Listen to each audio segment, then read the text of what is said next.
Creature with no skeleton inside your hands. Got no home address, I come and go as you command. And it's fine with me, and it's fine. I'm a bandit that you use to keep from bleeding out.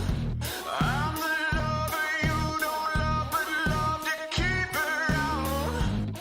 And it's fine with me. Promise that it's fine. Maybe I'm a fool. It's not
DreamLeague Season 19 is brought to you by Intel, Acer Predator, DHL, and Monster Energy.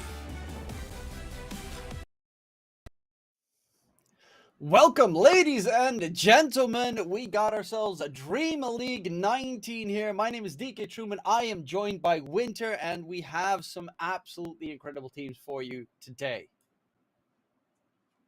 Hello, sir. Long time no see. Yeah, it's been a while. It's been a while. I'm definitely looking forward towards this. It's $1 million tournament that is actually a qualifier at the same time for the Riyadh Masters at the end of the year. So a lot of stuff to be happening here. Winter, looking at these teams, of course, there was a change up recently. I think Nigma is playing because LGD could not get themselves visas. But for the rest, all the teams here are just straight up top tier, aren't they? Yeah, very unfortunate for LGD. Kind of look forward to see them with the new roster with another Malaysian player, but unfortunately they couldn't win the visa battle. But the rest of the teams are equally as good, so yeah, we'll have a lot of good games. I mean, the replacement is going to be, of course, Nigma Galaxy, which have benched Amar and brought back as a substitute, of course, for the tournament, Miracle. So I think, a lot of people are sad that LGD's not going to play, but the Miracle fans are definitely going to be happy with what will transpire afterwards. However, we're going to start the day off with a different Chinese team, and that's going to be Team Aster versus the X-Hellraisers. I don't know what I'm supposed to call them right now, but X-Hellraisers currently, of course, recently dropped by their org. Probably some problems with the org, I assume, because they went 7-0 in the DPC result that, honestly, I would not have expected at the start of the season. Yeah, they've been looking good after having a roster change. I think they look much better with Ramses compared to before, and it showed in their DPC games. I feel like they were lacking kind of like a traditional carry before, and Ramses gave them that. So the team is a lot stronger right now.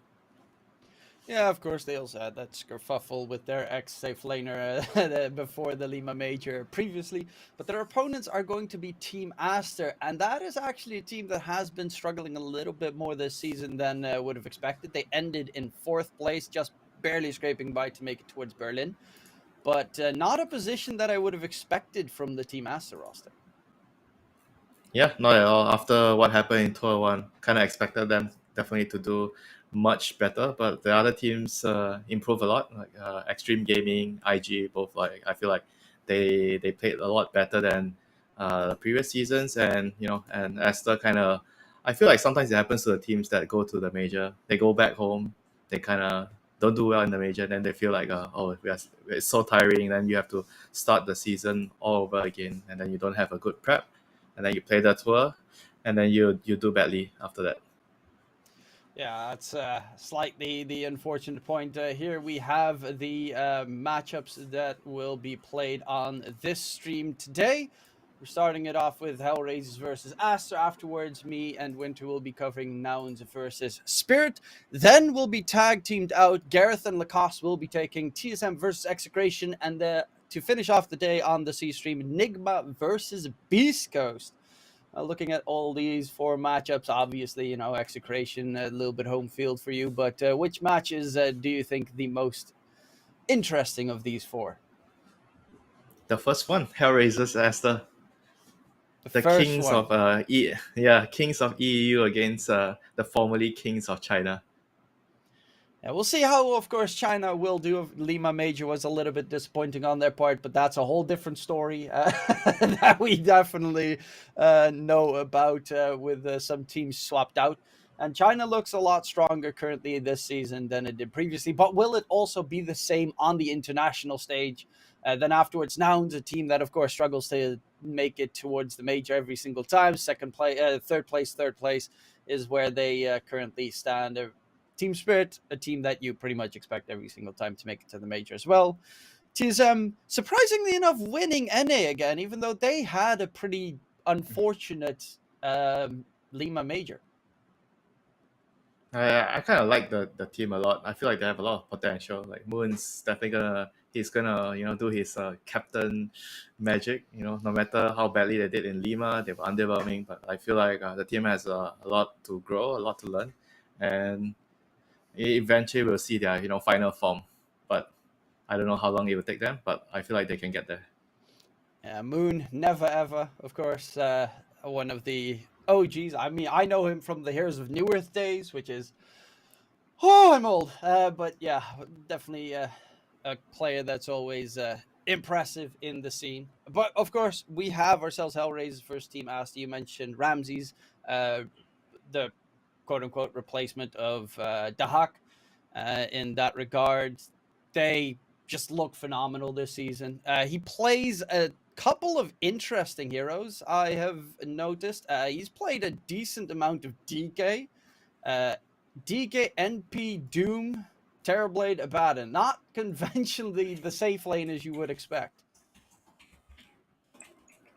DK, let me see.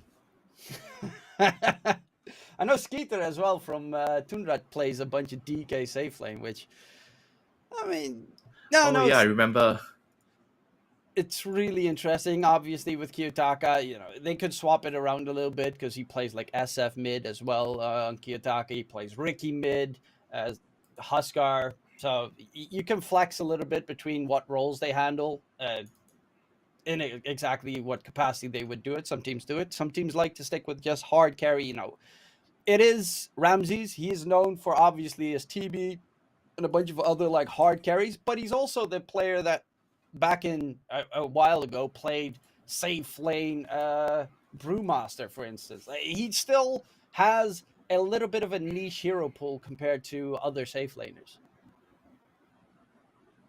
His team kind of allows him to do that because I feel like the two supports they're not very greedy. Sometimes they play very active heroes. So if your carry is on a less conventional hero, like a more fighting hero, and then your offlaner plays like more greedy, I feel like the team can play really quick. Yeah, Maybe in a different setup it might not work, but in this particular setup it works for them. Yeah. You mentioned, of course, a bit more aggressive supports. Antares plays two heroes primarily. One is Ruby, and the other one's Techies. So Skyra. His third hero should be Skyra. Okay, Skywrath as well, but there's a lot of techies coming out from him in this current patch, which is terrifying for a lot of teams. Speaking of Skywrath, their opponents are Team Aster. Baboka, of course, renowned as a great Skywrath player. Most of the time likes to run the Enchantress these days, which very little people actually run as a position for. But it is, I mean, one thing that I still love about the Aster roster is that XXS and Baboka have been playing together since September 17th of 2015. That's almost 8 years ago at this point. That's how long they have been laning together. It's ridiculous. That was before I got married. That's a very long time. Holy shit. Imagine laning with the same guy for your whole career. Oh my god, that would be something. Yeah, going through ups and downs and all over the place, of course. Are they the only duo that have laned together so long?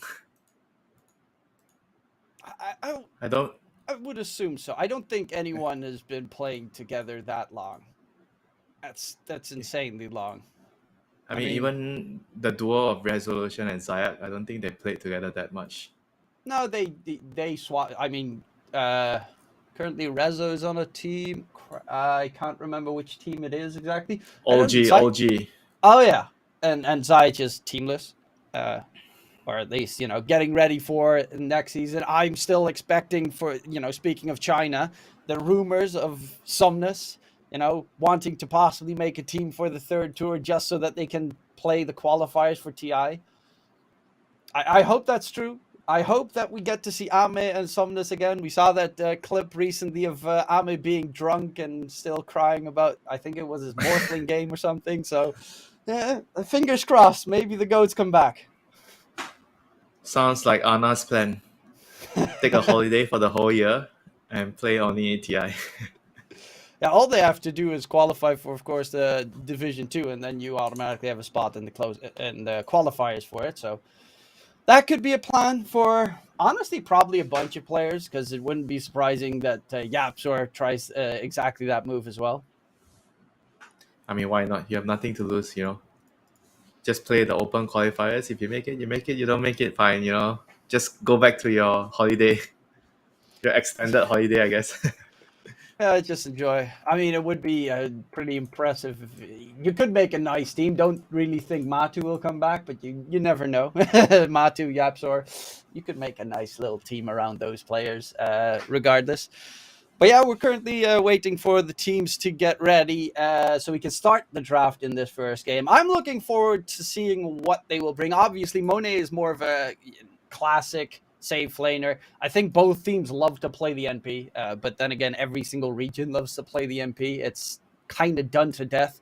Even after the nerfs, it's just way overpicked. Especially, Southeast Asia, it gets either banned or picked every single game. Yeah, C is not a very good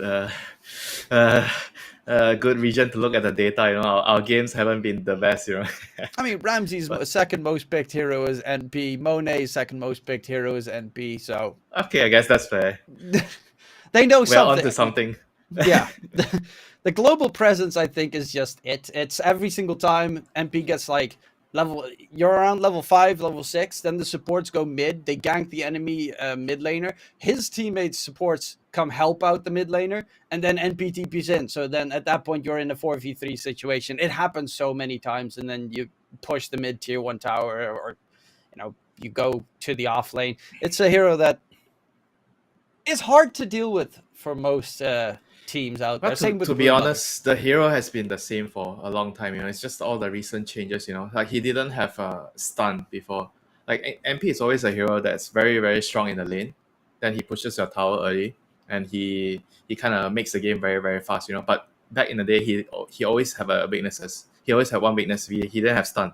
He doesn't have any lockdown. And now he has the Aghanim's, and he has the Gleipnir, and then he has the Leash talent. That's why the hero is kind of way too strong because of that. Sure, he did get some tiny little nerfs the current patch, but it's not enough.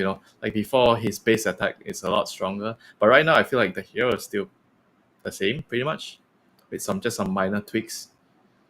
Yeah, I do like the fact that, of course, when you're PKB and you get leashed, you don't actually get leashed, because that one was stupid and made no sense. That was just broken. Still it's still pretty darn annoying that you have to pop your BKB once he sprout you.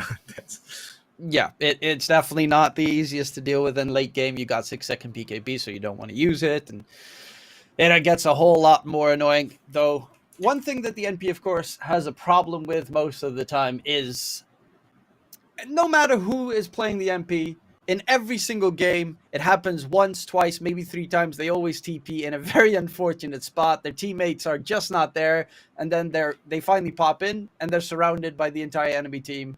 3 seconds later, they get crushed. But luckily enough, we do have the draft starting right now, ladies and gentlemen. We'll be jumping in to see the heroes that are being chosen, and we get Hellraisers with the first ban. They're getting rid of the Baboka Enchantress to immediately try and counter it. Who has first pick? HR has first pick. Okay. So Esther chooses to remove Doom. Alright, so I guess it's a Brute. Yeah, they're not banning the Brute, so they better have something to deal with the Brute. Yep. Spooder Mama. This is also another hero like MP, The hero is like so freaking annoying. Oh. I fucking hate this hero against Brute. I'm not sure if it's a very, very, very good solution going for like a Timber, because always like against Brute, you need to pick a core that can lane against the Brute and deal with the spiders here. I get it, Timber Saw can do that, but I always question like how useful is Timber Saw in the game? Can you actually win the game with Timber Saw? Like he's a hero that I do well in the lane, but then later in the game I'm pretty useless, if I'm not drafted in the rights. There are some people that can make a Timber Saw in like the later portions of the game also be absolutely miraculous. Amar's, of course, one of the. And you have to own so hard in the laning phase, to be able to do that. It's a hero that doesn't come back from behind.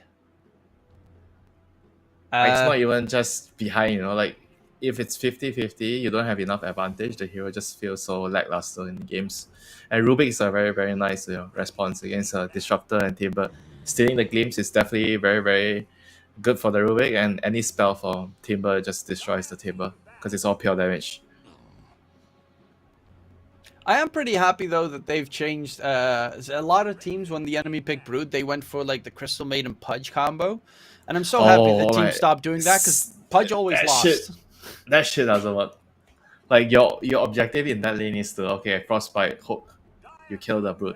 But if that is not happening for you, you can't actually win the farm trade, against the Brood, because Brood is just stronger in the lane against the Pudge in the early stages, and you just get bullied. So if you're not getting kills and you're getting bullied in the lane, you just can't win the lane. Yeah, it was a weird one, because everyone always said, yeah, the counter, and then they lost the lane, and you're thinking, how is that in God's name a counter? The Broodmother's lifesteal is just ridiculous. I feel like you there's no full counter for Brood, Like some teams they pick like some Bristol or some Monkey King Slug, to lane against the Brood. But the Brood is just going to still be annoying later, Like he's just... You can't stop the Brood from doing what she's meant to do in the game. You can only slow it down a little bit.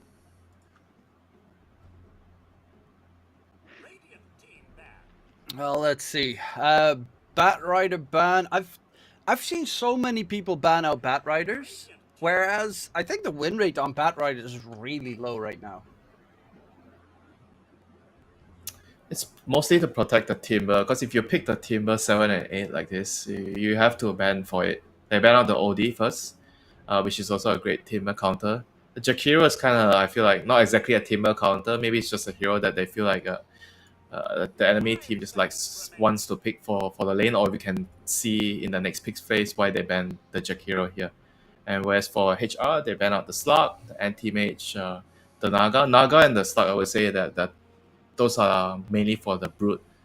Anti-Mage, I'm not entirely sure. I know teams have been starting to notice this hero a lot more recently, but I don't know if it's good against the Brute. I would assume that laning wise it loses against Brood. But I guess they might have something in mind, like a Storm Spirit or something. Yeah, Or, if they pick Lash or Storm, then it makes sense, yeah. yeah. But otherwise, I'm not very sure why.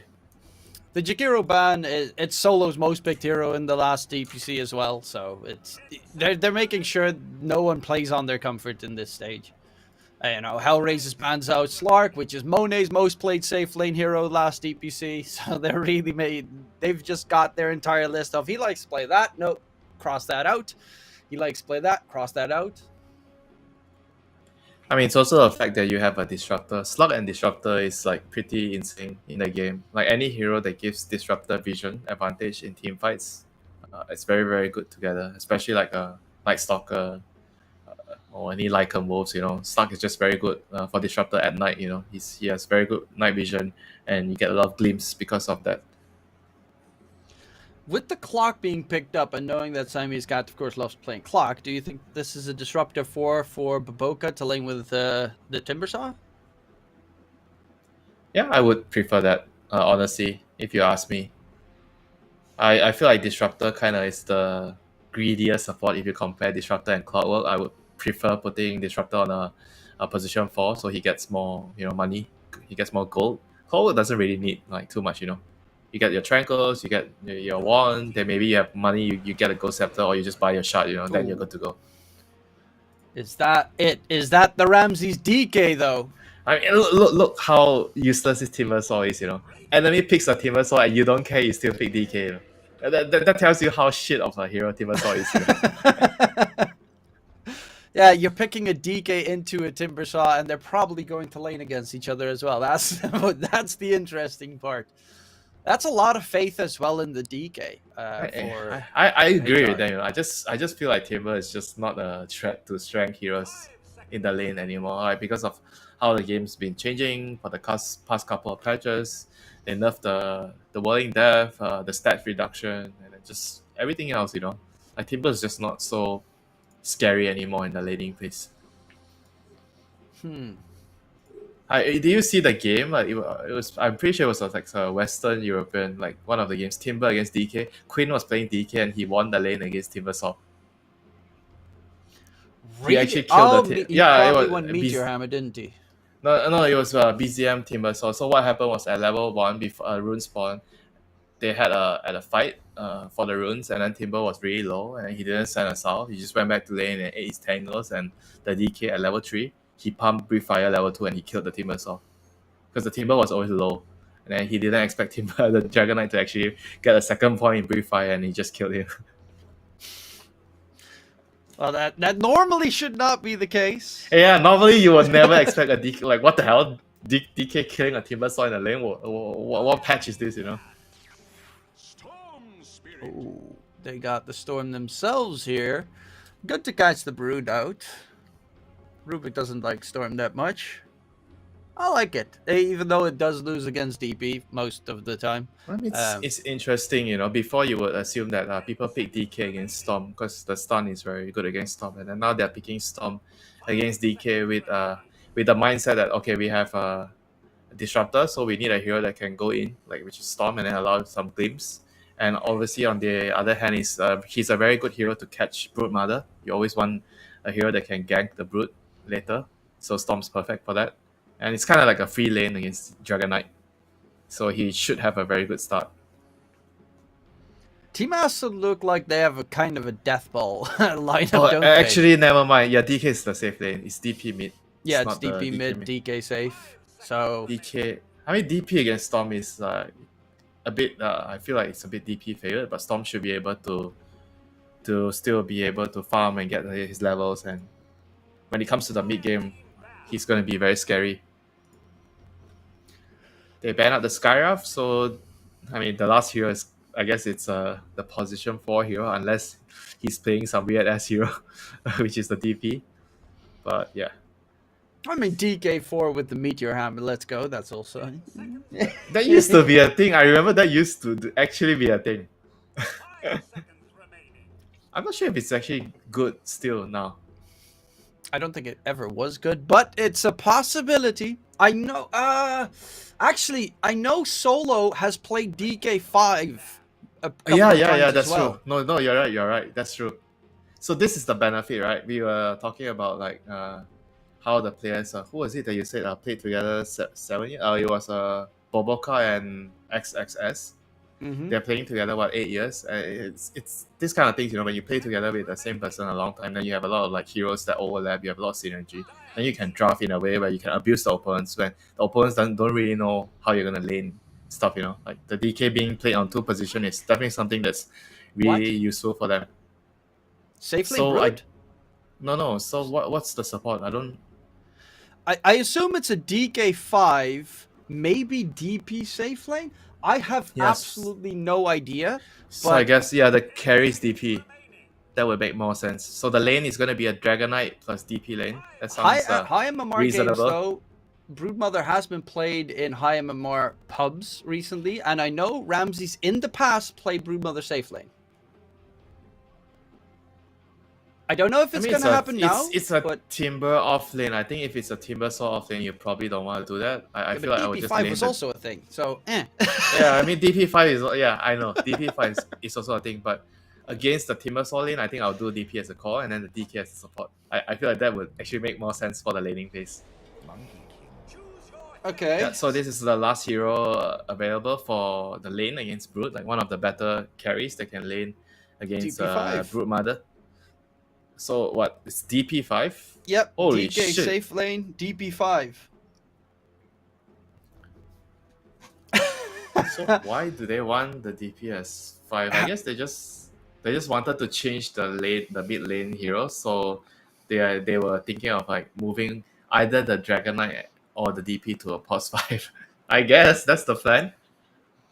Okay, like Team Aster's draft, we knew who was good. Okay, Boboka and everything is clear, when they pick the hero. Who was going to play what, pretty much. Only the supports were a little bit questionable. Hellraisers, no freaking clue who was going to play what in the end. And, Solo, DP. I mean, it does add push. It can survive in the lane pretty well. It's up against 2 melees, even though XSS has that mobility to it, so it's pretty A-okay. I mean, I guess I understand the part, because the core is very good against Timbersaw and Storm, and before the puck, they kind of needed like a hero that can have a reliable stun against the Storm. I mean, they only have the DK stun. I mean, Ruby Leaf is kind of okay too, but the puck just make sure that they always have a disable, and a silence to deal with the Storm. Yeah. It's definitely going to be an interesting one. I don't see many teams pick a DK safe lane into a Timbersaw. That's... I mean, either that is, as you mentioned, complete faith in yourself or complete disrespect into the enemy. No, Timber is just a weak hero, man. That's all I can say. Timber is not a very, very good hero. You must have a lot of confidence to pick the hero right now. Oh, nice word placement. He might have actually seen Kiyotaka place it. Yeah, he definitely saw Kiyotaka walk back after placing the Observer word. So they should know. But if he kills that ward, then he will also know that there's a ward there, Because that's the only way you know there's a ward there. So unless I guess you guessed deny it, their own ward. I think they should deny their own ward. Okay, maybe not. Because the only way that if I'm dire, right? If I'm dire, I feel like the only way my ward gets dewarded like this is the enemy already has a ward there. But they could That have is the placed it only on way. the right side or the left side as well. Yeah, sure. Then they have to take a guess. Fine. Fine. And you, as a support, it costs 50 gold at the start. You don't want to take that risk. You need the sentries to block the camps. Or Yeah, that deward as your own well. camp. Normally buy like 2 sentries on the support, and you need them both for the big camp. Yeah, I mean and the you small can camp. buy the extra sentry later. Like maybe 1 minute, 2 minutes. After a lane, then you buy it for him. Doesn't really matter that much. In specific lane matchups, the high ground ward could matter more. Like if you're playing against a Viper, but otherwise, I would say that you can always deward it later. Well, let's see. 3 lanes. And the big question, of course, as always, Winter, which lane is going to be the most interesting? I know the answer, though. Tell me the answer then. I want to know what you think. DK DP versus Yeah. Clock. I mean, on paper, you would think that it should be Timber favored, but I don't think this lane is Timber favored. I feel like the DK and the DP should pre-farm. I mean, the DK should pre-farm this lane. And then if you look at the supports, right, I feel like DP can also trade against the clock, and the clock he probably has to pull the wave. Yeah, he's doing it right now. So he's going to try to manipulate the creep equilibrium, get the wave nearer to the tower so Timber can get his easy levels. Nicely done. He blocks both of the camps. So not much solo can do here. That does mean that Ramsey is going to get some free farm time, which is always a plus. Of course, this is a situation you go for if you kind of expect to struggle in the lane. And considering DP does does not care at all about the Timber Saw. Dude, look at his item here, man. 4 branch. Total boss, I don't give a shit. I'm trading. +5 stats. Or +6 stats. Yeah. And of course the extra good lordy regen. Going for the magic wand next. Timber Saw and Clockwork have both pretty spammable spells. Especially the Timber Saw. Sounds like a fun lane for this DK, man.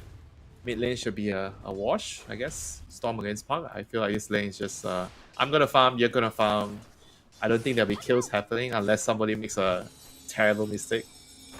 I mean, that is a lane where a lot of the time there is a terrible mistake because one of them wants to kill the other, and then you're gonna have to fair fight. Who does the terrible mistake? Who makes it? Who makes the mistake? It's always that one mistake of using the loser orb too aggressively, or I feel like it's always the Puck, right? He tries to kill the Storm. The Storm is usually just gonna farm, He's gonna focus on last hitting, and he's not gonna try to kill the Puck. But it's always when the Puck is trying to kill the Storm, and then something will happen.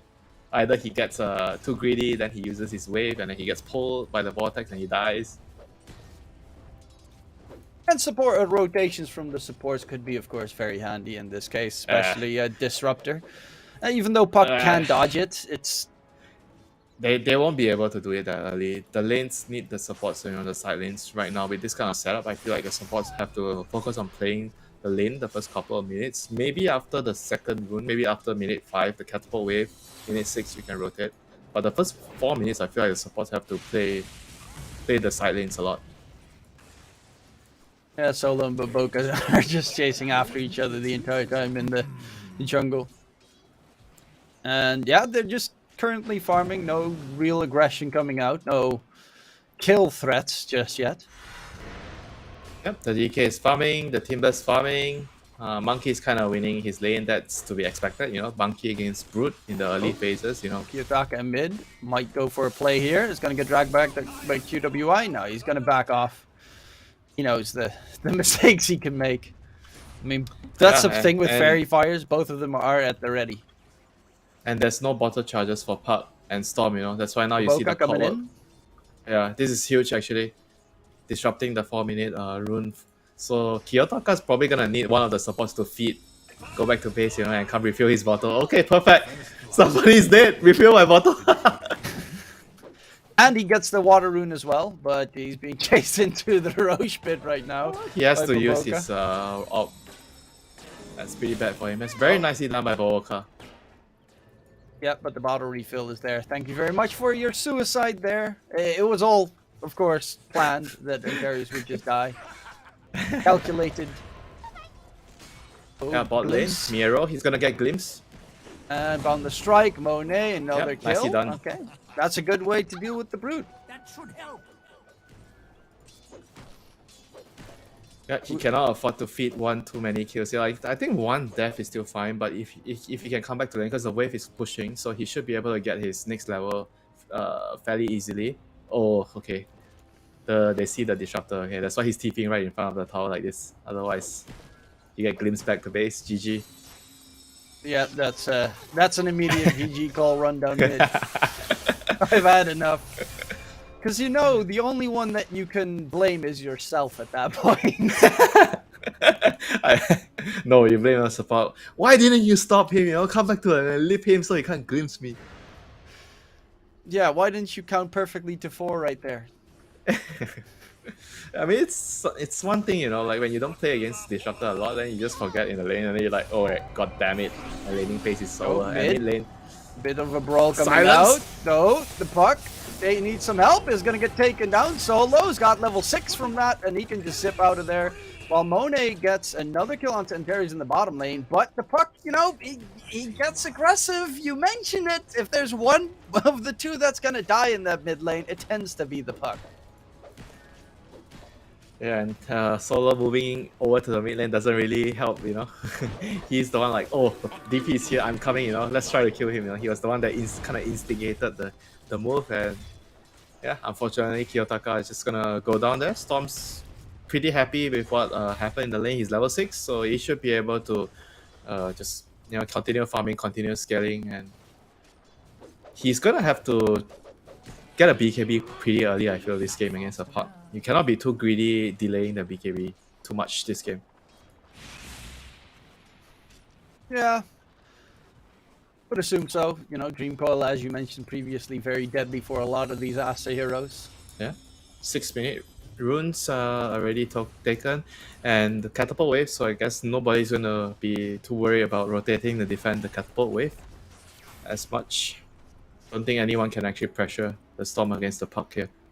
The fun part is Solo and Bavoka have both left the top lane a while ago.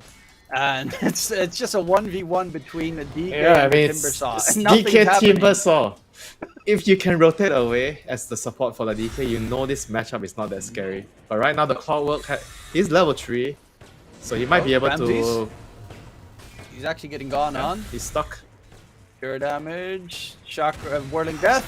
Chopped him down and... Okay. Level 6 Timbersaw does tend to be a little bit scary. There's getting glimpse back as well. That could be a huge kill here. With Solo and Miro both walking in, they won't chase for more. It's looking pretty decent for Aster. Yeah, the DP didn't really put like a defensive ward for the DK. Normally you see when they leave the lane, especially a position 5, you would leave a ward, but we see a call onto the Clockwork. Ramses TP's in. Yep, oh, and no. Boca just stands there inside his cogs. Oh no. Timber's like, alright, free farm I guess.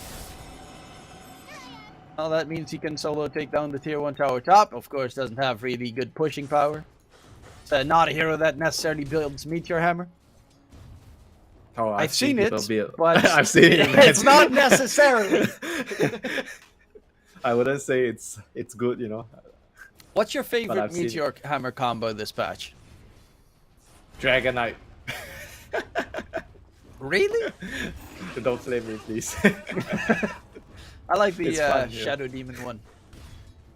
Shadow Demon. I mean, I guess if you're talking about efficient that helps you win the game, I think Night Stalker. Like no kappa.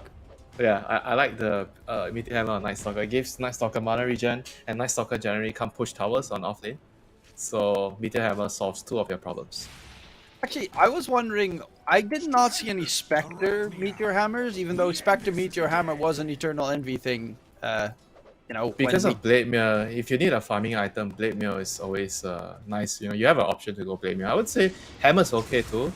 Oh, but we see a rotation here. Glimpse. Yeah.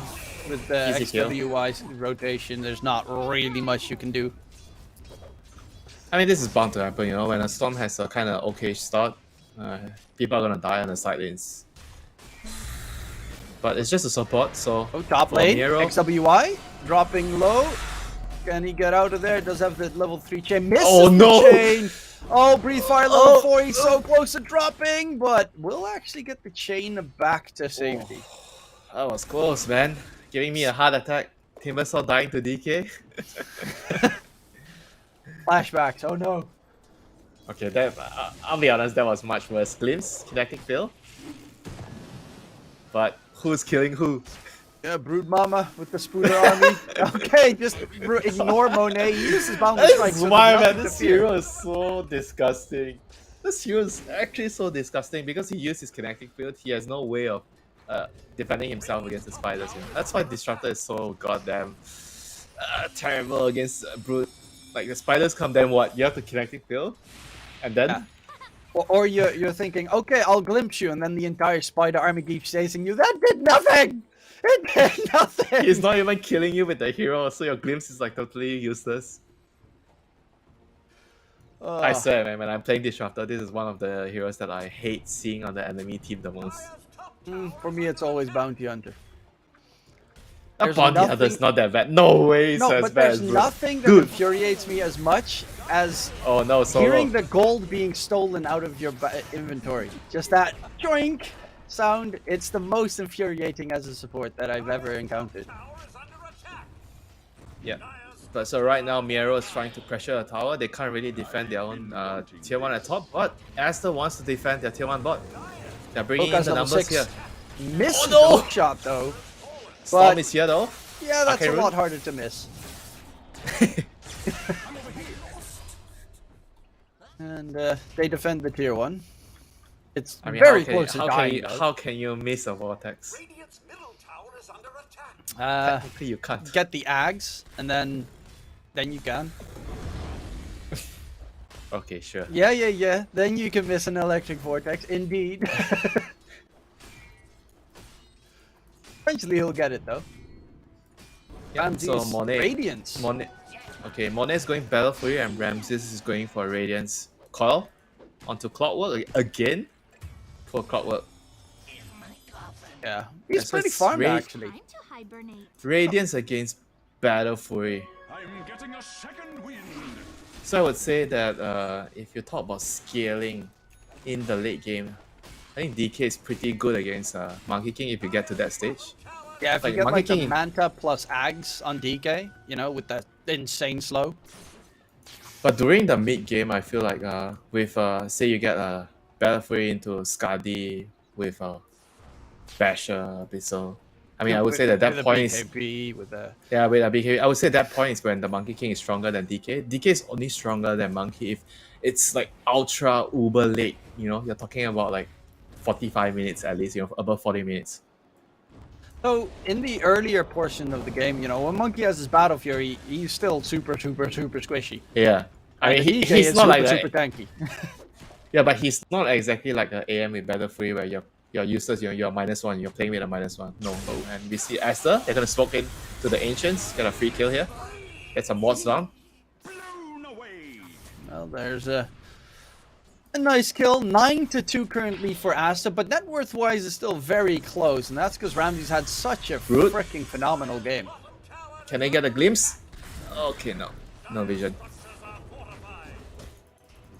He's halfway to his Radiance, I guess. Okay, actually more than halfway. He has his Relic already, so just needs the last piece. They're probably not gonna be able to defend this tier 1 at bot.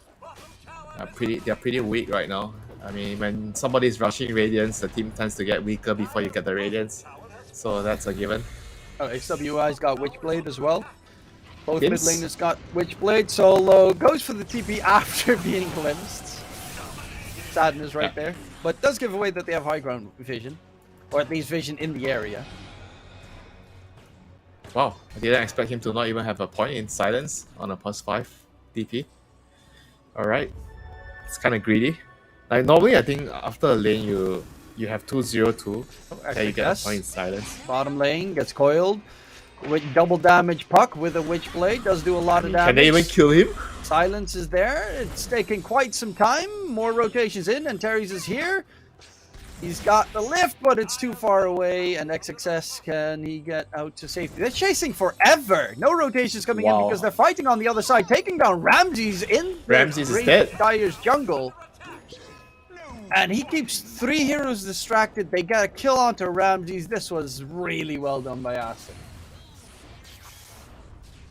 Yeah, that's very weird. I don't think they would have been able to kill with 2 heroes. They needed the Rubik to be nearer, you know. They needed a +1, like another spell, like a Fate Bolt, a Lift. So that's rather strange, you know, that they feel like they could actually kill the Timber there with Hood. If the Timber doesn't have Hood, I understand, you know. But the Timber had Hood, you know. Look Puck how is strong not gonna that do so Timber much. is. Such an amazing hero. Damn it, Tim. Fine, you know. Timber's still gonna do Timber things, you know, but winning with the Timber is another thing. XWI towards Kiyotaki. He's going for the BKB after his Witchblade, as you mentioned. Otherwise, a little bit too easy to kill. Yeah, he can't be too greedy, like I said, you know. This game you need to get a pretty early BKB on Storm. Gonna go for If you get XXS again, it seems. again, they have 3 heroes this time, I guess. Solo's here. He does have a silence. Okay, Glimpse. Recoil. He needs to send somebody back. And do they have the damage? XXS, Timber Chain, slowed down. Oh, Rubik has Glimpse. And Darius is actually dead. XXS is finally going to die. Maboka will probably be a second one. Oh, actually, no, he's Nope, gonna be actually, able to no. walk it off. Alright, so they actually had enough damage, but they had to, you know, let the Rubik die there. Can't really do too much about that. So 1-for-1 trade. So better for HR, I guess. They sacrificed the support for a core. But it still took them so much, you know, to kill the Timber. I'm not even sure if going for the Timber is a good idea, you know. I feel like they have to try to stop this Monkey King from getting to his BKB too fast, you know. Because once they get like this double BKB, I'm not sure Timber wants to get BKB. Okay, probably not. So if they get this double BKB timing with the Monkey and Storm, they're pretty much going to have a very huge window where they can just get Roche and just get anything on the map for free. Yeah, it's the timings that I'm curious about this game. Oh, Kiyotaka gets Nice caught static there. Storm. Nicely done. Yeah. Very nice by PQ there. That was actually some good reaction there. Yep. That's a huge kill for them. So right now, what can they get on the map? Don't think they can get any towers, so they're probably just gonna run around and farm. And I like what they're doing here, you know. Immediately after that kill, they run into the Ancients, D-Ward, and because they know that the Puck's dead, right, they can just try to restrict as much movement. But here comes the Brood. Brood Mama going in. There's no static storm. Solo with a nice silence coming out. XWI takes some damage. They're gonna find the Disruptor and look for more, but the rest is gonna be able to dip out. Hero has no fear. TP. And he has Hood and Mech. True. Brood is very strong right now. You should not be afraid of anything. Only the Monkey King can kill you. And he's on the other side of the map, very close to his BKB as well. Really good timings here for Monet. So damn fat, man. Pre 20-minute Battle Fury and BKB is pretty darn rich, man.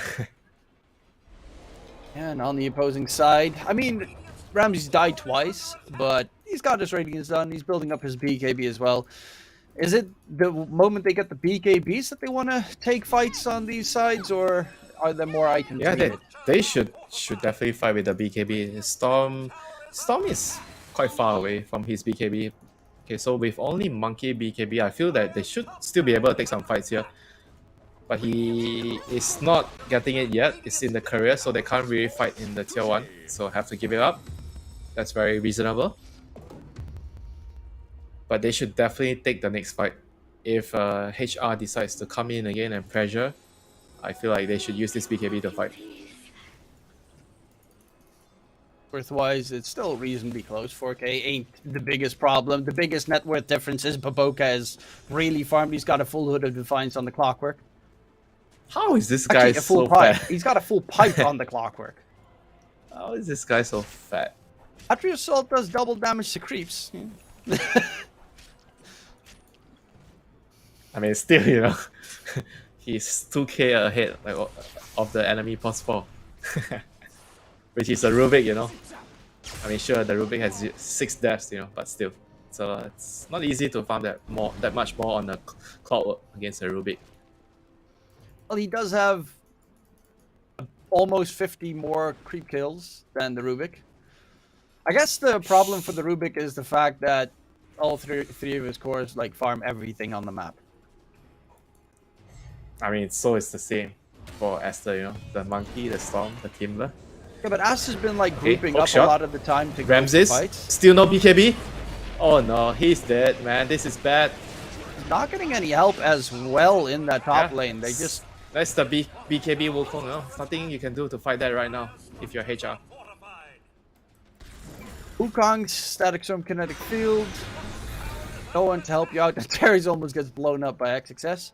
But luckily enough, at the glimpse towards mid, there's a bit of a brawl coming now. Chase after QWY. So close to taking him down, but he does get the zip back to safety. And man, that pipe is actually doing so much work, you know? The puck just does nothing. Damn it. Puck's like, oh my god, I'm gonna need so much more items to kill them right now with this pipe. Yutaka, he's got bots now as well on the puck, so can definitely extend the game as much as he wants. And They have to extend the game, you know. The pipe is gonna disrupt so much of the damage from the Radiance and the puck, Rubik. Like everybody does majority magic damage, you know, except for the Spiderlings. One is so far ahead. He's already done with an ultimate orb for his Scotty. Gonna be pretty big though. He is gonna get spotted out. Oh, they caught him. BKB's on cooldown, going for the TP. Do they have a way to interrupt his Wow. TP? No, they do not. Wow, he knew the call was on cooldown or something. 15 seconds? Holy shit. I mean, yeah. Just What a TP. boss. That's I mean, I fake. guess he just doesn't mind. Like, if he has coil, whatever, you know, I die, you know. If he doesn't have coil, I live, you know. So why not? Why the hell not, you know? Just try. But I always say, you know, you should always give the players the benefit of the doubt. You know, he already know the timings, you know, come down to a T. He knows he had extra 10 seconds remaining. Terry's in the trees top side. There's a monkey jumping about who's actually looking for Ramses because they have observer wards all over the place spotting Ramses. Yeah, they're trying to abuse as much as they can with this. What he did? Oh, okay, he was just out of vision. All right, damn it, that was. But That's does so get spotted unfortunate. on the other side. Hook shots away to the creeps. This guy And is yeah. stalling. He's only This died guy is once, definitely stalling. and he's been ganked like 4 times. He's only died once. As Clockwork, it's not an easy feat to only die once in a game. You know, you hook in. Generally, you have to trade your life for something else. But dying once, pretty impressive stuff. You know. In the pit they go. And this is what I'm talking about. You get the double BKB right, then you immediately get an objective on the map. You know? And there's nothing HR can do with the way their heroes are set up right now. And Ramses doesn't have his BKB yet, you know. So you just can't contest, you know. I mean, you can try to steal, but I don't think you can contest. Well, the Aegis are on Monet. He's just going to continue farming his Scotty. Yeah, I guess extending the game is it here for Hellraiser. That's the only way they can win the game right now. They have to try to buy another, I would say at least 15-20 minutes. You know? It's going to be a long time before their lineup can overpower Esther's lineup. And whereas for Esther, they are going to look towards getting as much advantage as they can within this window. Or even possibly ending the game, you know, if they can. Esther might have some struggles with high ground pushing, though. Vision, glimpse, can they get a glimpse? If they kill a hero with glimpse every time and then they push high ground, they can definitely kill the base, you know, quickly with Monkey King. They're going for a fight in response. And Terrace is jumping in the trees, gaining vision. They spot out the monkey, but that's of course an Aegis monkey. Static Storm is not going to connect on to anyone. They're actually that's not a good disengaging. Static Storm. Exorcism, a lot of damage onto Provoka. Hook shots away, but Solo's now stuck inside the Wukong command. He's going to almost drop. Still not dead just yet. But Glimpse sends him into his grave, and a big kill comes out. Zip forward by XWY going from here before he gets over the cliff and chopped into 2. But Boka's the one that secured skill, and Terry's now needs to run away. He doesn't have any spells. And he steals the saddest spell in the book. Will be taken down, and a triple kill there It's for rather Aster. strange that they're trying to fight against the Aegis. Sure, I know that the DK just got his BKB. He feels like, alright, maybe I can do something now, but it's still an Aegis or Monkey King. I feel like fighting there was not a very wise choice for HR. Like we mentioned before this, they need to be playing the extending the game idea. They have to try to delay and try to keep buying time for the cause to get more items. They are way weaker than Esther for sure right now. I don't think this BKB on DK changed a lot of things. But you know what's really nice to see? That Timbersaw second net worth. Are you gonna be putting salt all over my wound? Hey, it's at least The whole once game? he gets shard, they have a way to deal some extra damage to the enemy's base, because that's the one thing that they struggle let with. me ask you the question: is he the one winning them the game? Yes. Fine. I'm sorry, okay. Oh, catch onto Miro. Glimpse sends him back. He doesn't have a BKB. Battery Assault, hook shot in, and they will control up the Brood Mother. Another one. Yeah, Esther is just playing very, very flawlessly, abusing this double BKB timing from the start and just taking the map, taking Roshan. Right now, HR seems a bit flustered, they don't know what they have to do on the map. Like, they're trying to take fights whenever they can, but they're just not strong enough, Glimpse, he has to BKB. This is very, very bad news. So it means that tower is gonna go down for free. I mean, can they even go high round with this Aegis and DK no BKB? They might be able to. And the problem for them is that their high ground push is lacking on Aster. It's not the fastest. That's true. XWY, spot on Kiyotaka, a lot of damage onto the puck. I mean, if you're getting a lot of pickoffs, then maybe it won't matter in the end, True. And you will starve out the map otherwise. Ramsey's going for the Blink Dagger next. What item does he need before he could possibly take another fight on the DK? Because it feels very underwhelming what he's been able to do so far. It's not just him, the other cores are also way too weak. Like the puck needs so much more items. That bound the strike from Monet out of fog. Kiyotaka never saw it coming. Got stunned up and then immediately sags from Knight Field. Yeah, Puck is not a hero that likes to build BKB most of the time, and he's queued it up right now.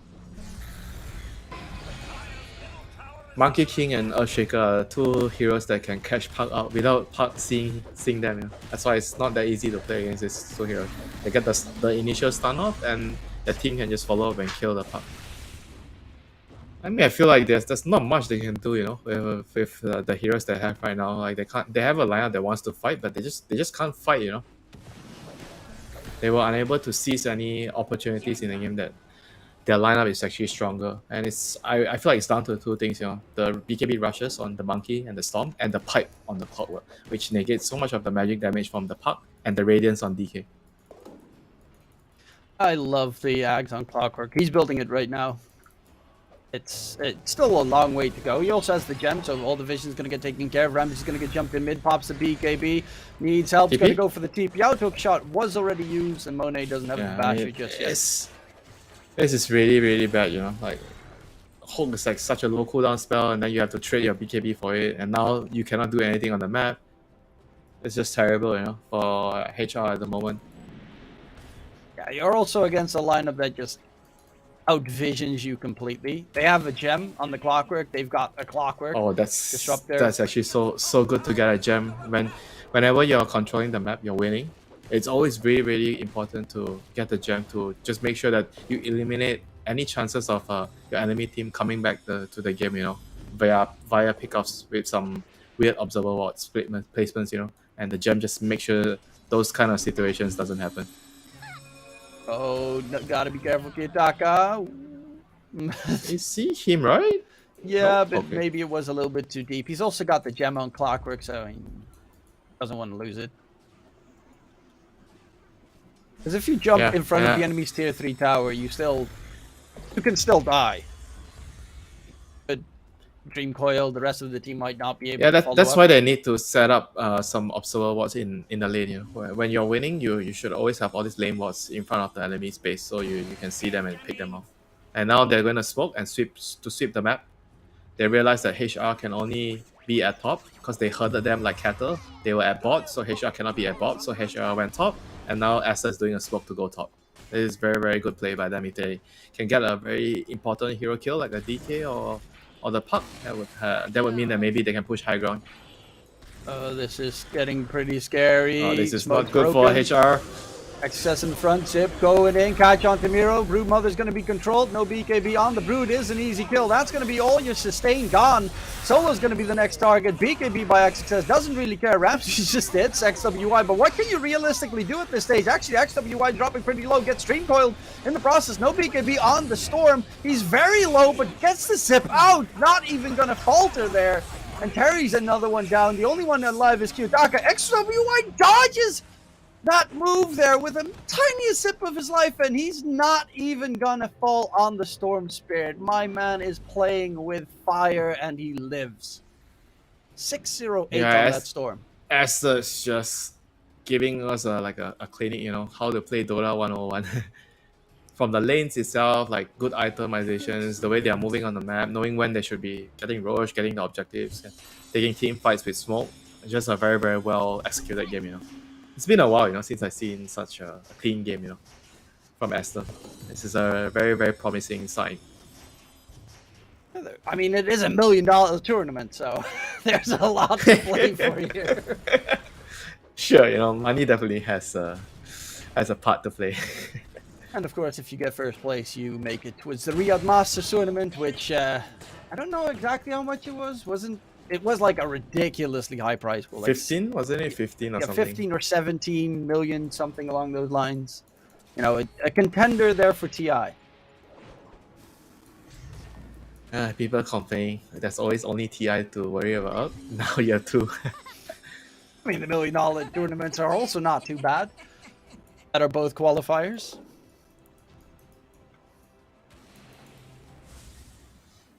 Do you miss those days when there's always a tournament every week? I feel like we are going back to that stage right now. Yeah, it was kind of lacking with all the third-party tournaments just non-existent. There were no minors anymore. It felt a little bit lacking. Yeah, nice to have like events like DreamLeague, you know, just giving us more Dota. We need more Dota.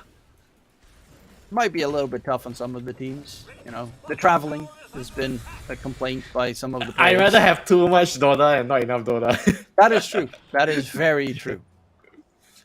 And they get to see the world. Wait, where was? Oh yeah, random, very quick death there. But it is a really rough game to come back in. DK is going for the Ags. I think the Ags is a very nice addition.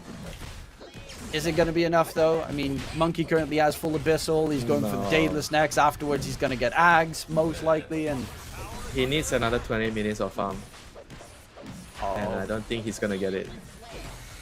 Maybe, you know, make it 30 and give him tier 5 items.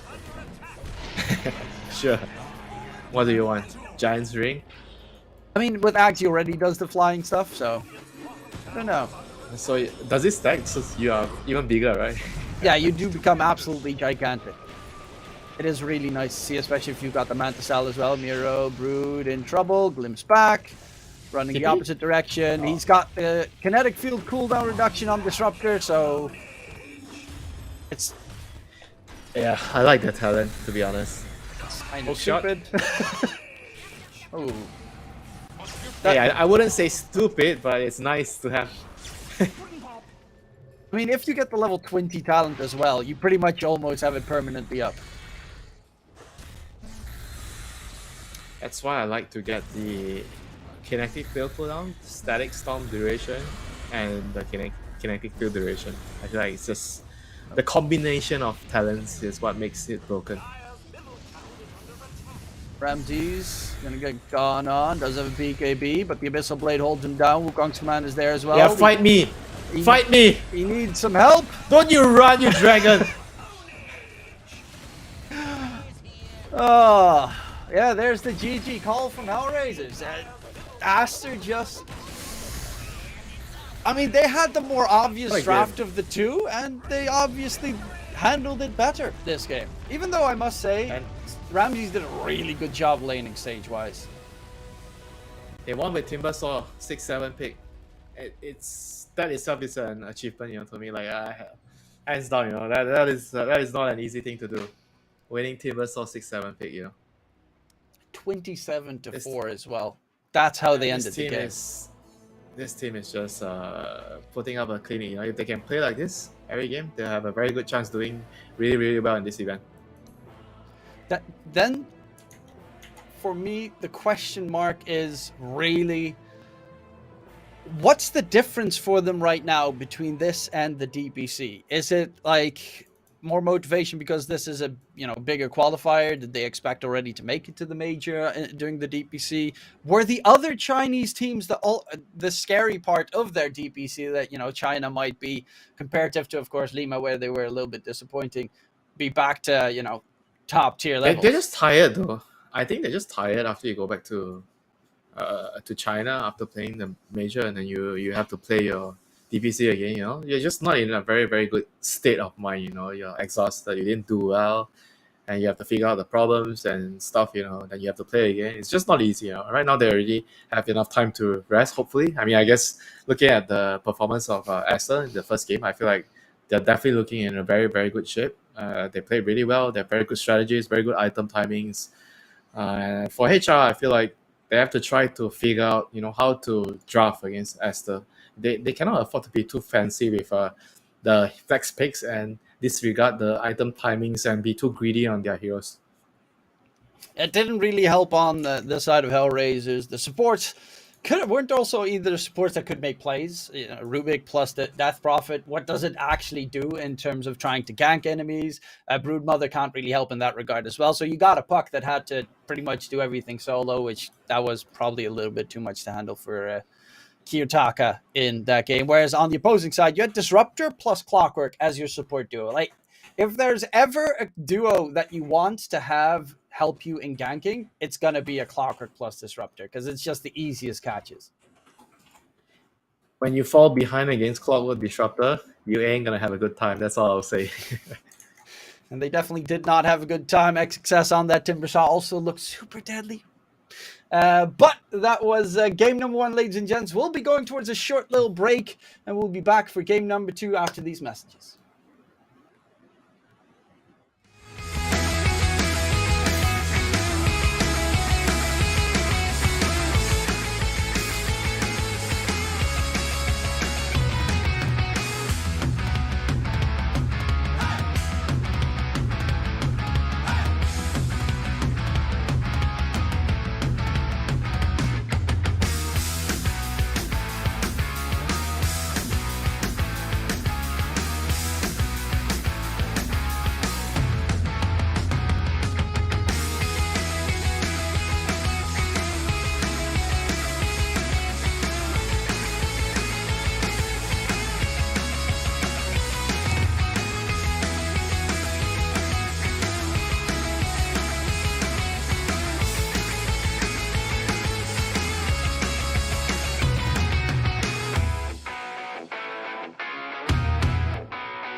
Welcome back. Ladies and gentlemen, game number 1 was honestly very one-sided for Team Aster, which was a slight bit surprise for me. What about for you, Winter? Yeah, for sure. I didn't expect the game to be that one-sided. I felt like XHR or HR, whatever you want to call them, they look really really good during DPC, and Esther didn't look good. International stage, of course, different regions, practice Like against you different said, situations. money is a very good motivator. That indeed it is. But of course, Hellraisers have the same motivation. The pick of, that's obviously the one that just just sticks in my mind the entire time. The fact that they pick a DK into Timbersaw. Granted, Timbersaw didn't like dumpster the lane at all. Like they evened it out pretty nicely, which was rather nice to see for the DK. But it still is very weird to see a team pick a DK into a Timbersaw knowing that it's going to be a Timber off lane. The other parts of the draft was very weird too. They last pick was it the Puck, right? They last picked the Puck, so they had Rubik, Brood, and that Timber and Death Prophet. Yeah, Timber, Death Prophet, and then they last pick a Puck because they wanted to maybe have a hero that can catch the storm. Because otherwise we were thinking, oh, maybe it looks like it's gonna be some DP mid, and then whatever, you pick up plus 5. Or then we were even discussing maybe it's a DK plus 5, who knows, because you're picking DK like this, it probably means that you're pretty confident if shit goes wrong in the draft, you can swap the DK to a support. But maybe try not to be too fancy, this time around. They have to respect that Aster is a very, very strong team. They have to try to have a draft where it makes a lot of sense. You have balance, item timings, you don't get too greedy, and you have to try to play the game properly. If you try to flex your heroes too much, sometimes the games tend to be like that. Yeah, there was a lot of flex coming out on the Hellraiser side and Team Aster. Well, that one, only the supports was a bit of a question point, but the rest of the draft, like Timbersaw, of course, XXS going to play. Granted, you could possibly flex it towards mid. Some people still do. Maybe a different itemization might have helped, because if you think about the game, they have a Brood, and the Brood went Pipe and Mech. So if you can actually play to that timing, sure, your Puck is like you're not gonna get a BKB on Puck. But if you get a BKB on Dragon Knight, you go Blink, Falcon, I don't know, Falcon, Blink, BKB, whatever. Just get BKB early. And then you fight with the mech and the pipe. I feel like that would have actually made a lot more sense, to be fair, Yeah, I thought that they'd go for an earlier timing as well with their draft. I mean, their lineup was made pretty much for the early game with the Brood Mother. You could, of course, push the side lanes in the entire time. And you have a Puck, which is also very, very good early. Yeah, it was a bit surprising that they went for the later, because the Blink plus BKB plus Ags build is, or Manta, some people go for that one as well, is also very Radiance, effective. Don't get me wrong, Radiance is good on Dragon Knight, but in this particular situation, I feel like it's not just about what's good on your hero, it's about how to use the draft very well. And if you think about that on another level, like if my Brood's getting Mech and Pipe, how can I abuse the item timing that he's getting? And then I have a Puck that's early, obviously he's going to get an early Blink and Witchblade, and then to play with that timings, the DK has to buy a BKB. So I would say that if he had gotten a BKB, even though they didn't really do so well in the lane, and you combine those item timings together, I feel like they would have been able to play the game, at least. Yeah, well, woulda, coulda, shoulda. That game is in the past right now. This is the here and now. Hellraisers versus Team Aster draft game 2 starting. Doom was first phase banned last time around. Actually, was first phase banned by Team Aster last game. Disruptor first phase ban, man, that's some respect. PQ played a very, very mean ass Disruptor the last game. And making sure that it does not fall into enemy hands this time around. Team Aster just immediately removing it from the equation. Rubik here for most likely Antares. Again, he plays 2 heroes. But the entire DPC season, it's either Rubik or Techies. And considering everyone bans Techies against him, he's going to have to go with the second choice. And that is going to be the Rubik and the NP. Not banned this time around because they chose to get rid of the Brood instead. So what do Esther do here in the 8th pick? I always say that the 8th pick is what defines a lot of the first pick team's draft in most cases, unless the first pick is like some Lina and then your 8th pick needs to be like a support. But in general, I would say that the way I judge how good of a team uses the first pick side is how well they can pick on the 8th and then plan your bands according to your 8th pick. I feel like this is a very, very crucial pick for the team on the first pick. You need to make sure that you have an 8th pick that goes well with your draft and plan with it. And the 8th pick also has to have something to do against the enemy's opening. Okay, not the hero that I'm envisioning, but yeah, Hu Wing's pretty decent, I would say, against Nature's Prophet. Good in the lane with Doom. You form a very highly kill lane, I guess, at level 2. Doom, when you get level 2 with the Hu Wing level 2, you're pretty strong. Some nice steals for the Rubik so far. That was one thing that, I mean, Antares had a really bad game. I mean, come on, game. Let's be serious. It's never a bad Rubik game, you know. I mean, if it's a bad Rubik game, if it's a bad Rubik game, what on earth is the enemy team picking? I mean, there are some here, like if you are up against a Slark, you just cry, for instance. Well, add that with... That's just one hero. Yeah, but then they have like a Slark, Enchantress. Like I've played games against like the most horrific Rubik lineup that you've ever seen, where you cannot steal, like you steal Pounce. Yay. That's like the best spell to steal. I mean, Enchantress, of course, pretty decent, but the rest is just hot a mess sometimes. But these spell steals are really nice. Bushwhack is a super good spell steal, and obviously Doom from Doom is a top tier one to yoink. Scorched Earth, you know. People don't talk about it enough as Rubik when you get Scorched Earth. Oh, that feels good in a team fight if you can run in.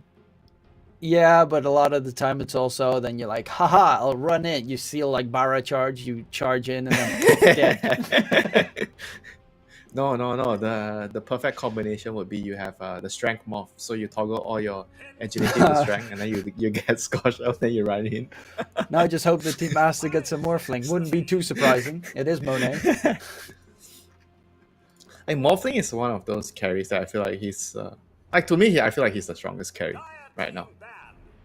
I feel the hero just has a very good lane. Not too many weaknesses. He has a good mid game. He has a very, very strong late game. He has a lot to offer for your team here, but he can always come to the tier 1 fights, especially the mid tier 1 tower fights. I feel like Morphling is one of those carries that you can always come and join and contribute. I like to talk about that a lot, you know, because I feel like a lot of the carry players that are not very good, they don't understand how important it is to come to the tier 1 fight, especially the middle one, and defend the tower. Even if you're throwing one fucking spell, Spectral Dagger, whatever, in one multi-shot as well, you should always still come and defend the tower. I mean, if you're playing Spectre, Haunt also works. Yeah, sure. Okay, fine. Spectre is a special hero, you know. You don't have to be there, but you can also be there, you know. Same with Nature's Prophet, obviously, that we already see on the Hellraiser side. It's a scary one. Both, if I'm not mistaken, both Miro and Ramses play it a lot. So it's some flex on the side of Hellraisers, which obviously we expect to see from considering their last game's draft. Jakiro, so that's going to most likely be solos, and then Rubik for Antares. So their supports are pretty well known. This hero is pretty decent against Hu Wing. You can kill the trees, and you can find her. And Jakiro is actually pretty painful right now with his ultimate. I always feel like people just stand in it's Jakiro out, I don't fucking care, you know. I stand there and I right click, you know, I do cast my spells, and then 2 seconds later, oh my god, this is actually painful. Jakiro can't kill trees anymore with his ult, right? Oh really? Oh, no, okay, I didn't know that. I think his ult doesn't kill trees anymore. It was a bit ago that patch came through. Does mean that, of course, if you get stuck in the trees and he drops the macro pyre on you, you have to juke through the macro pyre out of the trees, which is also horrible to deal with. It means I have to go and play this hero because I haven't been playing this hero. It used to be one of the heroes that I play a lot. Yeah, you're a +5 support player. Go. It's a great hero. Really tanky as well. This is a hero that gives you a reason to play the dead lane and you can farm, you know. So it's rather nice. And Esther go for the Elder Titan with Ember. I always say that when you pick Elder Titan, you need to have a hero that can abuse the aura, the magic damage. Like you kind of want to have like a Zeus, Ember, Lash. Those are the heroes that are really, really good. And you don't want to just pick Elder Titan for the sake of picking a pos 5 that's pretty good in the lane and you can have a stun. You want to abuse the aura, and Ember's a very good hero for that. And he also amplifies the Scorch of damage, which is very, very nice for the Doom. Not to mention the Hoodwink as well. So very, very nice pick here. And very good against MP in the lane, you know. Because if MP is going off lane and you have a pos 5 Elder Titan, that's perfect scenario for you. You can get the bonus damage and armor from the Treants. Yeah, and you're laning against a Rubik, which is a pretty weak laning hero most of the time. Like, his spells do kind of okay, but when it comes to right-clicking and Elder Titan chasing you down with the extra movement speed, it's kind of if scary. I have to choose Rubik and Jakiro and you see this ET, I would rather lane Jakiro against ET. Because then when he gets the damage and armor and move speed and runs at you, you just do a breath. And then he can't do anything. That would be the ideal scenario for them. Though, of course, Hellraisers have to make a very important choice here. Are you going to show you're safe in off lane or choose to go for the mid lane? You know what your mid lane matchup is going to be. Most likely. Very likely. It could also be an Ember safe, but Eternal Envy stopped playing, so... That shows me nothing. I mean, that's a pretty decent lane DP against Ember. You can win the lane. And it gives them a very, very fast lineup. The last game, they have a very slow lineup, right? So this game, they're like, okay, let's push towers, let's take the map. We have Nature's Prophet, we have Jakiro, we have DP. This way, we can't get outpaced by the Team Esther, you know?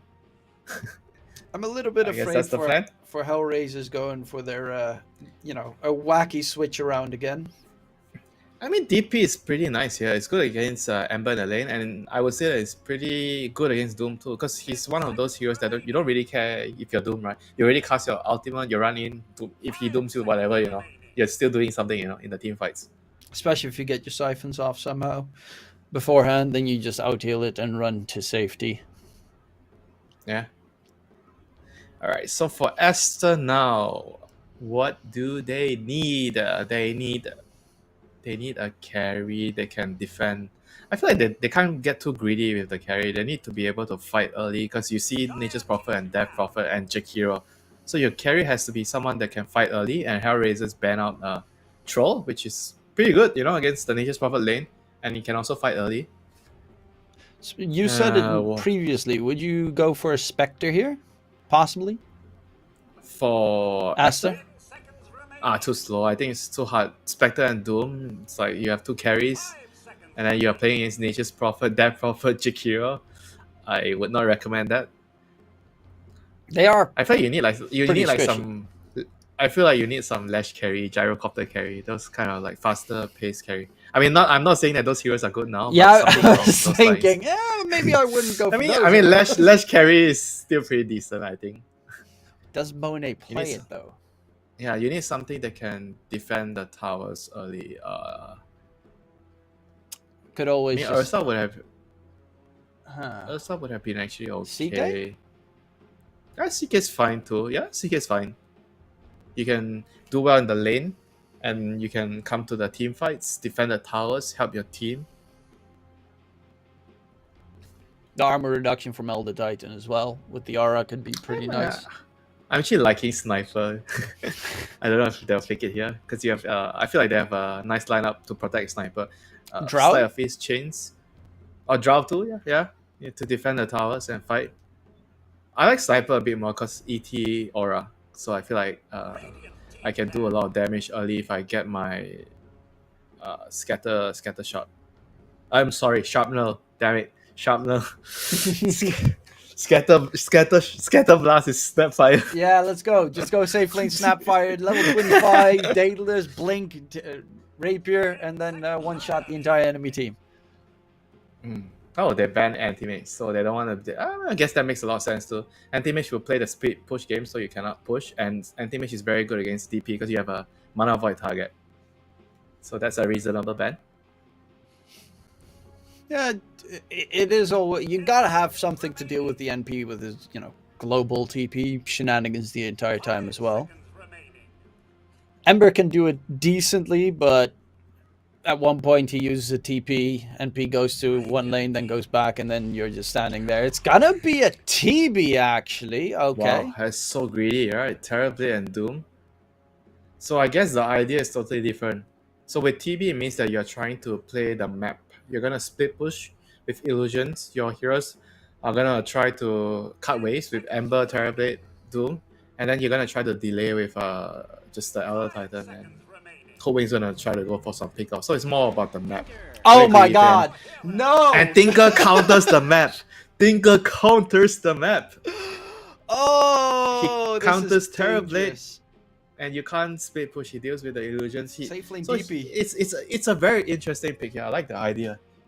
So the enemy is going for like all this split push. So you just pick a hero that okay, they don't really have a way to split push. If I can just deal with the split push, So you have Tinker and Nature's Prophet. You have super global presence. You can clear the illusions. I mean, I think it makes a lot of sense. This pick here. I'm not sure how good Tinker is in the meta, but I feel like the pick here, with how they are strategizing and the pick sequence, I think it makes a lot of sense. Tinker actually in what I last saw, I checked it like the stats about a week ago. In high rank immortal pubs, it has the highest win rate. Granted, really, it has the highest win rate. Together with Meepo, which is really terrifying. Does that mean Smurf Tinker Meepo? I think so, but also if there's they're cheese heroes, so if there's a game where you get like a good Meepo or Tinker game, it's over. And this looks like a really good Tinker game. Like TB doesn't really touch me Tinker at all. The Doom obviously is really good, and Ember is pretty decent, but you're gonna have the split like Tinker on one lane, the Nature's Prophet on the other lane. Gonna have to deal with the pushing out. High ground pushes are really hard to do. I'm looking forward towards this game. I always love watching Tinker. Are you serious? You like watching Tinker?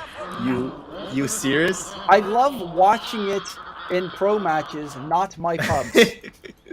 It is one of the most infuriating. That and Arc Warden are probably the most infuriating. Yeah, those two heroes are like, oh my god! As a support, you play against those heroes, you just feel like you cannot play the game.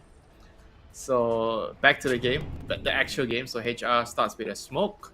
So they place a ward on the high ground here. Why? What is this ward gonna do? Wanna scout the lanes or try to steal? So they place 2 wards on both the route to see the runes. I guess maybe So aware it's of for, rotations. just for the Tinker. Yeah, I think their main goal is just Kiyotaka needs to have a good game. Because you don't really see that very often, placing wards on two wards on the runes early on. Oh, So that this just shows how tells me that they are important he is. just they're prioritizing the Tinker so much, just to secure his early game. I mean, they could have Make sure made he gets it the runes. also a DP off lane and then a safe lane NP, but they chose to go for the DP safe lane instead. So, really, Oh damn it! Really? yeah. DP safe lane? It's a DP safe lane for Ramsey, so it's showing that they're really banking everything on. Let's go, Kiyotaka! Tinker! Win! Shivas and wreck them. Wait, why? So they think this lane setup is better? Because I would feel that if you put Nature's Prophet against Terrorblade, and I guess they don't want the Nature's Prophet against Doom because he can eat your creeps. So you rather have DP there. No, but I feel like DP against Terrorblade is like also a very easy lane for DP. And also against, but there's Elder Titan as well. I mean, oh yeah, they don't have Jakira on top, so Elder Titan against Rubik is pretty nice as CT. And he's gonna go for Okay, this. let the Look punch. at Antares. It's just. Oh my god, this is a dream lane for ET, with the summons. Oh my god, look at it go, man. Luckily enough, Antares went for boots immediately at the start. Otherwise, he would have been, close to dead. Yeah, lucky for him, PQ didn't actually go for a win lace. Sometimes you see players go win lace. Antares He has went ring HP. of protection. What the? He's gonna get the pull. He's fine. He's fine. It's still Objective done. I mean, what can you do, in this lane? If you want to play the lane this way, the lane setup, this is what you have to do. You have to pull and just not play the lane. You're like literally playing against Undying with more move speed now. He just runs at you. You can't fight him, so you have to pull the wave. Yeah, that's why I suggested Jakiro in top. you put Jakira top, so this doesn't happen because Jakira does way better against ET, and the Rubik will be fine at bot. Actually, And nice. then Miro is using his treants as well to pull the lane. this lane looks so sad for him, right now. And for the bot lane, the Doom, I feel like the Doom's also quite happy. Looking at what's happening in the first couple of waves, I feel like you're much happier if you're Aster. Mid lane should be like a wash, I guess. 50-50 so far yet. I love the fact that even at the last pick, Hellraisers keeps us anticipated on what their draft is going to be. Some habits, are always just gonna be there, Flex heroes, if a team likes flex heroes, they're gonna flex no matter what. They are definitely very flexible. Currently, looking at these lanes, do you think we're going to have any action? Looks like farming lanes to me. Wait until your favorite hero gets online, Tinker, and he flies around the map setting up kills. Yeah, when he gets that blink, level 6. It's just Normally at like about 8 minutes, right? I feel like that's the normal timing. 7, 8 minutes, 9 minutes. If it's fast, it's 5-6 minutes. But I highly doubt it'll be 5-6 minutes in this game. Yeah, he needs to get a full free lane for that, but he's actually doing a really good job on to QWI. Yeah, this lane is very, very good for Tinker. It's not much that Ember can do to stop, the Tinker from farming and bullying him with laser. It's pretty hard for, I would say it's pretty hard for Ember to contest too much. He might he's die dead. here though. Okay, he's Oh, Kiyotaka zap too zap. greedy. Too greedy, my friend. Yeah, Pay the the price. laser, of course, does not give a hoot about Okay, the so flame guard. maybe we are getting a 5-6 minute blink. Yeah, giving I hope not. first blood but to Tinker maybe. is terrifying. Gonna need to make I mean, rotations. though. would you say like Tinker is probably the worst hero to give first blood to? I would, yeah. Because Probably the the worst, moment he right? gets his level 6 and blink, he's gonna help the side lanes, which is not something that every mid laner does. And he can do it constantly. Yeah, I can't think of any hero that can be worse than Tinker if you were to choose to give first blood to somebody. Baboka rotating towards mid. They're doing their best to make sure that he doesn't get bottle refills. And no ways dying on the side lanes. It's like, man, is somebody gonna die? Alright, maybe somebody's gonna die top. Well, it is Miro almost taken down there. ET charging at him. Mona is also pretty low in HP, and he used his Metamorphosis previously, so actually that top lane is a bit scary here for Asta themselves. Because of course NP can just, TP back to lane every single time he gets low. Yeah, Doom's not having a good time as well, but so I actually thought the lanes would be better, but they are not going as well for Aster at the moment. There's a wave going to the tower for XXS. But yeah, PQ is gonna die at top. Oh, a little bit of a Yes. suicide play there It is from the not- ET, knowing that he needs to not- be there. It's not very good right now for them, 2k behind already at 5 minutes. They're so aggressive in the bottom lane as well. Ramses and Solo, trying to bully XXS and Baboka out of the lane. They should. It's a Jakira DP. It's not a safe lane combination. This is like more like something you see on off lane, but they have two off lanes right now with Nature's Prophet and Jakiro, which can be played as a carry. And mid-matchup, Kiyotaka is already at about 1,500 gold. 7 minutes. Blink. 7-8 minutes. I think we're on track. Gonna be a nice timing. And then, like, Terrorblade is one of the heroes that despises Tinker because it's just so much damage coming out from the hero, and Terrorblade has a pretty terrible health pool. He has to rely on Doom to get the Doom off on Tinker. I think Doom has a very clear Doom target this game. Tinker. Yeah, the other Yes, two don't Doom matter that too pesky much. Tinker. Yeah, you just have to Doom that pesky Tinker. 2k net with lead already for the side of Hellraisers. XWI has recovered nicely, but right now he is taking some significant damage with that Arcane Room bottled up. Luckily enough, no Arcane Room for the Tinker, because that would have Honestly, meant hell coming forward. Meta pop top lane by Monet. Missed stomp by the ET. How are they going to be able to rectify this? If you look at the net worth, top of it is Kiyotaka by a lot. And then Ramsey's right. 600 gold behind him, but still free for a bit as well.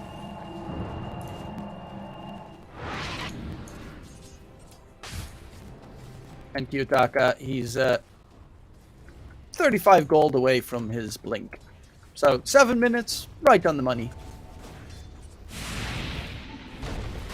Time to kill the TB. But he has no meta especially. Could, of course, go for a Sunder play. No, he spent all of his points, so he actually doesn't have Sunder. Interesting that he used the... Like, he put all the points into Metamorphosis. And not keep an extra point for Sunder. True. No, that's true. Like, normally you say it's skill point save for 2 reasons. Especially for jungles. Nice stomp coming in. Ice Bath onto 2 though. Kiyotaka's also here. A lot of damage. Miro is still not dead just yet. He actually might run away, but Boga's going to get taken down on the side by Kiyotaka. He needs to TP back to base momentarily, but he actually wants that kill. And he zaps the second one. Kiyotaka with 2 kills. Ramsey's with 1. Exorcism used. Tier 1 tower bottom is under siege. The plus side is Kiyotaka doesn't have any mana, but they won't be able to hunt him down. This is not looking good for Aster right now. They are gonna have a hard time dealing with this Blink Tinker. They're gonna lose their towers very quickly, I feel like, and that's gonna spell a lot of trouble for the Terrorblade. Because Terrorblade, you need a lot of the map control to be able to farm the items that you need. You know, if you're losing all your towers quickly, that won't be available for you. And you have a Doom offlane, which is also rather greedy, which is rushing Midas. Yeah, his lane just was a disaster as well for XXS. They could not manage to win it. I'm not sure if going the Midas is the right build. I guess he feels like no matter what, if they are gonna win this game, it's gonna be a long game. You know, if the game is quick, they're not winning. Well, yeah, currently they aren't winning, so I think it's just gonna get stronger. I mean, his big timing is of course gonna be the Shifa's guard. Oh, XSF. I think he's just dead again. Yeah. And this Tinker is... I mean, I'm not sure if they need the Tinker rocket, but yeah, this Tinker is definitely very annoying for them, you know. Nobody can stand in the lanes, you just die, you know, if you go to the lanes. I feel like they're just gonna be slowly choked out of the map and lose the whole map, lose Roshan, and eventually just get bled to death. So looking at Acer, what do they need to change in their game plan to try and recover? I don't feel like they can do much, you know, with the lineup, because they went for this TB. So greedy, so he has to farm. He cannot fight. That's why I was suggesting like heroes that can help the team, like a carry that can help the team. TB, you don't really help your team, you know. You kind of just leave your team to their own device and pray that they can hold the game long enough for you to carry, you know. And right now, I don't see how they can hold the game. Doom is having a bad game. Ember is having a bad game. Who is going to make space for you? I believe in the ET carry. Sure. 30 minutes later. Ag Shard, go. Destroy Stinker easily. Good old 1-2 punch. I mean, you have a point. You have a point. Yeah, he's never going to get that far. And Terry's actually going for the pipe rush on the Rubik.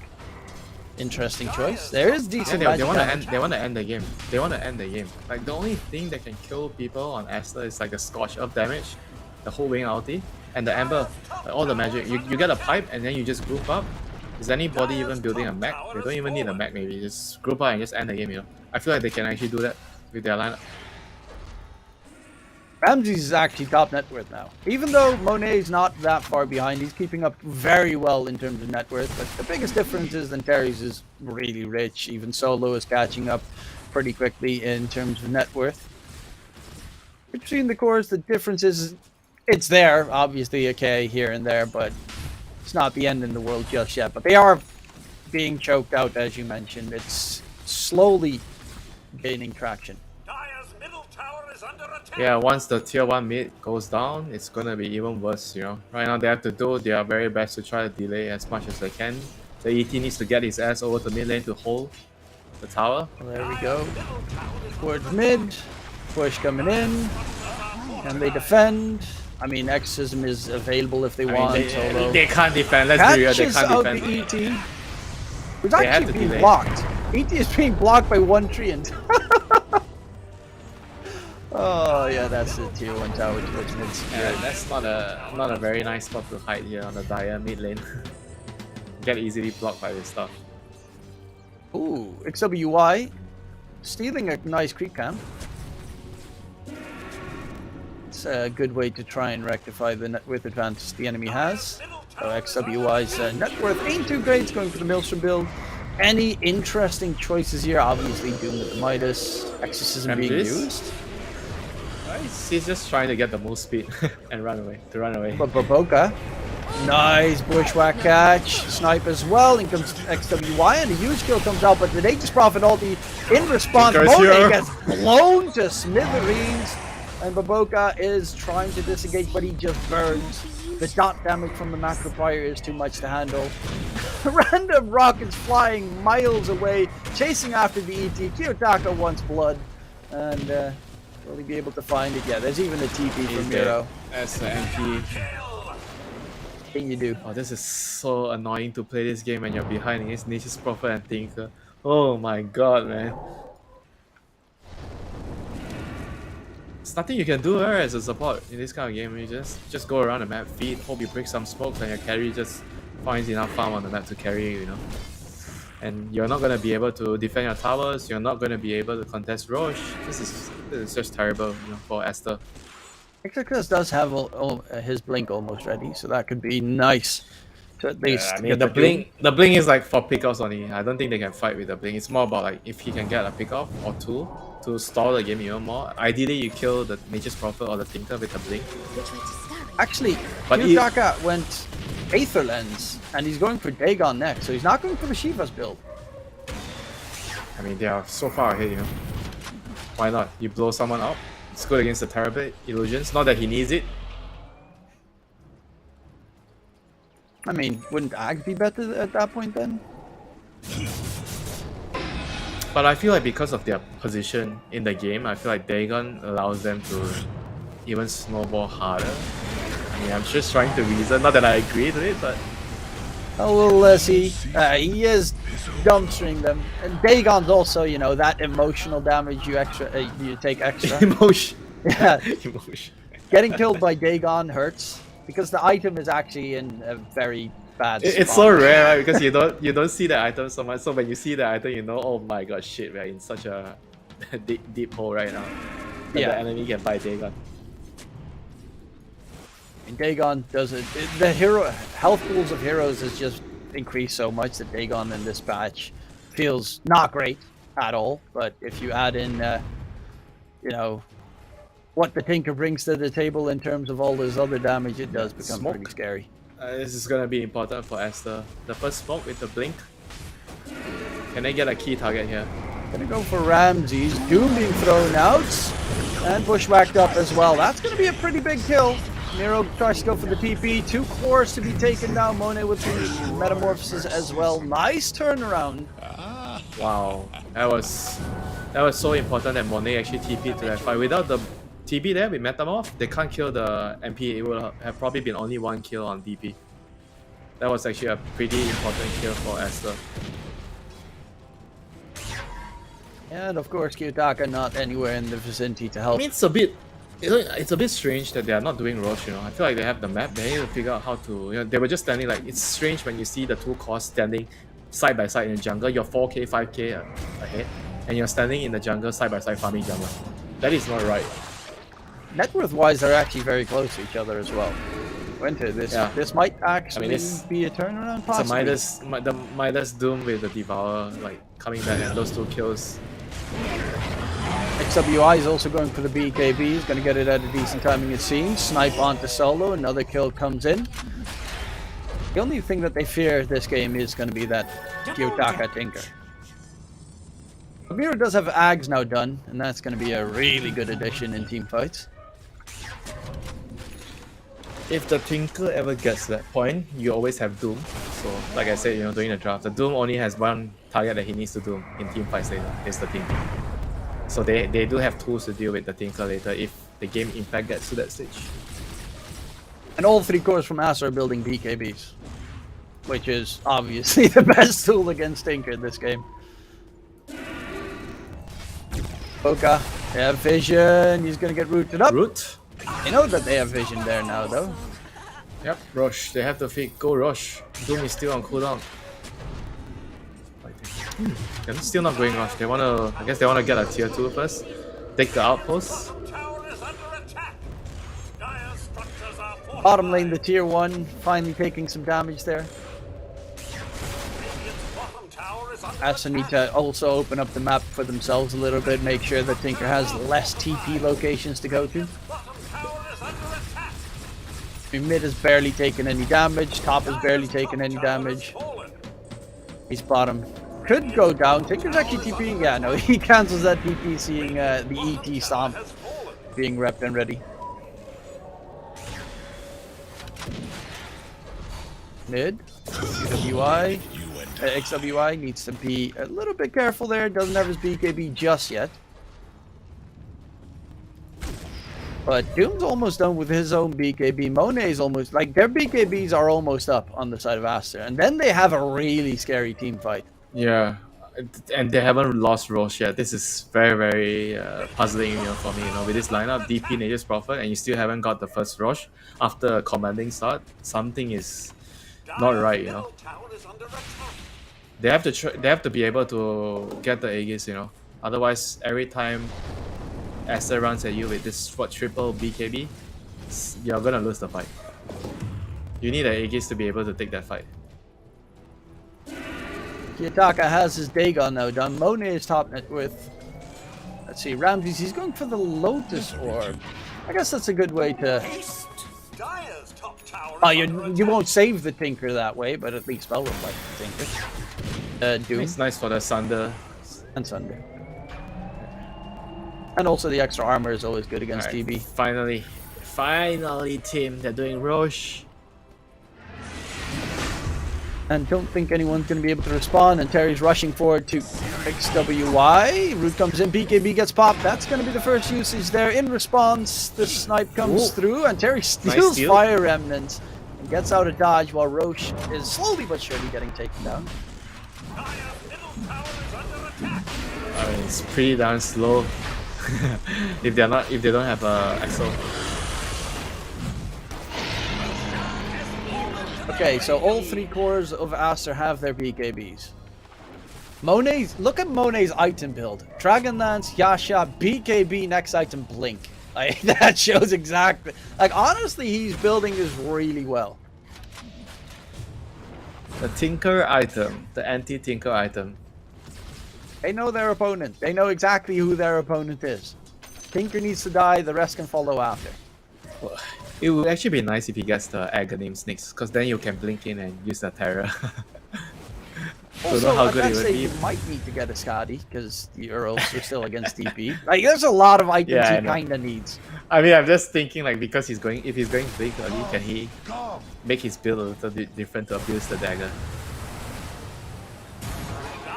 Another choice could there be. Baboka trying to run away, and Terry's chasing him down.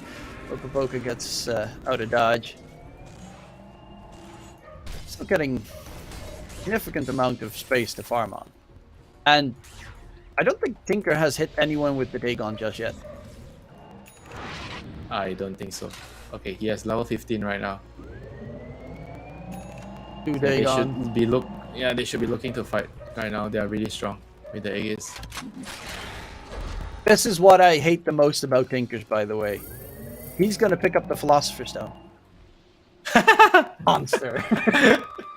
But you just said you like watching the hero. Yes, but like the players that play the heroes are mean to their supports, always. Just like a Zeus mid that steals the Philosopher's Stone. Yeah, I don't need attacks anyway. I mean, what's wrong with the stone on Tinker? It gives him mana. Yeah, but he doesn't right click people. I'm a +5 player, okay?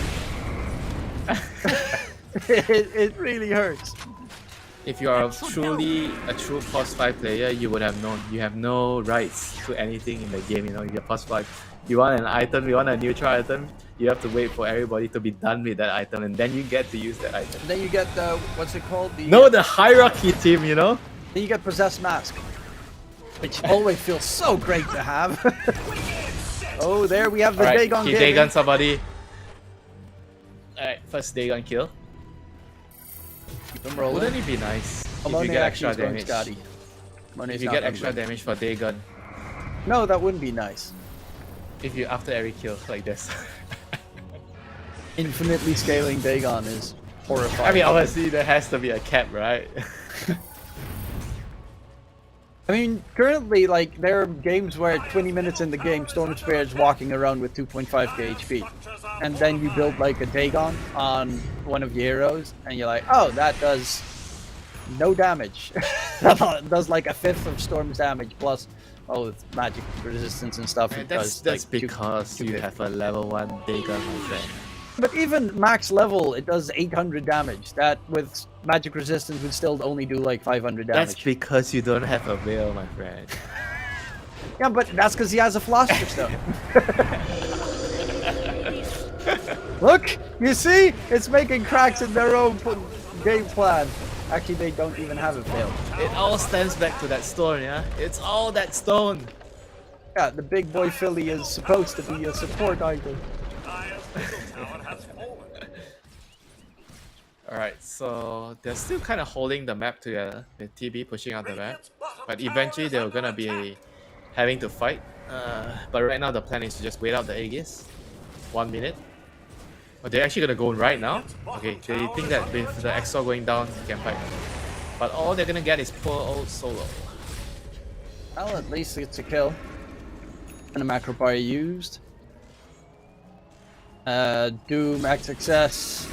Going for the full-on Octarine, it seems, next. More range, more catch. You know what's actually funny? I saw a video, I think it was on Reddit, and honestly, not gonna lie, didn't know it either. But it seems that, you probably know that because you're a genius, Crits did not know that if you want to blink, and you like press out of the blink cast range, you actually have a shorter blink than you otherwise would have. Blink penalty. Yeah, that. It's weird that it is the case, but it's also surprising that Crit, who is renowned for his shaker, does not know that. Did not know that. Obviously, like, probably knew that from being... Dota is a tough game, man. There's a bunch of, a million kind of, like, small little interactions that, you probably didn't know if you didn't play the hero. It also But doesn't yeah, I'm make not making sense. excuses. I know for Dagger, it kind of doesn't make sense, I know. Like, oh yeah, you press max range. It doesn't work. Okay, Earth Splitter comes out. There's some nice damage, and Terry's is dropping low. They will find the Rubik here. Even though Jakiro just barely got out, Monet is going to immediately go for the TP because BKB is on cooldown. BKB expanded, Metamorph expanded. They only kill a Rubik. That ain't good for them. DPS EXO up. I think they should pressure. Either try to force a high ground or go for a smoke and try to get a high value kill. They have to try and do something for now. Monet. Okay, it's an 800. It's an 800 Dagon, by the way. He almost has it done. I mean, he's gonna off. have it. Then he goes back to base. Okay, there we have the big damage. But then BKBs comes out and he's just standing there like, oh, can't do stuff. I mean, you can blow up the supports. I mean, you kite the BKBs. That is true. You have 4 stuff. I mean, I'm sure he'll be able to kite it one way or the other. Or you just take fights, you go in and out, you bait them to use their BKBs, and the longer the game goes, the shorter your BKB timings go, and then the Tinker gets stronger. Is this game, is it completely Hellraiser's favorite in the late game, or do you still think it's a scary one for them? I mean, it's scary, you know. Like I said, it's not a free Tinker game late game because there's Doom, you know. He can always just find you, wait for you. The Doom doesn't even have to Doom anyone else. He can just hide in the fog and wait for the Tinker to show up and then blink and Doom the Tinker. That's all he needs to do. Tinker's going Scythe next. I mean, they have a fucking Midas Devour Doom, and then they have Terrorblade, and if the game goes really long, you're not gonna have a good time, if it's a very long game, even though you're Tinker. There hasn't been a lot of action on the map. It's really commendable by Acer that they're dodging everything. I wonder why, my friend, I like watching Tinker games, friend. Hey, the Tinker played really aggressively earlier. Oh, XWY? Why do you keep saying QWE? Oh wait, that's the team in Southeast Asia. The ex-Lil Gun lineup. Solo gonna get caught, sniped up. Nice kill by Baboka. Oh, Solo again. Lost in the woods. And right now, Esther, they're gonna smoke up. Let's go, we need to kill the Tinker. Double damage. Ooh, Monet's happy. Roche, how long for the respawn? 2 minutes. Right, so he still went for the blink on Monet after Scani. Ah, yeah. And then... I mean, I can't wait for the blink in and fear everybody. I don't know if it will happen. Get the X. Yeah, and then DP's in his exorcism and he runs all the way to Narnia. Narnia.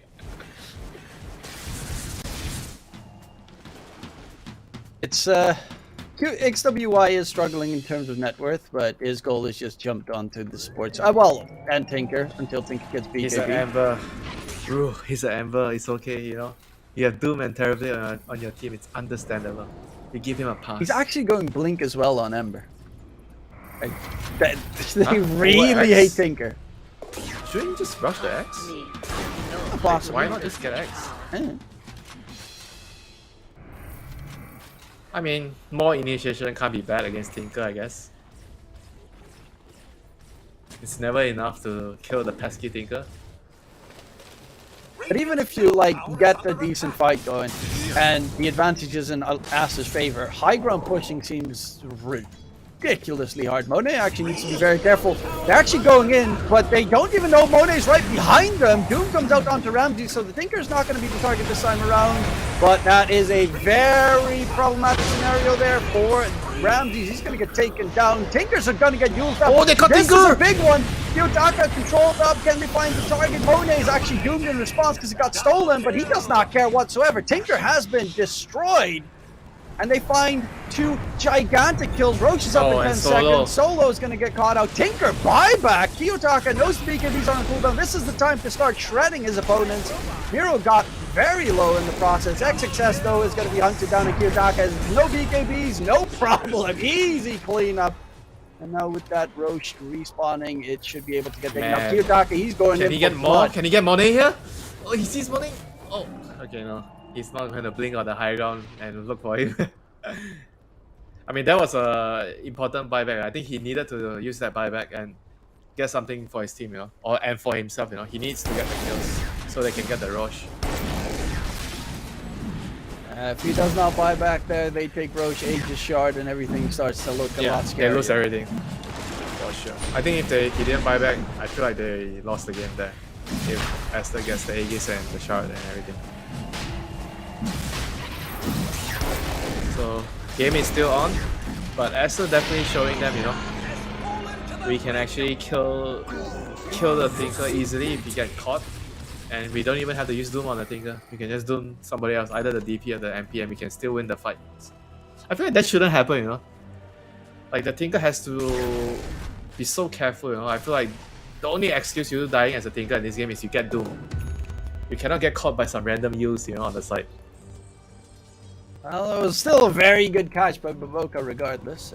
Tinker's got that Aegis. Of course, if he gets killed off twice, that means a dieback. And it also delayed his Scythe of Ice pickup. And said he's going for a BKB. Considering if Doom has been used, there's no other way that they can control him. What is your favorite Tinker build? No, there is no, don't ask me that question. Tinker is a hero I hate from the bottom of my guts. There is no build that I would like on Tinker. Oh, XXS wanting to get the Doom off, but now forced to pop the BKB, TP out of there, gets the TP back to safety. A little bit rough in that situation. There is only one build if you want to know. I open up the the patch change, the patch update, and Tinker has been removed from the game. That is only the build I want for Tinker. I think once they changed Tinker and got rid of his March of the Machines, you were like, oh, yay! And then they gave him free bots, and you're like, oh no! What have you done?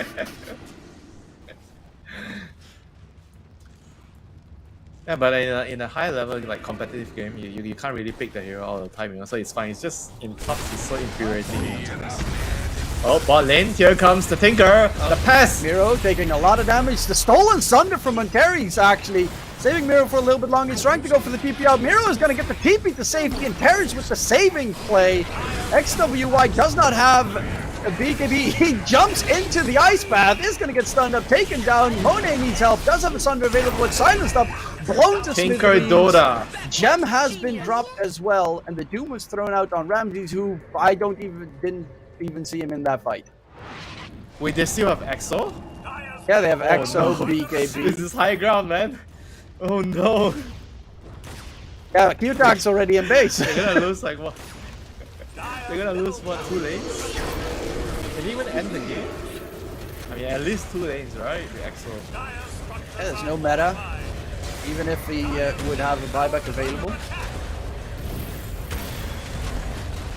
No BKBs means a really unfortunate fight for Aston.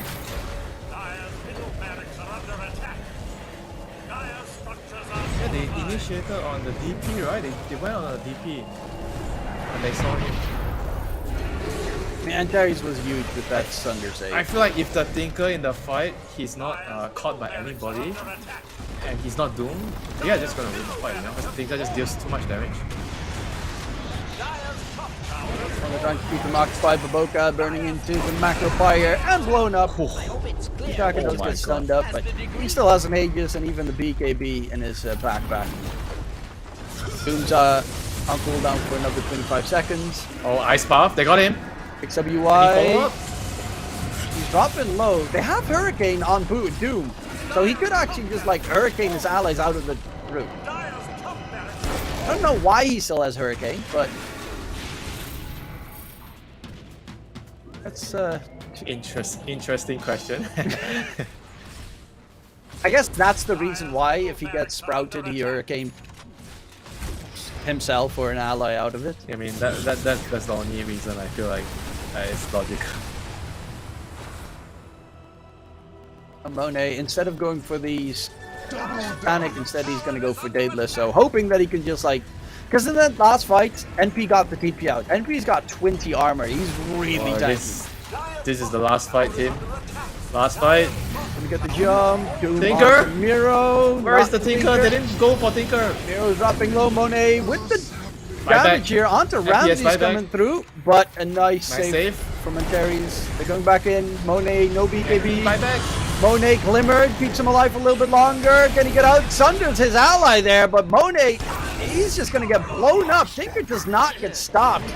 Yudaka is a monstrosity here. No buyback available for the TB, and yeah, that should probably be GG. Yeah, there we have it. The call comes in, and it's going to be a 1-1 tie between Hellraisers and Aston. Game 2 got, it stayed a lot closer than initially expected. Yeah, I mean, ex-HR, HR, they had like a hiccup, they played a good laning phase, they got a really good timing on the blink, but didn't really get the rush. I feel like they were like a bit like unclear of what they needed to do after with getting all the tier 1s and having like the 4 or 5k lead. I feel like that was the only part where I feel like HR definitely had a blip like in the team. But after that, I feel like they definitely knew what they needed to do with the Tinker. They knew their timings. They were running around the map, pressuring. And Esther I feel like it's a bit like very greedy, with their lineup. They weren't able to do much in the early game. So they were practically at HR's mercy, the first 20 minutes, trying to run around the map like rats, dodging the traps, trying to steal whatever cheese they can find on the map. I mean, eventually they got there, but just lost a couple of very bad fights, and eventually the Tinker just took over. Yeah, it was. Did Tinker even get doomed that game? I think one time, was it one? Maybe no, yeah, you were right. Actually, maybe no. He was mostly dooming the Dead Prophet. Yeah, last fight, I think he doomed the NP. I think Antares did a really good job as Oh, well. you know what's the MVP this game? The buyback of the Tinker Yeah. at the Roche.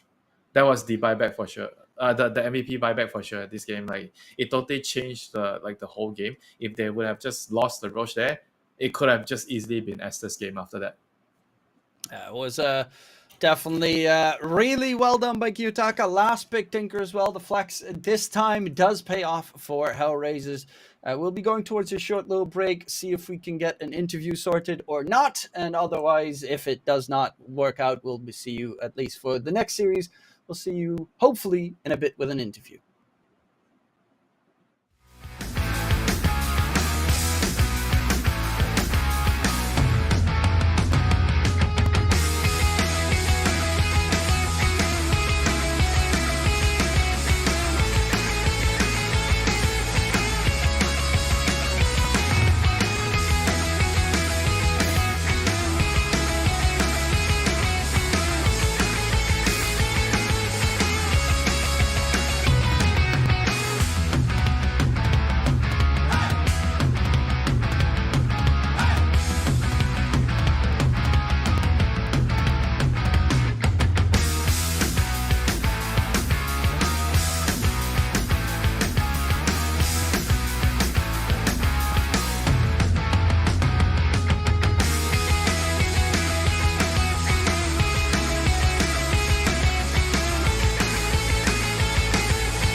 So we are back for a very brief amount of time to tell you we will not have an interview for this matchup. I guess, when it comes down to a tie, there are no winner interviews, or no one wants to have. We'll see in the next series, hopefully. But we will be going towards a short little break, about 25 minutes.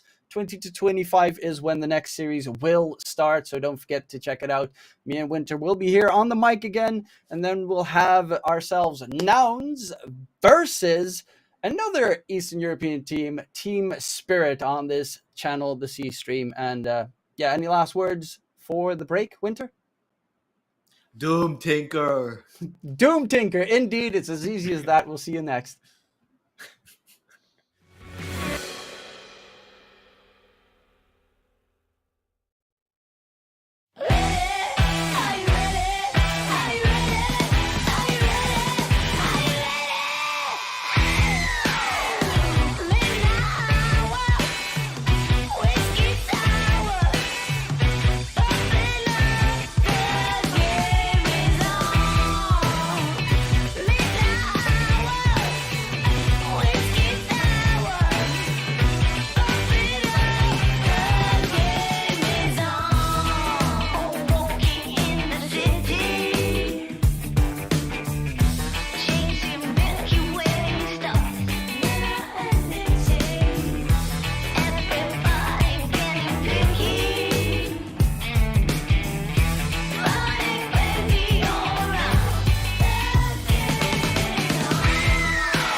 It starts with this, a person that you miss. Mine draws a blank. I wanna go back to the early days when life was an escape. Now I just wait for better days. I lost myself in your reality. Lost myself. I lost myself in your reality. Lost myself. I feel that life, according to a friend, we're all shrink wrapped in families and making ends meet. Stuck in jobs we'll never leave. I never wanna be like that, so I wanna go back to my reality. Wanna go back. I wanna go back to my reality. Wanna go back. Didn't mean to sound so concerning. My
creature with no skeleton inside your hands.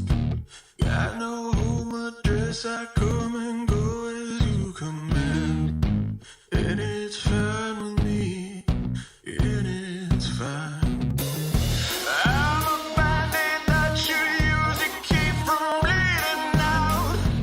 I'm the lover you don't love, but love to keep around.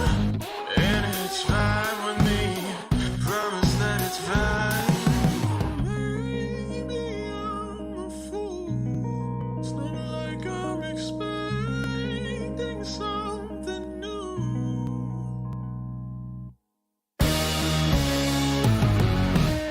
You need examination. I'll be your medication. Whatever, whenever, I'll never tell you no.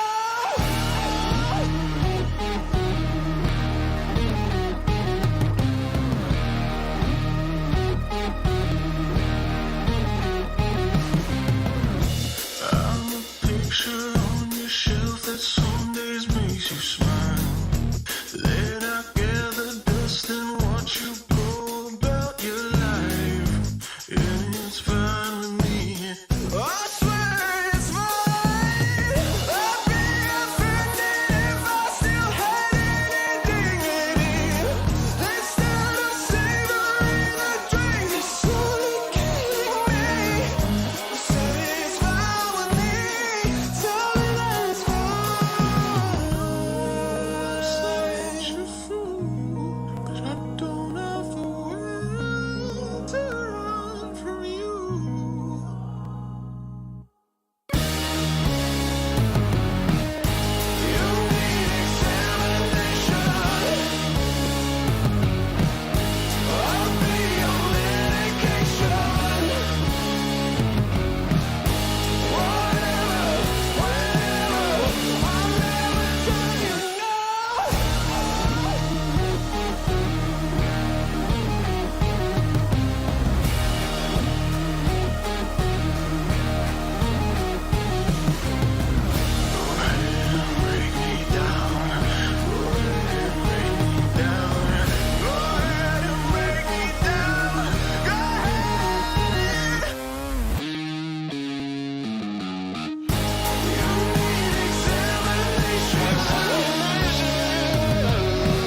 League Season 19 is brought to you by Intel, Acer, Predator, DHL, and Monster Energy. We'll do it quick. Hello, ladies and gentlemen. We are back for another matchup. Now it's going to be Team Spirit versus Nouns. Again, DJ Truman on the mic, joined by Winter. The draft has started, so we'll quickly go over the current standings that we have in after the group stage. Well, the first round of the group stage. And let's see, what do we have? It's a 1-1 tie all the way through. Gaming Gladiators versus Shopify is still busy right now on the A stream. So don't forget to check that one out if you're interested. It seems Shopify might go for a very big comeback there. So that might also end in a 1-1 tie. Balance in all things, my friend. But that's Group A. And we've got Group B next. And that's going to be an interesting one. Team Spirit versus Nouns. We can jump into the draft right now to see the heroes that are already being chosen. And go over every addition to these rosters. Obviously, Team Spirit is a team that we all know, TI champions and whatnot. Versus Nouns, the All-American team. They actually are the IESF team as well, the representatives of the United States of America for IESF. So it's their full roster, full North America, even full USA. I mean, they have a Brazilian coach. Yeah, that's true, but their players are all Americans. Because Lelis was the only one that you could possibly say, no, he's not, but he was born in New York, so he is an American citizen as well. And their coach is a toaster. But what?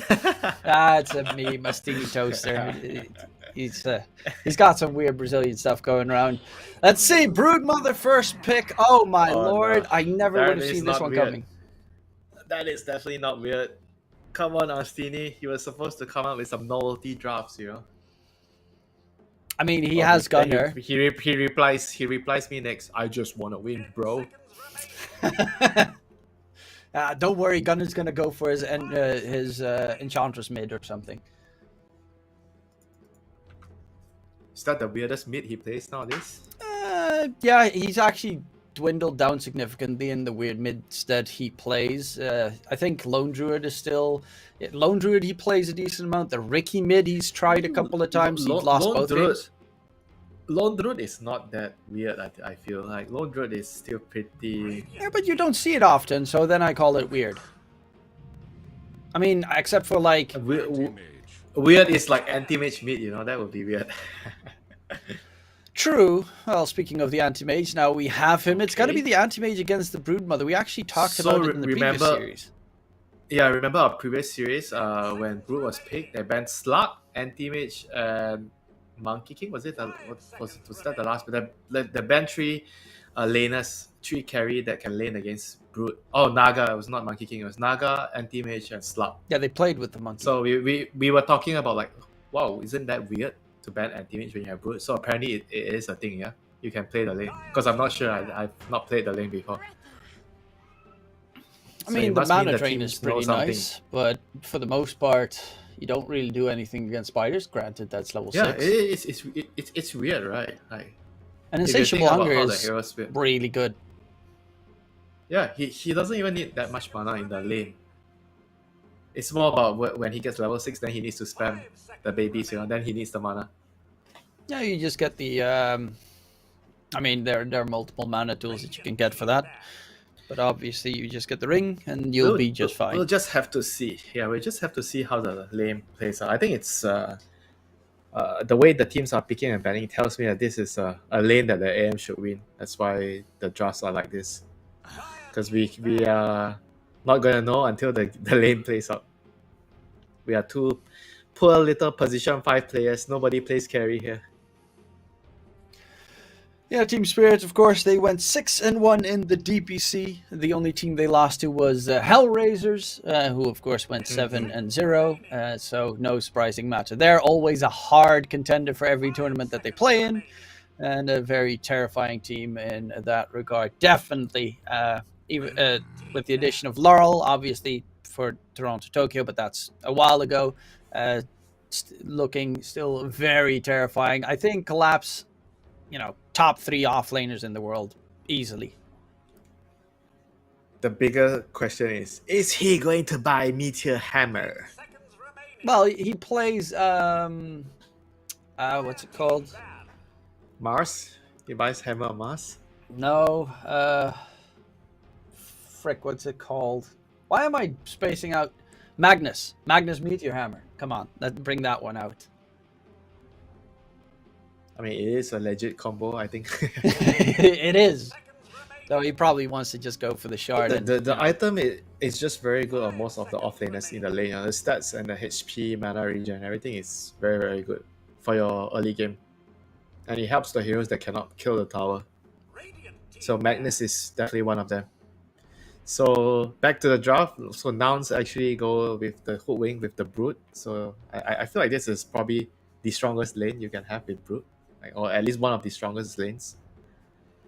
It was popularized last season? Was it Liquid? That one of the teams in EU, like they keep picking Hoodwink plus Brood, and the lanes you just crush all the lanes.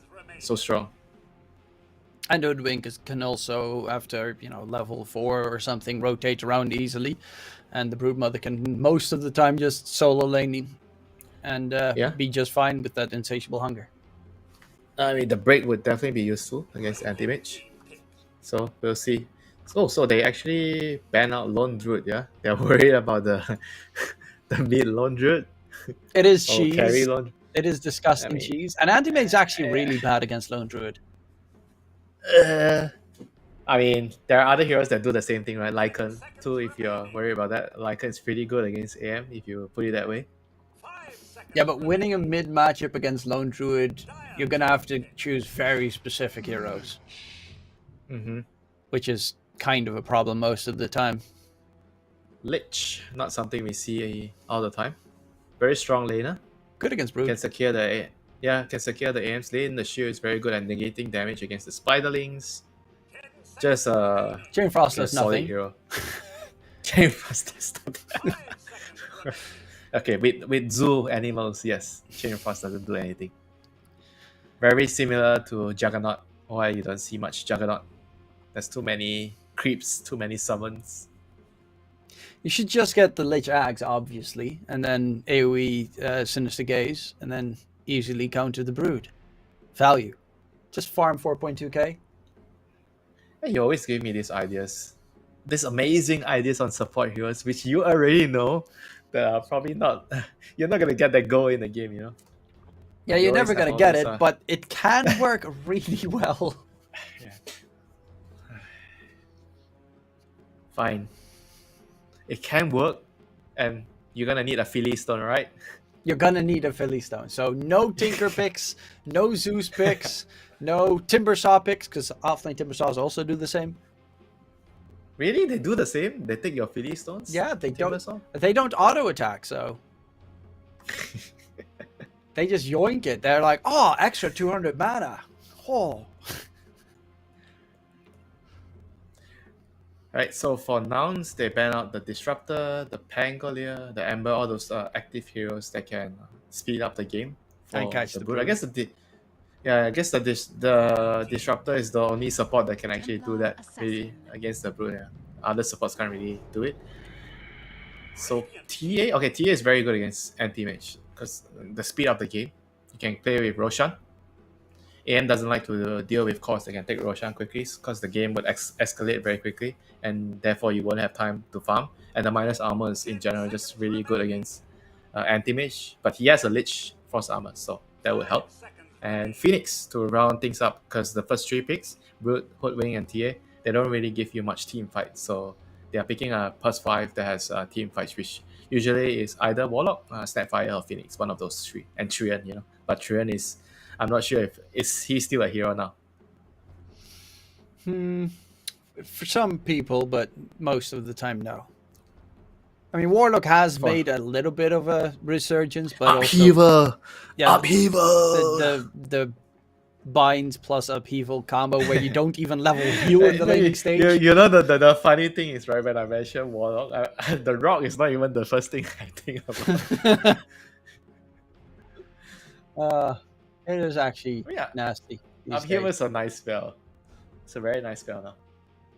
Yeah, no, that it also does slight damage and such. But the Phoenix, of course, really good. Anti-Mage can't take down the Phoenix Egg very quickly, though. That's the only downside of the Phoenix. They might even go for a Snapfire. Maybe not Snapfire. Offlane Snapfire, maybe? Yeah, but not with... it's weird with a Lich or Rubik in a lane. Yeah. That one, it does not clear it quickly, but that's a big bully. That I love. He's good against TA and in the Brood. lane if it's a safe lane TA, and he's good at clearing the spiders. So I think it's a very solid pick. It works well with their lineup. You want a hero that can go in when you have a support duo like Rubik and Lich. If you don't want like a Snapfire off lane, because it does, then everybody is just backline heroes, then it's hard to play the game. It's also hard to bushwhack a Primal Beast if he's like in his trample because all the trees die. Okay. Sure. Just believe in the Primal. And I mean, it's a the very gargles nice, are always cool. Pick. Then you just need like a... Oh, I wish they can pick a Grimstroke. Then you have this double chain, like chain frost, and double polarize. And then he goes for does it still work on Mana Void because it's an AoE spell? Or is it if you have a... It does double Mana Void, yeah? It still does, right? I love the fact that if you have like a Soulbind with Primal Beast and he uses Pulverize, he goes into like a pirouette spin.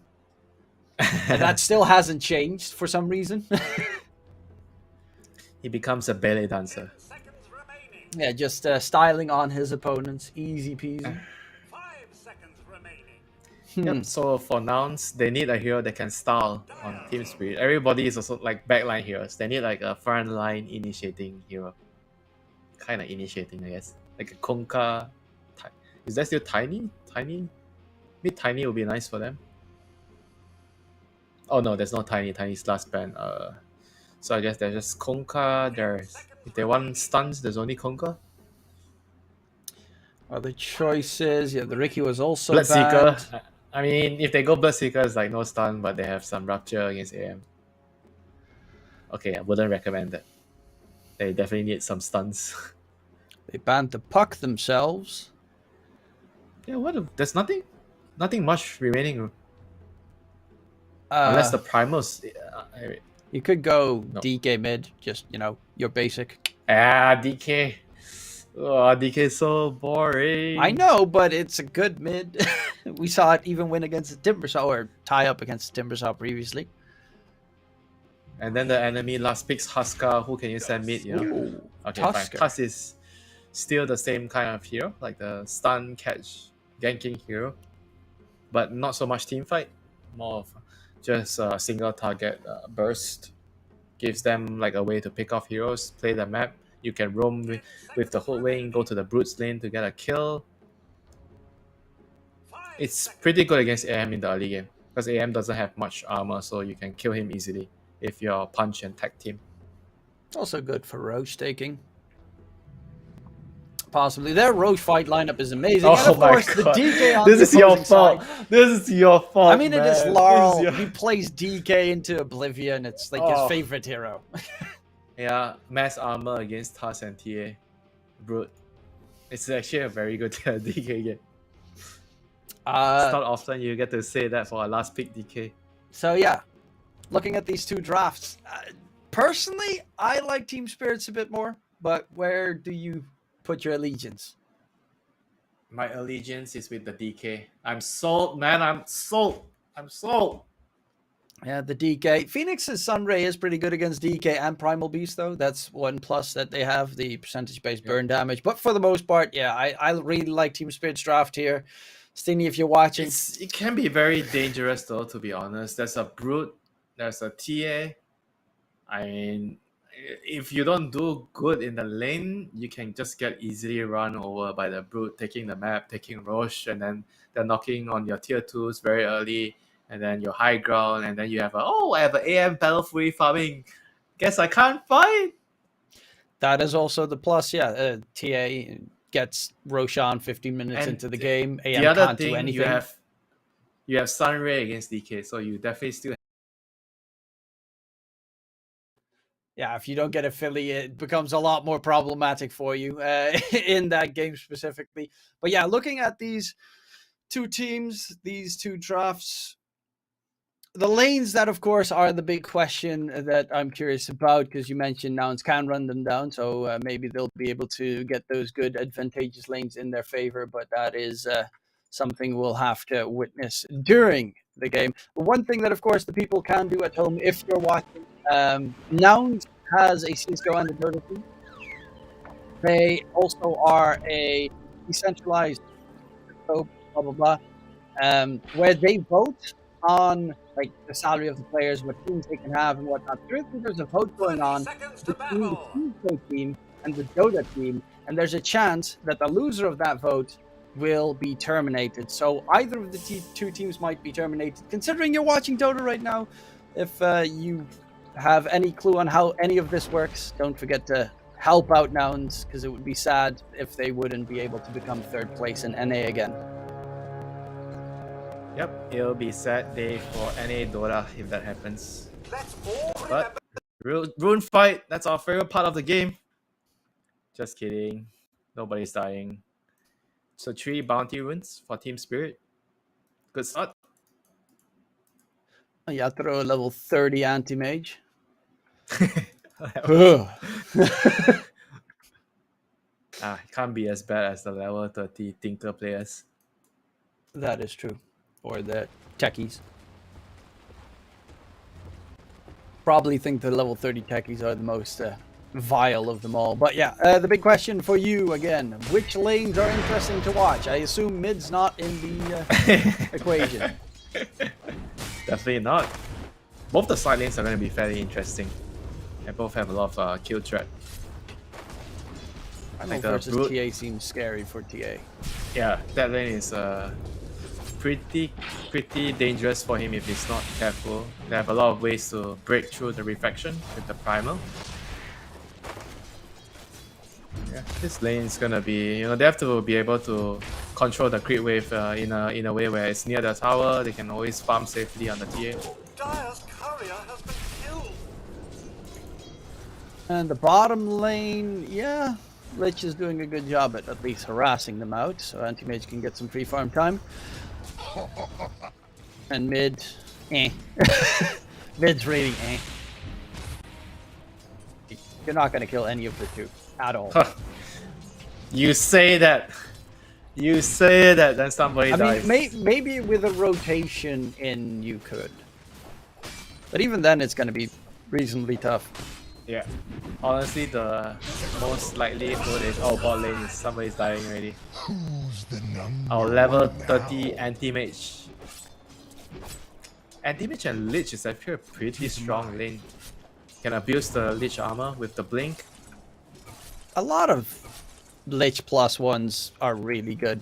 Lich has just constant spam as well, and he's sending out 2 more mangoes because he had a ton of mangoes at the start of the laning stage.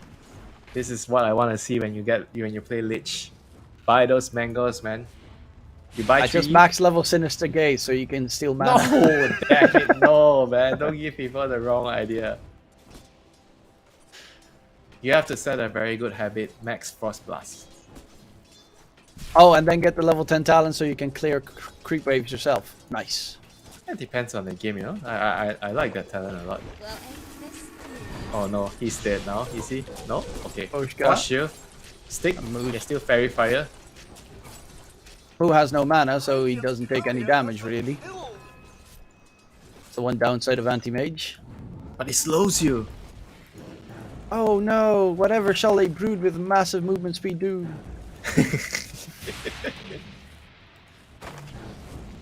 Gamson is forced to walk all the way back to base. Wow. The lane is completely out of control. The lane is push, so at least that's not that bad. Oh, another kill on Mu. Alright, level 3 Lich, GG, Frost Blast level 2. This is when the lane becomes really hard for you. The Lich getting level 3 early. And he has extra mangoes. buy those mangoes and win lane. He's even sending out the good old infused raindrops, which is going to help with the extra mana regen and damage And taken. our good friend Anti-Mage already has a ring. This lane looks pretty good for him. Carl's also having a good time in mid against Gunner. Collapse obviously is like TA can't touch I him. thought you promised not to talk about the mid lane. The boring Okay, lane. I'm sorry. Trusty. But he's doing a really good job. Laurel 8 denies as well. The plus side of having that dragon kill stun. Yeah, he's doing a little bit better than I expected. Actually, a lot better than I expected. Thought it would be a 50-50 lane. But like you said, with the stun, it's going to be DK favored and top lane. Primal's going to be able to pressure this lane. Maybe get a kill on TA? Okay, nope, too deep. I mean, it just forces TA into it. Like, you force him to heal himself up. The only thing he can do right now is leech XP. This is a hard lane if they can't control the wave. He wants the wave to be like how it is right now, in front of the tower, so he can farm safely all the time. I mean, safely, don't really know about that safe. Telekinesis, of course, luckily enough didn't have it available, otherwise Jamson would have most likely been stomped. Yeah, this lane is actually pretty hard, you know. Like TA with Phoenix is not the greatest of lanes. Like Phoenix, you generally want to pair Phoenix with a lane where you have a hero that can play aggressive, go for kills. In a defensive lane, Phoenix is not that great, except for a few matchups like when you're playing against Tusk, for example. But apart from those matchups, generally Phoenix has a hard time in the lane. He just wants to pull creeps, you know, get his levels. Well, Yatoro, he's actually going for the Vanguard build on Anti-Mage. Yeah, you And split then it later. breaking it open later. Vanguard just allows you to be very aggressive with the mana break in the lane and allow you to survive some pressure, withstand some pressure, and allows you to defend the mid tier 1, you know, anti-mage TPing with a Vanguard to the mid tier 1. Have you seen it? It works wonders for your team. I mean, you have a DK mid, so he's already level 6, can put some pressure onto the tower. I don't think you're afraid of your mid lane anymore. Yeah, but it gives your team options. I feel like when I'm playing and if I click on my carry, I feel like my carry can come to the fight. I feel more confident, you know, defending the towers or going top lane. Yamsun. Refraction ain't gonna help you that much. Ugh. Right? Collapse needs to be faster, pushes him back, which of course gets rid of the meld, and that is going to be another kill secured. Alright, this lane is a Top disaster. lane's over. Mid lane is rough. Bottom lane is also rough. All 3 lanes are being lost currently. And even Maposhka rotating towards mid. Oh, mid lane. Gunner. Okay, stun. Kill secured. Husky TP's through. There's also rotation from Lelis. They might find Maposhka in response. And they will indeed, but Yamson's now going towards mid on the TA, knowing that he can't do anything in his lane anymore. Right, this game is gonna be quick at this rate, my friend. There's 3 lanes in Dota, and if you're losing all 3 lanes, everybody knows what's gonna happen quick. They can always try and recover, but it's gonna be pretty rough. Will It's will a they tall put task. Tusk top? Or... Oh, Gunner's actually going bottom lane. The Tusk has to rotate and kill people. He can't sit in a lane right now. Save my anti-mage, he has a Vanguard! Don't think he's gonna die. Pretty tanky. 1 second, does he get away? No, he does almost. not. Just barely taken down. Yeah, that only worked because he just used his blink, you know. If every time he has blink in the lane, there's no way he can die like this. I mean, I guess that's the price, you know, for always wanting to play aggressive with the Lich in your lane. You want to pressure the offlaner and you pay the price with the rotation. But on the other hand, Lara is able to use that time to almost kill the mid tier 1. That is pretty nice for his team. And I think at some point the support should just go to the DK's lane, you know, just get the tower.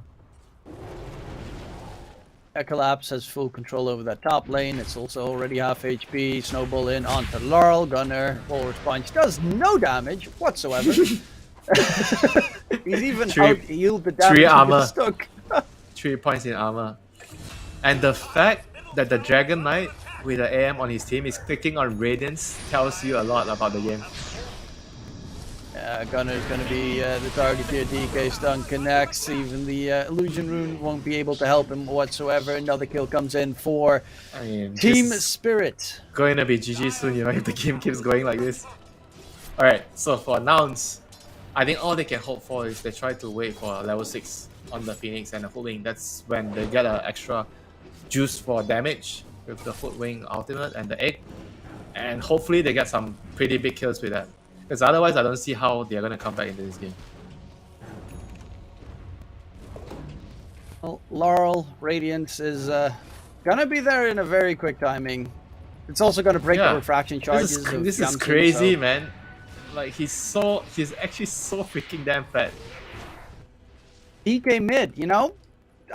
You mentioned it. It's good. You mentioned it's boring, it. but it's really I'm like, good. it's boring. I didn't mention it. I only mentioned he's boring. I mean, oh, Yamsun top. Wait, what? Cancelled the... I have no idea. I thought he cast his polarize. Yeah.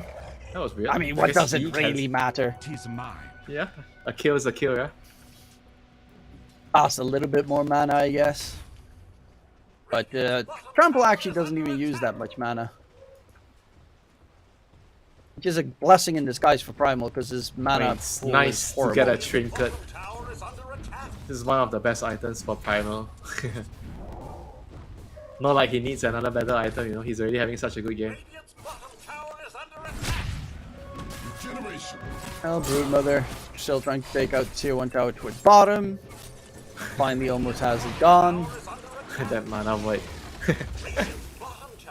Burns his mana voice, and no stun.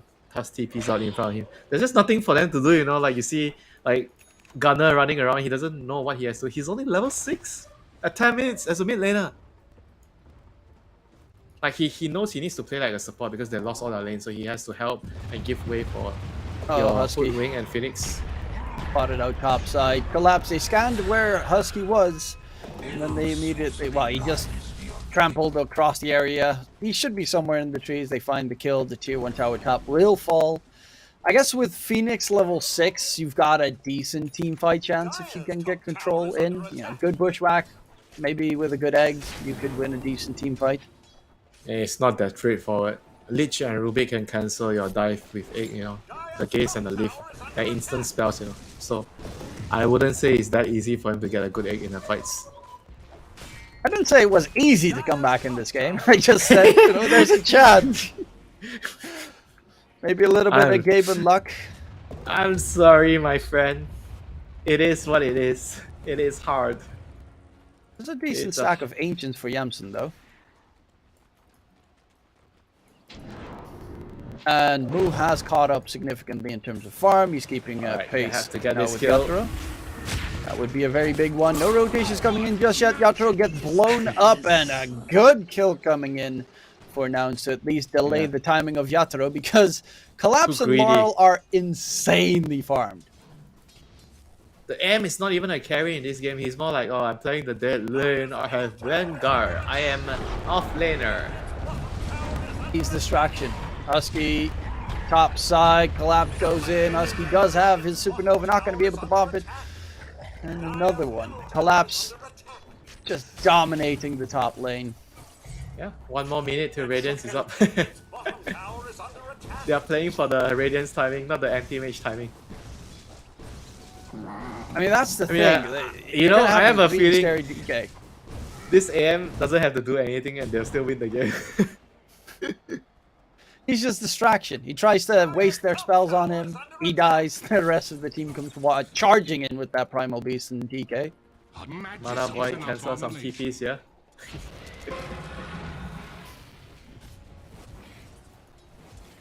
He still has some decent farm. So Yamsun has gotten a good chunk of gold from taking out that ancient stack. Once he has Deso, maybe they could even, you know, try to smoke a Roche. Something along those lines. Yeah, they have to try something. Ghana has max tag team, yeah. It's not often you see a max tag team mid-task. So that's going to help them get the Roche quickly. Let's see, they're trying to set up on Yatoro again, but his team is here. His team is here. He's no longer the distraction. Sharpshooter gets stolen. Koshka being chased. Gunner, though, not getting to the low ground, is going to get chain frosted. No, the spiders are dying! But so is Gunner. I mean, like you said, Lich against Brute, no chain frost. Useless chain frost. At least he found the kill on the Lich. Gotta look at the positives here. Yeah, I know, Thompson's right? farm is PMA. okay. We have Indeed. this TA Desol timing coming up soon. And hopefully with the TA Desol timing plus the level 4 tag team, we can blow some Rosh up or some heroes up. But oh wait, there's a Dragon Knight that will have 4 points in Dragon's Blood. Well, speaking of Dragon Knight, actually the Sunray's on him Sunray! right now. Oh, level 1 Sunray, oh no. He takes no damage there. I know I mentioned, you know, Sunray is good against DK, but not when it's level 1. Oh, Laurel? Does he care? He's also got that evasion from the Radiances. Like, this is how comfortable he is. Rotations are coming in, but they're still very far away. He's just frontlining, realizing, oh yeah, they do nothing to me. Yeah, Dragon Knight, yeah? That's your favorite hero. It is such a boring hero, but it is so strong. There's a reason that it could even survive against a Timber Saw in the last game, last series. It's at They least lost, not as, but yeah. not as boring as Viper, yeah? Those people that play Viper and think that they're really good. They're still better than people that play Veno. I hate Veno way more. I can't argue with that. No counterpoint. So stupid Veno wards all over the place. You can't move without being slowed. Take a Veno every Viper any day. Yeah, so right now, Nouns, they're just trying to, you know, get together whatever bits and pieces that are remaining on the map, you know, whatever farm they can get. I feel like they have to just find a way to get the blink, you know, on this Tusk. The only way they can make any play is get a dagger on Tusk. I'm surprised he finished his Falcon Blade, you know, considering how bad of a start they had. The problem is Gunner also, as you mentioned, went for tag team, so he can't one-shot creep waves yet. Yeah, cannot farm. Yeah, he can't farm. Oh no. Oh yo. So yeah, his net worth is slightly ahead of Levis. Support. Okay, literally at this point they have 3 supports. Okay, let's be real. Collapse gets a solo kill onto one of the 3 supports. The rest of the team. Primal is one of the best heroes to kill supports when you're this far ahead, you know. So having 3 supports BKB as well, so he doesn't care. Having 3 supports doesn't feel good. And here comes the smoke. Can they kill Gunner? Gunner! Oh no, Gunner! Well, Husky's on the run as well. Piggy run, piggy run. Nice to slow will at least keep him out of harm's way, but honestly, it also feels really good, you know. You're primal and you're just running down the enemy. When you're closing down the map, right, chasing the enemy, it's really good to be primal. There's so much range. How does he still find move? Because he's primal. I know, it's literally the only hero he can do that one completely into the trees. You can chase him down to a degree. There's another onslaught available, holds him down. Stolen snowball from Mira. They get the control onto Moo. The heal from Husky's trying to keep him alive. Moo is actually surviving quite significantly, but Husky's going to be the one getting controlled snowball in. This is a bit problematic. The Phoenix Egg does get dropped. Lelis comes charging forward. Nice bushwhack comes in, but the sun has been taken down, and it's all shade from here. It's Yamson on his own that's still left standing. The rest of the team got abysmally destroyed. They're 9 to 10k behind, and there is just very little hope at this stage. 10%. I would give them 10% hope. Well, let's see what Dota Plus says. 6. Oh shit. I'm even being generous. I'm more generous than Dota Plus. My friends call me a pessimist, but clearly I am not. You have a little bit of hope here. So Moo walking right towards Laurel. Actually, walking right past Laurel. Mira with the slow. DJ blink forward. Has the stun. Mira has the spawn Spiderling steal, but yeah, the pipe is just doing too much work. You got Radiance, I got pipe. Well, they have an anti-mage with a Battle Fury done. That's also pretty Oh, good. they have an anti-mage? You sure Yeah, they have an anti-mage? Hey, he's still somewhere lurking about in the game. They have 3 cores. Who are the 3 cores? Primal, and DK. AM's just there to TP in, cancel some TPs with mana void. AoE stun, you know? Oh, they do find Miposhka. They'll add it in for play. Lelis. Excellent pause 5 play, team. Breaking the smoke for the carry. Nouns are currently in Cologne. They're having the boot camp. The only one that's not there is Lelis because he's a little bit sick, so he'll probably join later. Or not at all. I don't know if he's going to join, but he's playing from home currently. So best wishes to you, Lelis. Hopefully you get better soon. And Gunner is getting closer towards that blink. Alright, look at how sad it is to be them, you know? They can't do anything with the lineup with this kind of start. Yeah, if he went for a full Ice Shard Snowball, he could at least kill the creep wave. Okay, here we go. Here we go, team. There we go. This is the fight that Nouns need. Collapse has Is got this a the fight they're gonna BKB. win? And Moo's gonna get jumped. Laurel actually dragged back. Doesn't have a BKB himself. Sunray does do significant damage. Snowball in. Phoenix Egg dropped nice in the egg. area. It's doing a pretty good job. Collapse trying to disengage. So still has a BKB at the Oh ready. my god, He he's just so fast. What the hell? He's so fast. The boots boots of are Barry very... and the bullwhip as well. Gunner's gonna get controlled up. Smack from Collapse. Needs to be careful. Pops the BKB, realizing the damage is a little bit more Oh than my he would god, have the liked. damage. Laurel's actually dropping. Laurel is dead. A big kill comes out. The control onto Collapse. This might be another one. Yamsu with the second. Mira's going to possibly be a third. And this could be a huge turnaround play here for now. The 2-for-3 trade. The Phoenix Egg was significant. Miposhka might be a fourth. The only one that would possibly be surviving in this case is, of course, the God Anti-Mage who's on the other side of the map. That's Maybe actually we beauty. need the anti-mage to play the game. Yeah, that was That a is, bit too big. too confident, you know, by Spirit. You know, they are in a very good position. They're running down the low ground. I feel like they could have just disengaged at any time there, you know, but they feel like they could have taken the fight. But your DK has no BKB. He could just die to all this magic damage from the Phoenix. And I'm very, very surprised he's actually... Wow, he's actually going Manta after the blink, not BKB. Damn it, that's really, really greedy. Yeah, the BKB I would have expected. The Manta, you know, it makes sense once you get I mean, to the point you're where you gonna get the ads die, and you know. stuff. If you get caught with the sharpshooter and the Phoenix Egg with a shard blocking you, you're just gonna die, man. Yamsun does do still a lot of damage. He's actually almost done with his own BKB.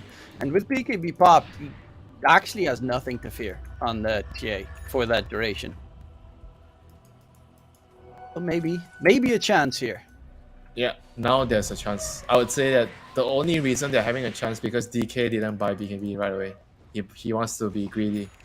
He wants to be the win condition. Manta, Radiance, Aghanim's, no BKB. And now it gives them a chance to kill him. Are you even trying? Well, it did give Yatoro some time to catch up to the rest of his team in terms of net worth. He's done with the Manta style yeah. now as well. We're going in. We're going in. Are we going in? Blink! Laurel onto Yamsun would be Yes, a big BKB. kill. The Sunray, though, is pretty nice. Yamsun, can he pop the BKB? They need to make sure he can get it off, and he does finally get the usage going. Phoenix Egg gets dropped as well. They need to bail out. Yamsun's being healed up in the process. Laurel is actually dead. What are they doing, team? Look at how the DK is dying every time. He still doesn't realize he needs a BKB. Why are they fighting? And Miposhka is going to be another one. This is dangerous. Alright. The Phoenix Egg is doing a lot I mean, with the they're- Sunray. I didn't expect my 10% to include the enemy doing this. I mean, that Sunray in those fights does so much damage and healing. It's actually pretty impressive. Gunner topside. Lelis going to get the pushback. Oh. And Yatro's dropping low. Gets taken down by Greedy. Lelis.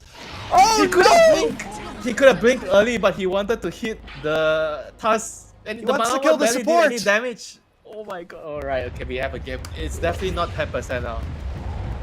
That's dropping quickly. Now it's at 16, but we need to wait for the What? odds to 16? settle a That's little. not right. Yeah, it needs 16? to settle a little bit more now that, because it's usually, you know, it goes every minute. So we'll check back to the win percentage Yeah, at that point. If you're being fair, it has to be, say, around 25-30% right now. It can't be 16. It's I 18. mean, is that little? 16? And net worth is dropping quickly. It's now a 6k net worth lead. Still I mean, the difference is just between Gunner and the rest. That's just the net worth advantage. But Gunner's, you know, he's doing what he needs to do. He interrupts the BKB primal. He holds him in place. Snowball saves multiple times as well. Yeah, farming creeps is definitely not what he's doing. Yeah, I know, but that's what he's got Yamsen for. Who's got them supportive items? That's the one downside of Primal Beast most of the time. He doesn't... You know, they don't really like to go for Garden Greaves and stuff. Also, finally, team. I didn't even realize... DK is buying BKB. Finally, team. He realized. But he's queued it after the Ag, so... No way, man. If he buys X first right now, I'm leaving the call. I'll just leave and go have my dinner. Because I am done. By the way, I just realized Collapse has 2 sets of boots. He's got phase boots and boots of bearing. I think it's pretty common on Primal. Because boots of bearing is so good on Collapse. Catch oh, on he's to bringing in Lelis. Laro? Bro, you have no BKB. Don't. Samson's looking for blood. He does have the eggs as well. And they're gonna bail out. Alright. So you were saying Primal has 2 boots because he has 2 feet? Yep. Oh, he actually has 4 feet. But it's pretty common on Primal to go double boots, you know, because bearing is He just only you always walks on. He only his walks hind on the legs? back. Yeah, he only walks on his hind legs. How the hell does he stay afloat? get... He must have really, really strong hind legs. Yeah, that's a bulky boy. I mean, his ultimate is just the most satisfying spell in Dota right now. You assert dominance on the enemy. You slam him to the ground. And the And random he's gargles from the void as well. His random goggles is literally asking, when is my anti-mage coming to the game? When? It's your average Dota player screaming. I've already done my job in this game as Primal. I created space, I killed some heroes, I have BKB.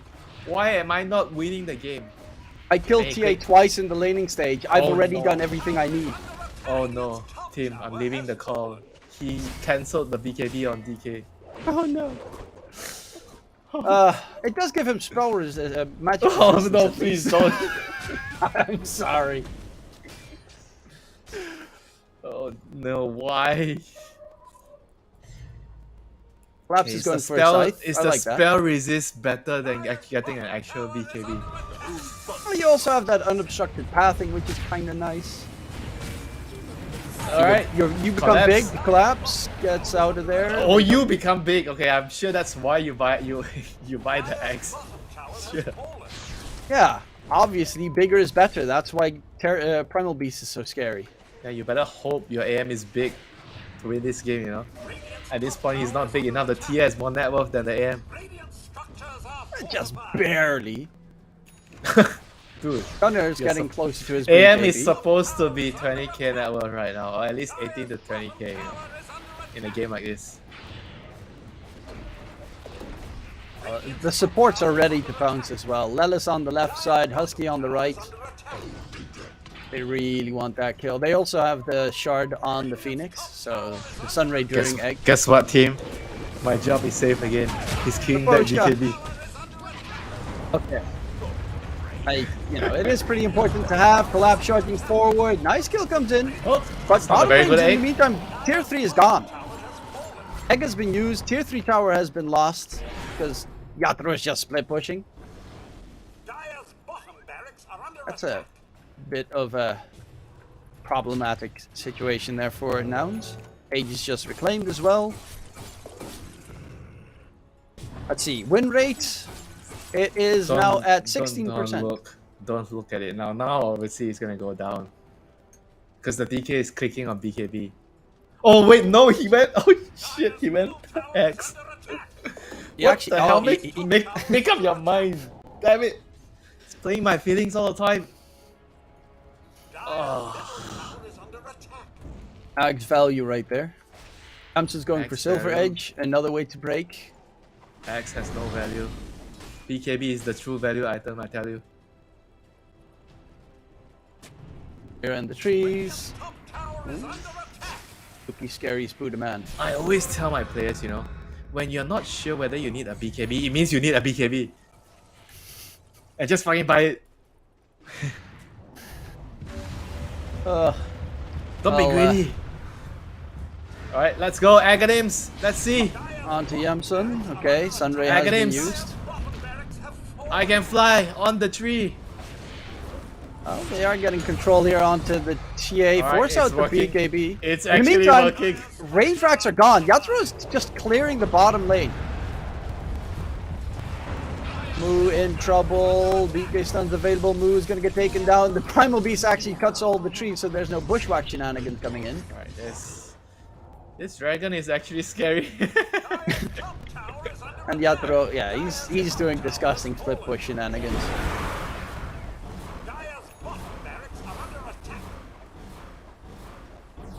Alright, the win probability is probably correct now. Now it's Yeah, back to 5%.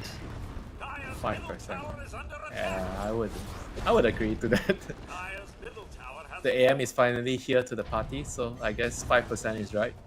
Skadi completed. Butterfly next. No BKB on TA. Doing lots of damage onto Yatoro.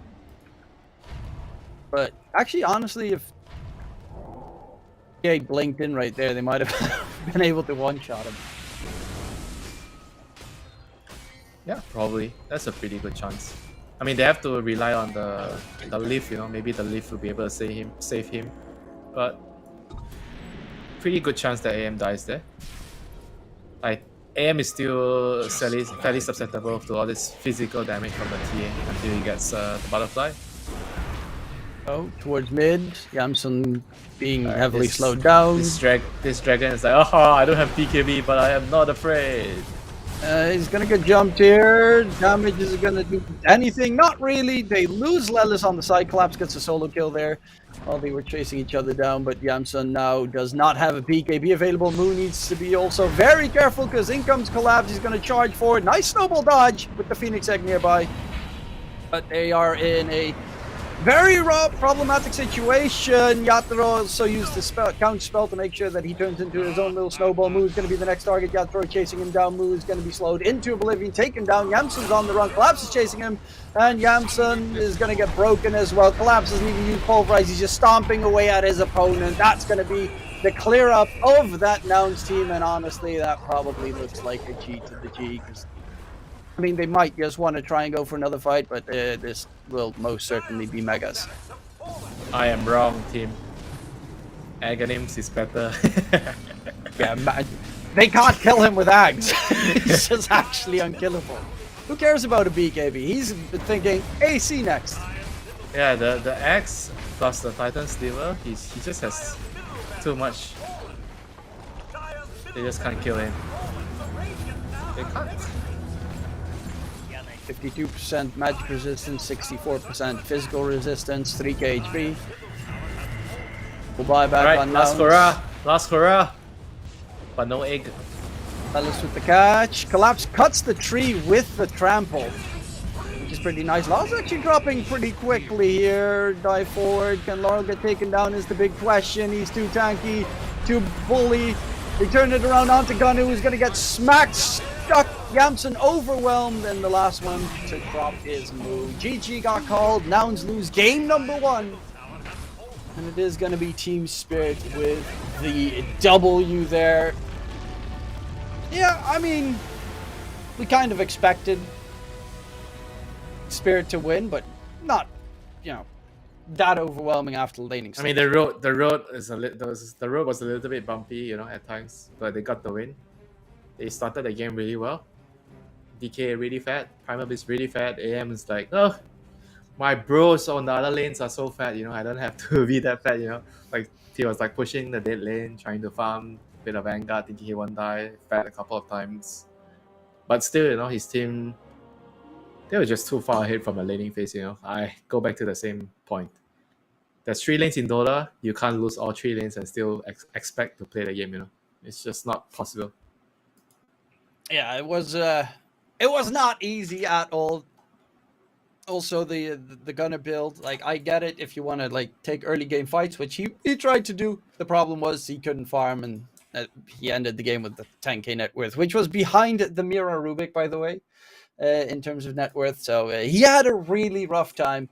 There weren't many heroes left for him at the end of the drafting phase, though. Everything else got banned. It was pretty much either Tusk or DK, and well, he picked Tusk. DK went to Laurel, and Laurel really showed that he is very capable on the big dragon.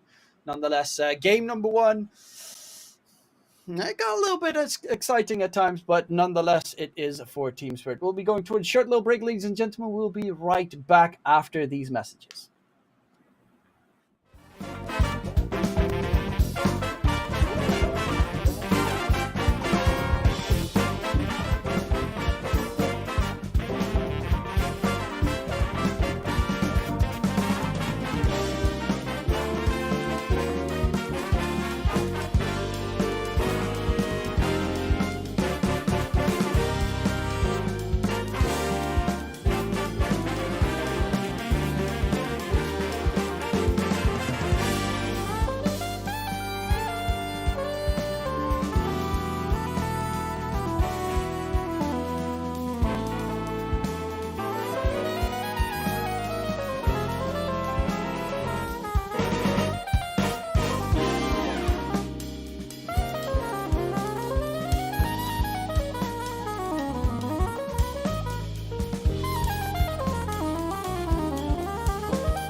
It starts with this, a person that you miss. My mind draws a blank. I wanna go back to the early days when life was an escape. Now I just wait for better days. I lost myself in your reality. Lost myself. I lost myself in your reality. Lost myself. I filled that life according to a friend. We're all shrink wrapped in families and making ends meet. Stuck in jobs we'll never leave. I never wanna be like that, so I wanna go back to my reality. Wanna go back. I wanna go back to my reality. Wanna go back. Didn't mean to sound so concerning. Am I alone in the hurt? I never followed anyone. It's so absurd.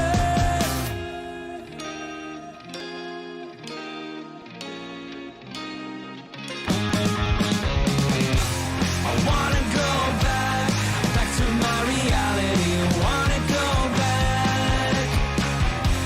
I wanna go back to my reality. Wanna go back. Trying to go back. Gotta go back. Gotta go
Welcome back, ladies and gents. Game number one was a very one-sided affair. Got a little bit dicey at certain points, didn't it, Winter? Tiny bit. Tiny bit indeed. According to Dota Plus, what, 16%? No, 8% was it? Yeah, 8% difference there, but they did manage to recuperate in time. The laning stage just went horrible. All three lanes did not go as they'd like. The anti-mage even had a pretty solid time in that bottom lane together with the Lich. I think in general, Miposhka did a really good job on that Lich, just buying regen constantly and harassing them. Mid went horrifyingly bad, and the lane that obviously is unlaneable for a TA was unlaneable for a TA. So no big surprises there. Doesn't help when you have a Phoenix. Not necessarily the best position 5 laner. It can be nice with an aggressive hero, but yeah, if you are laning with say a CK, Monkey King, in a lane where you can win, then Phoenix can feel good, But Phoenix kind of generally sucks in lanes where you're on the more defensive side and you don't really have a core that can help you in any way in the lane, like a TA. Or those are the nightmare lanes for Phoenix. Yeah, that definitely happened this time around. Was it just the draft that went wrong, or were there other factors that you see during the game? Skill build, I don't know. If Tusk have a max snowball and shot, maybe he can kill some heroes faster. Because I feel like the tag team max build is only good if you're snowballing the game. Snowballing the game. But he's not exactly snowballing the game. So he can't farm, he can't kill people, so he's useless. I mean, the Lich armor, counters the tag team a lot. Yeah, it did feel that way as well. As you mentioned, the fact that you couldn't even kill the supports that easily. The only ones that they did manage to find regardless. But I was expecting Gunnar to be a bit more aggressive in that regard. Hopefully in game number 2, they get a chance to pick his hero without every single one of his heroes getting banned out in the process, because that was the only big downside. Like, I went through his list of the heroes that he played during the DPC. Banned. Yeah. They have last pick this game. They chose, they have priority. Yeah, they have lobby and they chose second. They have a priority and they chose second pick. So they had last pick, but I don't know if last pick is going to help Gunner, because like you said, the last time Team Spirit just banned out all his weird heroes, all his lone druids, whatever you want to call it. Lone druids, Ricky, obviously as Ember. Yeah, a pretty big rough one in that regard. We'll be checking out the schedule. By the way, there are 2 more series after this one is done. All of them are best of 2s. It's going to be TSM versus Execration and Nigma versus Beast Coast. Of course, Nigma, a team that everyone will keep their eyes on because they are playing with Miracle. He is subbing in for the team currently. Yeah, Miracle is back. That's great. See, obviously, the downside is that LGD could not make it due to visa issues.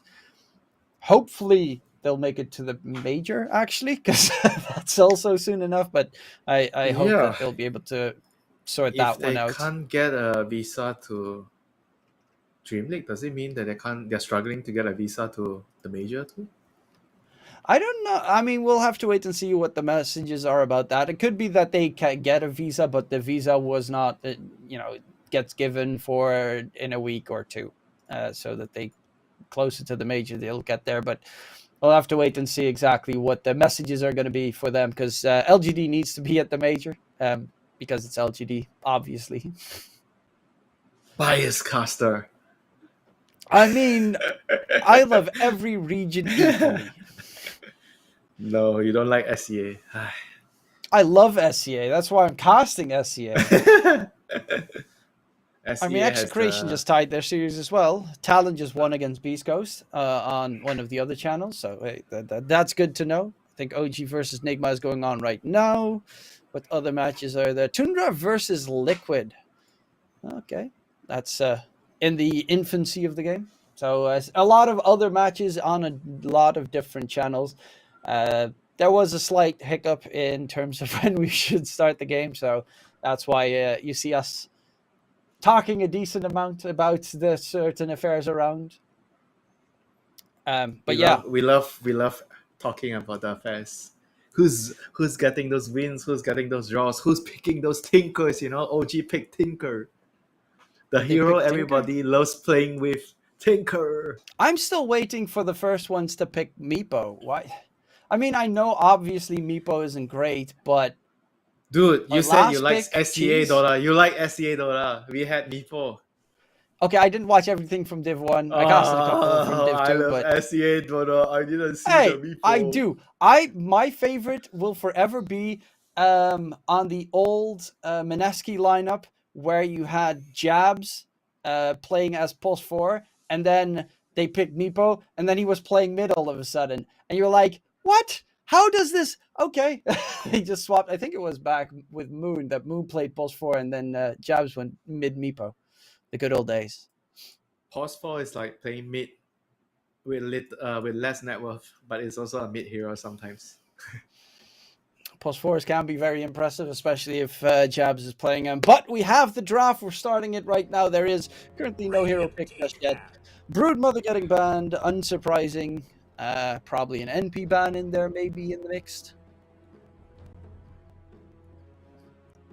You think that's always the case, but the teams, they just feel like, nope, we don't need to ban Broodmother. There are other we don't need to ban Nature's Prophet. There are always other heroes that they want to ban.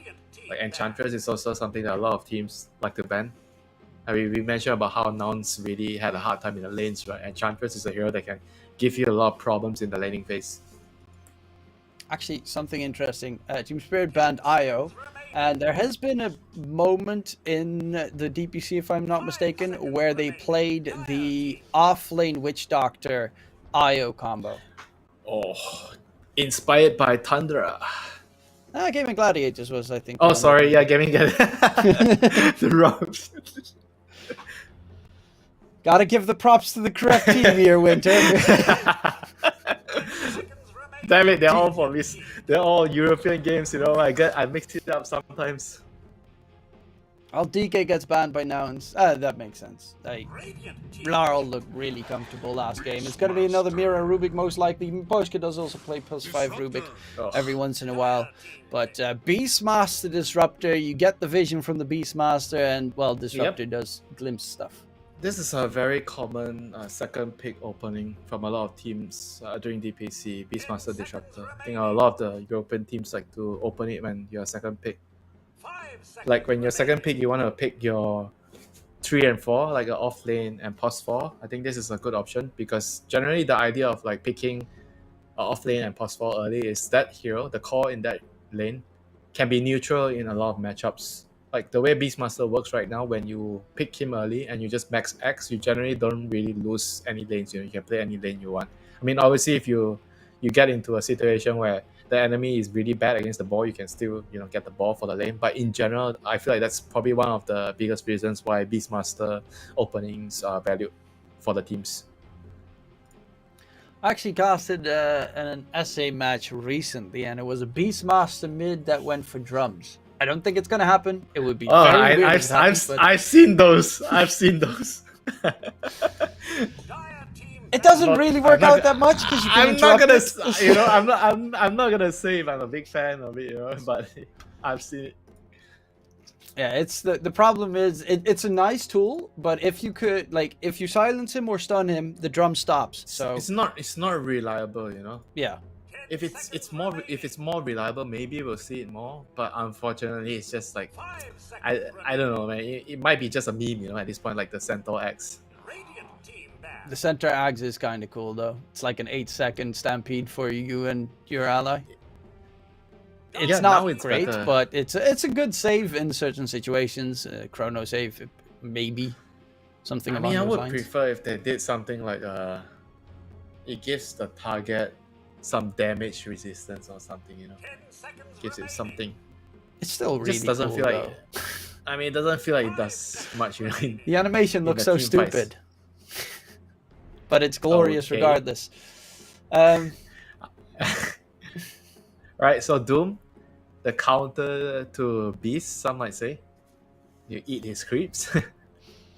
I mean, a lot of teams pick Night Stalker against Beastmaster for that reason. Night Stalker carry. I don't know if this is gonna be a Doom carry for that reason.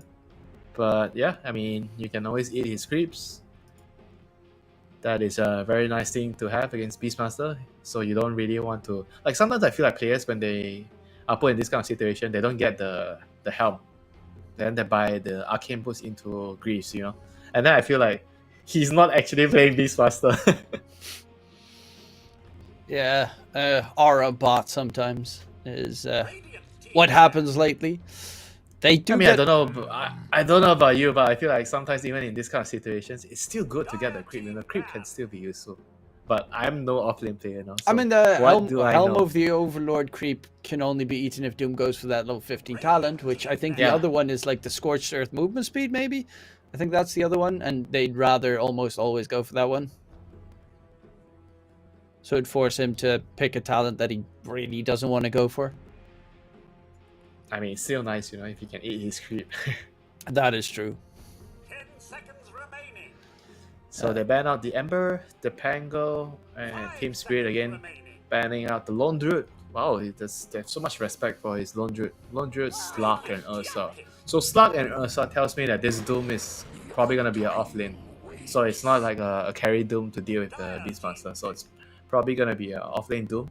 And 8-pick your offlane Doom. Doom is kind of like a win condition hero. So I feel like it's okay to use Doom on the 8th pick and then use the second phase bans to protect the Doom. And they go for Undying, Disruptor, Undying, Beastmaster. Very, very solid opening. Disruptor and Undying very strong in the team fights. Tombstone, Glimpse, Static Storm. You have Vision with the Hawk.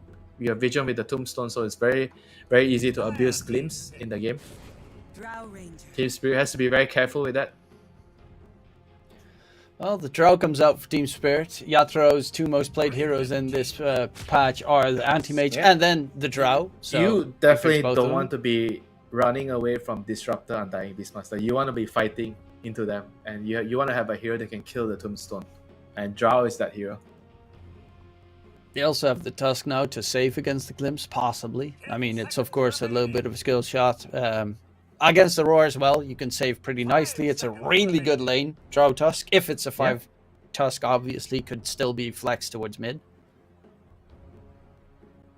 It's a pretty useful thing to have when you have Drow saves.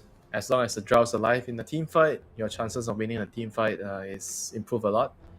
As Drow is always a hero that when the enemy sees, they're going to try to focus on the hero very, very early in the fight. So having a saving support is very, very helpful for Drow for sure. And for Nouns, they have to decide, do we go for the anti-Drow carries, like the Spectres, or do we all in, go with some DP, NP, some Lycan, I don't know, try to end the game with this Undying Beastmaster, just push. Yeah, that's a good question. I'm actually wondering when we'll get to see more Abaddon in this batch. It's going to be the Monkey King. Oh, Monkey King. No, you're right. I like Abaddon as well. Like with this kind of lineup, Abaddon with Beastmaster, so you ball together. Because I feel like Abaddon is strongest when you have a lineup that allows you to ball together and just hit buildings, And this is actually a very, very nice lineup for Abaddon to do that. You have catch, you have team fight, you have vision, so that Abaddon can just safely hit the towers. Well, now they have a monkey, and It's for the lane. It's for the lane against Doom, and it's also pretty good against Drow. But it's later, you're only good against Drow later into the game. It is You're not so good. a very good lane, though. That's the thing from Nouns last game. Their lanes were horrible. This time it's a lot better. Still don't... Undying Monkey. Yeah, versus Doom Rubik should be fine. Enough.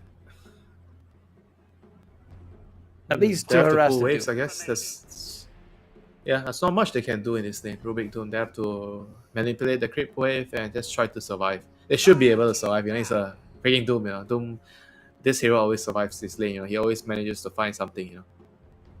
Yeah, he's got that innate GPM, of course, in case it does go horribly wrong, and tends to still build the Hand of Midas regardless in this batch. So they're again giving last pick to Gunner. Lar? No. Oh. Yeah, I mean, both the teams are last picking the mids. Unless the task is a mid hero already.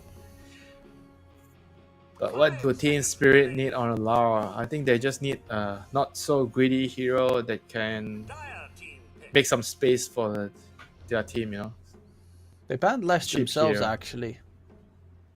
Would have thought maybe Gunner would have gone for his Lesh pick. Yeah. They should go for some range hero that can help kill the Tombstone, I feel. There's no DP, there's no Lash. 10 seconds remaining. I mean, there's Puck, I guess. But I'm not sure if it's a very good Puck game. It's something that they need with their lineup. They need somebody that can initiate. That would be nice. and scout the trees to find the Monkey King. Yeah, it's, we Storm saw, of course, Spirit. Puck struggle against the Disruptor previously, today as well. Though, for the most part, you can, as a Puck, you can dodge Glimpse. The Roar is the only, and the Monkey King, of course, with the stun from the trees, but they don't really have the best and most straightforward catch. They're going to go for the Storm instead. On a Team Spirit side, it's, Storm Spirit's also a hero. You can bully him out of the lane, but regardless, he will most of the time just be able to farm in the jungle and catch up quickly. 10 seconds remaining. Alright, what is Gunnar gonna play? Some Huskar mid to cheese? Oh, please give Storm? us some cheese. What can he play here? I mean, their lineup is already providing the team a lot. They have team fight, they have stuns, they have catch, they have everything, they have vision. So the last pick can be anything. I feel like they can just pick a hero to crush the lane. Like that would be fine for me. What other Cheese cheese your way, is there? Meepo! No. Tiny. Okay. Yeah. Tiny is always straightforward. You can one-shot the Rubik, the Drow, Storm even in the earlier portions of the game. Yeah. Not good to Doom either. It's a hero that can snowball out of control, especially if you start running together with the Disruptor, Beastmaster, Undying. Mm-hmm. I mean, just a very solid hero with the lineup. As long as he does well in the lane, everything will fall into their place. Everybody will have a very easy time of figuring out what they should be doing in the game. Beastmaster is going to be the anchor on the map that they're going to be playing around. He's going to hold a portion of the map with the hogs, and your smokes are generally going to be directed to the Beastmaster. So I think that's going to be their primary game plan. And then Monkey can take all the dead lane farm because he's a fucking Monkey King. You can farm on the trees. Yeah, they do have a bit of catch, of course, with the Storm. They can chase him down if they know his general direction. For the most part, I would say, yeah. Only late game, I feel like that becomes a really huge problem. Early mid game, I feel like Monkey King can still get away with a lot farming on the trees, even though he's playing against a Storm. So I think and this if game, you look at Nouns?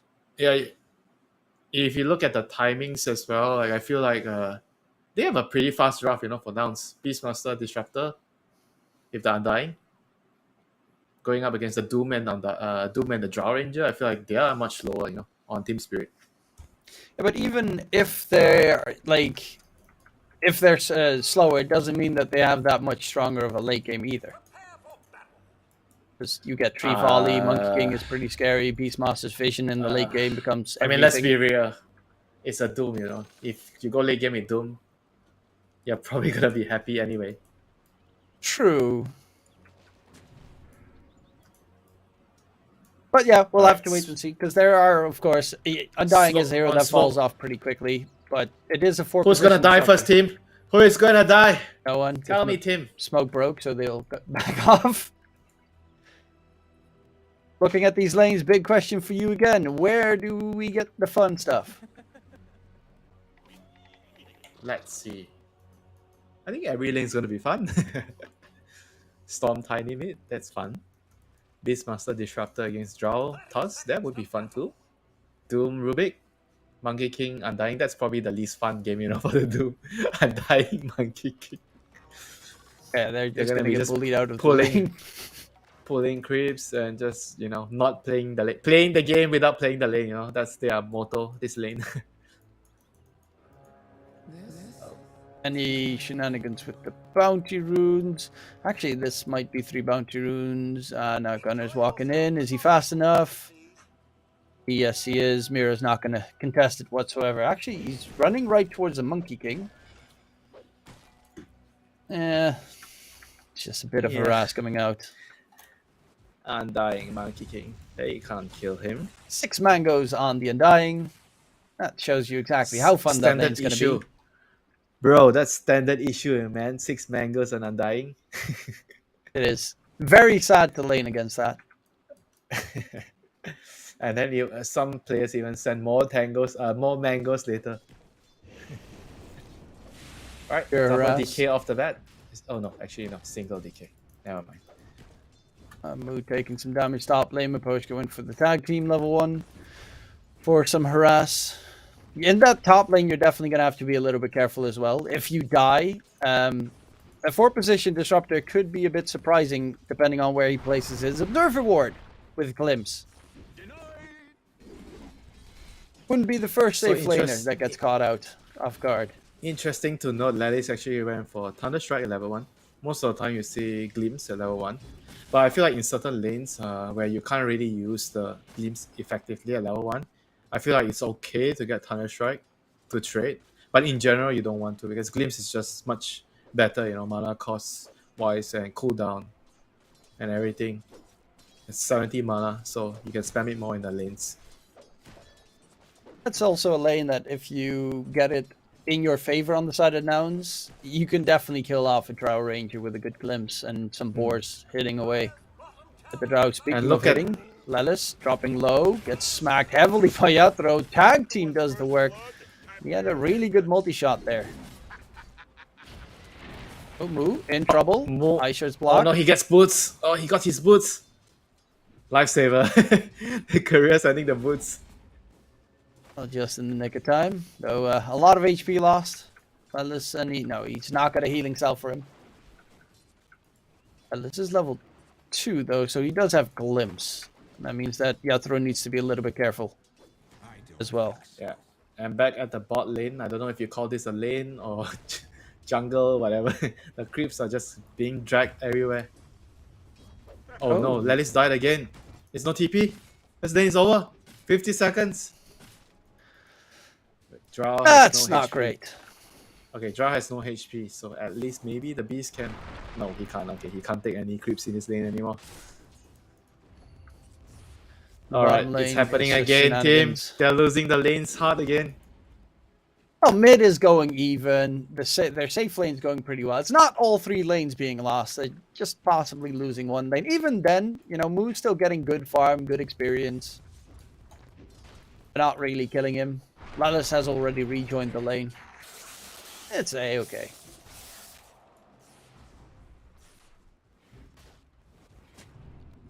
I mean, still, the lane's not going too well for the beast, looking at last hit wise. But, hopefully they are able to recover with the next couple of waves. They have to try to get the D-bot of the sentry and pull some camps, Like, Lelis needs to try to do that before the 4-minute mark. And for bot lane, I guess Doom is still quite okay in this lane. He has 10 CS. He's almost level 3. I feel like this is as much as he's gonna get in this lane, unfortunately. Ooh. Oh no. We just gotta keep our eyes on that top lane. Is this the fun lane or this is just the lane that Nouns gets destroyed, It's only fun for Team Spirit. You can't call it a fun lane if it's only fun for one side. Yeah, how are you going to be able to rectify that lane? Moo is actually skipping. He needs to dewalk. He needs to kill the now. sentry. Yeah, he needs to kill the sentry and pull the wave back. That's the only way he can. Like, he gets the sentry now. Yeah, but Maboshka's got another sentry at the ready. While Mira dies in bottom, there's going to be a glimpse on Maboshka, but they don't have a way to hold him down because Lelis is still not level 3 yet, so he doesn't have kinetic field at the ready.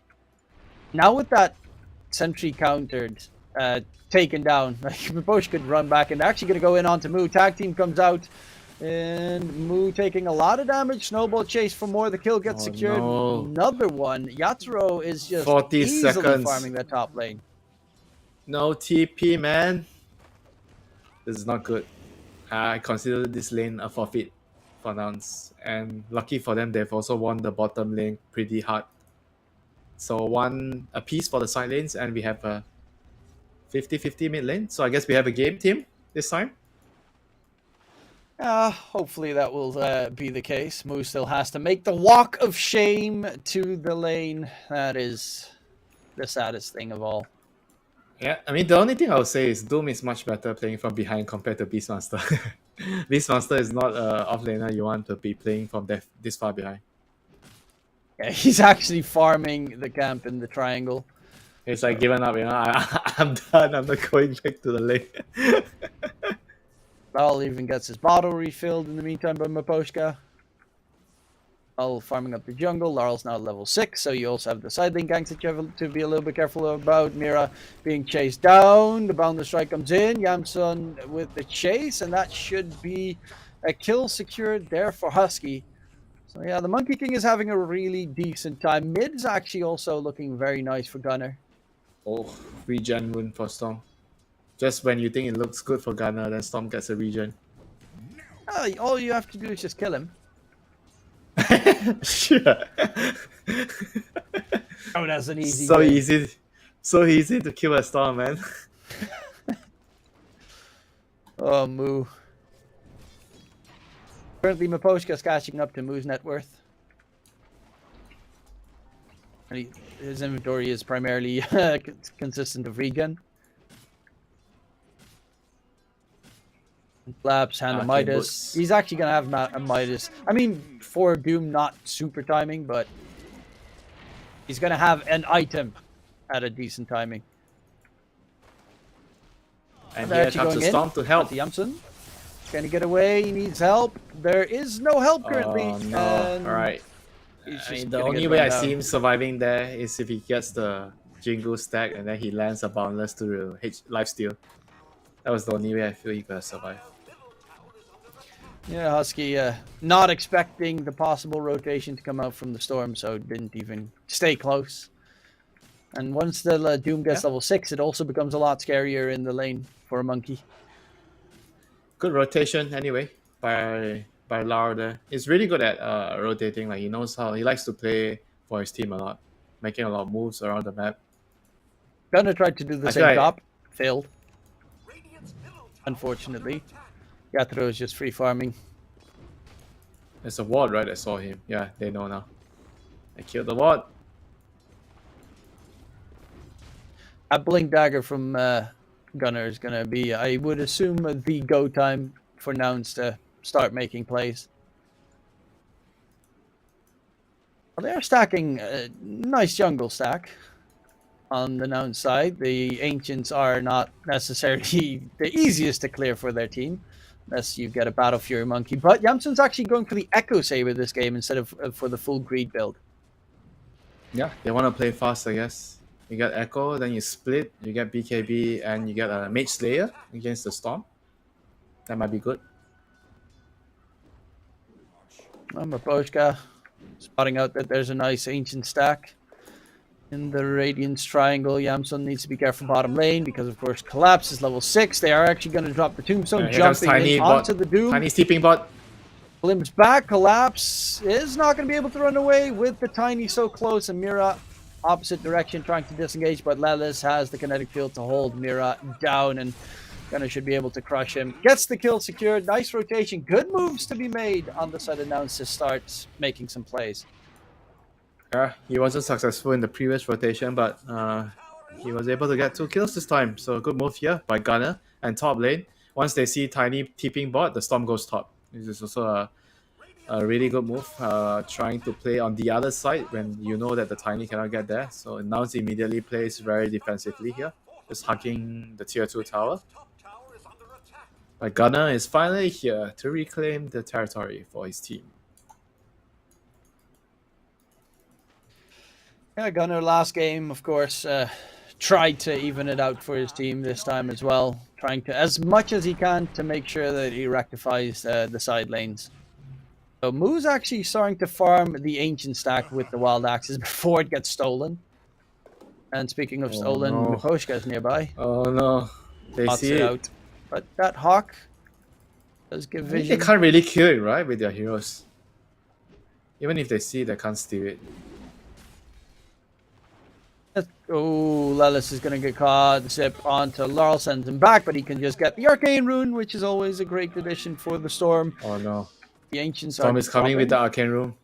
Is Nah, he he's coming? going to back Oh. off. Miposhka's still here. He's, some of them are pretty low. He's got Ice Shards. Didn't get anything done. Husky is nearby. There's a level 2 Tombstone to be dropped. Gunner is rotating through as well. And they're going to fade away. But the big problem is how close Laurel and Mira are currently.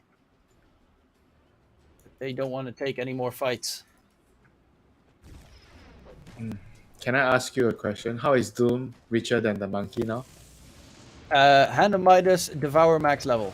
And the Oh, Boundless Strike oh, no. missing. Oh. No, Lettuce is going to get jumped as well. Collapse going for the TP out. He cancels the TP because he realizes backup is right there. Gunner even TP towards the bottom lane. This is disastrous. That should have been an easy kill onto Collapse. Now Gunner needs to be careful because he doesn't have a TP out. They could scan the area to know if he's still in. Yeah, they know. They know for sure. They saw him. Yep. Gunner gets spotted out. TP comes through, but Gunner gets the kill onto Laurel instead. Tombstone's dropped. They gotta be careful.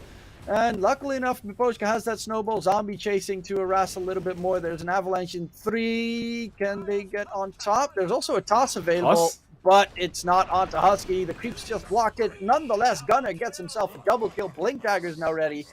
And they turn that one around thinking that they can easy peasy take down Gunner, but that Storm does not have nearly as much HP as he would have liked. Yeah, that was pretty big for Nouns, you know. If they didn't get the Storm kill, I mean, they're just gonna lose so much, you know, bringing so many heroes down here.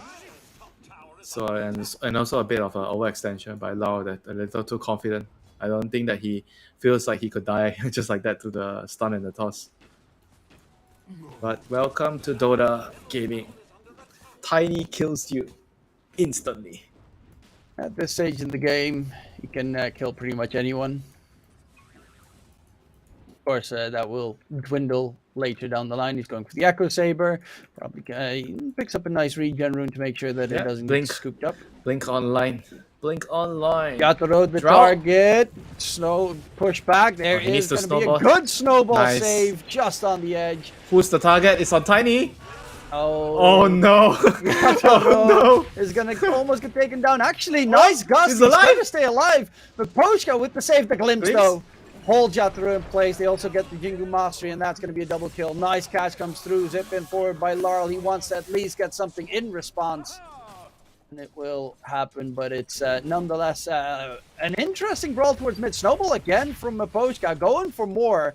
There's still a scary Gunner with an Avatos, and he goes for the Avatos play. Back into the Boundless Strike. Nice. The Wombo combo from Nouns. Indeed, give him the tip. Gunner on point there. Well, Nouns are just showing some good Dota, good team play, good spell casting. Not sure why the Tusk and Storm decided that they can actually kill the Beastmaster there. Like, the Beastmaster has Vanguard. I don't think they clicked on the Beastmaster. I don't think so either. It's also not an item you expect on a Beastmaster. Glimpse back, collapse. It's going to get jumped here by Gunner. Going for the straight TP afterwards. No one to interrupt it, so he'll be able to get Oh, TP'd out. he tried to get the Centaur to Storm there. Cheeky play by Gunner. He went into the range and hoping that the Centaur would Storm because there was like 3 targets around. That would have been a very, very next level play if they got that kill there.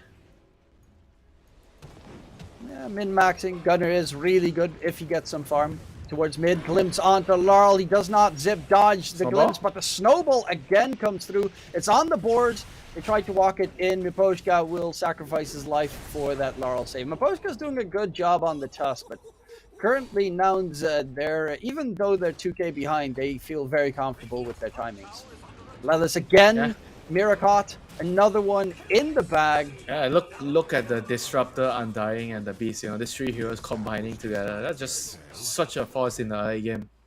If you can't fight them, you're not running away from them because of glimpse. This is a huge problem for Team Spirit right now. They have to try to slow the game down for the Akors to get at least 1 or 2 items before they can try to fight head on into this Disruptor, Undying Beast. They're way too powerful right now.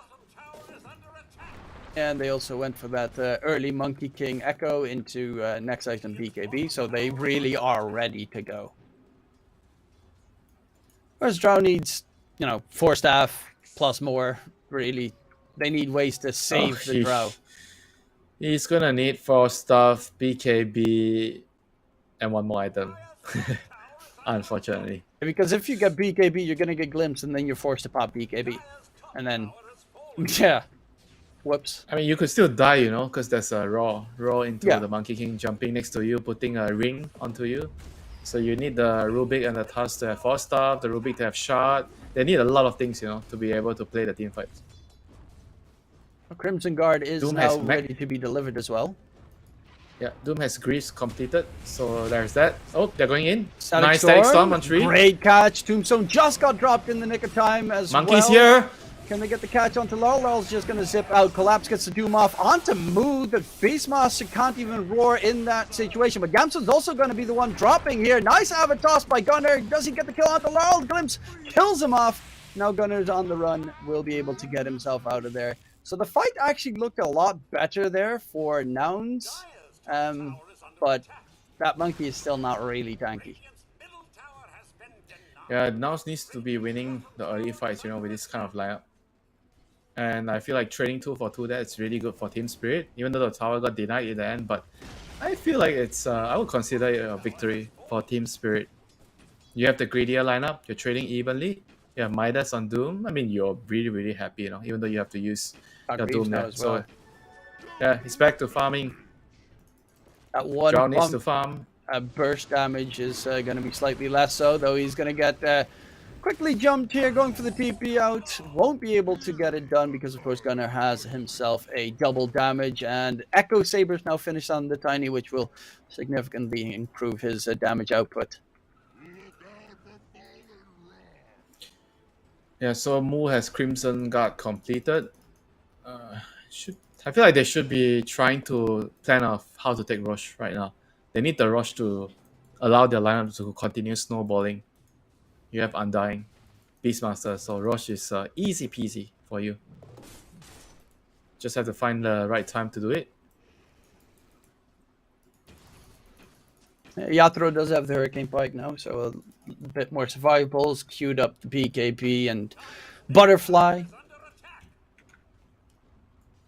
Butterfly is nice. This game. Monkey King needs a lot more items to be actually tanky.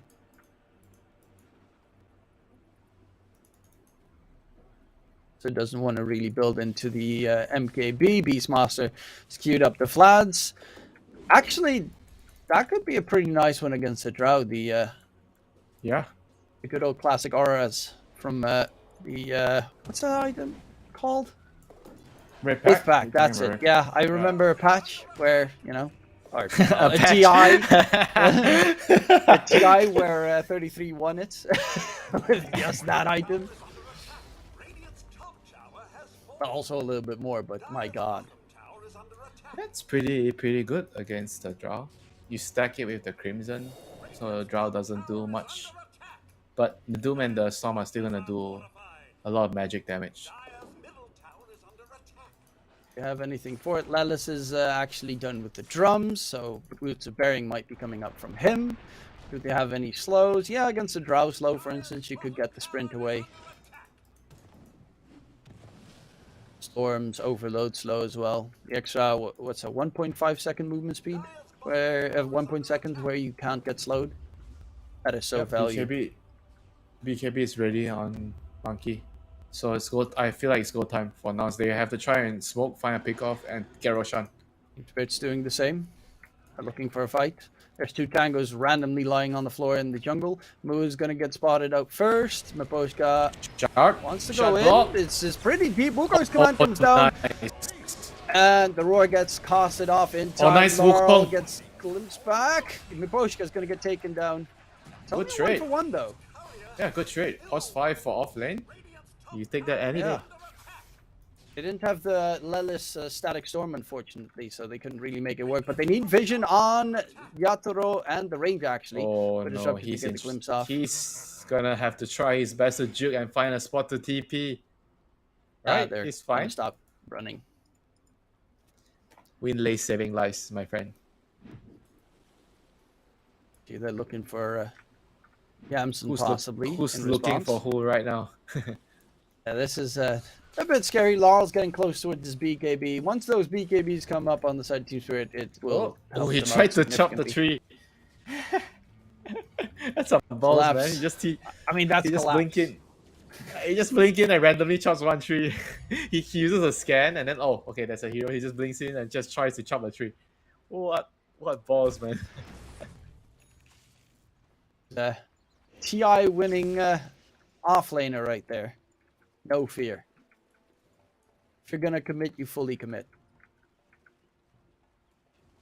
Yeah, okay. Before the BKBs come up, it's a good time for Nouns, but currently they are getting slightly outfarmed.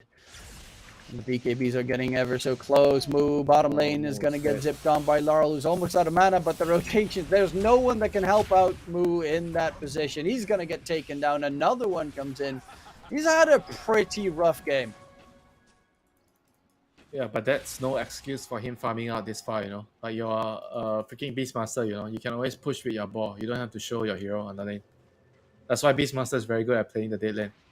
You can push without showing your hero. Oh, they are going to go for the tier 2 tower bottom. Is there a Mid lane? specific timing Collapse.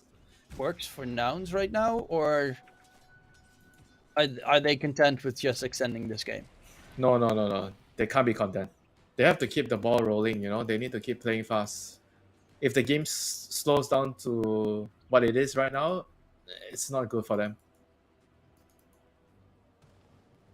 Oh, it's not looking too good currently for them at all. Gratitude is worth more than Chinese BKB will be a nice timing, though. I don't think he really cares about anything in a team fight at that point. Is it gonna be that impactful, the BKB on Tiny? I think the Axe is going to be the big one.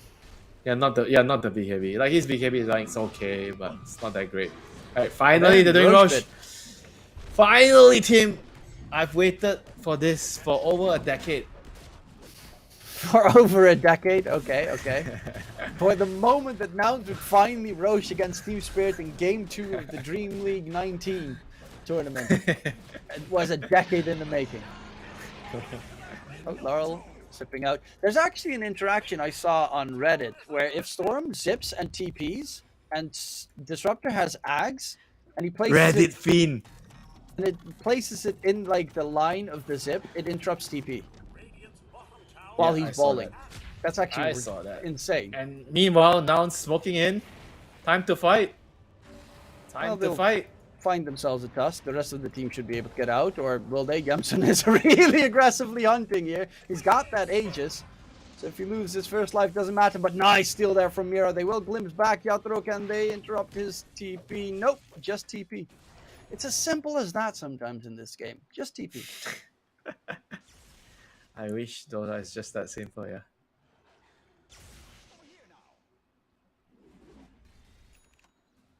Dota just puts so much stress on my mind. It doesn't make me sane anymore. I mean, when in doubt, just TP. They do have Gunner's BKB now done. Isn't it when in doubt, just buy VKB? No, when in doubt, just TP. Just hope that the enemies are just not there. 9 out of 10 times you're lucky. Let's hope. And if you die, you get a free TP anyway, so... Right.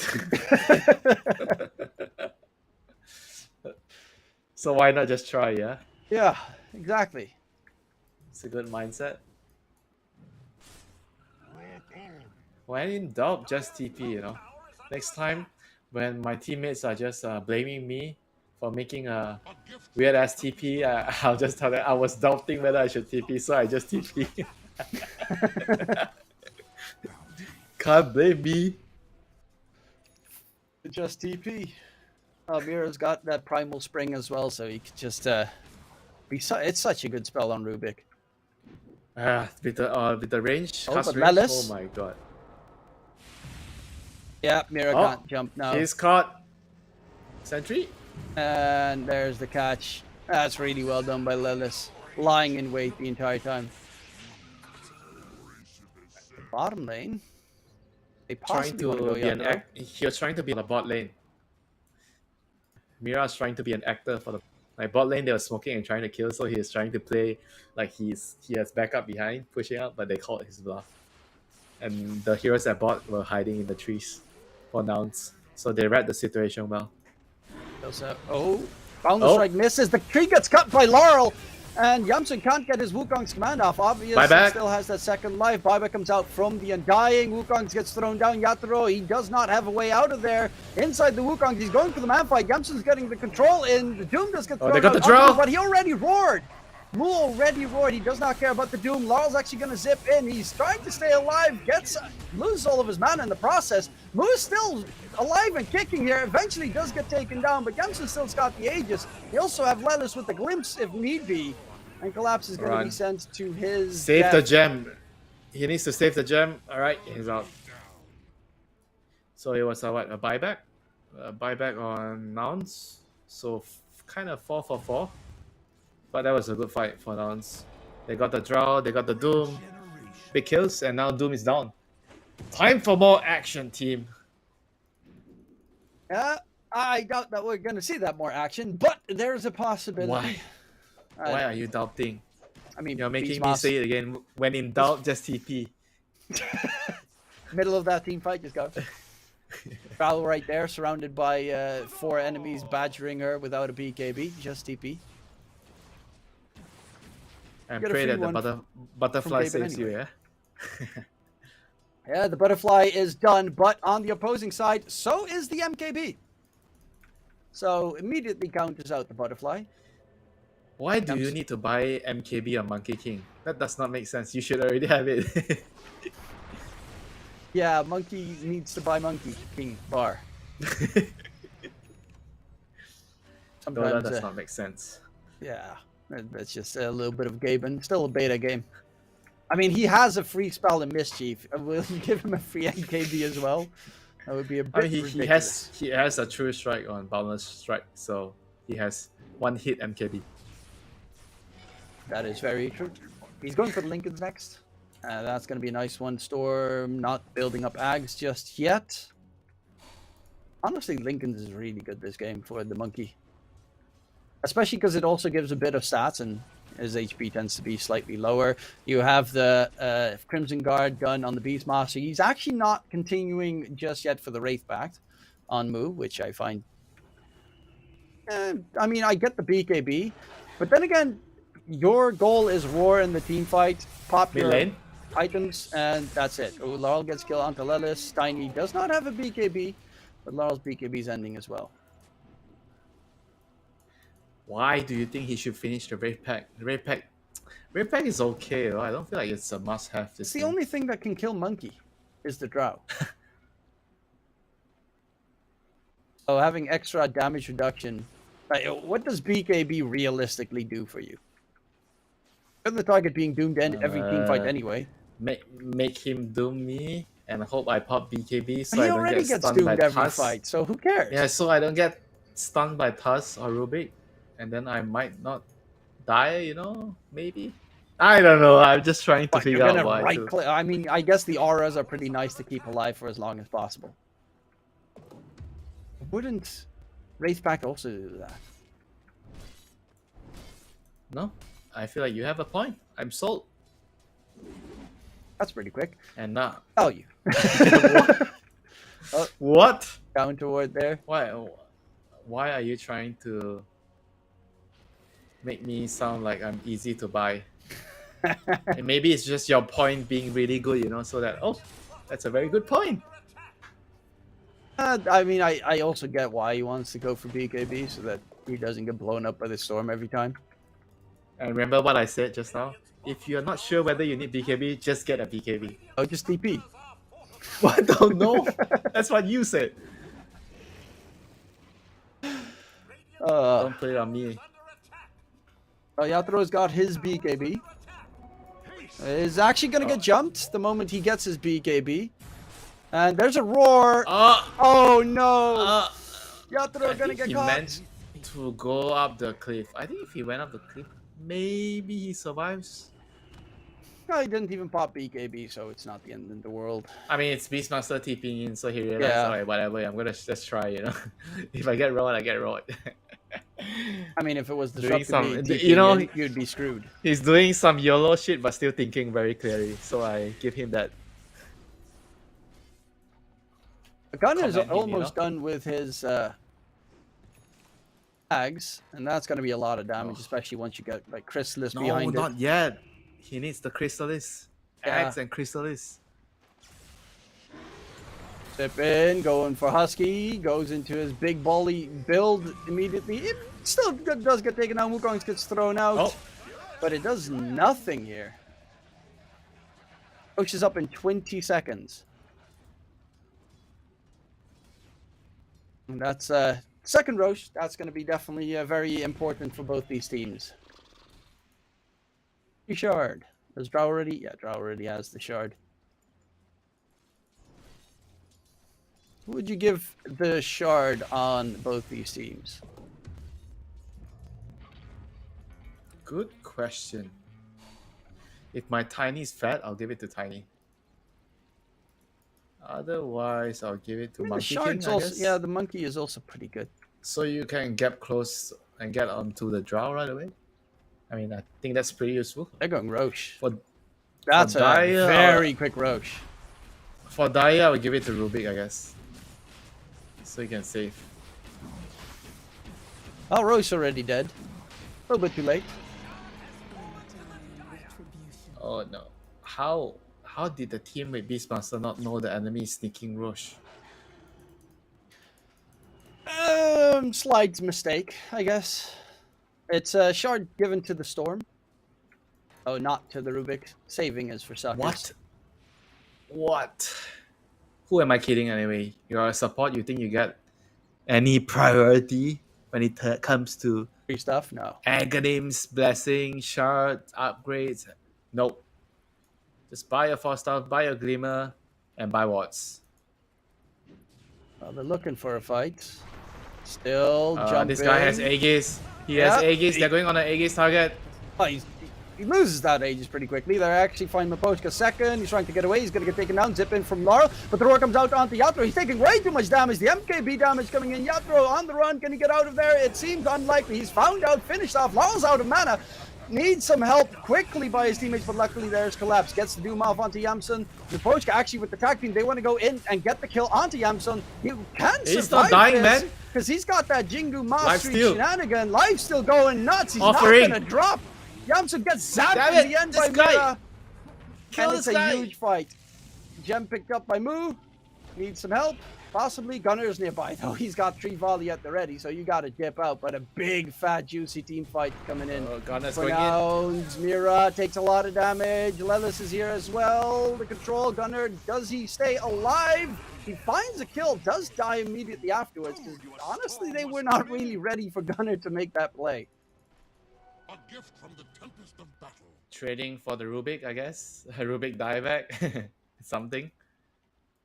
That's I mean, more importantly, they killed the Aegis and they killed the Drow. That was totally huge, you know. It took a long time. I didn't see what the Doom was doing. It took a long time for him to actually decided to use his ulti. I feel like right now he just needs the Monkey King. I wouldn't even consider doing the Tiny or the Beast. I feel like you just doom the Monkey and make sure you kill him. And I feel like the fights would be much easier that way. Lelis, he's queued up that he wants to go for the Boots of Bearing, but you're at 2.2k. You've got the big boy Philly. Yeah, exactly. He swaps over to Axe. You know what's coming. You know what's knocking on the door. Yeah, AoE mute. I mean, even though they're 8k ahead on the side of Team Spirit, Nouns feels so scary right now. Yeah, like I said, their lineup is very, very strong together when they're together, you know. The auras, Tombstone, Flash Golem Aura, Wukong Command. And not to mention their items, they have the Bless and the Crimson, they are very, very strong in the team fights against the Drow. Tiny's even gone Mage Slayer, so you get that AoE tree volley debuff on all his Mage opponents. Slayer? Wow. I mean, okay. it makes sense because of the Mage Slayer passive. I mean, over the Crystallis. And it is spell damage, so it also reduces like doom damage and stuff. I mean, So if I tell you I'm sold, you're gonna say it's too quick. He has the Oblivion staff. He needs to use it for something. Later, he'll make it into a Bloodthorn and stuff. Yeah, since you're getting Crystallis anyway, right? But it's just the sequence that's weird. Like, wouldn't you get the Crystallis first? Yeah, probably. I think he even for had the the damage. I don't broadsword bought out previously and then went back to finish up the Mage Slayer. But Chrysalis is cheap to build. So he'll have it momentarily. It's the best value item on Tiny when you have Aghanims. And I like value for money, you know. He doesn't have shard yet, though. He'll have it. I'm pretty sure he'll have it. And Chrysalis now delivered. That's going to increase his damage so much. Yeah, 9k behind. If you get crit to that, doesn't matter. One stun from Beastmaster, kaboom. If the toss is not there to snowball you, you just die to the 3 volley. And Mira has a Glimmer Cape now as well, but they need that shard. In that fight, like, they don't have force staffs. Nobody has 4 staff to It's save. Oh no, they only need Yatoro. someone else. Yeah, somebody else needs. He's gonna get raw and 3 volley. Somebody else needs to have a 4 staff. Oh, Alright, Storm's roar going in. onto Raw. Storm. Husky does get taken down, but it's a roar for a BKB. And they'll actually just try and chase. Maybe if they got close enough, they could have gone for a glimpse, but it's a bit too far away, and it will delay the game a bit more as well. Moo's going back into the Wraith Pact after his BKB blink. I have a lot of auras on the side of Nouns. He hurt you being upset about him not completing the raid pack. Alright, I'll make him happy. Just He's make a sure you good don't lad. complain about make sure you don't complain about me anymore. Let me hear you Oh, complain. Yamsun gets doomed Alright, up and Doom or Monkey. destroyed. Alright, Absolutely finally. destroyed. Timeless relic. Damn, for the storm. Alright, that's the best item. Yeah, he's got Ags now as well, Gnarl, so with the shard Ags, all he needs is the level 25 talent, and then it's just tons and tons of damage. He just stunned and used his 3 volley on Doom. Doom felt nothing. Look at, he's got 40 armor right now on Doom. 70% physical reduction. Well, going in onto the high ground. Huskies the target they want to blow up. Sagstorm, Kinetic Field in response. Collapse. Does have a BKB. Can he get himself out of there is the big question. He's hugging the wall like it will do anything. 4 star me, somebody 4 star me. Nobody has 4 star except Drow. And Drow ain't gonna use that for his allies. Oh, in comes Gunner. Lots of damage on the mirror, but the Zep comes in. Gunner is actually the one in trouble himself. He gets overwhelmed, taken down, moves on the run, doesn't have a roar, pops the BKB, will stay alive. And Monkey is almost back alive. Glimpse onto Lara, who's out of mana, but luckily enough, there's nothing much more to dive onto the Storm. Gunner likes to go for these aggressive jumps, but his team is very rarely ready for it. Poor communication, maybe. Not too sure what's that about.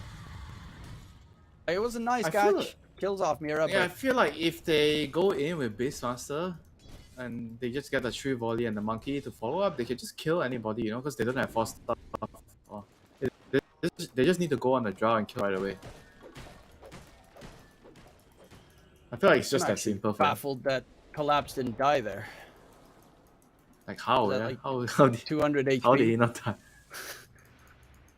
Couldn't get forced F If down I- to the high ground, if staring I'm- at the wall. If I'm the Doom there, I'm like clicking the 4 star. Beep, beep, beep, beep, beep, beep. Like why nobody has a 4 star outside draw? Why? Well, they have Rubik. Why are you trying to buy BKB Biposhka? Why? Because Glimpse is scary. I Okay, guess. fine. Maybe the Miposhka BKB makes sense because he needs to blink BKB blink in and snowball save. Oh, That Lallis. I'm fine. Sagstorm, but there's the lift save. Counter to, of course, the Sagstorm Kinetic Field. Huskies on the run. Glimmer has a 4 staff, so value. We're actually backing off, but there's no Static Storm here for the side of Nouns. Lelis only needs 800 gold more. Only. He Wow. doesn't have the A man- Philosopher's a Stone man- right now because he went for that Psychic Headband. A man can Going dream. in onto And here we Yatoro. go. Jump on jump. Raw. 2 different sides. Mipos gets completely stuck. He's going to get taken down. Yatoro actually got Glimpse back, taken out. 2 kills secured, but they will find 2 in response. Laurel does not have a BKB. Zip to the side. Yansong, can he take that fight? Gets the bomb to strike onto Lal. Takes a lot of damage. Lal with the AoE Electric Vortex, though, is so close to dropping, and he does get finished off. Collapse, glimpse back. No BKBs. This is the time for Lelis to shine. But it is in response to dead Monkey King, a dead Beastmaster, and they're actually in control instead. Mira turning into the nasty little flesh golem right there, and the beat. Who's the They just managed to carry do it with team? the Collapse is the supports. carry. He's doing so much work. Gunner right now, he's being targeted. His BKB is about to end, and Collapse. Gunner is the next one down. Where his teammates are not there. Gunner, why do you try to do everything solo? Avalanche comes through. Nice bomb strike from Yansong. Force out the buyback, but they lost Gunner. Glimpse back. Mapochka, hold him down. Collapse. Pops his BKB again. Centaur stomp. He's going in for Yansong. Can they get the kill? Mapochka running in. There's going to be the silence, but this could be Yansong dying back. Oh my god. And now it's Lelis alone. What is happening? Mapochka and Collapse. Who's the attacking carry duo. Collapse is team? even pump Who's the faking it. carry? Oh my lord. Collapse is actually easily top 3 offlaners in the world. My lord. Look at that damage. 9.9k damage in the team fight. 3 diebacks on the side of Nouns as well. That's 8 kills. What? Remember his early laning phase? Dying Monkey King, and he's still carrying the game. The pay rise. This is actually nuts. Tell me, Yeah. team. How much pay rise does he deserve after that? Dude deserves a bonus. Just a per game bonus every single time. He goes absolutely nuts. This is one. Just like football, right? When you score and you get a bonus on how many times you score that game. How many times did you carry the game? Oh. 10 times. And he's gonna be a rich man. Bottom lane got pushed in by Yatro at the same time as Collapse is pushing out top. No buybacks, they know it. And now that, like, the fight looked so good. The PKBs were ending. The problem was Monkey never got able to recover his HP in that engagement topside. And then afterwards, Collapse doesn't die. He's got 4k HP now. The cooldown reduction from Octarine, of course, also really handy with the Centaur Stomps and Scorched Earth, Infernal Blade with the Shard. So many stun locks. He's level 27. Let's see. Who's the closest to him at the moment? Nobody. Yeah, there's no one. Laurel is 25, and Yathro just got 25, but he's 27. Monster. Miles ahead of Absolute everybody. beast. Roach with the free Ags? Well, I'd give my free Ags to to that pesky Doom. I think the Axe Doom is not really that useful this game. I mean, I guess it's nice to have still. I mean, he was just standing in the middle of everything forever. So, if he has Doom on him as well at the same time, standing next to the Monkey, there's going to be the zip. Oh, they got him. Collapse. They got in, team. Gets Snowball saved, though. But Collapse, does he get out of there? No, he does not. He's going to get taken down. Buyback comes out from Collapse, so you're going to have to deal with the second round of that pesky monster. Joining the fray soon enough. Moo's going to get controlled on the side. They use all of their spells. No Wukong's command. No HP left. Great zip from Law. 3-man Vortex. Electric Vortex. And Yatro can just pump away for more damage. Gunner blinks in front of Yatro, but that is the GG called right there by Team Spirit. Absolutely phenomenal performance on their part. The game, again, it looked like there were moments when Nouns were in control, but honestly, a couple of times Gunner got too aggressive and his team was not ready for the move. Yeah, I think they definitely had a pretty big window. I feel like after the laning phase to take control of the game, to get the rush. I feel like the rush was, they got the first rush, but it was slow. And after that, like Gunnar made some, I don't know, like maybe he was tilted or something. He made a couple of very questionable moves that lost them the fights, and then lost control of the game. But before that, I feel like they were in a very good spot in the game. They were controlling the map, winning fights with the Tombstone plus the Beastmaster, and they had really good items, the aura items on Moo. I felt like the game was going well, for them, even though they were like slightly behind 2-3k, but they could just kill anybody raw. There's so much damage. Yeah, it was. I mean, the net worth chart and stuff didn't really show it justice because there was a long time where Nouns looked like they had a pretty solid shot at it. But a couple of fights that just did not end up as well as they would like, especially the one towards the Dire Tier 2 tower, I think it was, where they won the fight. And then afterwards, Gunnar went for that jump onto the Rubik plus Storm. And his teammates were not ready. So then Gunnar gets a kill onto the Rubik and then dies. And they can't make a play afterwards. They can't push or nothing. They're just kind of stuck. Oh, it seems we lost Winter. Hopefully, are you back? I am here still. If you I hear me. do not hear your microphone right now.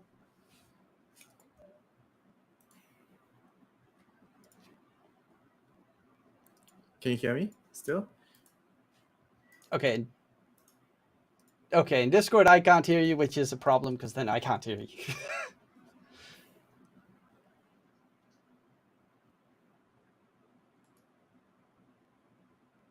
Okay, let's see. Regardless, it was a pretty good game by Team Spirit. It was a close one, but collapse. You know, that's the difference, right? It was just collapse. If he wasn't there, they could have managed to make it happen.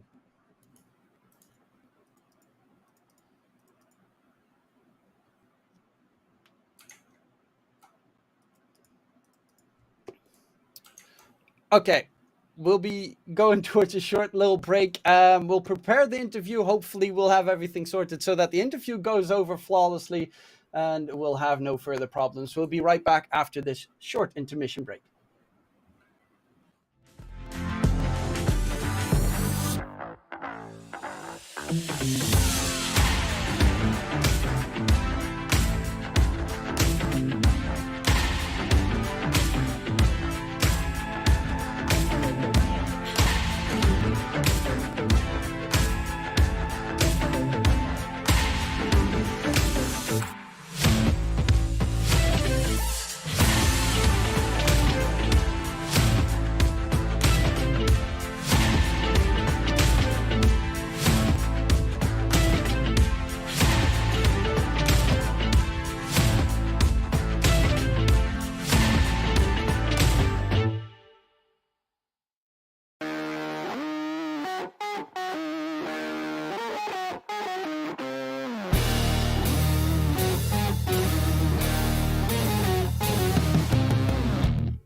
I'm a creature with no skeleton inside your hands. Got no home address, I come and go as you command. And it's fine with me, and it's fine. I'm a bandit that you use to keep from bleeding out. I'm the lover you don't love, but love to keep around. And it's fine with me, promise that it's fine. Maybe I'm a fool, it's not like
Welcome back, and congratulations, Laurel, on that hard-fought victory, especially that second game. It was a nail-biter and barely managed to scrape by, but you did manage to get it done. So yeah, of course, this being a third-party tournament in preparation for like a big tournament, how do you prepare for this tournament compared to, let's say, the DPC or the major? I think for us it's the same. We just, practice solo, practice clan wars, all this stuff. So I think it's the same for us. Are the stakes also the same, considering this is a pretty high stakes tournament? Yes, I think probably. So that second game, it got a lot closer than in the first game. It got very scary in certain fights as well. But did you guys feel that way as well, or did you feel like you had control over the game? I think we have better heroes in late game. So if we just we made a couple of mistakes in the early game, gave Tiny a pretty good game. He just kill me bottom, and he have good game. So they start to pressure us, but we have draw, doom in late game and storm, so we're probably fine. We just wait our timings and items, and just a moment in the game. So we don't feel like we're gonna lose something like this. And in that first game, which obviously you guys won the laning stage, and after that was a snowball. After the draft was done, did you guys feel immediately that you had that you won the laning stage? Yes, I think yes. We have better lanes on safe lane and mid lane. I think. Not sure about offlane. They have Templar against Primal. Not that bad, but my teammates do well. So all was good. All was good, right, Winter? Everything is good. Yeah, all is good.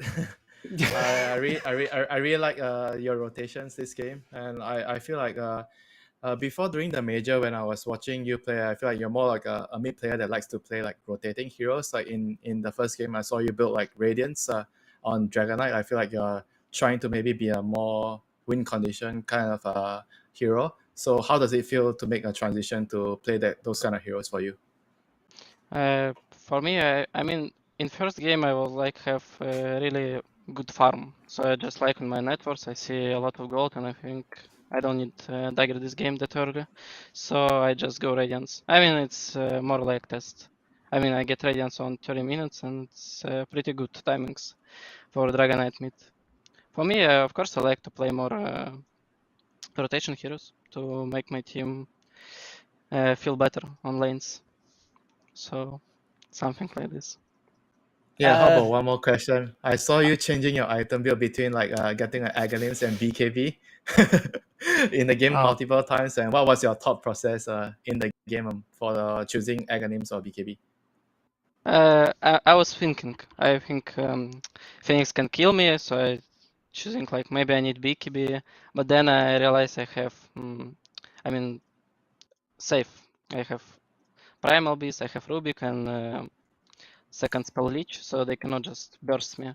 So if I buy BKB, it's I have Manta, so I need Aghanim instead of BKB because I need this illusions on my with my Aghanim Manta. So I buy Manta. That's all. I mean, I buy Aghanim instead of BKB. Yeah, we were discussing the entire time because you kept swapping between the two, and we were like, "Which one's better? Which one's better?" When I die, I'm thinking, well, maybe I need BKB because if I die one more time and if I jump and they focus me, they can kill me. But then we just kill them, and I think, okay, no need, not kill me anymore. So. Yeah, that was pretty impressive. Of course, the group stage is still a long ways ahead. Which matchups are you looking forward towards the most? Which teams do you want to face? No one. Doesn't matter. Okay, it doesn't matter. Yes. We just play. Play for the win. That's all. Well, you already start off the group stage with a 2-0 victory. I'm quickly checking. I think there's one more series going on, and otherwise you guys might be the first one that has... Today we play against Tundra. So far, you guys are the only team that has 2-0'd another team. Everything else has been a tie. So pretty impressive to be the first, and hopefully continue that stride. Any last questions for Lyle Winter? I think he's frozen. I don't have any more questions. Okay. So thank you very much for the interview, and good luck further down the line. Yeah, okay, thank you. Bye. Well, as we see Winter frozen in place right there, a little bit terrified. We will be heading out. Ladies and gentlemen, there are still more matches today. Don't forget, on this channel, Gareth and Lacoste will be taking over. They're going to do TSM versus Execration X, and then finish the day off with Nigma versus Bisco. Absolutely stellar matches to watch, so don't forget to hang around as long as possible today. And otherwise, there's still an A, B, and D stream with other matches going on live right now. My name was Nika Truman. I am joined by Winter, who is now finally back. Any last words for the people at home, Winter? Good games. Hopefully more good games tomorrow. Hopefully more good games tomorrow indeed. We'll see you then. And in case we don't see you, good afternoon, good evening, and good night.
Season 19 is brought to you by Intel, Acer Predator, DHL, and Monster Energy.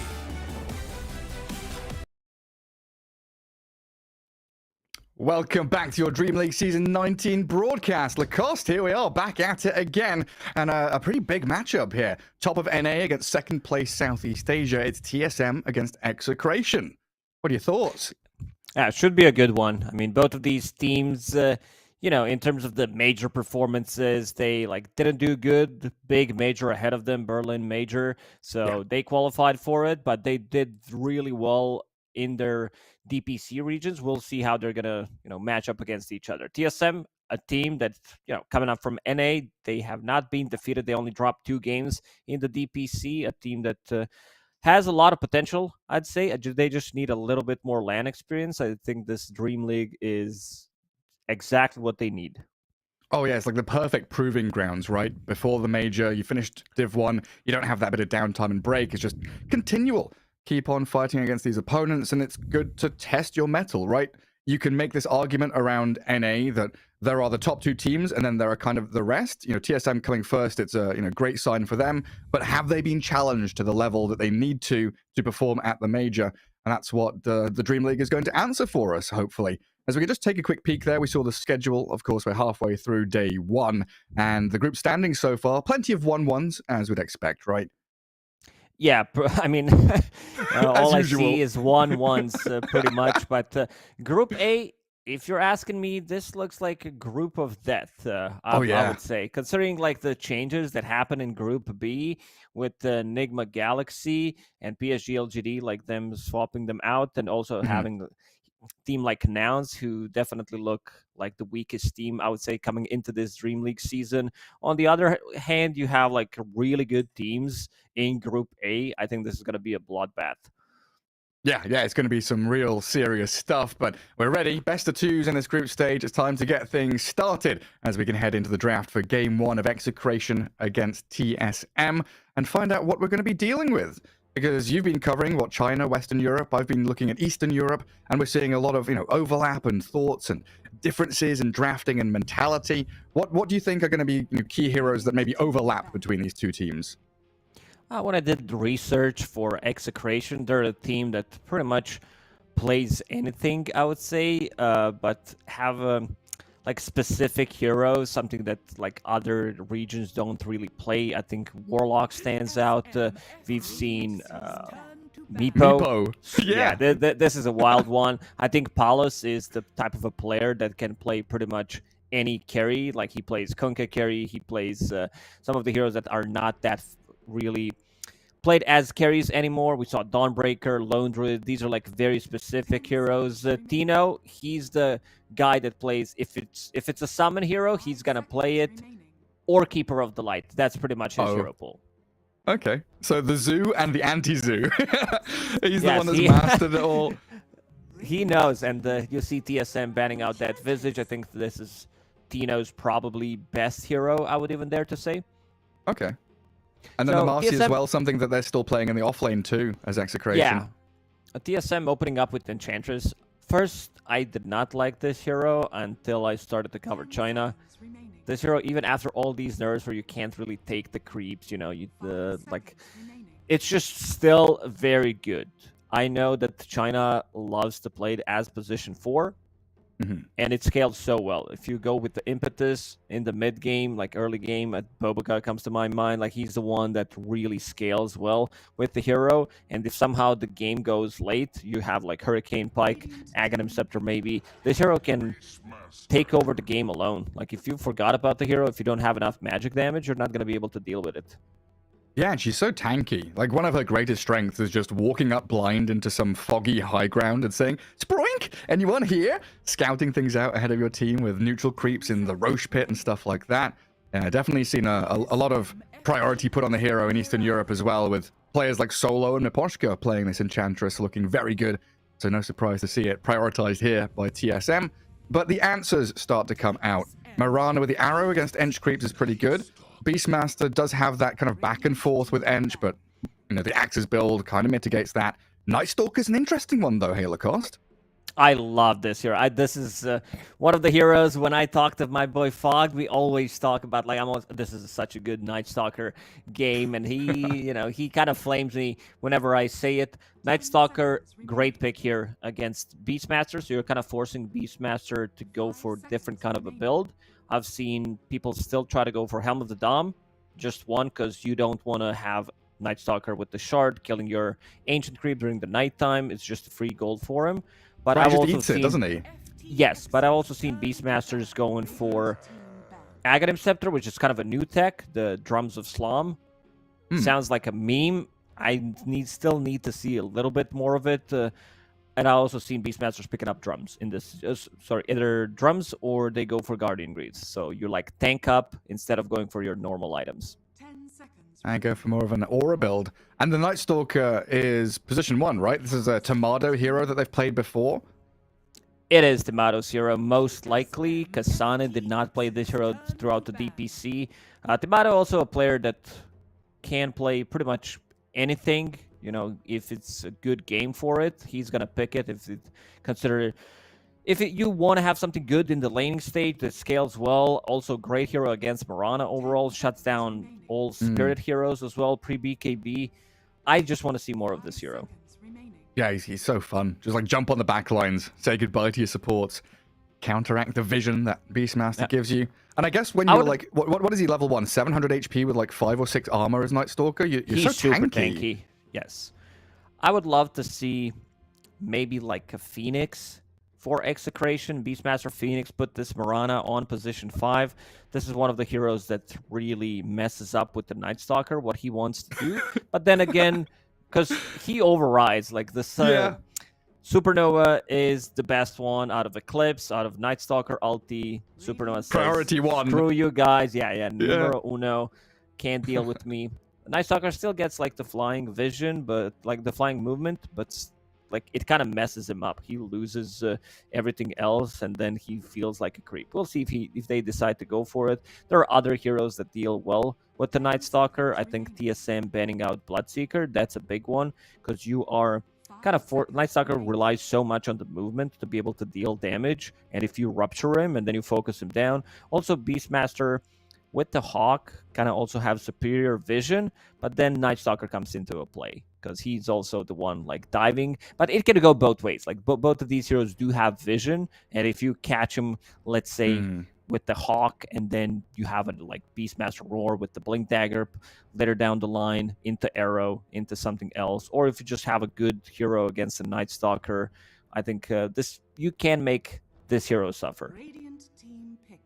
Yeah, you've got the ability then to kind of mirror move. If the Night Stalker and Ench are playing in one lane as Beastmaster and Mirana, they can be setting up, hiding in the fog in the tree line somewhere else, trying to pressure lanes and catch objectives. They're going to go down the route of focusing on their lanes a little more here as Execration. Undying likely to be their position 5 then, if this Mirana is going to be laning with a Beastmaster, and that's going to secure you a pretty good time. Do you think Undying is maybe going to be forced to lane against Night Stalker to pressure him? I think that's going to be the idea. They're going to see who's going to be playing Enchantress, probably follow Enchantress with the Mirana to be able to kill the creep, and with the Undying, put a little bit more pressure on this Night Stalker. So let's see how TSM responds. Seeing bans from Execration, they banned out Terrorblade, because they probably think that this is going to be... I mean, they did cover some other bans. This is like banning Wisp, banning Rubik, and banning out Terrorblade. This Terrorblade sticks out unless they want to go for like all-in push. Luna comes to my mind on Execration's lineup, because you can keep the tempo, keep the momentum with Beastmaster Luna. You can hit the certain timings, and you also have like a little bit of extra something. You have like Night Stalker uses ulti, and then you get global damage from Luna. So just theory crafting here, it could be a thing. Yeah, the counterplay. You buff yourself up, you buff my entire team. How do you feel about that? Yeah, Palos also did play Luna. Okay. TSM a little bit of limited on stuns, because this is Pangolier, Snapfire with the cookie, Night Stalker Minute Void stun. It's not like, oh, I have something to just initiate, so they will need to run in with the Night Stalker. Pangolier, we've seen I think, in every single region what this hero can do. This Oh, hero yeah. just feels so powerful still, even after the nerfs. Like, these weren't really big nerfs for Pango anyway, just some damage reduction on the shield crash. That's about it.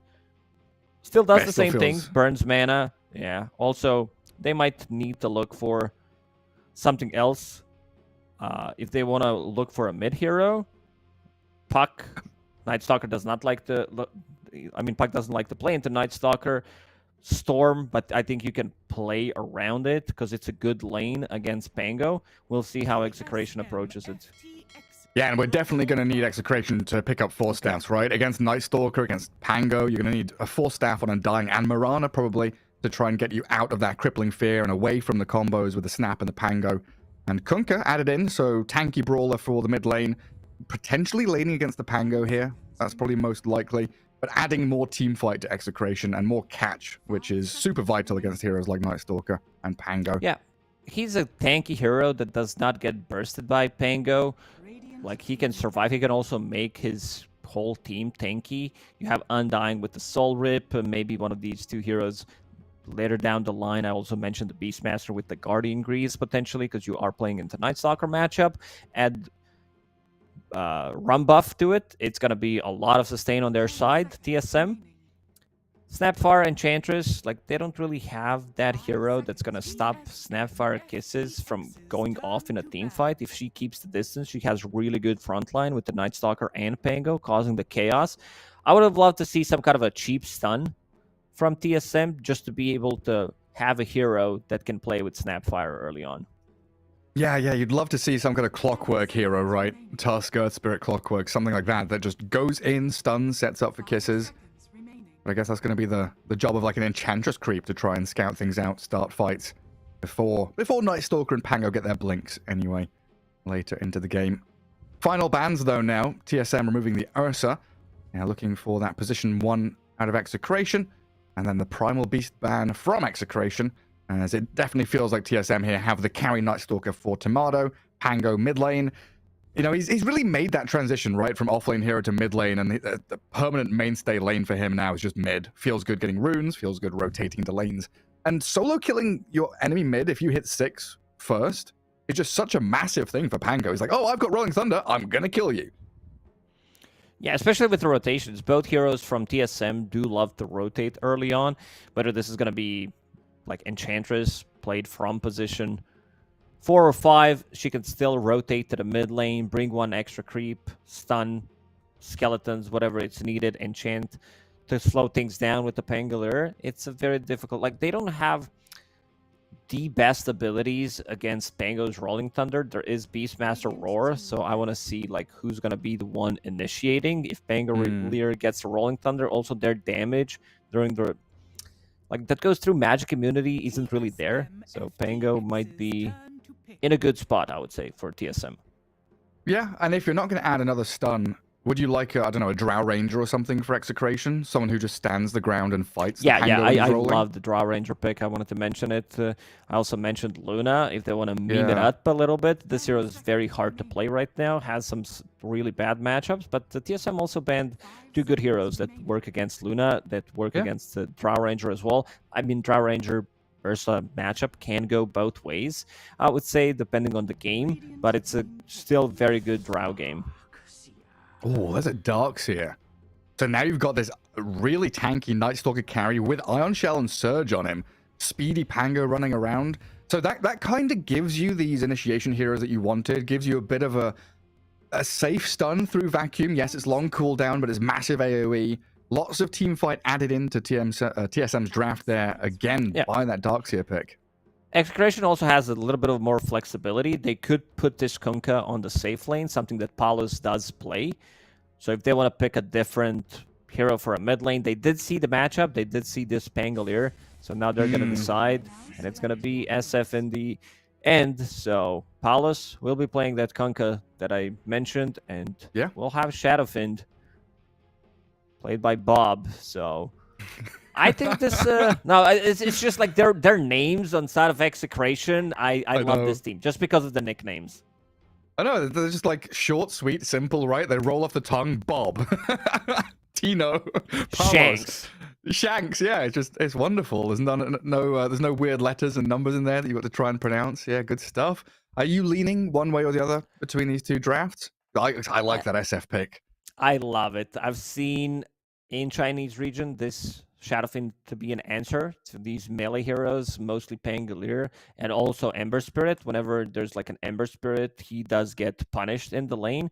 Pango can still like play around it, but needs to be careful. I want to see how much Brow's going to be able to get out of this matchup. But I do lean towards Execration. I feel like this is very tempo-oriented lineup. They have stuns. Kunkka with the Morana can play off each other real nicely. And then you have Shadowfiend with the BKB. There you have no damage that goes through Magic Immunity on side of TSM. So double BKB timing on both Palace and Bob. I think this is going to be the timing when they open up the first Roche, when they try to get like more map pressure on side of TSM. I don't mind it. Darkseer doesn't really have that hero to play with. It's not like Clockwork Earth Spirit, Nyx Assassin. So I think the lane's not going to be as strong. So we'll have to see how this one goes. And also, maybe I expected something a little bit more different. Also want to see how Tino is going to adjust his item build, considering that he's playing into Night Stalker. Yeah, definitely curious to see what goes on there. I mean, the fact that you've got this Undying Beastmaster lane potentially to pressure with Axes and Decay into the Night Stalker feels real good. And just back to that SF pick, you mentioned he's good as an answer in lane to the Pango, but also in that mid game, I mentioned Drow, you're looking for this Luna, someone who stands there and just clicks into the Rolling Thunder. SF fits, ticks so many boxes as a last pick. It feels real good to come out swinging here in game one, especially with that little bit of a lane swap, putting Kunkka into the safe lane that you very wisely noticed as the draft ended. And of course, as is tradition, we have a pause to start off game one of this best of two. The old tips are coming out. Yeah, well, a Dota game without a pause. Man, I love some pauses. Maybe they pause the game so they can type good luck, have fun. Bob Fiend, Bob Fiend. Yeah, Ari is a typical UK boy. Like, wait, what are you saying? You're saying things I don't understand. Oh, Carlo, Carlo, drop in some Tagalog, I guess. It's food. Interesting. But yeah, what's the build on this Night Stalker then for Tomado? Because I remember the old days, the Filipino Night Stalker carry back at the ESL Hamburg like 4 years ago was going Ags Rush. Is that the same story, or are we going more of this like Armlet BKB Blink, Shard kind of deal? Not anymore, I would say. I've seen carry Night Stalkers going for Radiance build. So might opt to go for it because the hero doesn't really need items. I think the hero becomes super tanky early on, so you can play off with no items pretty much for 15-20 minutes until like just phase boots pretty much. I think the Armlet one is also a good one. I don't mind it too much. I'm not a big fan of Aghanim Scepter nowadays. Maybe back when it felt like slightly stronger. I don't know, but we'll have to see. I think it's still got to be a Radiance build. You're playing into Shadowfiend, you're playing into this Ghost Ship, so once they tick down, once the run buff wears off, you can play with the Radiance. It's really nice, and also Kunkka, that carry Kunkka wants to buy Armlet, so maybe the tick will kill him. There's a lot of layers to it. Yeah, and then the ability to disassemble later on down the line. Now, looking at Tomado's last Night Stalker game, it was that Radiance build, and then disassembling into Nullifier later on. Yeah, didn't finish off like a butterfly or anything, but has the ability to go Halberd. And of course, he did get that. Did get that blink as well. But yeah, having Radiance into Nullifier Halberd against SF, against this potential Undying Ghost Scepter, maybe another Ghost Scepter somewhere else. Yule's also very handy, but we'll see what Tomado gets up to here in game one. As the runes attempted contest bottom. Oh, Carlo, he's going to steal it. So 3 go the way of Execration as Parlos drops back to grab that last one. Get themselves out into the lanes. And you're going to have an Undying Kunkka lane. So strong lane, a lot of harassment. Palos can farm underneath the tower. Has some sustain from Undying if he decides to put a point in Soul Rip. And we see Carlo looking for a sentry ward that hasn't been placed. Ari, starting with the Boots of Speed, wants to be able to keep the distance. Darkseer, I don't think they're going to be able to do much at the first couple of levels. Want to see if Palos decides to get like early boots, something that has been queued up, or if he wants to be able to get more regen in the lane, sustain with that helm. Mid lane, this is the lane to look out for. Oh, yeah. If we see the CS Shadowfiend doing good. 3-2 already. And It's gonna get rough. having the- Like once you hit that level 3, once you hit that level 5, you're gonna get harassed so much by Shadowfiend. having the handful of mangoes as well, keeping that regen. Make sure you can spam the raises to secure some more last hits. Yeah, bro, like you mentioned during the draft, has to be very wary of the rotations from the two supports. The ability for Shanks, Mirana, or this Undying to come into the mid lane, potentially to guard runes, or just go in onto Broil. Definitely there. The top lane looks like Shanks is taking a bit of a beating from the Enchantress. Whitemon on the edge, always going to be chipping away at people, being annoying. Get up in their faces, allowing Night Stalker just to continue free farming. As bottom lane, classic Darkseer lane stuff, right? It's not a lane anymore. There's creeps being dragged around everywhere, and they're just trying to get Kasane levels on the Darkseer. He's still level 1, almost 2 minutes in, and we know Darkseer needs to hit that level 3 at the very least to really feel comfortable in lane. Darkseer doesn't really want to play Dota. Level 1, level 2, this hero doesn't really do much unless there's a way to do it when you use creep skip. Like you meet the creeps behind tier 1 and tier 2 tower, and then you can just like kill the waves, you impale them, or you roll with the Earth Spirit, slow them down. And looking at the CS, things are looking good for Shadowfiend. A lot of denies, 7-4. Pangolier in this matchup, he's going to be focusing on mostly CSing. Can't really deny in this matchup. Gets difficult, and we see Bob. 1 raise, 2 raise immediately. It would hit him with the triple. Oof, that was close. Yeah, down to what, 20, 30 health? And this might just be a long walk back to Fountain for Broil. Go back, refill, come back to lane, but that's going to mean now Bob is going to hit level 4 and should have the ability to just like go get Bounty Rune if he wants to. Courier snipe out from Ari does snag Carlo's little chicken. And this is just what you've got to do. Drag waves. You don't want to be laning 2v2 into an Undying lane as a Darkseer and a Snapfire. Try and give as much room as you possibly can. But this does mean that Palos in the straight 1v1 is coming out on top. 12 and 5, stacking up denies. And all 3 lanes, honestly, going very well for Execration. TSM struggling a little bit. They did pick themselves strong laners. This is Beastmaster Mirana. Mirana still keeping a point. Thinking about whether she needs a lead. Needs to bring some regen to this lane. Puts a point in Starstorm.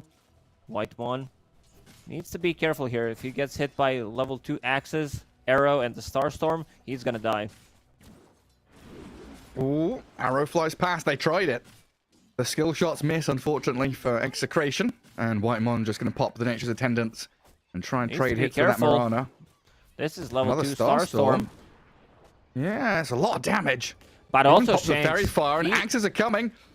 Another arrow. Let's go. Snipe him. This is very... They're not gonna even try. The old Holy Hexor video with the shiny, bright white of the arrow flying across the screen.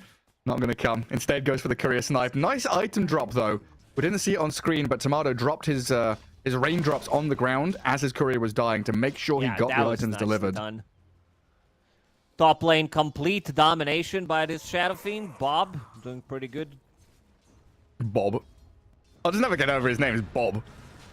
Have you Oh my god, never mind. It's fine. Don't get us banned, Gary. Oh, no, Kasane. my brain just lagged. I just had a Blackadder.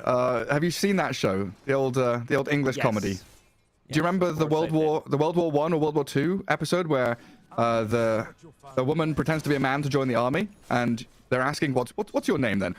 My name's Bob, and she's just called Bob for the entire. I don't remember. I watched it a long time ago. Okay, that's like one thing that's ingrained in my memory. I just love calling things Bob. Like one of my hard drives is called Bob.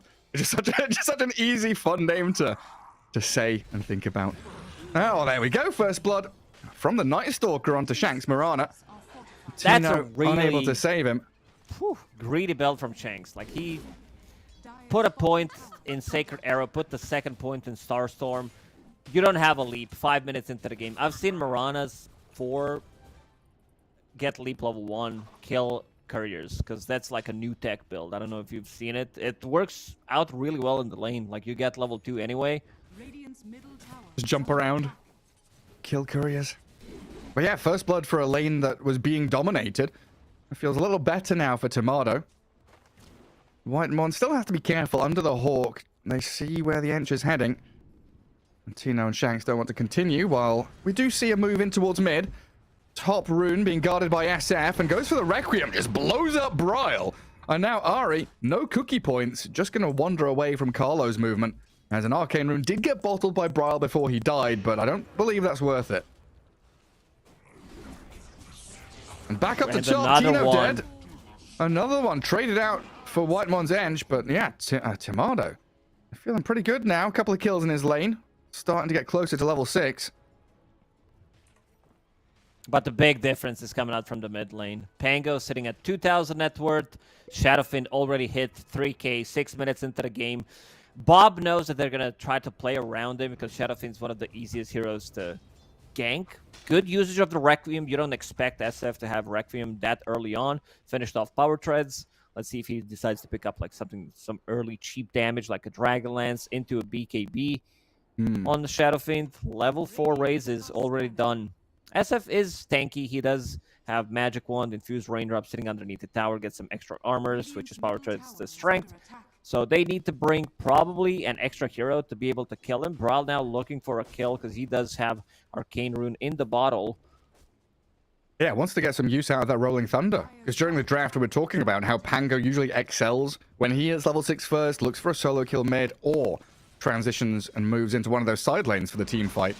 We're currently sat mid, while down at bottom, we do have an X-boat from Palos. Straight onto Ari, and again, there's no cookie points here, so Carlo and Palos pairing up to take down the Snapfire.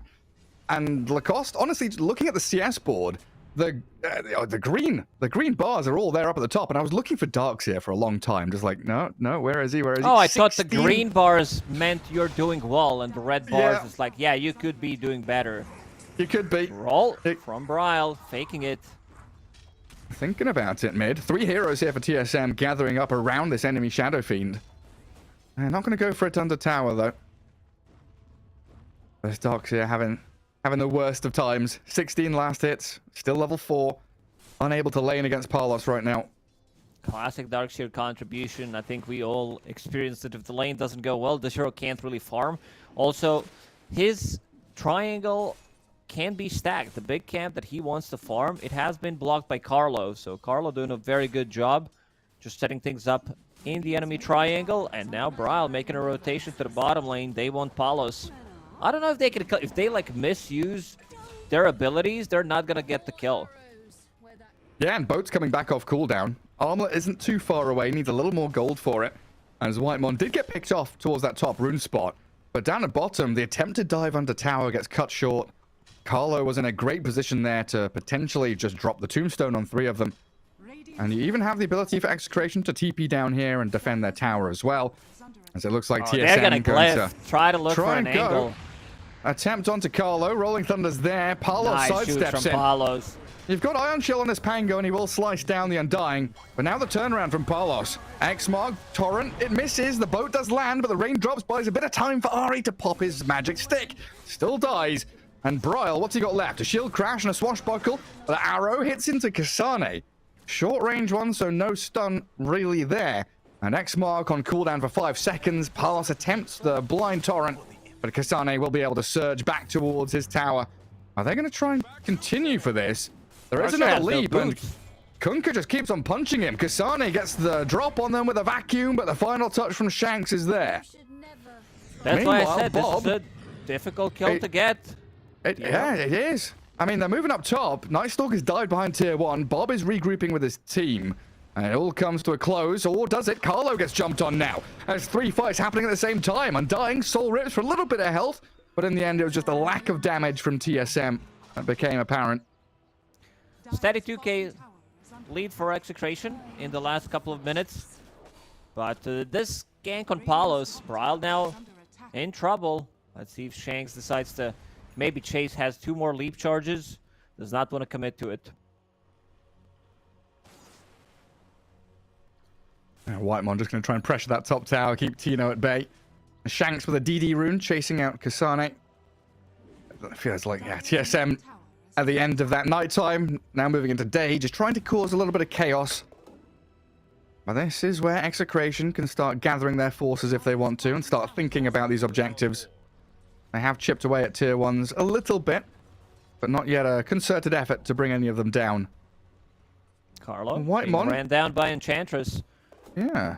He's going to be fine. He got the Observer Ward killed. So far, so good for Execration, I would say. I did mention during the draft their double BKB timing. It's one cheap item, Dragonlance, 4 Shadow Fiend, Armored for Kunkka into BKB. So the damage output and the, boat, bottom. Yeah, Kasane shows his face in that bottom lane. Just immediate X mark from Polos. They were waiting for him. And in the mid lane, Bob is playing very, very carefully. Knows that the northwestern side of this mid lane is the angle of attack from TSM. Very telegraphed by the fact that Whitemon has been camping in the Ancients area for the past couple of minutes. So you know that Enchantress and likely Snapfire are coming from that left-hand side. So Bob stays to the right, and Carlo under the Moonlight Shadow, tracking back and keeping tabs on Ahri here. They were trying to get on top of this Tino Beastmaster, who has been left alone for a little bit. And the drums of Slom are coming, Lacoste. No hell, no nonsense, the drums. Yeah, I did mention that he might need to change things around because he's playing into Night Stalker. Ahri. Carlo, immediate Centaur stomp off the back of the cookie. Rolling Thunder's good from Bryle with the kisses. Tino gets the roar down, and Shadow Fiend looks to open up onto Bryle. On the right-hand side, they get back onto the Snapfire with Carlo and Shanks. So 2 for 1. Execration guarding their Ancients, and TSM, again, just trying to make a little bit of noise on the map here to give Tomato his Radiance timing. Execration was so ready for this move, and Palos also looking for a solo kill. Might be too of a difficult task, because he does have Raindrop, he does have Vanguard, but he keeps harassing him. Tidebringer is on 2.8 second cooldown with that Arcane Rune.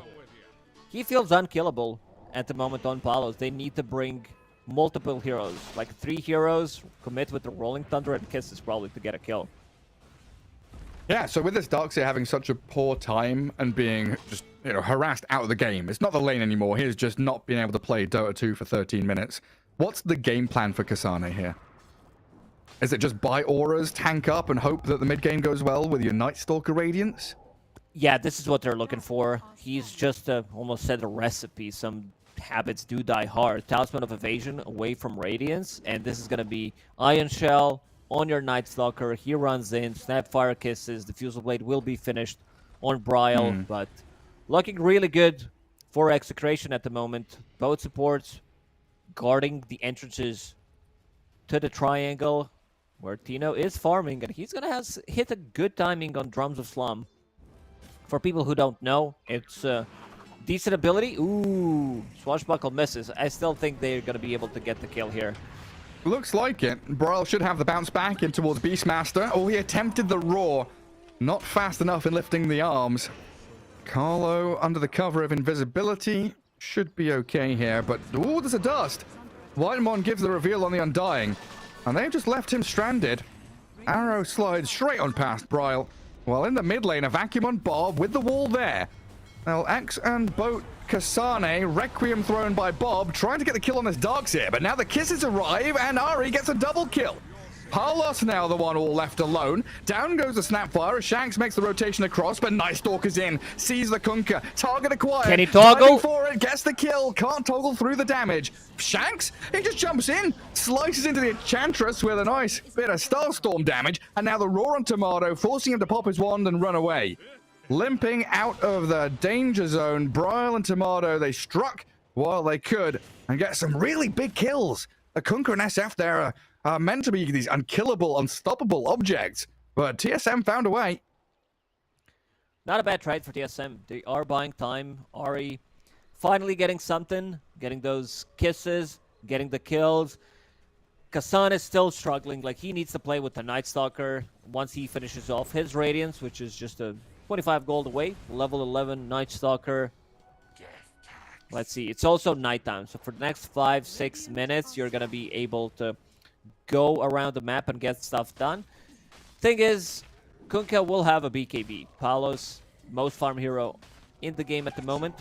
Level 13, Jesus. Yeah, he's absolutely huge. Monstrous Kunkka right now. And we've not yet seen Execration play as 5. They've been doing a similar thing to what TSM have, fighting in these little pockets and groups of heroes. Oh, the arrow. Arrow. Tumbler's Straight Toy past. does help out. Oh, yeah, What straight an past item, the backside Tumbler's of Morty. Toy. Oh, don't you start as well. I've had 3 weeks of Trent being like, it's just waiting for the patch and Tumbler's Toy's removed. This item is too strong. Yeah, it's gonna get nerfed to probably gonna get removed from the game. Not even kidding. Cycled out. Yeah. Yeah, I think it joins the Iron Talon and stuff in the old neutral item cycle bin. Like, we had a couple of games where it's 40 minutes in and we had some offlaners. We had, like, every Beastmaster game, he's like, oh, what neutral items are there? Tumbler's Toy, 40 minutes? Yeah, seems good. Oh, that's the one I want. Basically a tier 4 item. Oh, Timado. Good silence. I don't know if that's going to stop the X-Boat. It's timed. Very simple setup for Palos there. Shanks, he's all over the place, stabbing with the arrows. Has Kunkka to play with Beastmaster Roar, and seems like they're not done.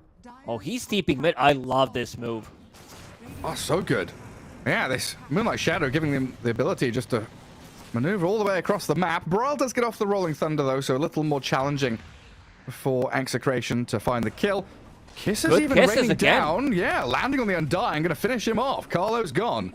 Ari from super long range has the backup here from Kasane as well. Dark's here thinking about that vacuum, but won't drop it in the end. Still a good trade for Execration. They get the kill. I want to go back to itemization a bit. This Beastmaster Aghanim Scepter, I said, you know, it's a new tech, it's good, but you're also not getting the full value out of it because you don't have that Helm of the Dominator, so you're not healing that one. Jesus, the damage from Night Stalker. Yeah, he was slowed to a crawl by these boars, but in the end, he just keeps on crawling towards that poor old Beastmaster. Palos is pretty low HP here as well. Looks like he'll skip back towards safety, though. And TSM playing with their vision. Obs Ward in front of Roche Pit. Vision up in their top jungle as well. Just trying to make sure they've got these protected areas. And Ari, he had an attempted cookie onto Palos, but in the end, this X-Mark arrow is going to zone him out of the fight until Bryle arrives. 3-man shield crash and the swashbuckle while Tomado's charging straight towards Shanks. Wall is dropped, Mirana's dead, the streak is taken, BKB up from the Kunkka and his boat thrown as well. But I don't know, Execration, they've got to turn and run from this one. Carlos died to Bryle elsewhere, and a raw turnaround here, maybe with Tino and Palos, but they can't. What? They cannot armor toggle through this damage. Execration trying to fight without their Shadow Fiend. They just throw away so much and give TSM a new lease on life. They needed to roar this Night Stalker. Also, Shadowfin did have TP available plus Region Rune, so could have easily joined the fight. But I guess Bob wanted to finish off his BKB, and now the game's pretty even. TSM with all the right moves, but I think it also comes down to Execration not being there with the full squad. If they're 5-manning with Shadowfiend, with Beastmaster and Kunkka, they can take fights relatively easily, I would say. Now, Night Stalker. You have Shard already finished, getting closer to his BKB, level 15 as well. Pango also recovering. Bryle needs, like, he's in the middle of the pack because things didn't go too well for him in the laning stage, but still with the farm that he got, he's doing a lot. Involved in 9 out of 14 kills. Not too bad. Yeah, then Kasane as well, right? He was bottom of the cause, very sad, tears in his eyes. Now he's tied things up almost with a Beastmaster in terms of net worth. Has a Crimson Guard, becomes incredibly tanky along with the rest of his team. I think it's got to be said that TSM with this Night Stalker are doing a very good job at picking their fights around nighttime. Knowing that Night Stalker is going to be stronger, and Execration may be getting sucked into fights where they didn't need to be. Like that top jungle, you know, your Radiant side, top jungle, feels good to play there around the Roche Pit. But your SF was waiting for BKB. And we saw Bob pick it up and finish it off after that fight ended. It feels quite likely that he was making the call to say, hey, I'm not joining until I've got this item. So we do have another bit of a spike in power here for Execration. I also thought that Palos in that fight is going to be X-marking, ghost shipping, Night Stalker, using a BKB to deal the damage, because I think it would make a difference. He was kind of forced to use a boat without X-mark, tried to run away. In the end, he dies, and they're picking out Dino. because he's underneath the ward. So Oh, he is. Drums of Slum, still haven't seen it in action.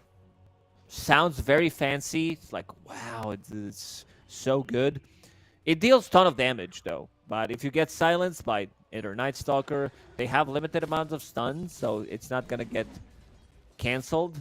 And going into Pipe next, I love the Pipe because you're playing into Snapfire, Night Stalker with the Radiance, and they will get him. Yeah, take him down.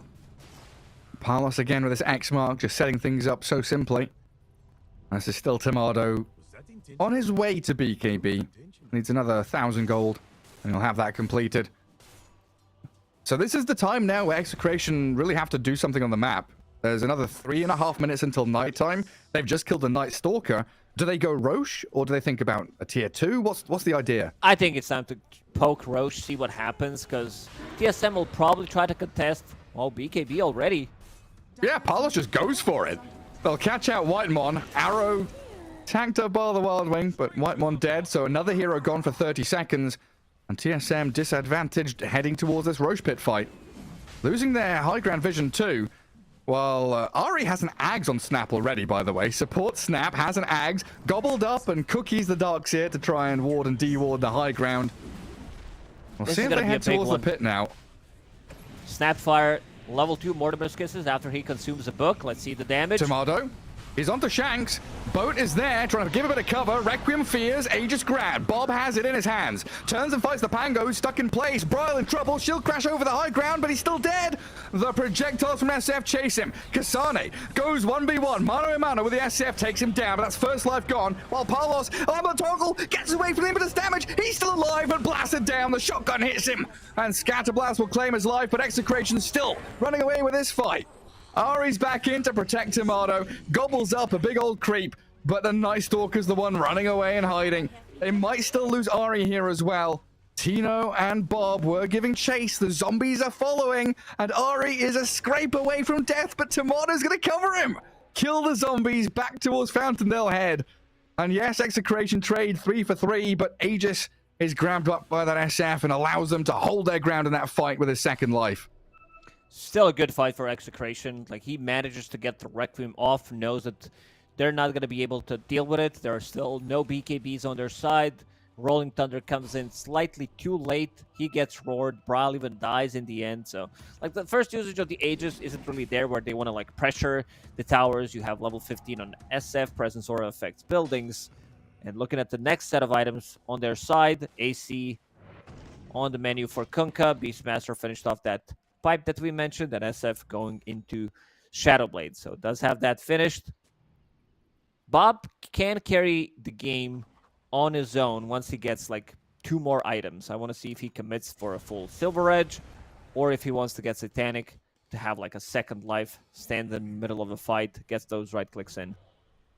Yeah, and we see how important it is that Night Stalker is able to kind of lurk around, right? Tomato came from that northern side, shifted to find the Mirana, as Kasane is going to get tagged by the boat, but dodges the arrow, and thankfully is cookied away from the dangerous spot he was in. But yeah, that fight all started off with Shanks being focused, using the mech very early on, trying to keep themselves alive, early boat as well. If Tomato can find more opportunities like that, where he's killing off and forcing buybacks out of supports, there's so much chaos from him, the Rolling Thunder, the Vacuum Wall. It can be hard to position yourselves as Execration, as Brile just goes straight on towards the SF and forces an early BKB. Ooh, look at the damage from Enchantress. Low from the impetus shots, has to BKB as well. TSM just shove Execration out of that top jungle, get the hell away from our tier 2, bullying them away. And yeah, Execration have to regroup. Ari, with those Mortimer's Kisses, has been really on point throughout the whole game. Like, I would love to see the damage dealt by him, because it feels he's always there, always fighting with the team. And now they know that Kunkka does not have a BKB available for a minute. They're going to instantly smoke nighttime hits. They should know something is up, because they just showed on the mid lane. Let's see if they can find anything. Rest of the Execration members trying to fall back. Yeah, I mean, the night is dark and full of terrors. And who's down bottom is Palos, this Kunkka with no BKB. Tries to TP, but the Vacuum's there to cancel it out. And a huge kill for TSM. try and levy this into a bit more control. Yeah, you see the line drawn right across the map there from Tomato. Hey, we can cover all of this ground. We are very quick on our feet. Make sure that Execration don't have any room. Don't let them even gather a wave mid. Bob is trying to sneak out onto that top wave. Looks like he's going to be successful in doing so, while the rest of Execration are cowering in their base right now. Now it's time for TSM to strike back. I love that they play so fast. They see small opportunity, BKB's on cooldown, they go for something, they get the stuff done, and then they control the map for another like 50, 60 seconds until someone respawns. And now they are getting another set of items on their side. Pangolier finished off his Aghanim Scepter that he was trying to go for a long time. Kasane with this Crimson and Mech will make everybody more tanky. Going into Vlad's Wraith Pack next to reduce the damage from both Kunkka and SF. While going in. No panic. Oh, the roll into Gobble Up. SF caught out. The kisses landing. Howitz raining fire down onto Bob. He had to BKB defensively yet again. And another opportunity for TSM. This ability just to chuck the Pango into the middle of the fight. Really executed beautifully. Cookie to try and save Tomato, but look at that Requiem. Huge from Bob, set up by the rest of his team, and a Roar on the Darkseer should follow through and kill off Kasane. Palos, who's he grabbed here? X-Mark to try and drag Ari back as the Snapfire and the Torrent clips Whitemon's Enchantress, cancels the TP. Palos pulling out all the stops to make sure they get 4 kills off the back of this fight. This is during nighttime. This is when TSM are meant to feel strong. They spend SFBKB, but still fight back. It was a difficult situation for Tomato. Either you pop a BKB and then you need to run away, you can't take this fight, or you get hit by an arrow and then they burst you. I love the Requiem.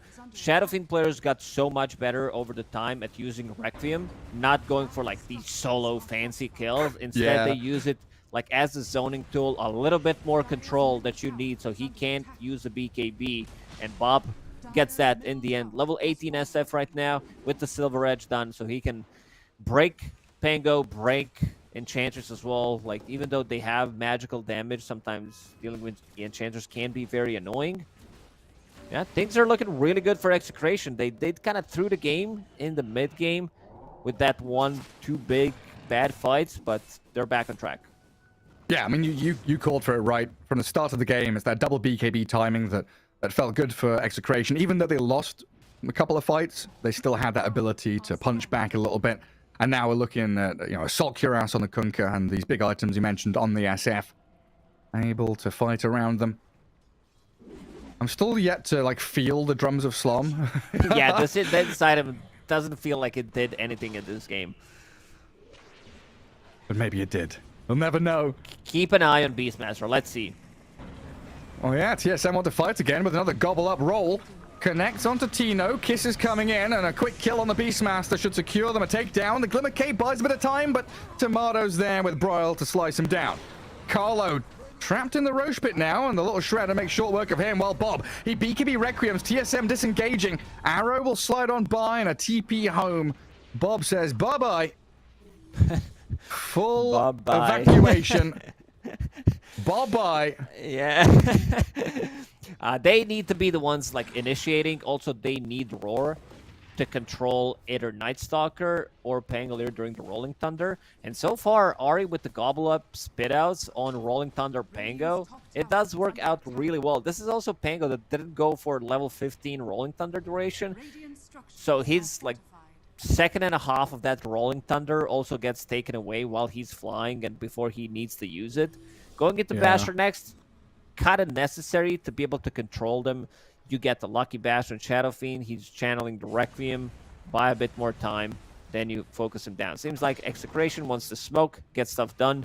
They smoke with 3 and probably want to backstab. Bob does have that Silver Edge available. This is a big kill. No BKB on Tomato. And daytime just cracks as well.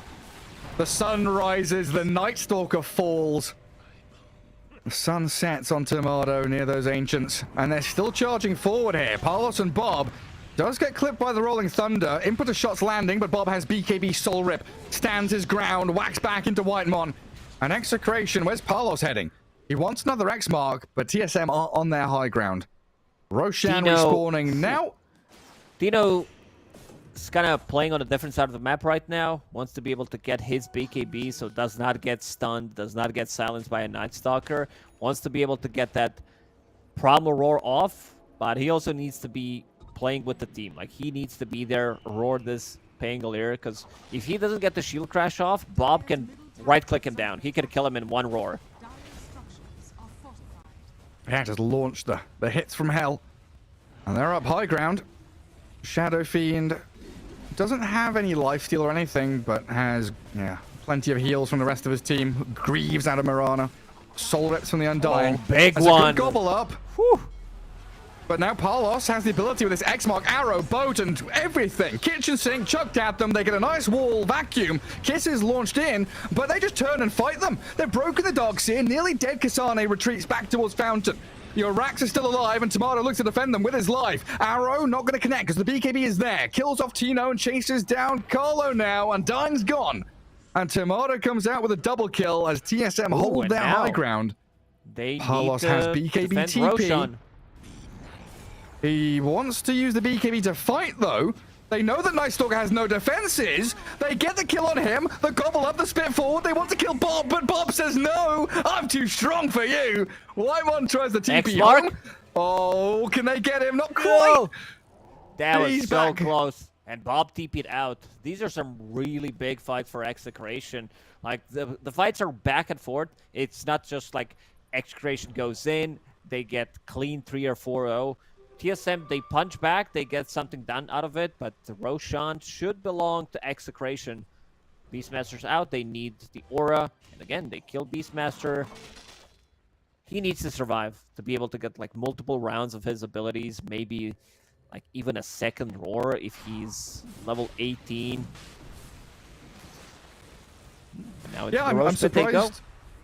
We have no Force Staffs on Execration. I'm a little bit surprised we didn't see one on the Mirana. I guess you can still go for Pike on Bob if you really want to. But there's nobody to save the Beastmaster. If he gets spotted by this Night Stalker, he's getting gone on. And he's likely dying.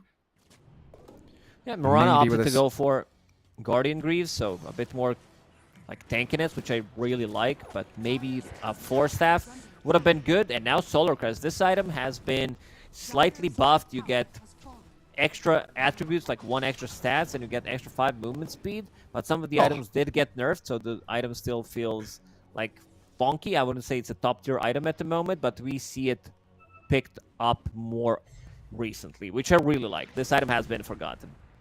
Yeah, it has. I think we've seen some more use cases for it as well.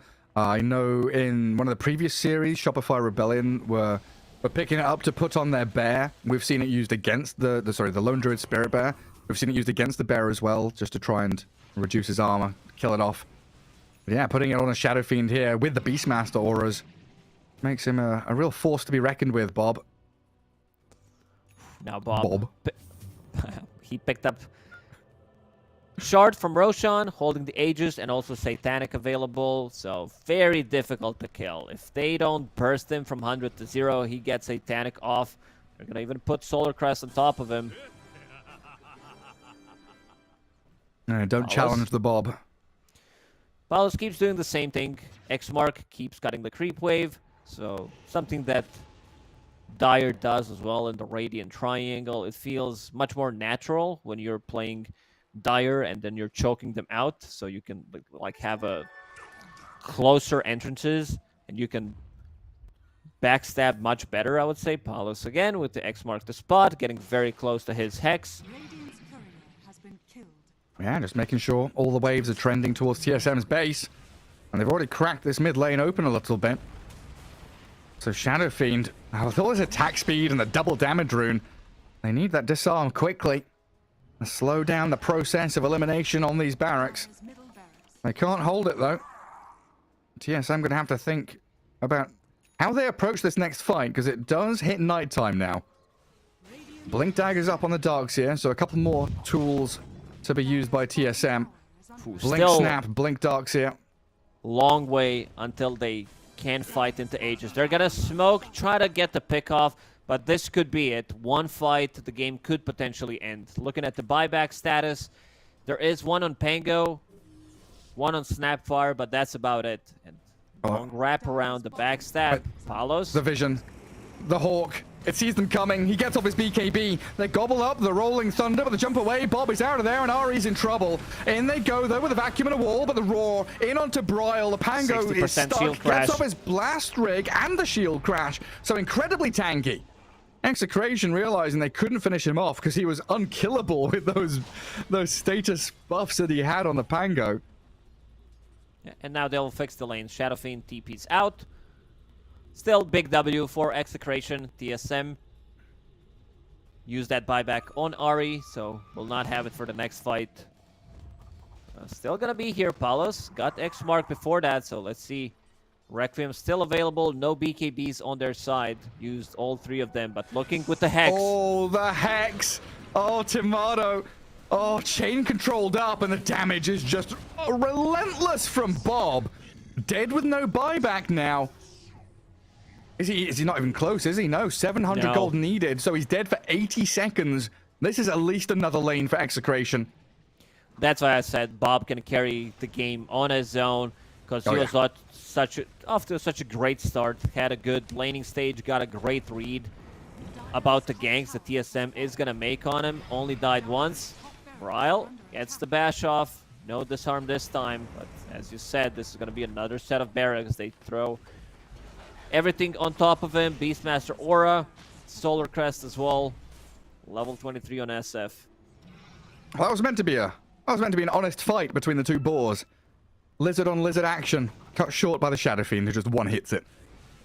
And Bob repositions himself onto the bottom tier 3 now, as TSM have another 30-second wait for Night Stalker to respawn. They ping out on the right-hand long side. 30 seconds, Gary. They see Kasane. They found the Darkseer with a Hawk, a Roar. They set it up to kill him. He's dead for a minute. Bryle and Whitemon trying to fight without the rest of their team, but they just can't get enough done. Ari wobbles back to Fountain. And TSM, not too much can be done now. As they shove back the Enchantress, hit her into the arrow. I think that was Beastmaster pushing with a Psychic Headband so the arrow would land. And Mega Creep's something that TSM have to face up against now on top of all the difficulties they've had already. Yeah, they kind of griefed Darkseer there. Cookie into the team. Enchantress even forced him even deeper. So sitting on top of Shadow Fiend. Tomato going in with the BKB. Now let's see what he can do. He does pack a punch when he's able to hit, but unfortunately gets scythed up. He's a pig, and GG is called. They knew they didn't have much left in the tank. So Execration going to gather up their first victory here in this best of 2 up against TSM. Marana buying a Dagon right at the end as well. To deal with the Darkseer illusions, wants to kill it one time. But yeah, I wouldn't say this is a clean game for Execration. Couple of mistakes in the mid game. Beastmaster, Drums of Slum, I don't think it did that much, to be honest. Maybe a different item build. Like, if you just... Helm of the Dominator is fine. Get it.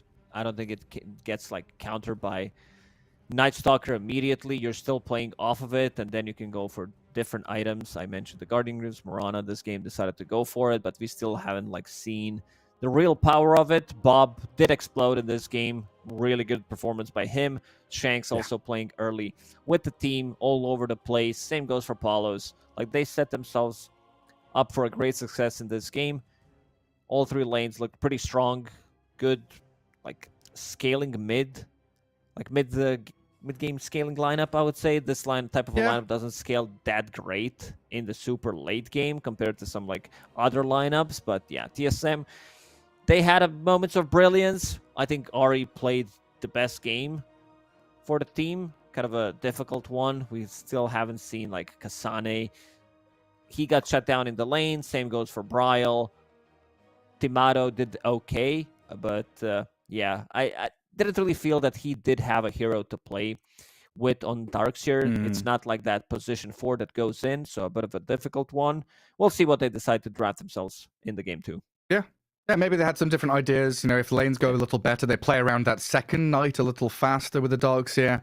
The potential was there, and I'd agree with you. It wasn't a clean game from Execration, but it was a very clean draft, and that gave them a simple platform to take the victory in the end. So yeah, very, very well executed towards the end of the game there, and Execration do take Game 1 against TSM. We'll have, I think, a 10-15 minute break before we come back. Game 2 right around the corner.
Welcome back. Here we are, game 2, nearly ready for your viewing pleasure as we get back towards Execration versus TSM. And Lacoste, game 1, it wasn't super smooth and easy for Execration, but they laid the ground for a good start here to the group stage.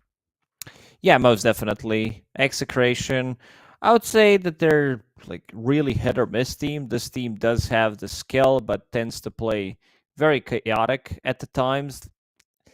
They're also coming out from Southeast Asia, so maybe that's why, you gotta have that in yourself to be able to win the games, because competition there is super close compared to some other regions as well. And the TSM, I want to see a different draft. I don't think anything was wrong with the gameplay. It's just a bit of a different game to start with. You're not going to be able to get much out of that bottom lane. Mid lane did get countered. They try to make a move in the mid lane to kill the Shadow Fiend.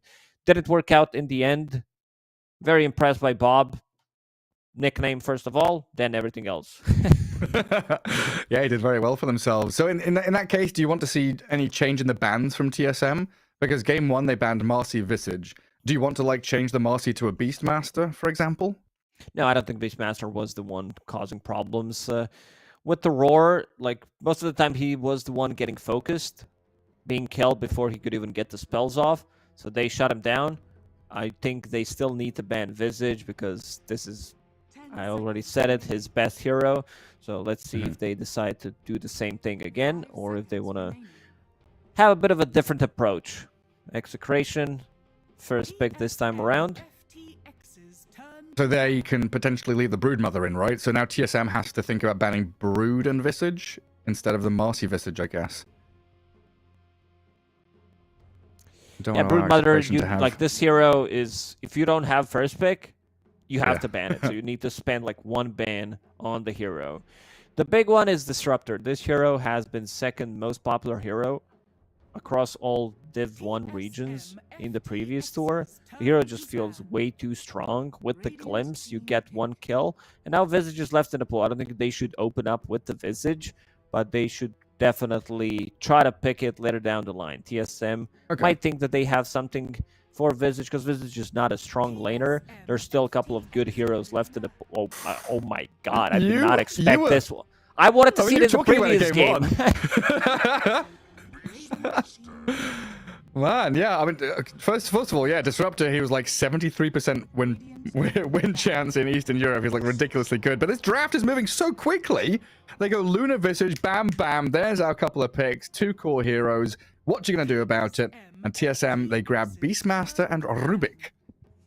Strong offlane duo, but the Execration, they go with the old school stuff. Luna Visage. I mean, we said that Visage is Dino's best hero, so now with the amplifying damage from Luna, let's see if they ban out Terrorblade. Some heroes deal well with Luna. I think Ursa's also the one that deals well with Luna. You build into Battle Fury, you get a BKB, because Luna Visage lineup, I don't think you can afford to get something like a Blink Dagger in between. The game could potentially just snowball out of control.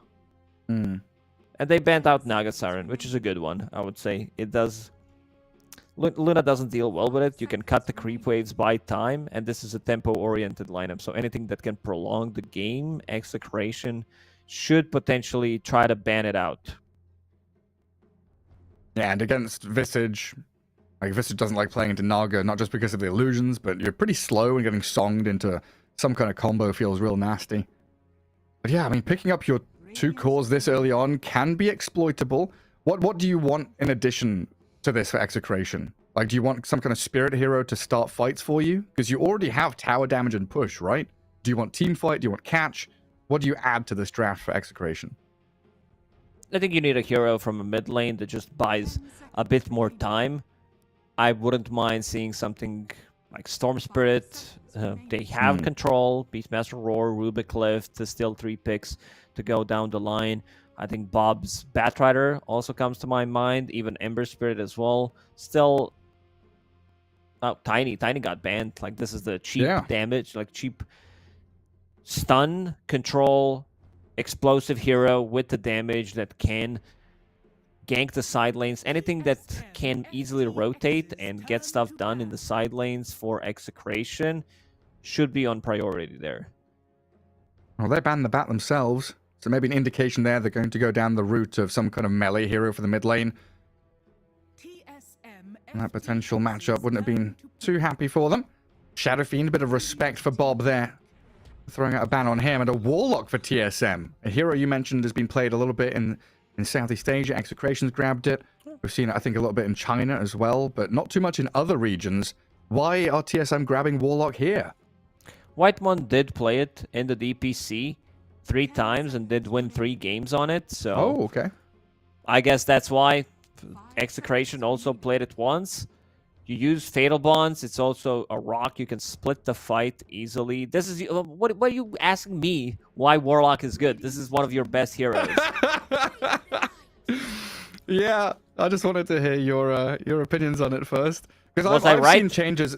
Yeah, yes, but I think you've missed his most important spell, which is the Upheaval nowadays. Like, Upheaval has had so many buffs over the past couple of years. Fatal Bonds are nice, Shadow Word is nice, but having Fatal Bonds against this kind of ball-up group and push draft, right? You've got Lunar Visage, they're going to be shoving towers. You put Upheaval down on the ground, they're slow to a crawl, they're taking damage, and things can get kind of annoying if you have some kind of poke hero. And Rubik and Beastmaster can do that a little bit.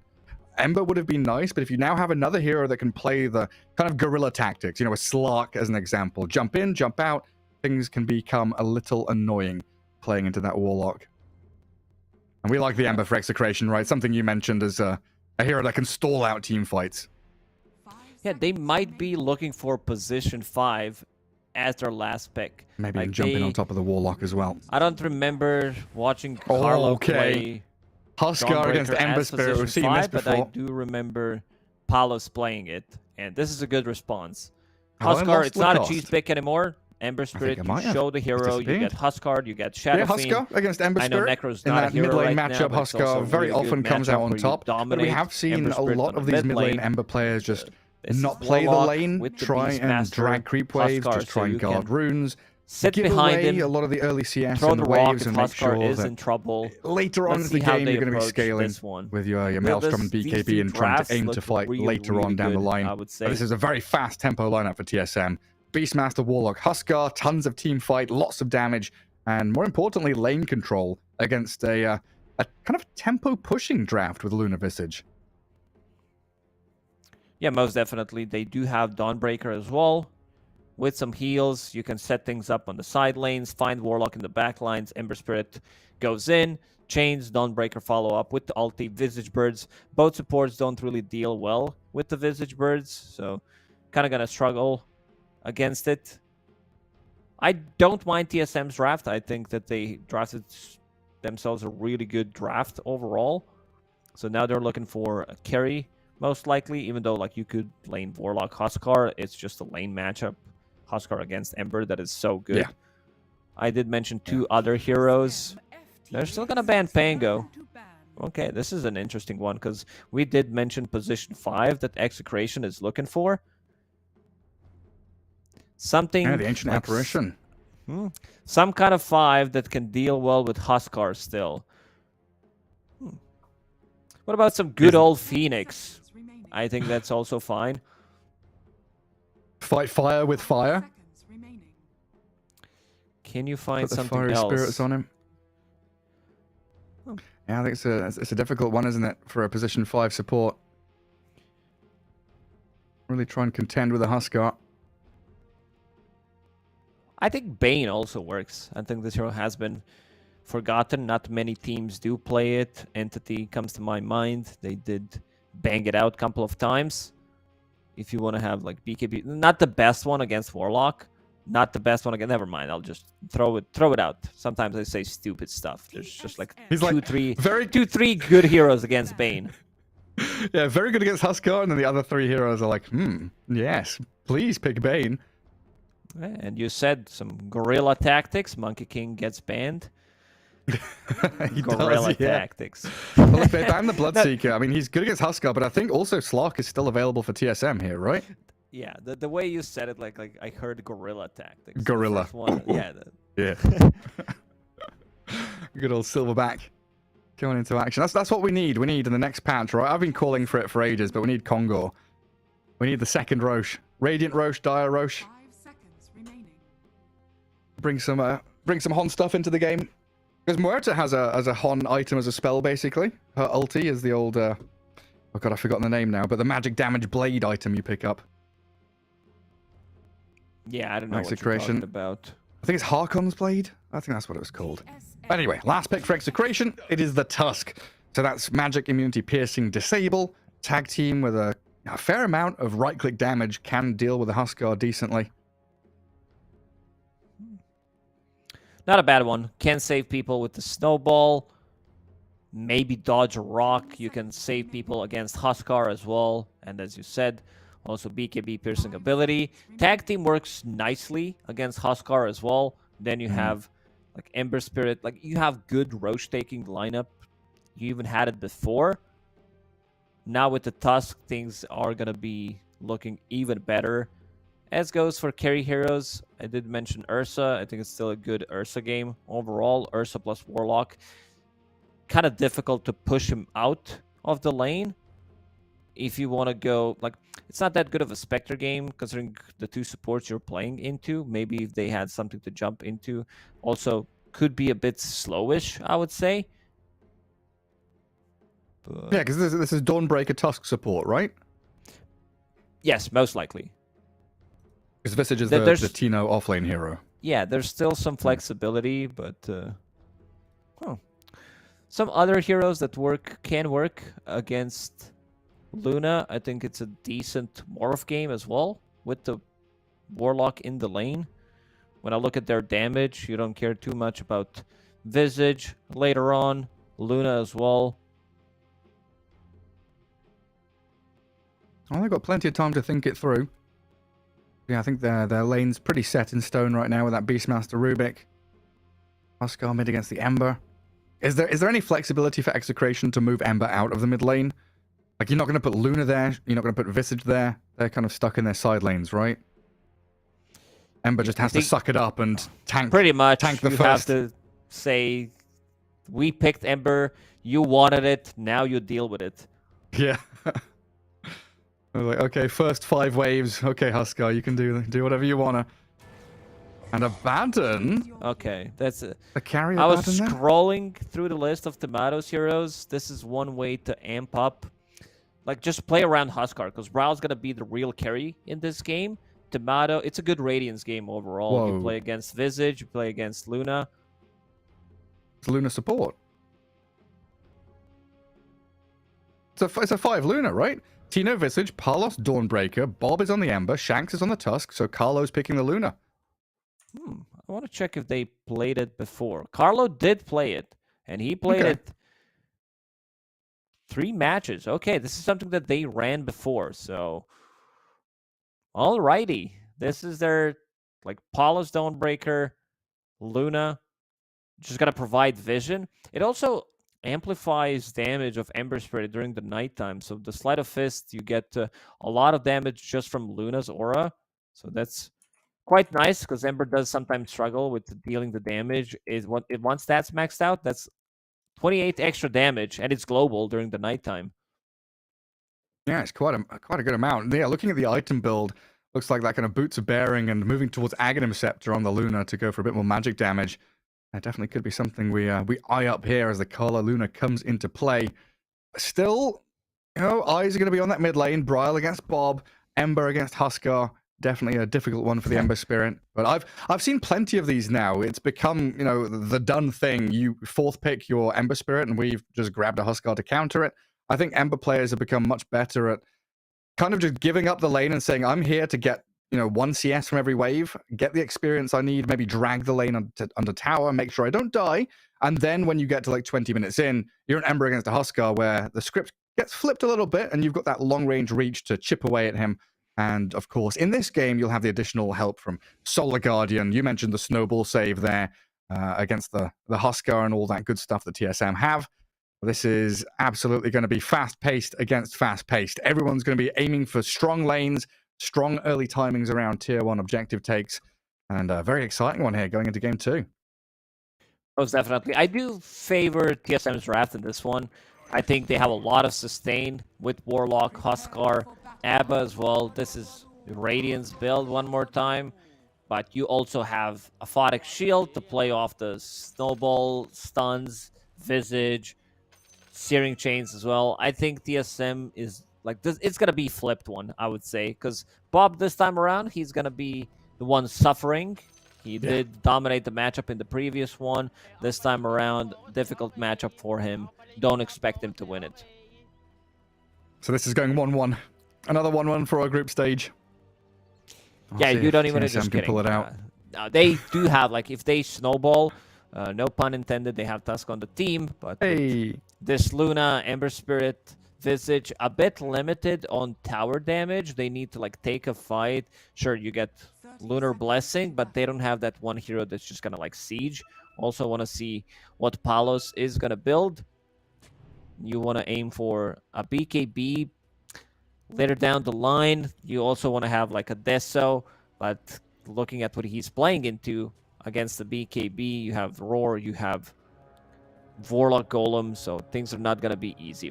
And I want to go, okay, I'll hold that thought. Yeah, there's a fight top. Nah, they're not gonna. I'm gonna get bogged down in that. What's your thought?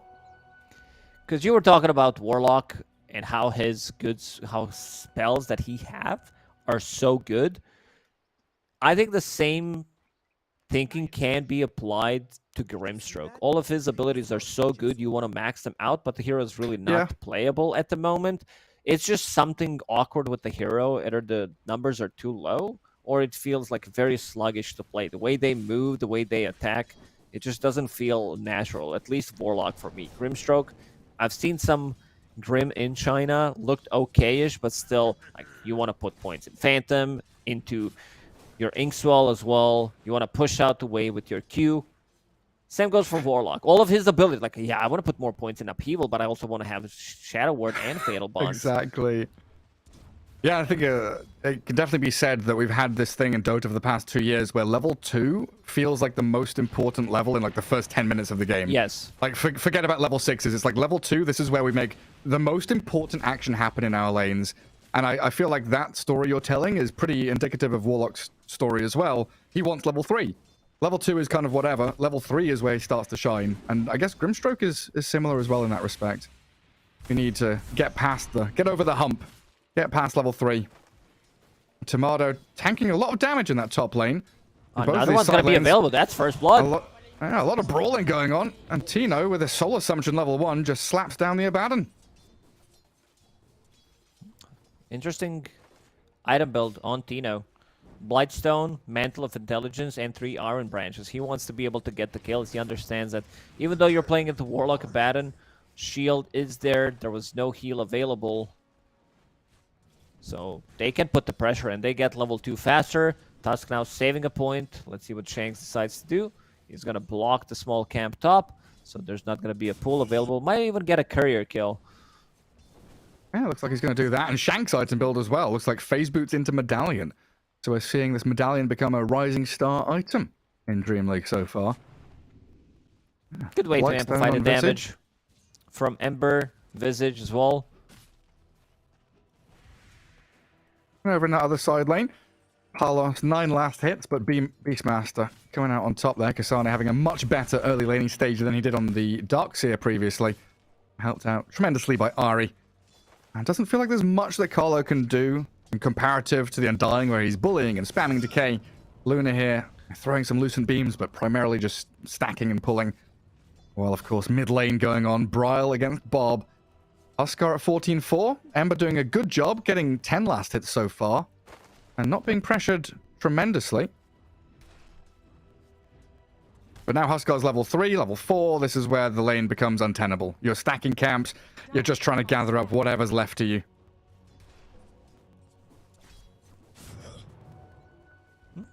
Remember, you said doing a good job. 11 CS, not too bad considering the matchup that he's playing into.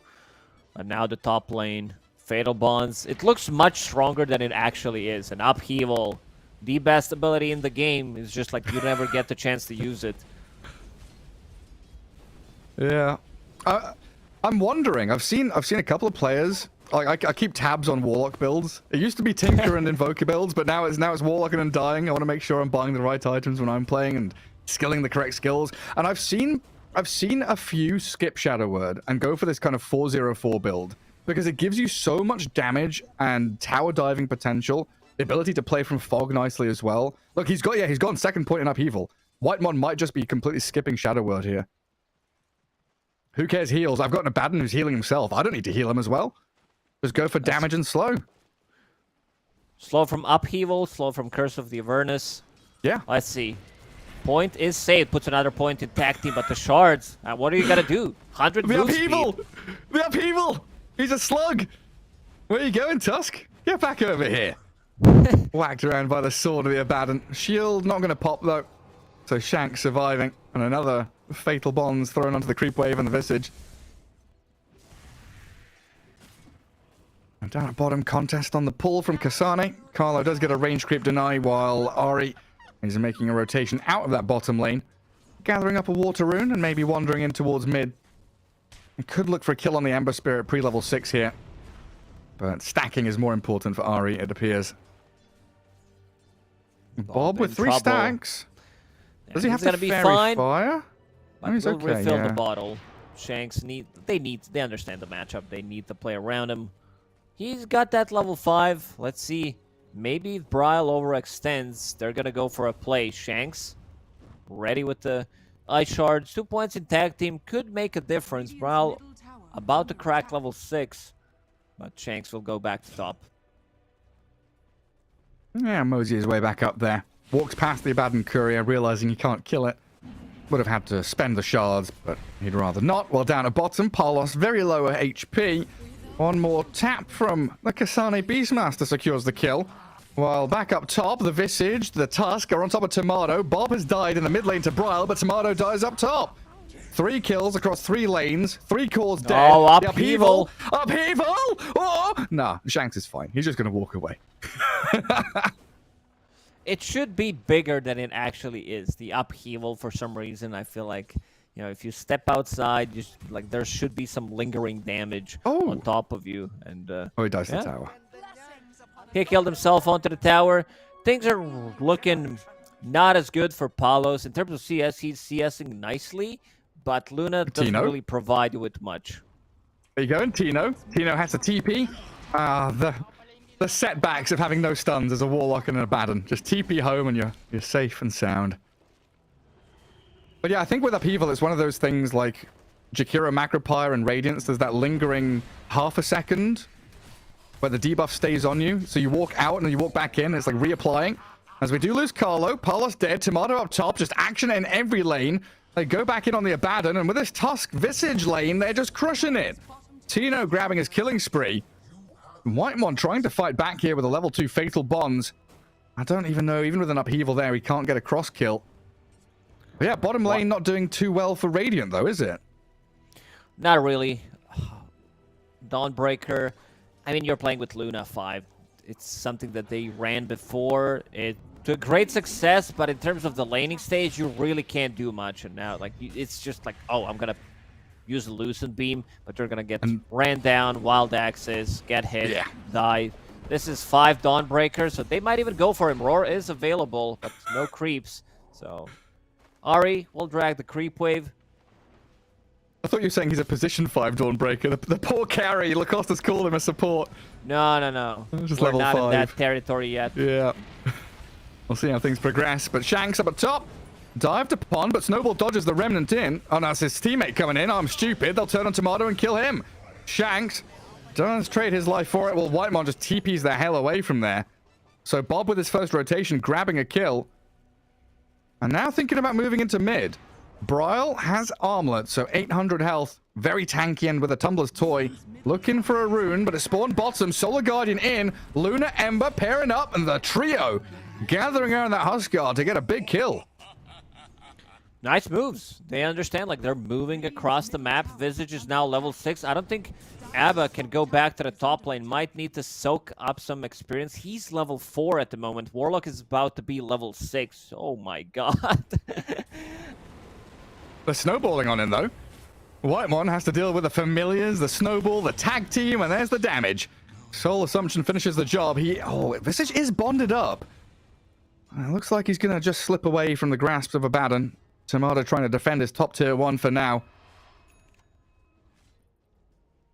Action-packed first 10 minutes, though.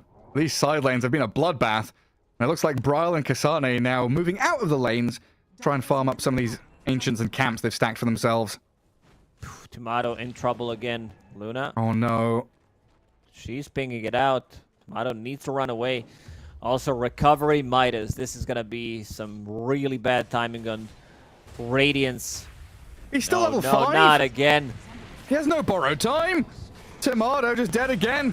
Whitemon, he throws the upheaval down. It's level 3 and slows them a tremendous amount.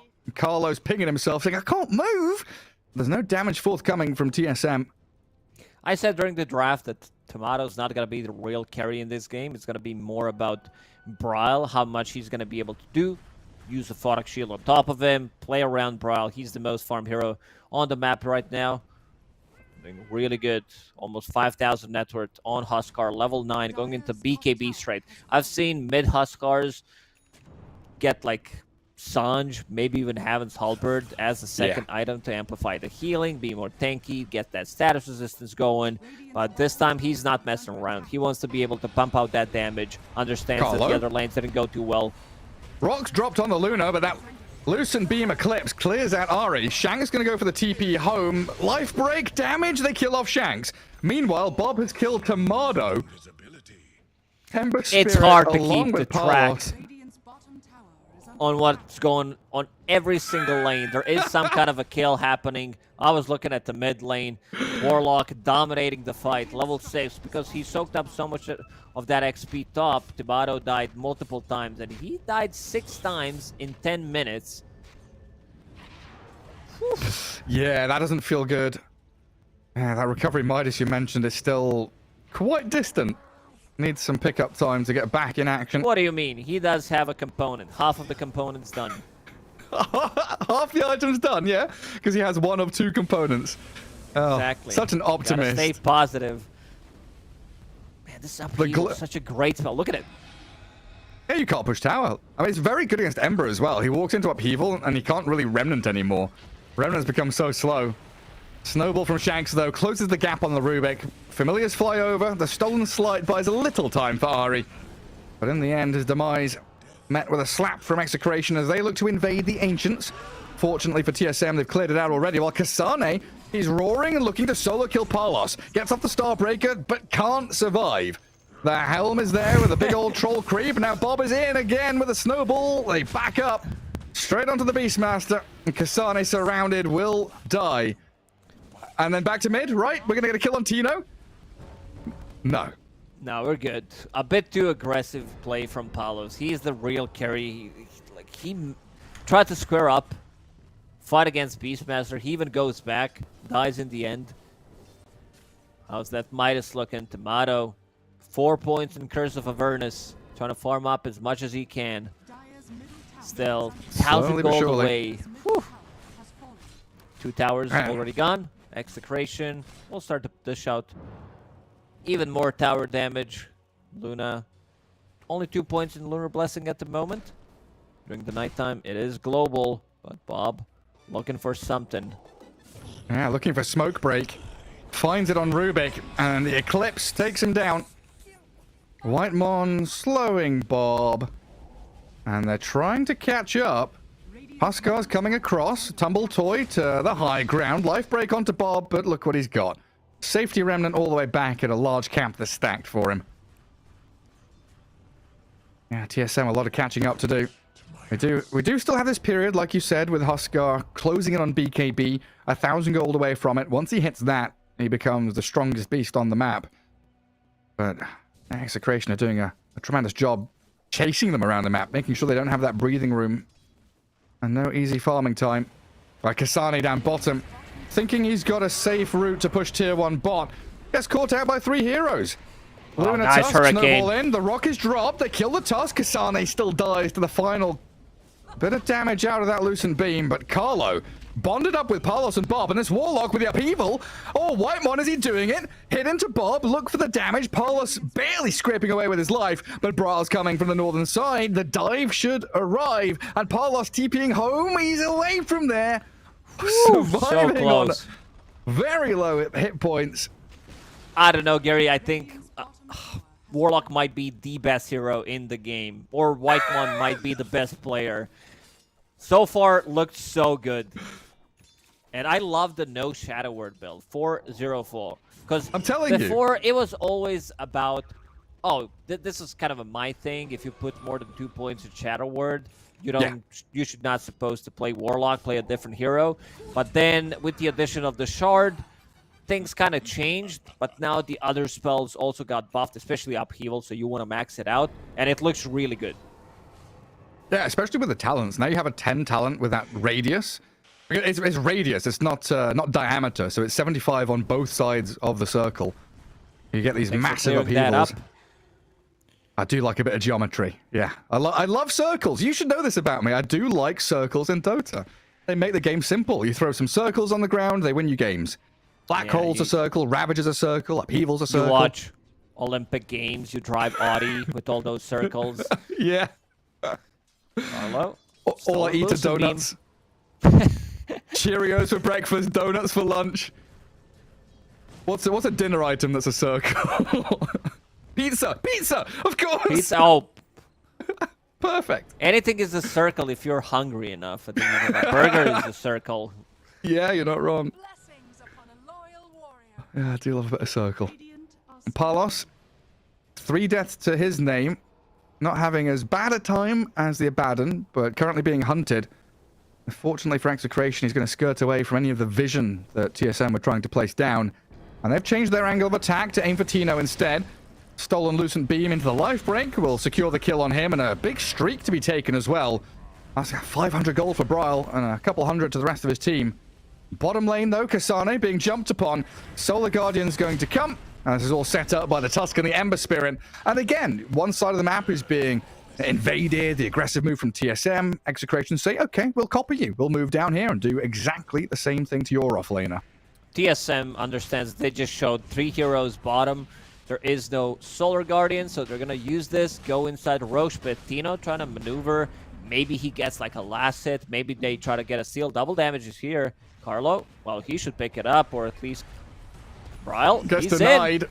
The golem's on him. Luna's dead. Shanks went forward with a snowball, but a life break from Bryle, and his BKB up means he is unstoppable. Now the lift. They've got control, but Bob jumps away. Remnants out of there as Roshan stays at half HP, gets pinged out by Bryle again. They've killed 2 heroes off. I'm not sure if Execration can mount a defense of this. It should just be an Aegis for the Huskar.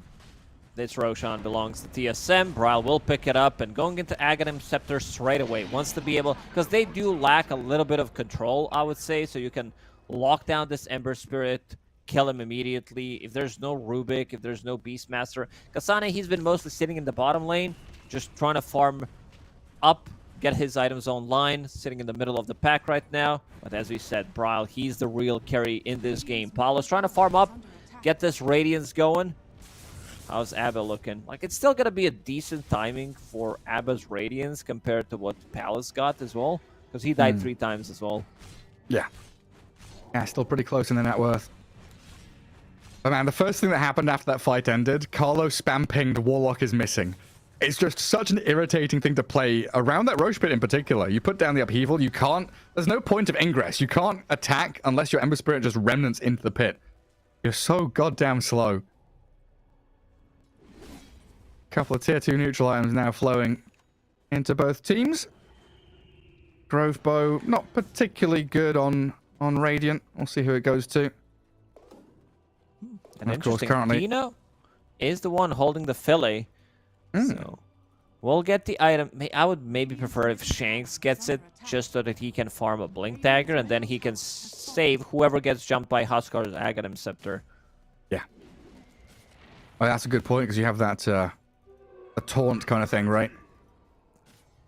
Forcing you to attack him for a few seconds. Well, Bryle under Invis does have his BKB back up, and 3 minutes left on Aegis. Considering the move there. A Hawk spots Shanks bottom. And they know Bob was coming, so this is a bait from TSM, putting Kasane in harm's way. Trying to fight around the Beastmaster with the Roar and Brawl's arrival. They'll kill off the Tusk, and looks like Palos as well. Down they go. Perfectly sprung trap from TSM. They're still a tier 1 tower. They thought they could outnumber them with the Solar Guardian. Oh, he gets it. Bob gets the kill. Brile will give him a tip for it. And he just Nicely gone. done. Gotta slow them down a bit. Yeah, and that's that little turnaround, right? We talked about the Ember Spirit in lane doing very poorly against the Huskar, but as the game develops, you do have this poke and prod ability to maybe dance around the Huskar a little bit. And going Lincoln's next on Bob as well to protect himself against the life break. Instant Invasion. Rubik, Roar as well. It's a very defensive item. Ooh, Tomato. They can get a stun with the bird. They do, and now the Eclipse over the top. They'll kill him off. Yeah, forcing an early burrow time. Good invasion into that top jungle. Under their own vision. Execration saw everything that was happening. It's the same situation again, right? They play bottom, they lose heroes bottom, then they play top. They find a kill. They're just trading kill for kill. 17 to 16, not much in it. Execration damage is nuts. If Brile misuses his BKB, there is no rock to save him. Like, they're just gonna burst him with Visage, Summon Familiars, Luna Aura. Everybody gets extra damage. Tag team with the physical damage. Just like Medallion on top of Brile. This Huskar is not unkillable by any means, even though he's on top of the net worth by significant margin.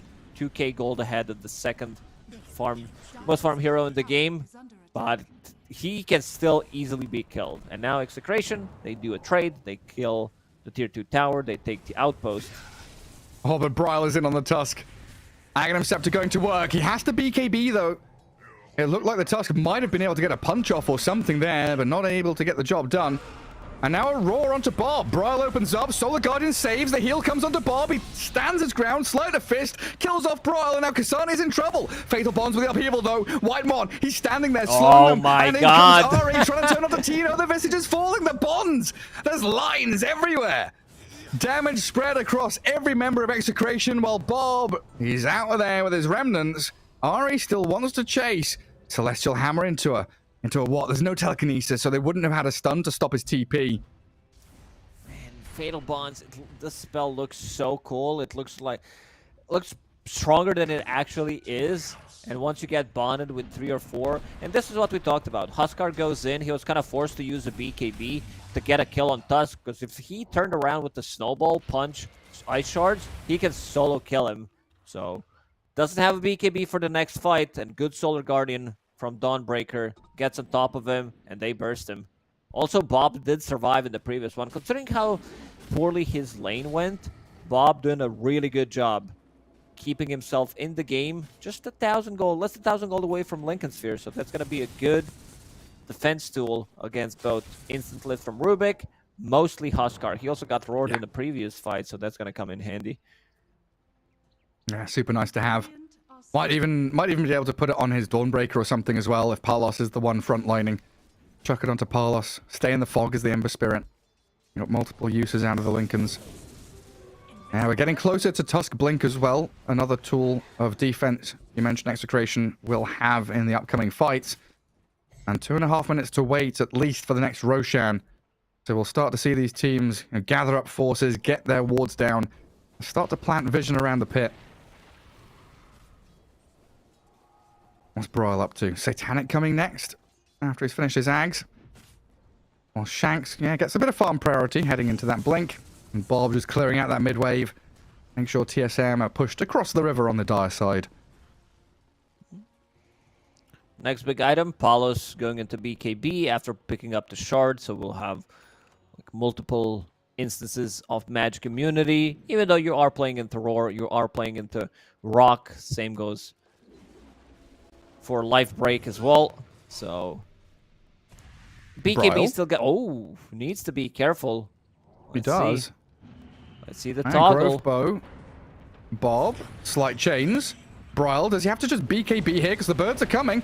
Inner fire, pushes them back, snowball in, BKB up. Brile turns, life breaks in onto Palos. They've got the Roar as well, and the Dawnbreaker dies. Brile stays alive, turns onto Tino, but he's turned to stone. The Gargoyle, he's healing himself up while Bob is trying to chip away at them with a sleight of fist. But a double kill for Whitemon comes with a Fatal Bonds, and TSM kill off 3 members of Execration. These Fatal Bonds doing so much. Ari lifted Tusk, so no punch came for Brawl. Not sure if it would be enough to actually burst him, but still great play from Ari, and now they're off. Probably off to a high ground even. Tier 2 tower is gonna die. Pipe done. Helm of the Overlord as well. No BKB available on Huskar, but with some help from the backlines, White One will use that Shadow Word on him. Spooky though. Pipe. Like this Sleight of Fist with the Grove Bow. He throws some Lucent Beams on the Huskar. Taking quite a lot of damage. And Bob is hunting. Forces the Greaves out of Ari. Look at what's spawned up at top. DD Rune is there, ready to be grabbed. It's pinged out by TSM. Bryle facing off against Tino, squaring up on the Visage, but the Solar Guardian and the Chain Disables, they've got the catch onto the Huskar and they kill him. Snowball in now, is going to find Whitemod, punched into oblivion. TSM, they wandered on very casually through the Ancients area, thinking they were in control, respawn. And Bob kills Kasane. 4 down, Abaddon the only one living, and Roche is up in 40 seconds.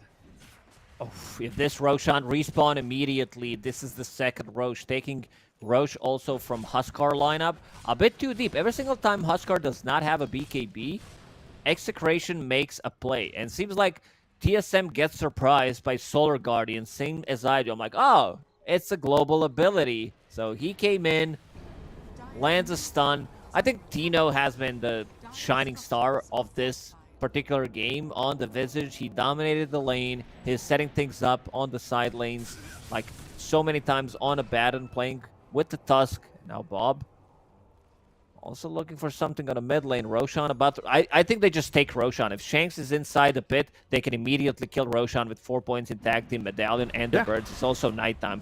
TSM, they can't contest this. No, they're not near enough by. Roshan's going to die far too quickly. And that last fight was a 4k net worth swing, dropping the lead from TSM down to 2,000, and it will go even lower with that Roche grab. Okay. Thank you. Shanks will pick it up. Let's see if they decide to give it. I mean, Ember already bought one for himself, so he doesn't want it. Same goes for Visage, Dawnbreaker as well. I guess he takes it. Shard that amplifies shards. The shard. Yeah, that last fight, Ember Spirit got like 1,000 gold, so he's already well on his way to BKB. He was considering his options. I think I saw Bob had like Aghanims queued up, thought about Shivers, thought about BKB. Going for the safest option in that magic community. Needs something to dispel off the Fatal Bonds. Now he probably regrets it. That invested 1,400 gold into Shard. Because he could have picked it up for free. Would push him closer to BKB. Now sitting on 2.4k gold. Might still swap things around. The Shiva's Guard option also seems like a cool one. You're playing into all this healing. You're playing into Huskar as well. Bob pinging it out. Wants to make something happen there. Goes back to bottom. And seems like they know exactly where they are. Rest of the team. Rest of the TSM behind Bryle, who's slowly sieging. Needs to be super careful. They've shown time and time again throughout this whole game that he can be bursted. Man, very important they play on Division right now. And TSM have the advantage of this Hawk, which Kasane is putting forward right next to that Tier 2 tower. As Execration, they roar up the Dawnbreaker, but the Snowball save, the Golem dropped, Kasane on the run, healed up by Tomato, turn around with the Fatal Bonds, and the Aegis already claimed up. Bryle fighting 1v1 on the Luna, but Carlo's winning that fight. The Luna nearly takes down Bryle, but the Huskar can stand tall, shred into Tino now, and Execration, they've lost 4. Tomato was too hard a nut to crack. Oh no, he got him as well. And they got the Dawnbreaker with a life break taunt. 5 down, a wipe as TSM just clear the floor. I want to see ground time now. 6.7k from Huskar. The second one is 5.7 from Warlock. Fatal Bonds, they have no Dispel. There is nothing to keep them alive, so he gets the Fatal Bonds. He gets the upheaval in that fight. Man, he's been playing this Warlock amazingly throughout the game. Holding on to Eye of the Seer. Yeah, this game might actually just end. It might. I mean, look at this Golem go. He's got drums, he's got Inner Beast. The Golem is just destroying towers. Barracks are open now for a second lane as TSM eyes on winning game 2. Even moving down bottom. 18 seconds remain on that clock for Dawnbreaker. Let's see what Bob and Tino can do. Frontlining now with Shang snowballing in. Trying to catch Tomato and Bryle, but spreading damage across 2 targets is not ideal. And Execration will lose their Tusk. Now the life break in. Bryle dives deep. Finds the Visage. Bob will chains him up, and Bryle's so powerful. The Huskar just heals himself up. Now might die, though, as the Dawnbreaker has respawned. 1 lane of barracks stands between Execration and Mega Creeps, and Bob wants to keep it that way. Diving in onto the Beastmaster and Rubik. Ari and Kasane on the run now as TSM scatter to the wind. Execration need a little more, but they're not going to find it. Everybody else will TP home. Kasane, the creep! 1 range creep. Not like this. Screw you, range creep. Tries to lifesteal up, but Palos and Carlo will finally bring him to the floor. Gem on the floor as well. As Execration lose 2 full lanes. Buyback from Bob to get, like, to keep them in the game. A bit too deep from Huskar, I would say. That he went in Madman mode, gets the Satanic off. They can still kill him. Oh, double damage spawned. Carlo is pinging it out. And I spoke about the spell mechanics. Luna trying to go for a Lotus. There are BKBs available as well. But let's see. It's going to be Palos who's going to pick up that DD. I'm not sure if they can do much with it. Looking for a fight. Solar Guardian on cooldown. Bob also playing on a different side of the map at the moment. It's just like this upheaval spell, man. It is just something else. You know, so much of Dota is about experience and knowing your limits and how far you can push them. And upheaval is just it's just a demilitarized zone. You're not allowed to do anything here. You know? Complete zone. Oh, whoa, the life break, blink back. Tusk drags Bryle in deep, but I don't know if they can fight him. Tino and Bob are trying, wearing out the BKB, the Walrus Punch, and maybe some chain stuns with the Solar Guardian onto Bryle. The Golems drop, though, and the heals are there. But Huskar, with the backup of the Roar, he stands and fights. Satanic's up, and he's ready to go back in again. Visage caught out with a life break, and Execration just being pulled apart, hero by hero, as TSM stamp their mark on this game. Yeah, this is why we said that Bryle's the real carry in this game. Even though Tomato took over in terms of farm. He's the most farm hero in the game right now.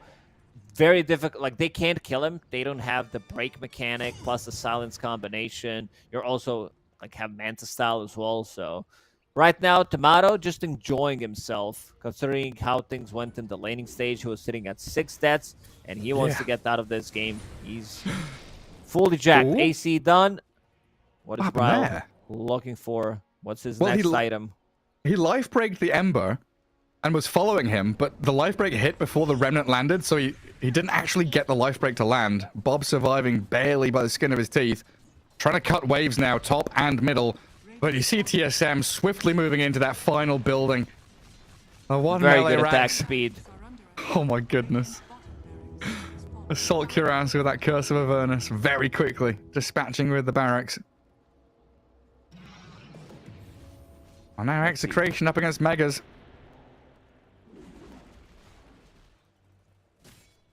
At this point, TSM could even think about waiting for the next Roche.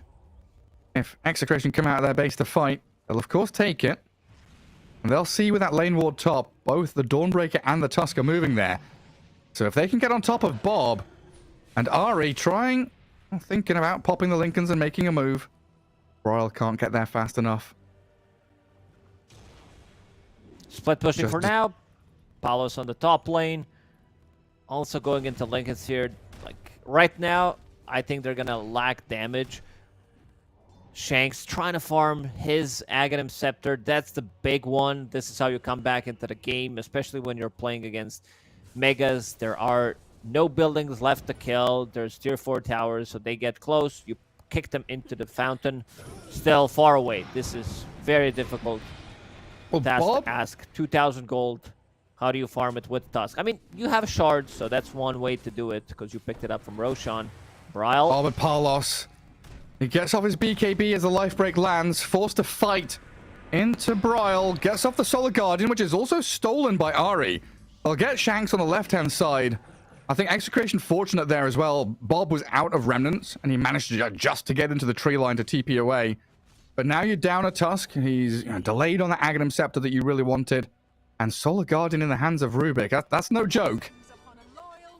That's the kind of spell Even more Huskar heal. thrives. Guardian Greaves, Glimmer Cape, Solar Crest, Aphotic Shield. They can throw everything on this Huskar. Lifesteal from Vlad's aura. Look at him go. Yeah, just frontline the tier 4s. Roshan Scepter is... on Luna. Roshan is up in 40 seconds, but we might see this game end before anyone gets near it. You said Ags on Luna. Okay. Ion Cannon ready. Let's see if he can strike it into the hearts of TSM's lines here. Because they've got to defend their throne. Ancient's in trouble. Bird's getting picked off. Shanks is in, but Bryle, he doesn't really care about a little old Tusk coming in. Now they roar up Palos.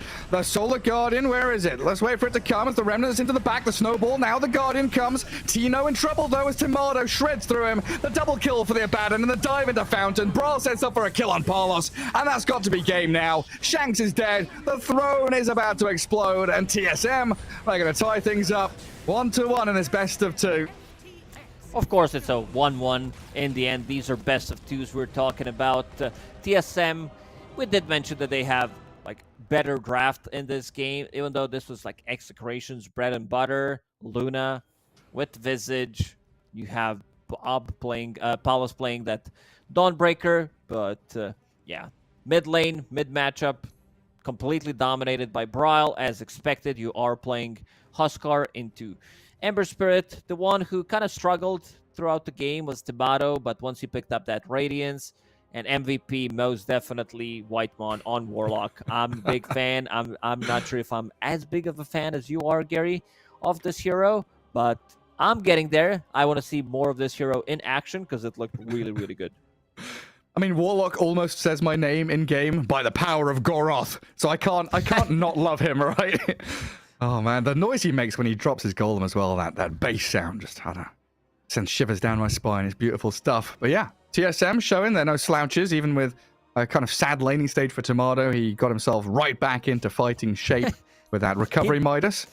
Looking at the hero damage, he did the most hero damage in this game. 33,000 on Warlock. Wow. I mean, Fatal Bonds and Upheaval, they just absolutely are disgusting abilities.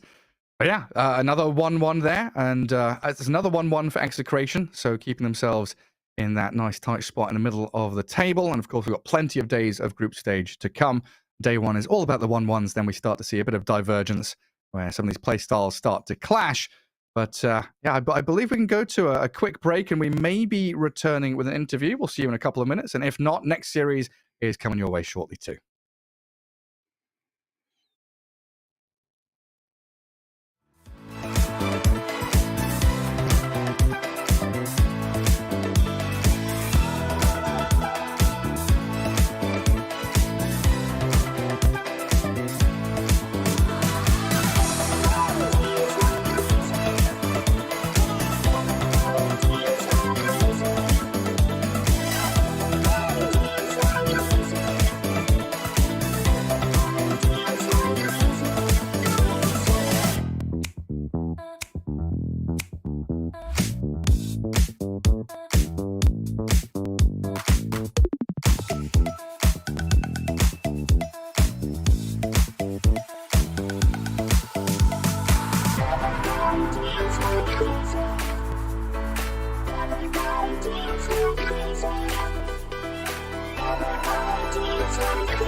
we're back very quickly here. Unfortunately, no interview as both teams celebrating their victories in that 1-1 draw. Yeah, big stuff. Day one of the group stage. Super exciting games, though, Lacoste. And yeah, both teams showing individual identities, which is always real cool. Pretty much seeing a lot of different heroes, I would say, in both of these games. Everybody's saying, give new patch. I'm on the same train as them, but there's still some stuff to explore. In this one, it doesn't feel like, sure, some of the heroes do need nerfs. We're definitely going to have a big patch. Yeah, Broodmother looking at you. But we see teams experimenting with different picks. We've seen Warlock, we've seen like this Luna plus Visage that has been their stable, I would say, throughout the DPC, but also like seeing Abaddon as carry, Huskar from the mid lane, not your standard picks, a lot of counter picking in general, and I'm really glad for it. I think teams that did manage to qualify to the major are going to be like much more relaxed into this DreamLeague season 19. It's going to be a lot of experimenting, but it's still a lot on the line for them.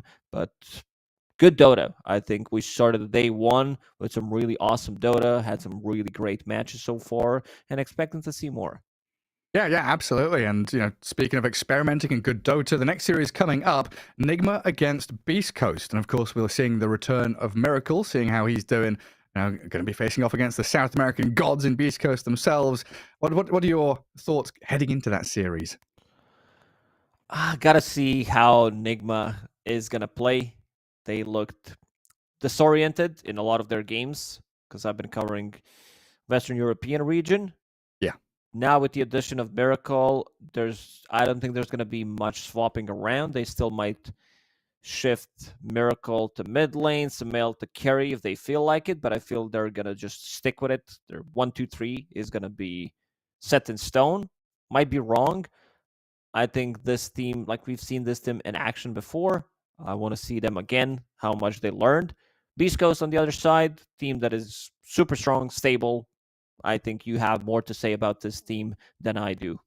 Yeah, they're very good at team fighting, and I think fighting against adversity, very good at losing lanes and then winning games is probably their strongest point. But of course, they've developed a lot over the past year and a half, and they've shored up a lot of their issues in play. But yeah, it should absolutely be an interesting series to watch as Nigma will take on Beast Coast pretty soon. I think we're going to go on about a 20-minute break and return with that final series of the day. So we'll see you then.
It starts with this, a person that you miss. My mind draws a blank. I wanna go back to the early days when life was an escape. Now I just wait for better days. I lost myself in your reality. Lost myself. I lost myself in your reality. Lost myself. I feel that life, according to a friend, we're all shrink wrapped in families and making ends meet. Stuck in jobs we'll never leave. I never wanna be like that, so I wanna go back to my reality. Wanna go back. I wanna go back to my reality. Wanna go back. Didn't mean to sound so concerning. Am I alone in the hurt? I never followed anyone in search.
I'm a creature with no skeleton inside your hands.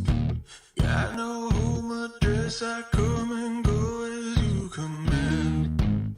And it's fine with me, and it's fine. I'm a bandit that you use to keep from bleeding out. I'm the lover you don't love, but love to keep around. And it's fine with me, promise that it's fine. Maybe I'm a fool, it's not like I'm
Welcome back to your Dream League Season 19 broadcast. Here we are closing out the day with Beast Coast against Nigma Galaxy for your last best of 2 series. Day 1 of the group stage so far. Pretty exciting, Lacoste.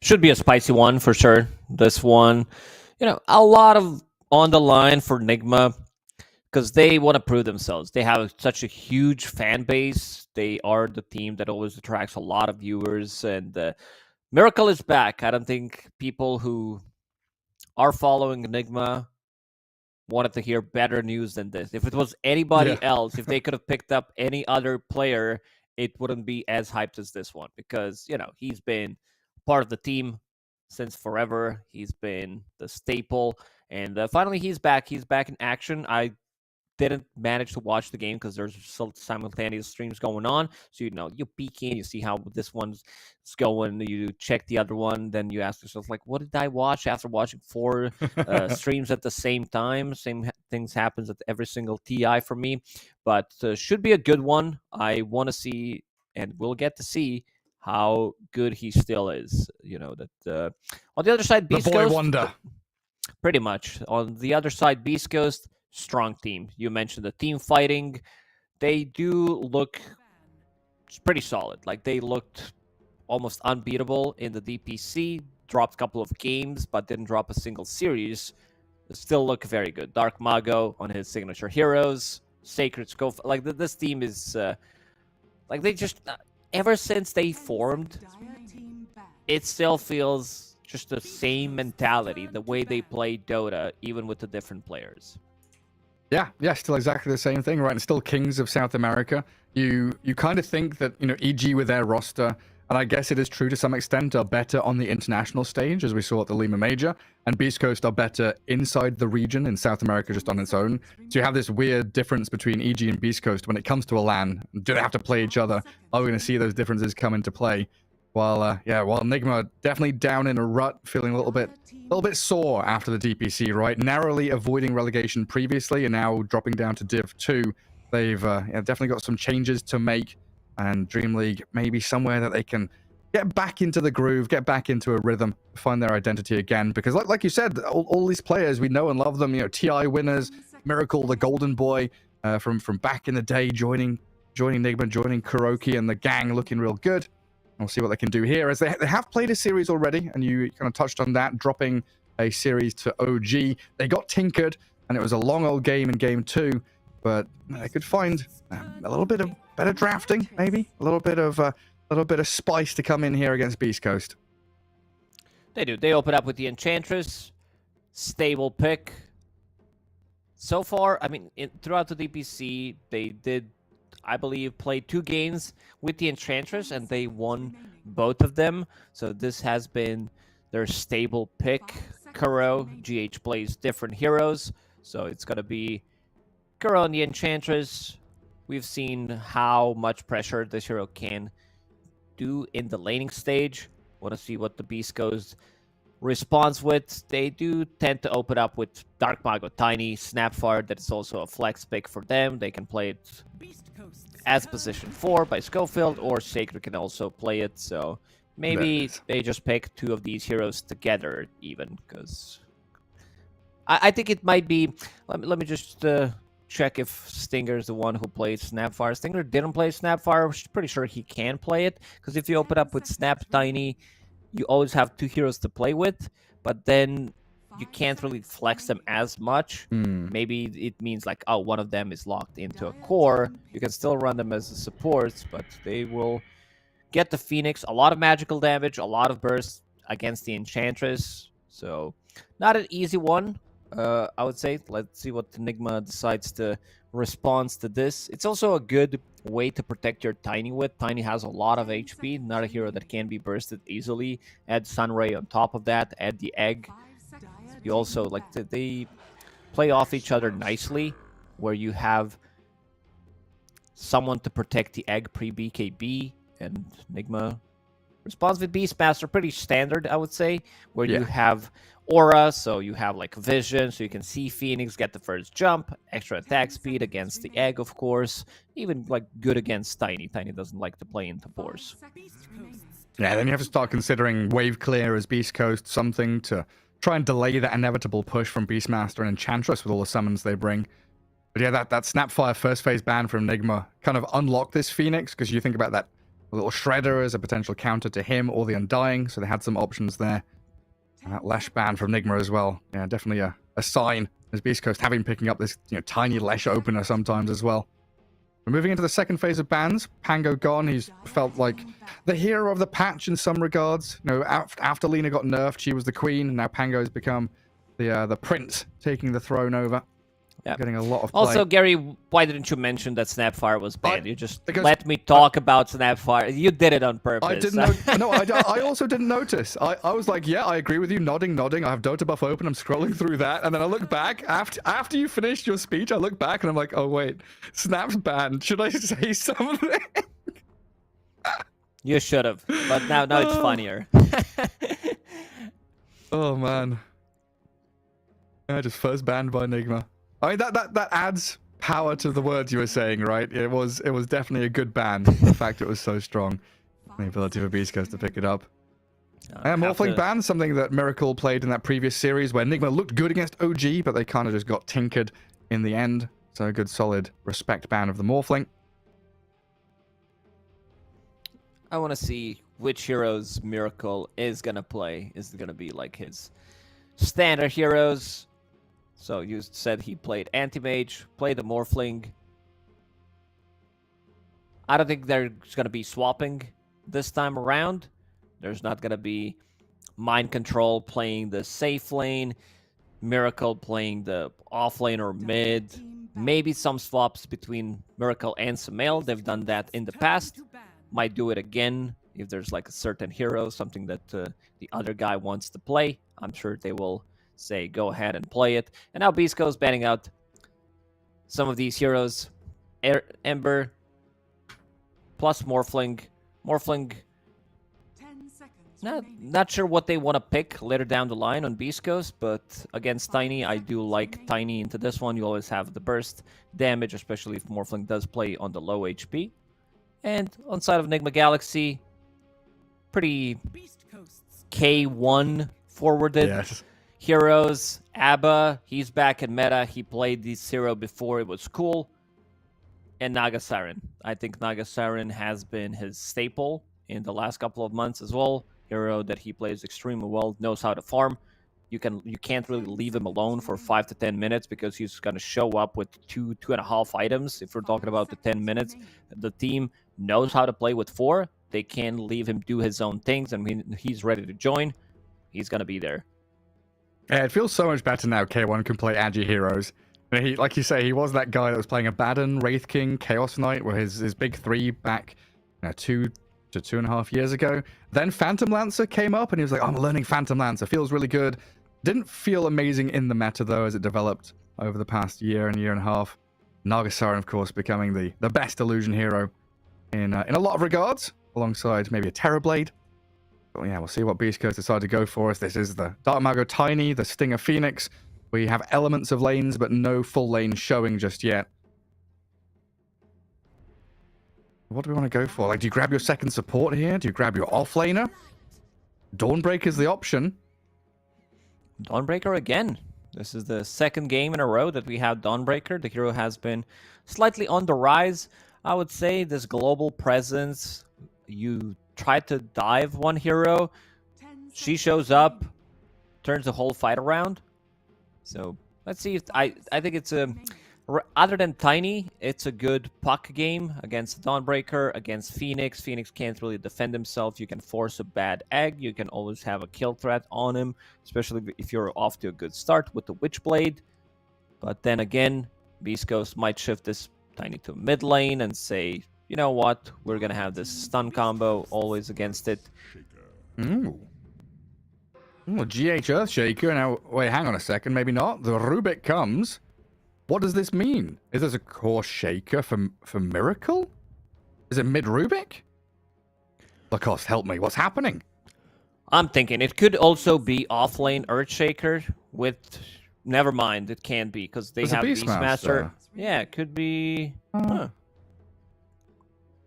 Because then they also looking at the hero, I think this might be mid Earthshaker. Yeah. Might still give priority to Rubik if there's another good hero that he plays into. Yeah, we're in for a treat. Another one. We talked about this after the previous series ended, where people still do experiment with the drafts, with the heroes. Yeah, they find something cool, they latch onto it. This is what we want to play. Like, I see Earthshaker for Nigma, and I'm immediately thinking that's GH, but yeah, the potential is definitely there for it to swing into mid. Maybe that's a matchup against Tiny that can work out nicely. So we've probably got a Beastmaster Rubik lane, Earthshaker mid, potentially, Enchantress is your safe lane support. I was starting to think, you know, can they put Enchantress in the off lane? Something we've seen from Ace, right, with that Aghanim's build, but yeah, with the Beastmaster, things get a little wonky. Beast Coast going to go for the Alk. So looking like the K1 hero there. So now assuming the offlane Dawnbreaker. Tiny is the mid laner. Maybe needing a 5, but there's just so much flexibility and like weirdness going on here. You can shift things into like, advantageous lanes if you really try hard enough. Yeah, both teams do have a lot of flexibility, as you said. They will ban out Batrider from Nigma. Ursa banned out by Beast Coast. It would have been such a good Ursa game. You are playing into Tiny Phoenix. Like, all these heroes do suffer against Ursa. They can't really square up because Ursa will eat you alive. The only burst damage that they have is Tiny, pretty much. Need to follow it up by a Dawnbreaker. So, looking at some other carry options. I don't mind Monkey King, but then again, you're playing into Phoenix, so that's not the best one. I want to have like a hero that comes online fast, that can try to match up this Alchemist farm where you like push him out, don't allow him to get off to a great start. They have heroes that can invade enemy jungle easily. Earthshaker, Beastmaster. Beastmaster takes an early tower with Rubik as well. It's a very aggressive lineup from Nigma. They do lack a little bit of tower damage. Beastmaster provides them with some. Earthshaker, if it's a core Earthshaker, sure, you're going to have Totem maxed out. So maybe I'm wrong. Maybe the last pick doesn't need to have it. But it's that still kind of frontliney hero that goes up high ground that they're maybe missing, right? Like, I'm looking at this the one that it actually works. Yeah. Like, Slark wouldn't be bad against these guys. You've got ways to dispel off, like, the Fiery Spirits. You're pretty slippery and survivable against a Tiny and a Dawnbreaker. And look at that, the PTSD. Post-Tinker it hits him so quickly. Just batting out the goddamn Tinker. If that's how you lost one of your important games, you don't want to risk anything. Have you seen Tinker being picked in other regions? I only know that Monaspa did play it a couple of times, and it also gets banned against them. Yeah, because they have Wish, right? Who's an exceptional Tinker player. We had it a couple of times in Eastern Europe, and it was always paired with a Bounty Hunter. So we had like 3 games where we had Tinker Bounty combos with track rockets, and it was just nasty, disgusting stuff. This is a good ban. I forgot about this hero. We've seen the same matchup in the Western European where Lifestealer kind of popped off against Alchemist. You have, like, you play into 3-4 strength heroes. You have an Egg Hitter. So this ban really good from Beast Coast. I don't think they could have banned a better hero than Lifestealer. Yeah, that's really good. Rage against Phoenix. Low armor Tiny with high HP. Gets feasted upon. And last pick, Alchemist Nigma. doesn't get to play Dota against Lifestealer unless you're so far ahead. If you're like 1.5 item ahead of him, then maybe you can. But things do get difficult pretty quickly. Yeah, spirals out of control. And Bloodseeker, there's a pretty fast tempo hero to play along with Nigma. Okay, Can frontline. Not a bad one. Phoenix will play on the low HP. Not sure if that's like the whole thinking behind it, but you will have extra movement speed, especially in the laning stage. Phoenix does tend to play on 40-30% HP all the time, reduces his HP with his spells. So, not a bad pick. Let's see what's the last one's going to be. 5 strength heroes from Beast Coast. If they had Amar, it would have been Timber after what they saw. I'm not even kidding. Yeah, that's true. Just whack out the Timber Saw. That's going to be the Schofield clockwork rounding things up. So yeah, we have everything else in place as expected. Yeah, Stinger on the Phoenix and Sacred on the Dawnbreaker. Maybe a thought there that they could swap roles around. But Nigma against Beast Coast. Drafts are done. And Sumail is playing Earthshaker mid against the Dark Margo Tiny. That's going to be super exciting. But I think, yeah, your point about this Bloodseeker, the fact he's good at, rupturing a target, stopping them from jumping around, that's usually how Dark Margo wants to play. This Tiny isn't usually just a one and done. Dark Margo likes going in, then going out, resetting, and going for these multiple bouts in the ring. So having to deal with Rupture or you're being scouted by Thirst can definitely be a sticking point for a Tiny. Yeah, I do favor Nigma's draft here. I think they can play fast. I do tend to say a lot. I said it during the DPC as well. Sometimes I do get let down, but Beast Coast, 5 strength heroes, 4 melee into Earthshaker, Bloodseeker. Doesn't sound right. I want to see how much Alchemist is going to be able to get out of this game. Yeah, he does have a decent amount of healing behind him, right? With Solar Guardian and the Sunray from Phoenix. Potential is there for K1 to survive the immediate damage coming out of Nigma Galaxy. But yeah, I didn't quite think about that. The 5 melee strength against a Blink Echo, for example. A core Earthshaker who's going to get that faster maneuverability item. It might not be the straight-up Blink. We might see that Aghanims build, something like that from Sumail. But definitely excited to see what happens here in Game 1 as we head into the game proper. Draft's all done, Nigma smoked up, and heading out across the map to kick things off in this best of 2. Which is the most exciting lane for you? I want to see this mid matchup. I don't think I've seen this matchup in a long, long time. Earthshaker has not been a hero, really, especially from a mid lane, so you should be able to see us nicely against Tiny. Sure, you're melee against melee, which means that Tiny is going to harass you with the 3-throw, but you get close, Earthshock, Enchant Totem, you hit him back. I don't think Earthshaker should have any problems last hitting in this one. They also saw Tiny. You're playing against Beast Coast. There's 99% chance that this Tiny is going to go to mid lane anyway, so you know the matchup, and I'm pretty sure Sumail asked for it. It's like, yeah, give me that Earthshaker. Probably knows something. We'll see how the lane goes. Yeah, something we've seen a lot of new tech. A lot of new tech lately coming out from like the Beastmaster with the Ags and some new heroes also implemented into the game. Warlock. Max Warlock, Upheaval. yeah, that's the best one. Sacred? That's going to get herded away from that top bounty rune. If this was a pub game, this is where you start flaming your Earthshaker. Bro, why don't you have Fisher? We could have killed him there. Doesn't happen. I mean, Celestial Hammer was also available, but yeah, some of these spells, like especially when you play a core, you maybe played one game where you're like, oh, I'm going to start with Fisher, then you lose a lane because of it. Never again. Yeah, never again. You're just like, I'm going Totem. Don't go for any kind of shenanigans early on. Yeah, it's that old thought process of Enigma players. Like being forced to go Malefice level 1 just to get first blood. Never really worth it. You want those Eidolons. Sumail wants the Enchant Totem. Gets his first deny. First last hit. So far, so good. Up against Dark Margo Tiny. Like you said, Tiny's going to be harassing back. What's happening there? MC. K1. Starting with Acid Spray and Stinger with Fire Spirits. A lot of the times, Alchemist does start with the Stable Concoction, considering the buff that it received. Extra half a second duration stun. But they push out the wave real quickly, which means that they're going to get level 2 faster. And so far, K1 having a perfect CS. He's going to get all the creeps, it seems. Ooh, GH with the 1 deny. And they also pulled the lane. K1's like, illegal move. Sorry, auto attack. I don't know what that means. Auto attacking the pause button? Yeah. He has auto attack on. Nothing wrong with that. That's how I play, but K1 does not want to have that.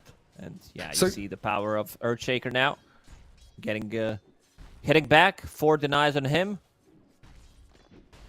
Doing a great job. So with this Alchemist, level 2, do we see the concoction at level 2? Because I think Alcs in Eastern Europe have gone for this. Yeah, like, yeah. Never mind. 2-1-0 build. No, K1's K1's like, nah. just greedy. Come on, bro. Yeah, I was going to say, I've seen this 2-1-0 build where you go for 2 in Acid Spray and 1 in Concoction, or 1-2-0, and go for the Greevil's Greed a little later on, level 4 or so. But K1 says, nah, I want money. Give me the money. And they've already pressured MC enough that he's no mana, very low HP. Probably going to work out for them. And something we talked about, the heroes being low on HP, Miracle moving at 350 movement speed. Already 3 Slippers, Magic Wand going into Phase Boots next. I love that build. Just 3 Slippers on Bloodseeker feels so nice to CS with. And again, playing against Phoenix. Phoenix, whenever he uses ability, lowers his HP. So Miracle has extra move speed. Yeah, so what's happened with these lanes up top? Like, Miracle has held a wave between his tier 1 and tier 2 for a couple of waves now. Did we just have Clockwork dragging, I guess? I was mostly focused on the bottom lane, but yeah. Seems like it. I'm trying to upset the equilibrium. A lot of stats. Kuroki. 5 branches. Fully lane focused. You know what you call... Never mind. And Branchers? I was about Branchantress, yes. You knew what was coming. I didn't even finish. When I said it in my head, it sounded so stupid, and then I'm like, well, now I have to say it because it's so dumb. Oh, no. Oh. All right, well, that's made my day. I've got tears in my eyes. Yeah. God damn it. Yes, Kuroki, he's the branch manager of Team Nigma. Oh my god, stop. Yeah, he is. Oh, he's done a great job up top. Just hitting into Schofield. Why the high-fiving mid? What's happening there? Tiny and Samael having a good time as well. 17-5 against 15-7, so pretty close between the two of them. What's the defining point in this? Like, do we just have melee versus melee farm trade? Do they move into side lanes? What changes in the mid lane? Support rotations? We might see Rubik rotating, like 6-minute rotations. Toss underneath the tower. Sumail. That might change things. He's dead. Ooh, one more Toss hit. the tree at him. And Dark Margo with a boot. He's fast enough to kill Sumail in the 1v1. Kuroki dies to Schofield top. And it all kicks off 4 minutes in. Beast Coast in these lanes. Yeah, it's huge. Getting first blood on Tiny. Like, he's level 5.5. Earthshaker's about to crack level 5. He has 2 extra range creeps to play off. But yeah, great start for... if there's one player on side of Beast Coast you do not want to give good start to, it's definitely Dark Mago Tiny. Yeah, because he doesn't do this brown boots into blink. He goes phase boots, run around, kill you, and get your blink off hero kills. He's not a sit back and farm kind of guy. He is all action all the time. Now, when he gets these phase boots, can't wait to see him running around the map. And he's got some decent lanes to play into as well, like already top with a Starbreaker and the Cogs. They've trapped Kuroki and Miracle inside, and Sacred has the damage to pummel the Enchant to the ground. Miracle in trouble too. Speedy, though, doesn't get caught up in the battery assault. Thankfully, we've got a couple of low HP heroes out on the map. But Miracle not having the freest of times. He's got 24 last hits, starting to lag behind a couple of the other cores now, and still getting chased down. Sacred and Schofield going for it. Dark Margo makes that move bottom, takes down GH. First rotation is there off the back of his phase boots, like we were talking about. Tosses the Beastmaster, and MC, he might be dying bottom as well. But Dark Margo, avalanche in 3 seconds. Phase boots are up. He's ready to dive this. Oh, the tree placement. MC puts the happy little tree down off the branch. Avalanche is there, but Dark Margo struggling to finish off the job. GH saving the day. No, he's not. He can't defend the Beastmaster against Dark Margo's magic. Whew.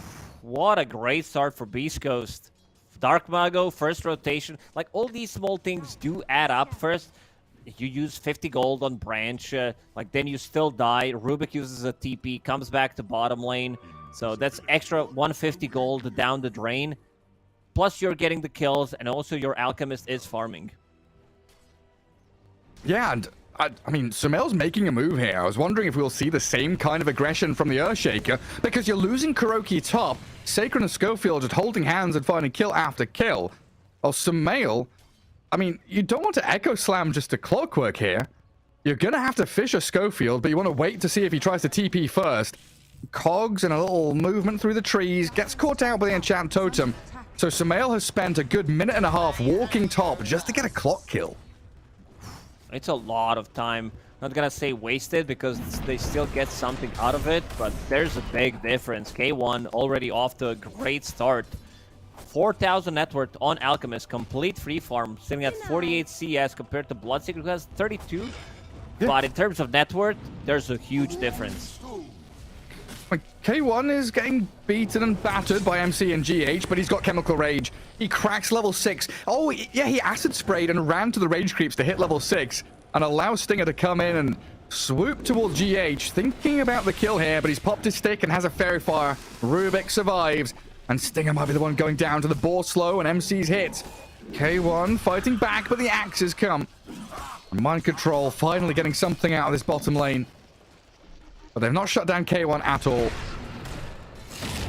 Top, Miracle. He's ruptured up Sacred.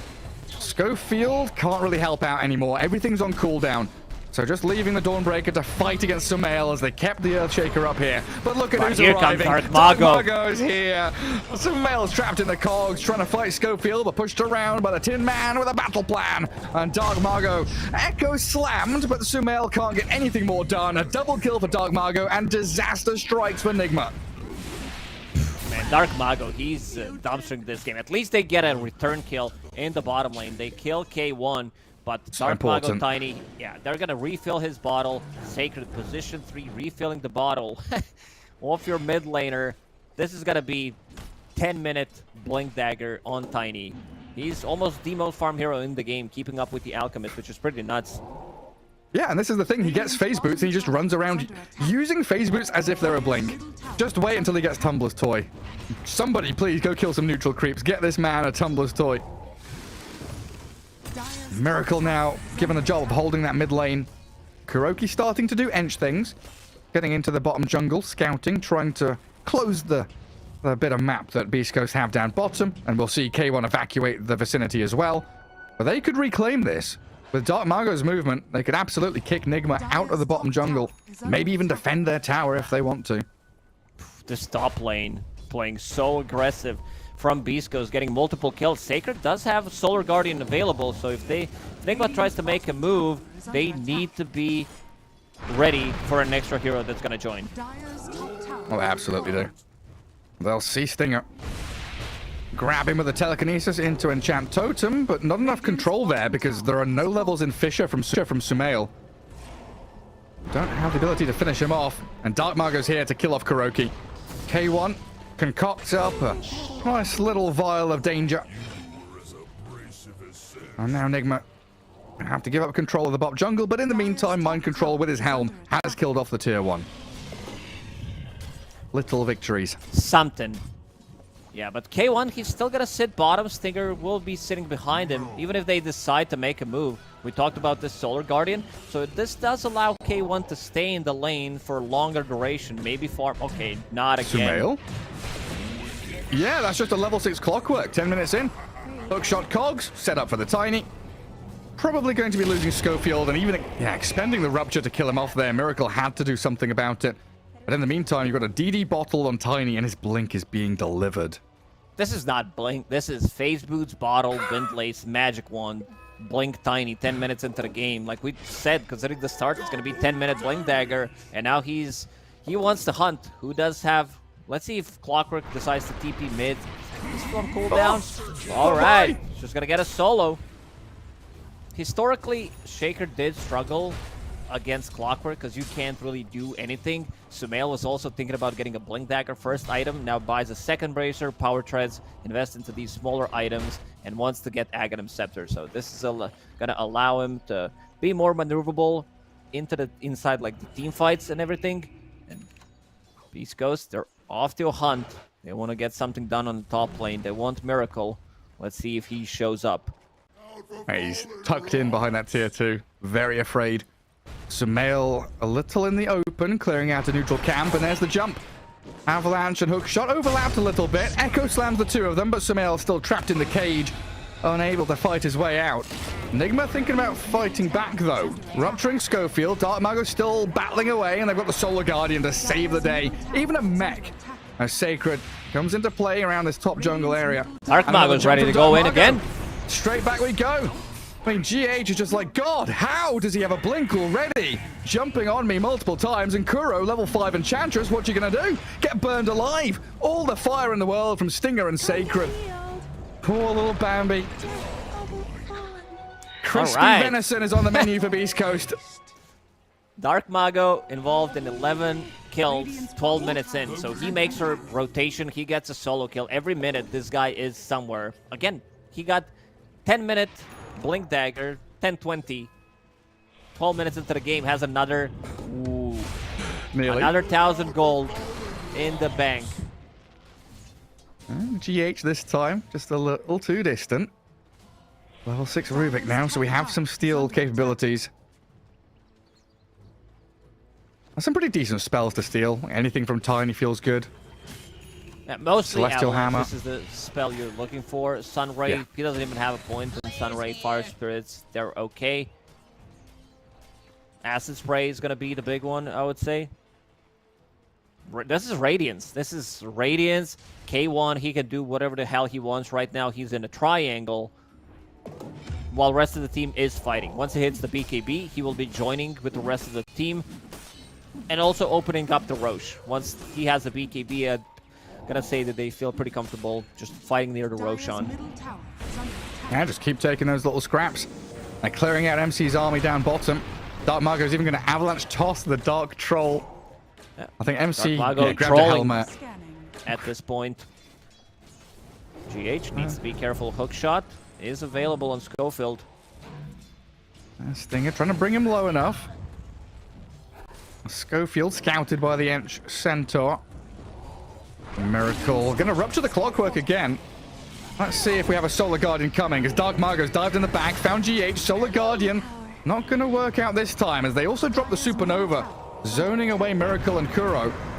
Lose Sacred though, as MC manages to pick off the Dawnbreaker down in that bottom lane. Couple of decent pickoffs there for Nigma. Yeah. Solar Guardian, Mind Control stuns him, claps him with the Hellbear Smasher, gets the hill. Mind Control having a really good time. Second most farm hero in the game, hits the Helm of the Overlord timing really nicely, 14 minutes. But yeah, Alchemist invading enemy jungle. I believe he's also stolen some stacks. Oh, good lift from GH. Stop Stinger mid-dive. He's attempting the TP home, but the damage coming from Ench and Rubik not enough. And now Dark Mago with the DD rune, he's popping it in onto Miracle, slaps him. Bloodseeker down. Schofield is in the cogs and trapped with the big old fireball of the dragon. So again, the Clockwork trading his life for a bigger ticket kill in the Bloodseeker, keeping this streak of Dark Mago going. He's 10-0 on the Tiny right now. But signs of life from Nigma. Trades, yeah, do benefit Beast Coast because they want to make this gap even wider between two carries. Bloodseeker. Miracle finished off Maelstrom, going into BKB next, while K1. BKB is about to be finished on top of Radiance, doubling his net worth in the next 30 seconds. Yeah, we see a big shift from the Earthshaker too, right? He was thinking about Blink in the first 10 minutes or so. Now he's got the Treads, Double Bracer, heading into Aghanim Scepter, so wanting to scale and become more of a right-click core than just the Blink Echo one-and-done kind of style from the ES. This is the timing you were talking about, hey? BKB for the Alk. Fighting time for Beast Coast. Rally around Eternity in the mid lane. Look to take down the tier 1. And they should have everything ready. Supernova's up in 3 seconds. Straight in onto the Earthshaker. Chain stun with a concoction. Sumail trying to hold his ground, but now burnt by the Sunray. Tier 1 gone, and Nigma just in no shape to fight in that mid lane. As soon as he saw that Fissure, Dark Mago jumps in, gets stuff done, knew exactly where he is. Echo Saber now done. 14 minutes, 16 minutes into the game. So, down for some scaling build. Let's see if they can drag the game out to get to that point. In the draft, we were looking at this. Last pick for Nigma. Bloodseeker seemed good as a pretty fast-paced hero to fight, get in the face of the Alchemist. So far, hasn't been able to do that too much. As GH is scouted down in the bottom tree line. Hookshots there from Schofield. Beast Coast gather up their supports to find a snipe on the Rubik. Dark Mago does have Invis rune to work with. Let's see who's he's gonna find. He's pinging out Miracle because he's been underneath the vision of this observer ward that's sitting inside the camp. And these type of wards will provide vision for pickoffs and also stop the enemy team from farming. So disgusting when you look at the net worth board. Alchemist at 14,000. Beastmaster the next closest at 8.5 grand. We're gonna have Assault Cuirass soon on K1. No signs of slowing here for Beast Coast. Now, what's it gonna take? You don't have that surprise Blink Echo. You're waiting for Ags on Earthshaker. Bloodseeker needs BKB desperately. So it feels like the next 3 minutes is Nigma Galaxy kind of waiting for their items to come to them. And the entire map belongs to Beast Coast. Pretty much. K1, he died one time. MC getting scouted. Oh, he doesn't even cancel his blink with the boars. Does allow him to blink in and get the stun going. Still gonna get chased here. Yeah, there's no escape. Everybody here gathered around the Beastmaster. And K1, he wants the last hit. They'll give it to him. A little more time for MC to roam around and get another boar out. But that's just more gold for K1 to gather up. So much Greevil's greed money flowing into his pockets. Radiant's middle tower is under They even attack. had vision in the lane near this tier 1 top tower. I think it's time to go and try to kill Roshan. Maybe they will are waiting for another set of items. AC, if Alchemist keeps farming like this, it's going to be done in a minute and a half. And then the Basher a minute later. Just item after item. It's nuts how much this hero can farm. They caught him. They caught him again. Yeah, straight in. Schofield and Dark Margo. Another Echo Slam for Sumail comes to very little. Miracle is going to fight Schofield and get a pick off on the clockwork. It feels like, yeah, of these 9 deaths, 5 of them are Schofield's clock. Supernova expended, so Nigma, another little victory there for them. They can count that one. And Dark Margo has Blink ready. No vision to play with over on his right-hand side. Just using his illusions to scout and see who he can find.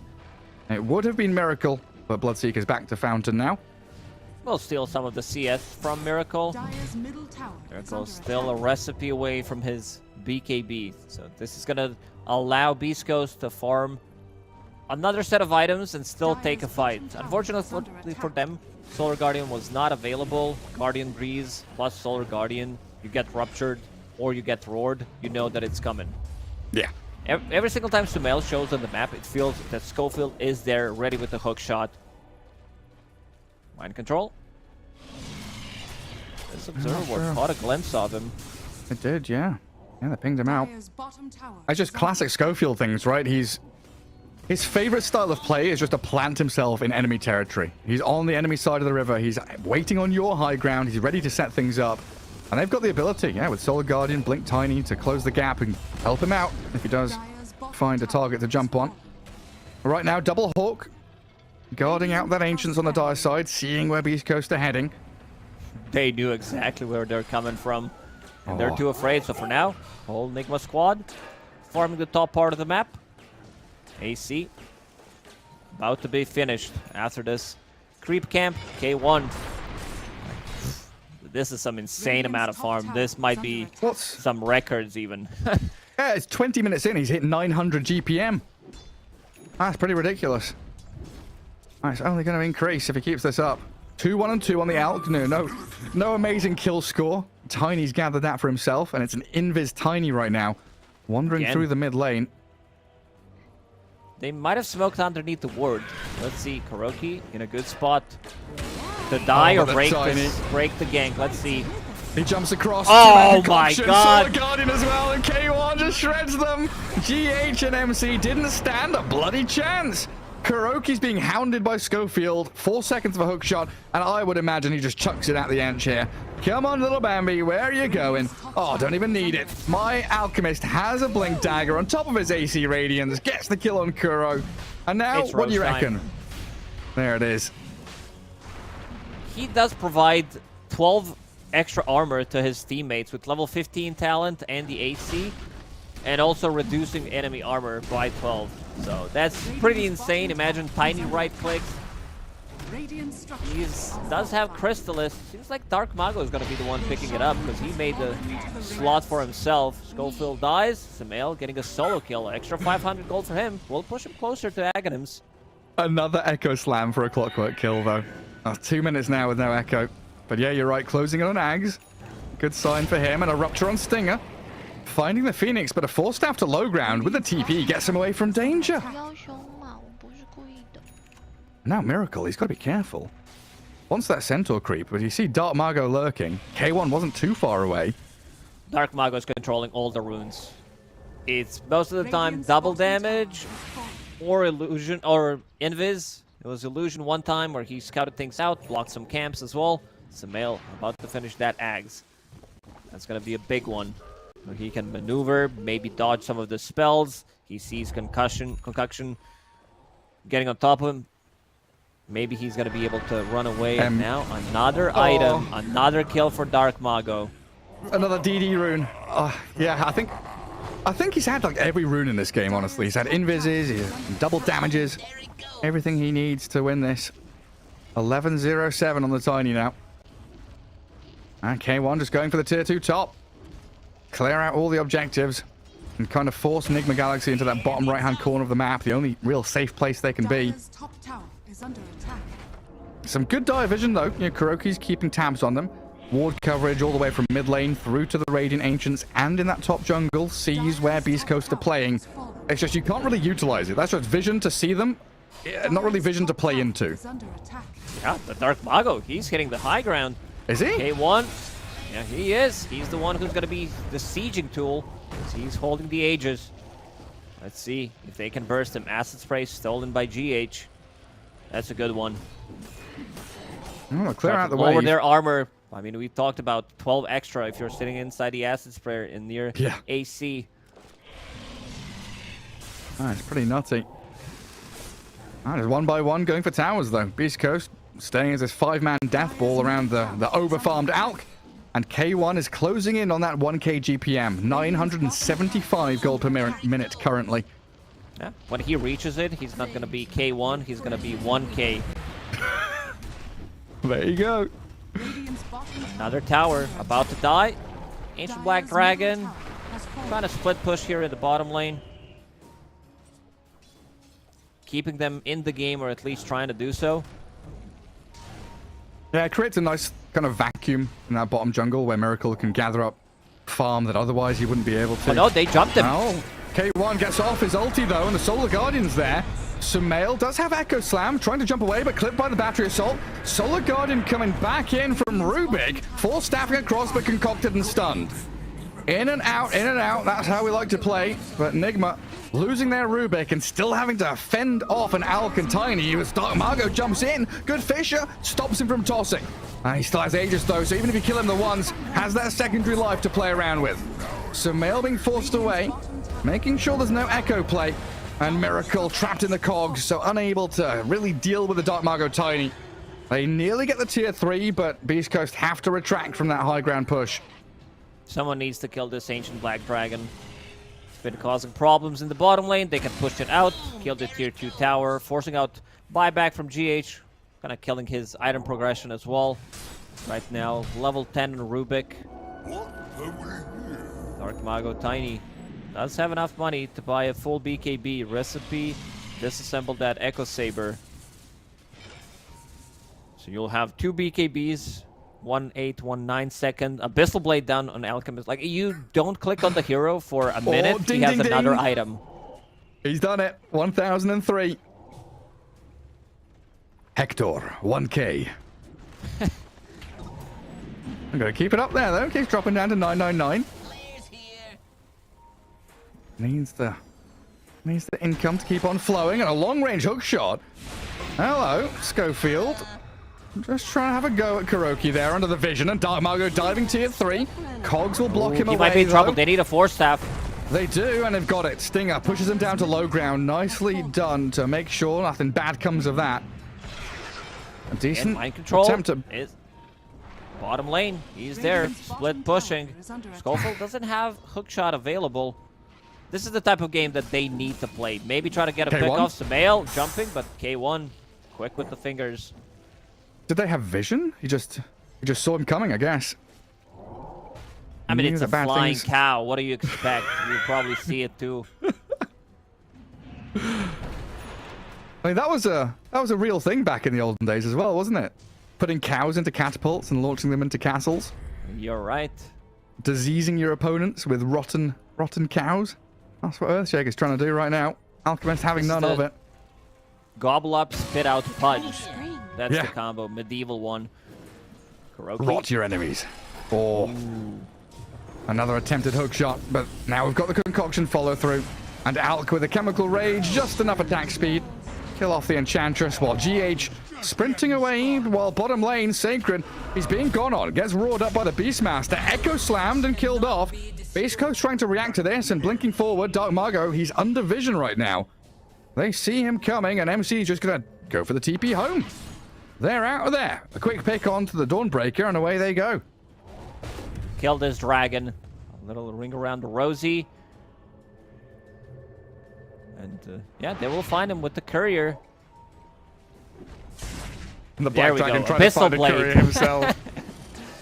255 for Schofield.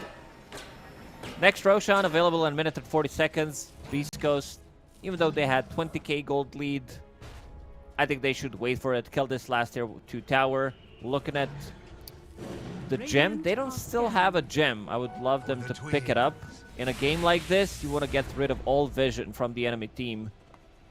Stinger is sitting on 2,000 gold. Ooh, Fisher comes in slightly too late. Yeah, almost clipped onto the Phoenix there. And swinging wide down into his bottom lane. Only one outer tower standing. Full HP tier 2. Is under attack. Not sure if Nigma are in a spot to really defend it. And they've just picked up a Basher on this Bloodseeker. Earthshaker needs his BKB though, and that's why Sumail is out on that left-hand side of the map, trying to farm BKB, but they're getting gone on bottom. Hook shot into Concoction, and Mind Control can't even roar them. Solar Guardian's also flying in as they dive into the mid lane. Miracle bashing up Sacred, lifting with the GH Telekinesis. But you've got to be so afraid when an Alchemist is charging towards you, diving your tier 3s and 4s and getting another kill. Rubik gone for 60, so these racks cracked wide open. 3 buildings for K1. Probably thinking about going top now as well. Yeah. I was maybe thinking if they want to go mid lane. They know that Rubik doesn't have buyback. Beastmaster also should not have it because he invested all of his gold. They saw AC Recipe in his backpack, and now they even dropped down to Raid Pact. Dark Mago. Seems like they want to wait for Rosh. Let's see the Roshan respawn timer. It's going to be a minute and a half, keeping things in balance. I mean, they ran out of creeps. Backdoor regen kicked in. Sadly, couldn't keep the push going. K1. His Concoction is going to self-stun. Doesn't have BKB. And surrounded by Nigma now. They've got the control and they've got the damage. Look at that gold. Look at that. Yeah, look at that gold. That's a big one. So That's a lot of Roshan money. is going to Sacred now. respawn 10 seconds before Sumail. Still hunting. Does have that BKB available. Oh, Schofield aggressively dives in with a hook shot. Supernova down. They can't focus it. Trying to turn, and Miracle Sumail punch it. They get it. Egg is gone. Sacred can't really connect with the Starbreaker. Miracle's able to chase them now. The turnaround from Nigma fighting in with Sumail's heavy hitting. They pick up a double kill on Miracle. Classic Beast Coast. Is that right, Gary? Yep. I mean, Looking that was so pretty dominant. nuts. You decided to take a fight without your carry, who is worth 30,000 net worth at the moment. So that's like half the enemy team, pretty much. Yeah. Ridiculous. Yeah, add up the Bloodseeker and the That's all you Beastmaster. They've got the Yeah, same yeah, amount. Yeah. I'm doing maths in my head. Like, yeah. Oh, he's a monster, but they can deal with him. If he's alone, Big they can chunk of kill him. gold. GH now looking. Trying to get something done. Because already had Boots of Bearing. Schofield picked one up. I saw Stinger also trying to get it.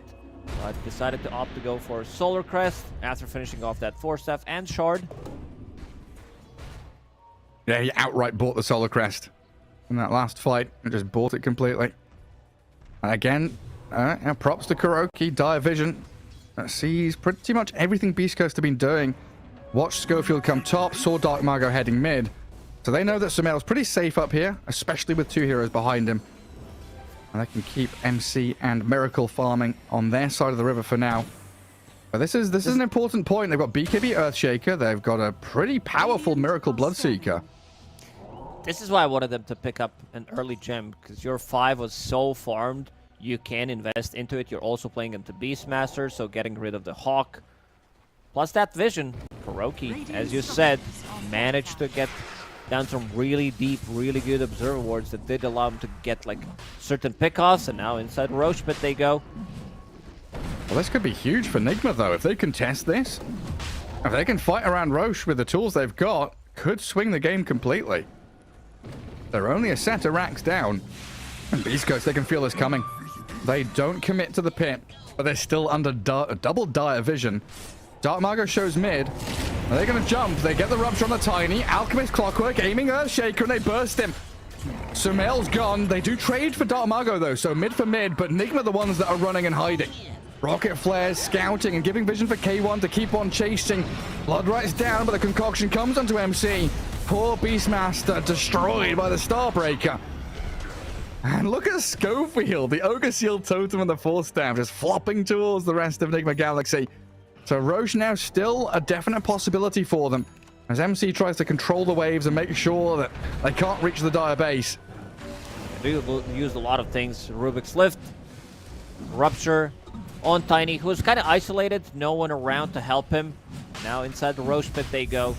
There's no way Nigma contest this one. Maybe they can try to steal it with some like, Force Staff play from Kuroki, but that's about it. Setting out the Warpine Raider inside to see what's happening. And try and deny the Aegis or something.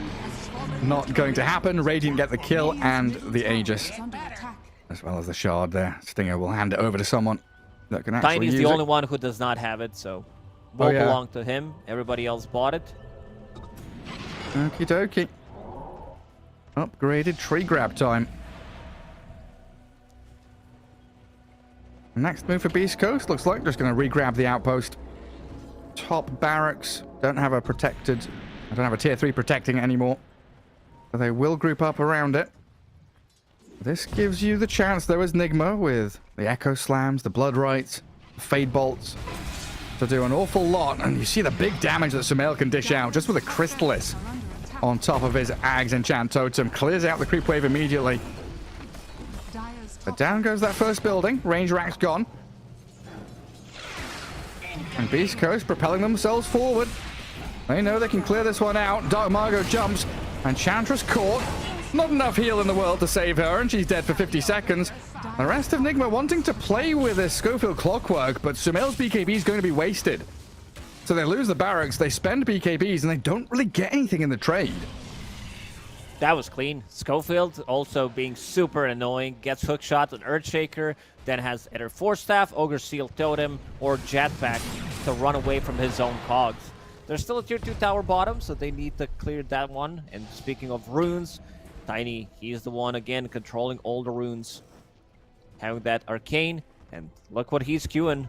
Another Daedalus. That means that Alchemist is gonna buy Aghanim Scepter for him and give it to him. Oh, that's really nice. He's going to be a real heavy hitter, this Tiny. Coming straight down that bottom lane. Enigma know they can't let them reach the base. Trying to come out and hold a high ground somewhere, but Miracle out in the open. Needed the Force and the Glimmer to get him out of the grasp of K1.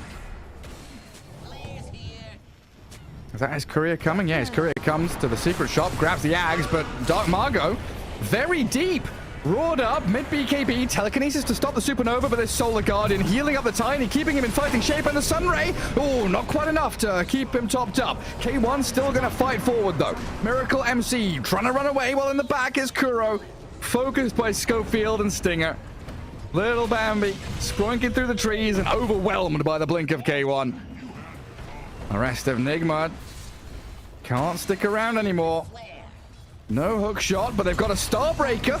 Sacred makes the jump. Sumail BKBs. He wants to hit the Dawnbreaker, but he just can't get it done. Needs to run away again.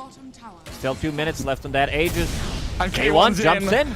Concoction Abyssal Blade, good stuns to hold him back, but they've got the damage they need. Schofield in there as well. There's Cogs and Jetpack to try and disengage from the rest of Nigma Galaxy.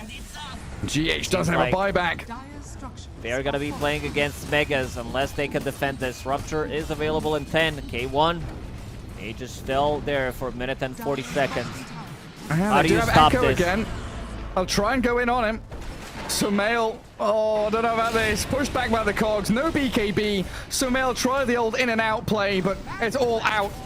Nothing left to give. Stands there in the battery assault while the rest of the team fighting into Stinger and Sacred, killing off the Phoenix and the Dawnbreaker. Sacred can't withstand that kind of onslaught, and Sumail did survive in the end. They didn't get the finish on him, and now Aurora catches K1. Fisher and Stun. They've got the damage from Miracle pummeling into the Alchemist, and they take him down. First life, though, that's all they've got, and Dark Margot is back in. Doesn't finish anybody off. Nigma pretty tanky, slow. but K1 is in again. There's overwhelming blink with a rocket flare to finish. K1's BKB ends now, though. Might be dangerous with that Fisher block. K1, the Echo Slam, he's dead. Oh, Sumail dying in the acid spray, though. Dark Margot and Sting are making the most of it, but Nigma, they hold the final lane of barracks, getting so many kills, and still in the game.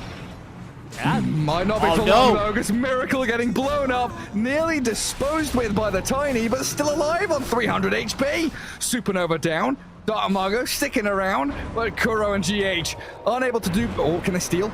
Any steals? No, GH can't do it. Was a little afraid of it. They need to go back and reposition themselves because this is pretty psychotic. Dark Mago first jumping in, like getting killed like that, and now Scotty that was picked up by Miracle did a lot, reducing the healing from Chemical Rage, from Phoenix, from Dawnbreaker as well, and he locks onto the target every single time, and whoever he focuses just dies.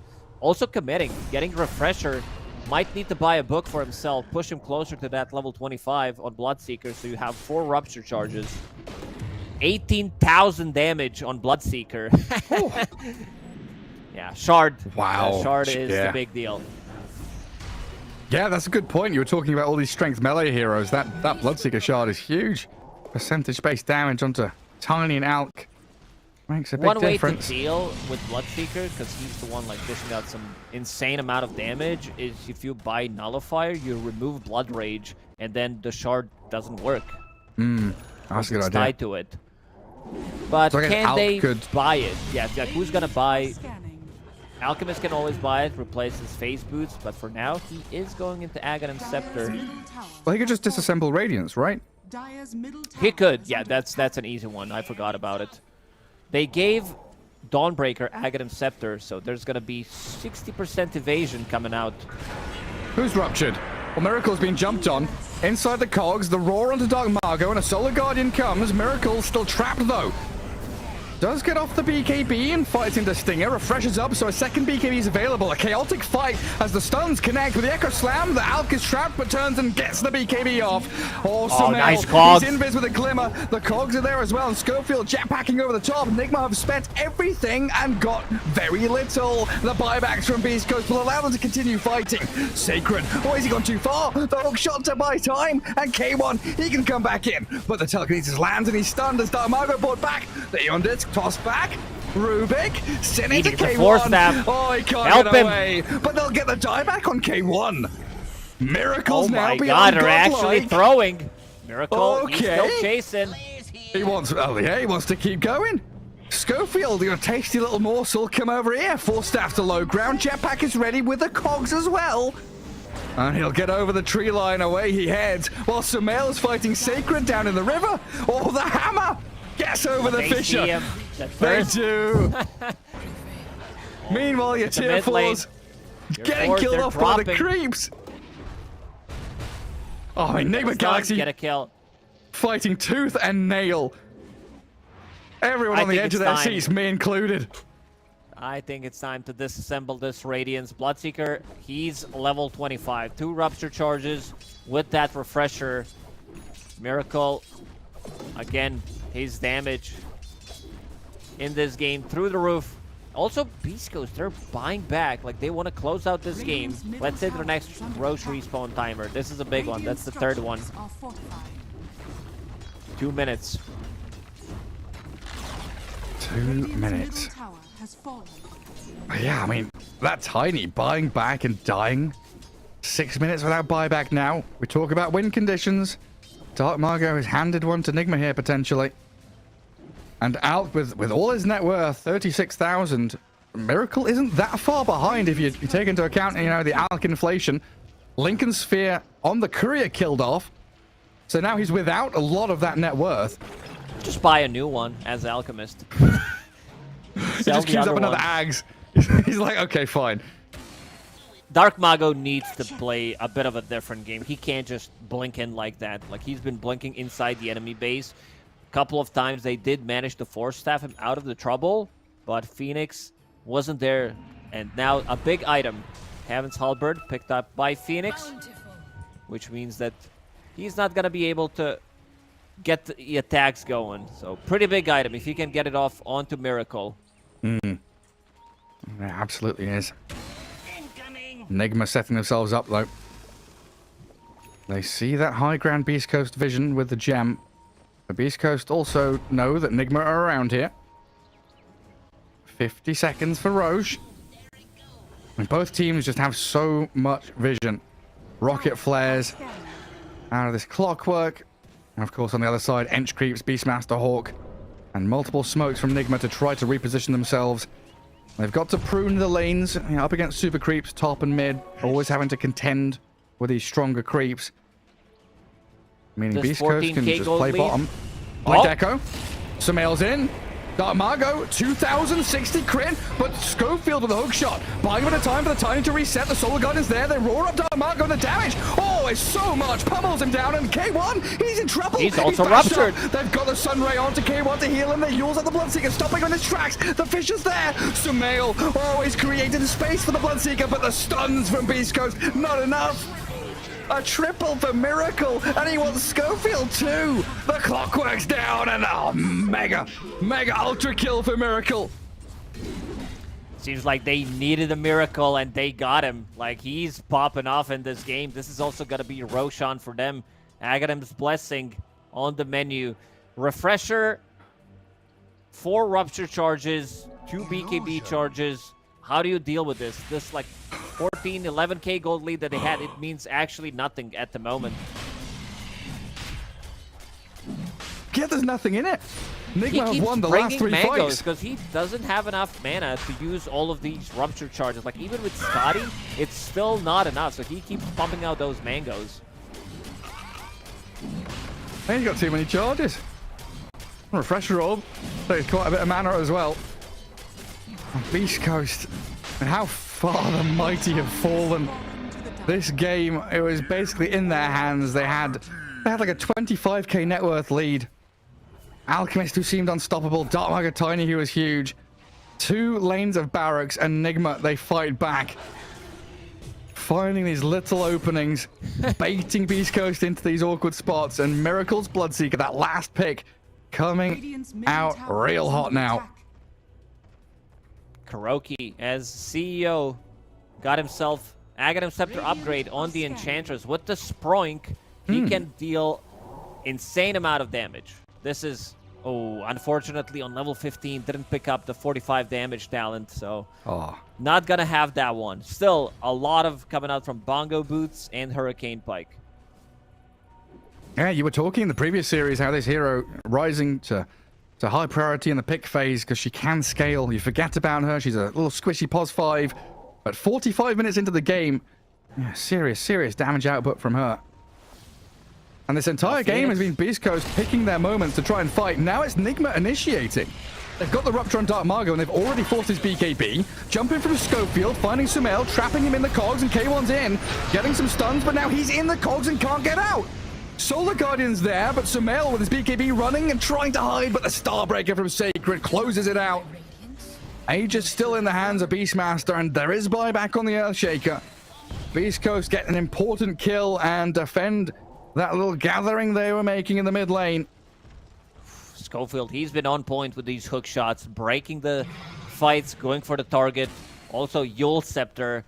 That's one way to deal. Like, that's a dispel mechanic against the Bloodseeker. I talked about the null. I still think he should go for Nullifier. Remove this Radiance. Sure, it gives you like evasion, but I think Nullifier is the better one. You can also jump Rubik. Great against Glimmer Cape as well. That Eon Disc is not going to be as good. Right back to Shaker. He's done it again. He's jumped in deep, but Dark Margo might be in trouble again. Sunray only Another heals you one. so much, and another Rupture. Down he goes. Dark Margo's gone. Clockwork is falling as well. Trying to Cyclone and jetpack over the high ground. Supernova's out and they protect it. Hookshot, the stuns, but the Supernova's gone. The egg is cracked, and Beast Coast have fallen flat. Nigma defend their high ground once more, and K1 BKB Bash. TP is home. No bash and no stuns, but look at the bottom lane. The push is coming. Nigma in the mid lane defending their throne. It's so close. Beast Coast, they can taste victory, but all they can taste in the end is bitter, bitter defeat in these team fights. I don't know if they can do it anymore. It feels really rough because that tier 2, like if they killed that tier 2 tower much earlier, I think they could have gotten the mega creeps, but now things are looking really, really rough for them. Game is equal. You're playing against the Alchemist. Aeon Discs are going to be available on side of Nigma Galaxy, and this refresher pickup from Miracle has been on point. Double BKB, multiple rupture charges, allowing him to go for the same target, reinitiate. We really haven't seen Dark Mago do much in the last like 5 fights. No, he went from what, 12-0 to 12-6. Kuro does have Hex. He's pinging it out. K1. That melee creep, bodyguarding the Alchemist. Turns off his Radiance. Hides in the trees. Blinks a little deeper. Oh boy, we've got a game on our hands now. It was supposed to be a clean one. It looked like it was going to be. And 25, 30 minutes in, it felt like, well, this is over. But Nigma showing resilience, showing their experience in turning these games around. When you look at Sumail, and it's like 5-10 on a mid-earth shaker, the way his game went the first 20, 30 minutes was incredibly rough. But the damage he's dishing out now is some serious stuff. Alchemist queuing up Ags. He already has it. Tiny also queuing up Divine Rapier. Make it double. Prepare for trouble. Little Jesse and James out here now. I knew it sounded familiar. It's been like 30 years since I saw it. I was rewatching it the other week, honestly. Oh, Netflix has you did. Pokemon. let's put on some Pokemon. It's like perfect show to watch when you got a cold or the flu or something. Oh, am I crazy? Does Enchant Totem Ags give a True Strike, or is it just the Cleave? You can still miss, right? You caught me. Like before, it sure did. It was always a True Strike. I'm not sure if they removed it. Yeah, but I still think it is. I still think it's a True Strike. Okay. Yeah, I'm not 100% sure on it. Yeah. We'll see what happens in the upcoming fights, because it's... Now, Sumail's doing like 2.1, 2.2k damage with a hit, a crit hit on Enchant. It just spawned Dark Mago. Sell that bottle, buy Divine Rapier. Because he lacks a little bit of extra gold. Clockwork's in. He's ruptured and killed with Impetus shots. Ooh, not quite. The double Cyclone and a Force Staff, but he's dead before he can hook shot. Can't get away from there, and Stinger has to force the high ground now as Miracle with his BKB. Sees a target in the trees. It's K1, and now it's the Supernova. Abyssal Blade is there to try and control Miracle, and he's down. K1 had the damage. They got the egg, though, and GH going to steal out. Oh, it's just a Starbreaker, sadly. Kuroki glimmers up. Divine trying to Rapier. focus down the edge. Dark Mago, can he get another 3 volley? 5 seconds. He's He's going getting for close. He's in the trees. He's BKB. Look at him the go. tree volley's come. Sumail, 2 hits and he's done. Down goes the Earthshaker, and he'll jump onto the Beastmaster as well. Eon Disc is there. MC, he can't do it. K1 and Dark Mago, too much to handle right now. And Sacred's going to find the stun on to Kuro. Oh, Nigma. An ultra for Dark Mago puts Beast Coast in good stead to take this game now. But what a fight back from Nigma Galaxy. Oh, Sumail, he had his Aeon Disc, but got crit 2 times in a row. Not fast enough to click on it. Can Miracle die? No BKB on him. If they kill him, that's game over. Dark They Mago, force him to high he's ground. looking. Bottom tower. Dark He's Mago, looking. invis, tree volley, 2 hits, a couple of trees tossed his way, the avalanche, the scythe, turnaround play, Miracle tries to stand and fight, but there's no way. That's 2 game. minutes with no Bloodseeker, and that's going to be game now.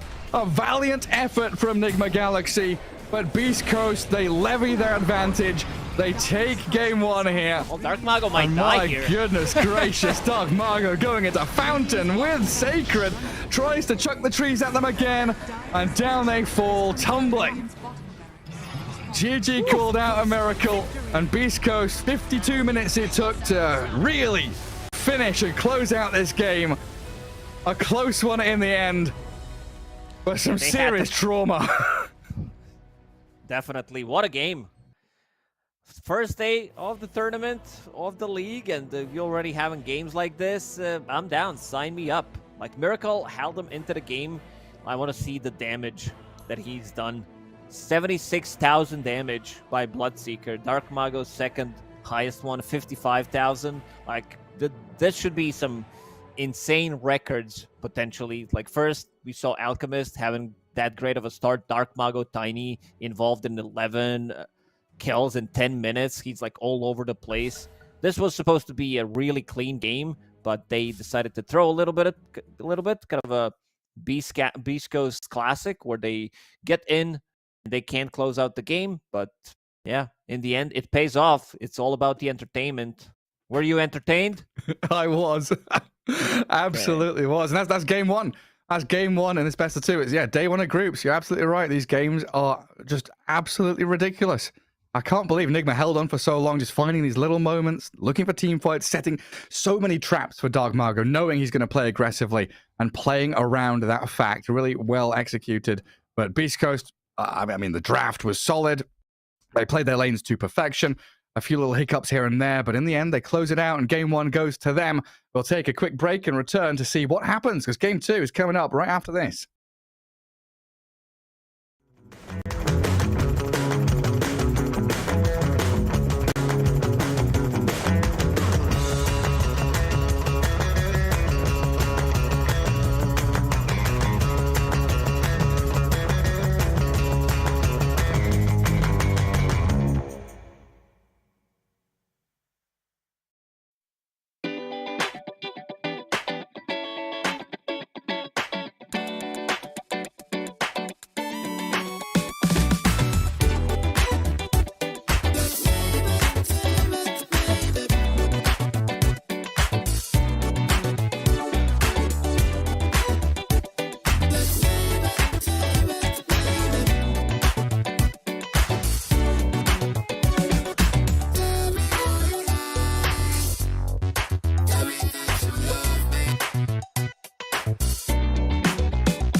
Welcome back, all you beautiful Dota fans. Here we are returning with the final game of the day as Beast Coast. They did take game 1 against Nigma, but my god, did they have to fight for it at the end. I mean, the cost, that Alec was big, but Nigma found ways around it. They did. A bit surprised the way the couple of fights did work out for Beast Coast. Dark Mago jumping in multiple times. Then one time he doesn't jump in. You know, he keeps the distance. Also a bit of surprise that he didn't get the priority in terms of Aghanim's upgrade. I think he was the third in line. I wanted to see him getting the first one. Get that Daedalus, because in the end he decided to go for Silver Edge, but you saw the power of it. As soon as he picked it up, with that Divine Rapier, immediately deleted heroes. And this is what we wanted to see. This could have been like a 30-minute game. The game lasted for much longer, 51, 52 minutes. But yeah, Nigma, I'm really satisfied with Miracle's performance. He had a really good one. Mind Control also caused a lot of issues, delayed the game for a lot longer than I expected. Was pushing out this bottom lane constantly. Dominated the laning stage, hit the good timing on the Helm of the Overlord. But we'll see what they decide to pick for themselves in the second game. Yeah, it really felt like mid to late game, Nigma had their head screwed on and they knew what they were doing, baiting and playing and figuring out tactics and how to defeat or unsettle Beast Coast in the team fights. Laning phase, though, left a lot to be desired, right? Miracle dying solo to Dark Mago in that tiny versus Earthshaker lane. The Alk lane had free farm. Sacred pretty much had free farm in the off lane too, so maybe a little more focus there from Kuro and the boys in terms of getting the ball rolling and having a simpler time going into mid game to actually set yourselves up for some success. We'll find out how things go with this first phase of bans, as of course we have the snap gone yet again, and Beast Coast getting rid of the Brood and the Nature's Prophet, even though they have first pick. Oh, they have first pick, and they also are playing Dire, so we'll see what they make of it this time around. Some really good heroes left in the pool, but yeah, Nigma Galaxy, as I said, Snapfire banned out last time. This time around, they learned their lesson. You play against South American team, you need to ban out Tiny, specifically Beast Coast, because they can play it from position 4. They love to play it, and Dark Mago. I'm gonna dare to say that he's the best mid Tiny in the world. Yeah, I would also make that argument. And Leshrac, the hero that was banned in the previous game, it was Snap Lesh, first phase ban from Nigma, let through and first picked by Beast Coast. And another flexible hero. I mean, even you think back to their previous roster, I was thinking about the good old Whisper Lesh offlane. Definitely still a possibility here with Sacred, going for the Greaves build. It could be the mid laner as well, of course, so a bit of flex there for them. And Nigma starting things off with a Doom Disruptor. And Disruptor's been a real big hero of this latter stage of the patch. Yeah, Disruptor, a hero that does insanely well. All he needs is a hero to jump in, provide some kind of vision. You take out one hero with the Doom. This fight's 4 versus 5. You glimpse someone back. Suddenly 3 versus 5. You're losing the fight. Also, Glimpse very annoying to play against when you're playing carry. You see yourself being glimpsed. You need to use, as a core, I would say, where you need to press BKB. If you don't, you're gonna die. But if you press your BKB, you give enemy team a minute and a half to go around the map and get stuff done. Also opens up the Roche as well. Such a powerful ability. Yeah, it really is. Is it clockwork time? No, it's Tusk time. So now I guess the ability here to save people out of dooms and glimpses and stuff. Keep that Leshrac in play for as long as possible. Likely going to be the Schofield hero there. This could also be potentially the offlane if they want to flex Leshrac. Tusk plus Lesh. Double stun, set up for Lesh stun in the lane. Good workout. Also, one thing to know is they picked Doom into Leshrac. Leshrac, if he uses his Pulse Nova, gets Doom. He's still got Edict as well. He's still going to be able to deal damage, so could be a bit tricky if you don't get it first. If you're not the one getting the initial jump while his abilities are not available. I also am a big fan of Rubik against the Disruptor, where you can reposition people out of Static Storm with the Shard. This has been a common thing in China and Western Europe. Oh, for sure. Yeah, it's like a hard counter, basically. Tusk needs Blink BKB to snowball save. And Rubik's just like, I need Shard. I will lift you out of there. It's a pretty funny opener, though, from Nigma, right? Because they've got Doom, and they've got Static Storm, and if they get Ags and Disruptor, you've got two heroes. I mean, Ags Doom as well, like that AoE double Static Storm, basically, just removing the ability to play the game. You can't cast spells, you can't cast items, you can't do anything. They mute the players, they mute the items, they mute the casters as well if they get this combo going. All right, you up to that? Mid team fight? I'm down. What if they refresh? How long is Doom? It's a long duration of us just shutting up. Add in a global silence there as well, maybe, for a bit of fun. I'm respecting the Phoenix. Radiant team banned. Taking him out of play. Undying gone as well. So yeah, trying to figure out what kind of lanes that Nigma want to play with here. There's a Disruptor, usually a 5, but can theoretically be a 4. I'm not sure how I feel about Doom Disruptor lane, though. It's strong, definitely strong. Put him back into fire from Doom. Looks really good, ton of damage. I think this is most likely, like 99%, gonna be position for Disruptor, because I remember GH playing it a lot. I also want to see if Kuro maybe played it throughout the DPC.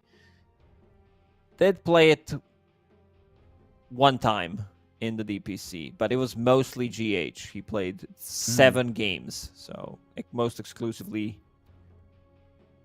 He's the Raptor player. 4. Yeah, exactly. I guess in their last series, Kuro played it once against OG. And they had that's because they had a GH IO, which is absolutely a GH hero. We'll see if they change things up here. IO is still in the pool, still potential there for both teams. We've seen this IO Lesh get played by Gaming Gladiators. Pretty solid combo. You could maybe even slot it in for Nigma too. So I do have another ban for Beast Coast. Think about what they want to remove. Anti-Mage is the option. Oh, yeah, Miracle's signature hero, really, isn't it, if you go all the way back? And the hero has been rising so... It kind of came out of nowhere for me with this Radiance build, and then people figure, hey, I don't want to go Radiance every game. I can do Vanguard, disassemble into Battle Fury. What else has made him so strong? 10 seconds remaining. AoE stun as well on his ult. I mean, some of the heroes that are popular have pretty big mana pools, and I think people realize that if it's a good AM game, if you can hold as 4, but I think I'm a big fan of Radiance build. If you're off to a good start, Vanguard doesn't necessarily need to be like exclusive Vanguard Radiance. It just depends on the matchup you're playing into. But yeah, as I said, Vanguard, it makes you unkillable, and you can also join the fights relatively early on. Right. If necessary, because you can like blink in, survive, get the blink out, soak up some of the damage, you're tanky enough, and then go back to farming. Yeah, and I guess people have also figured out what his Aghanim Scepter does as well. The first couple of times, like, no one's buying Ags, then like, wait, if I have Radiance and I have Ags, I'm sending these illusions everywhere. There's blink sharding everywhere. Well, he's gone, so we won't have to contend with that. Instead, Nigma grab a Clockwork, so now adding in so much more catch and vision to this. Rocket Flare allows Glimpse plays to come in. Hookshot sets up for Static Storms thanks to Cogs and Doom's Blink War Stomp. So a really nice trio of heroes here that can play off the back of each other in team fights.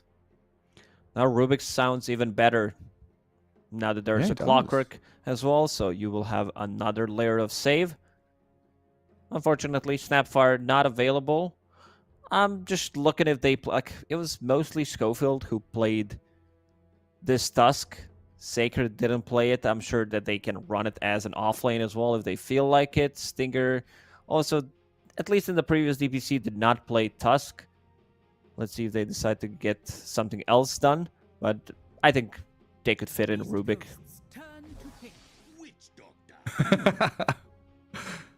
A Witch Doctor. I was just wondering, is that going to be one of these offlane Witch Doctors with Greaves and stuff? But I guess this is just going to be your Stinger position 5, like 99% of the time. This is something that Gaming Gladiators did. Yeah. Looked good in their hands. They did pair it up with IO. I think 2 games that I've seen them play. You can still go for it. A lot of healing. Witch Doctor, this is a sustain. If you're playing against Doom, you can survive. Provide, doesn't it strike me as wow, this is such a great Witch Doctor game to start with. Doesn't really counter anything that much. Yeah, I guess you have Voodoo Restoration against like Scorched Earth and Doom in lane and in game. Shard Blink Witch Doctor build, pretty good against like Disruptor, Doom, Clockwork. It's solid. I'm If looking it's at a this core thinking, Witch Doctor. yeah, that's true. I'm just looking at this thinking Leshrac is likely in the hands of Sacred. The majority of the time, play him in the off lane. Oh, Here we go. oh, it's the Wraith K1. It's back. I was trying to figure out what they were going to pick for Dark Mago, like a Kunkka or something, but I guess they're leaving him till the last pick. And this Wraith King doesn't care Doom, doesn't care Static Storm, just I buy Radiance and you deal with me. It's the old school counter to Doom. It could also be, like, I know that K1 loves to buy Radiance, but depending on the game, if they want to put a bit more pressure, if they want to hit a certain timing, I'm down for Armlet plus Deso. Well, we'll see now that he's playing into Morphling, what he decides to go for. It's a good Morphling game. Like, he can get away from the shards, can't really get easily stunned by any of these heroes until they get some Blink Daggers. Strong lane with the Clockwork. In this type of a lane, Clockwork will go in, try to get a trade, die, Morphling gets a return kill, get some XP, potentially even solo XP. So it works out nicely. Radiant team ban. Ah, good bodyguard for the Morphling in that Clockwork. Last bans. Beast Coast take out the Invoker. I guess he's pretty good slowing down and stopping Lesh and Wraith King, who are pretty reliant on mana pools, especially early on. And yeah, what's the way they catch this Morphling? Because it's not easy with Cask and Snowball to stun him. Like, Maledict is the only thing Morph has to worry about, really? I think they're going to wait for him to blink in or morph in, and then they try to stun lock him. Because they don't have, like, this reliable catch. Yeah. I want to see if they decide to put... Yeah, because looking at Nigma bans, they are banning out Kunkka. So that means that they think Leshrac is going to be played from the offlane. Yeah, I think looking back at the most recent games from Beast Coast, that makes sense. Sacred has played it the most. But yeah, banning out the Dark Margo, Kunkka and Bat. Signature hero-wise, like Mars is there for Dark Margo, but I've not felt Mars be an impactful hero for like a year now. Please don't go into that territory. This hero just straight up lose. Every single time I watch him play in the last 6 months, whoever picks Mars loses the game. Unless it goes super late game. Oh, Pango. Yeah. I'm a big fan of Pango. Pango's incredible here, right? Like Doom's annoying, but you can have Diffusal Blade against Morphling. You'll feel pretty solid about that. Oh, that's a Necro. That's a Necro counter right there. But you're playing Necro into Disruptor, Clockwork, and Doom. This could go real bad real quickly. They're also keeping things and open. A counter so pick. 10 seconds remaining. Oh, looking at some of the... I need to go through the list. Okay. Yeah, Spirit Two Siphon, dead heroes. The undead green ghosts come out. So, what are they going to do? Are they now going to switch it so it's offlane Necro? And you play the Necro into the Morphling lane and put Lesh mid? I think they're not picking their heroes yet, are they? I guess they're having this conversation. Yeah. Well, yeah. Because I don't think you wanted to play Necro into Dead Prophet matchup. She just Spirit Siphons. She can actually out-harass you, out-range you. In the lane, Necro needs to be close. Yeah, even if they decide to swap things around, if there's a solution where Miracle goes to mid lane, he's still not gonna have that good of a time against Leshrac. So I don't know. This is a counter to Necro, but I don't think it's that good of a game for Necro. It's a lot of sustain though. You have Leshrac with Bloodstone, Snowball save, Witch Doctor with the heal, double ulti on Wraith King. Double life, plus Necro sustain. Yeah, you've got a lot of ways to kind of heal through the Doom, the Static Storm, protect yourselves against the Exorcism, because you can have a lot of bonus armor from Greaves and stuff like that as well. Yeah, I mean, maybe with this Necro you can Reaper Scythe the Morphling, but got to remember it's a 3 Necro, and still a lot of that early game focus has got to come from Dark Margo's Leshrac. He is the playmaker. You're waiting for K1 to be ready with his Wraith King, And you were mentioning Wraith King's item builds. Like, there's so many layers and elements to this that Beast Coast have to get right, is what I'm thinking. Yeah, for sure. It's a bit of an unorthodox lineup here from Beast Coast, but I kind of liked it. I think, Necro is not the top tier pick by any means, but I think he does have a place in certain games. This was also not the 24 pick. This was 23 pick Necro. Yeah. Looking at the items, some good stats from Sacred. Double circlet, 3 branches, with some tangos. So let's see. Yeah, nothing queued up yet on him, but you click on K1 and he's got his entire array of items queued from here until the end of the game. He knows what he wants to buy, and that's what he's going to do. I do prefer the build that he does have queued up. And he's going to be the first point of contact. Glimpse. They see him. Glimpse back to the rune spot. Kuro with a battery assault on K1. He throws a stun, but he looks pretty done to me. It was a good split earth, but first blood still spilled by GH. Great move by Nigma there. 5-man group up, smoke to top rune. Sticking it to Beast Coast already. 30 seconds to battle. Yeah, you were saying you like this armor build. A little bit faster than the Radiance one? Yeah, you do hit the earlier timings. It also opens up to Roche. You can you have someone to siege with. You have sustain. Snowball. That's a big snowball. Oh, they're stuck. Oh, they're stuck on the high ground. Oh, it could have been so good, but GH was just inches away from the high ground area there. So close. The battle begins. I guess with the Wraith King, we don't know what he's got queued up afterwards, or they're just going to fight around this rune spot. Schofield and Sacred, Death Pulse, chase forward, Glimpse, and everybody snowball. get 3 in. men, everybody in here. Onto GH will go, and a split earth lands.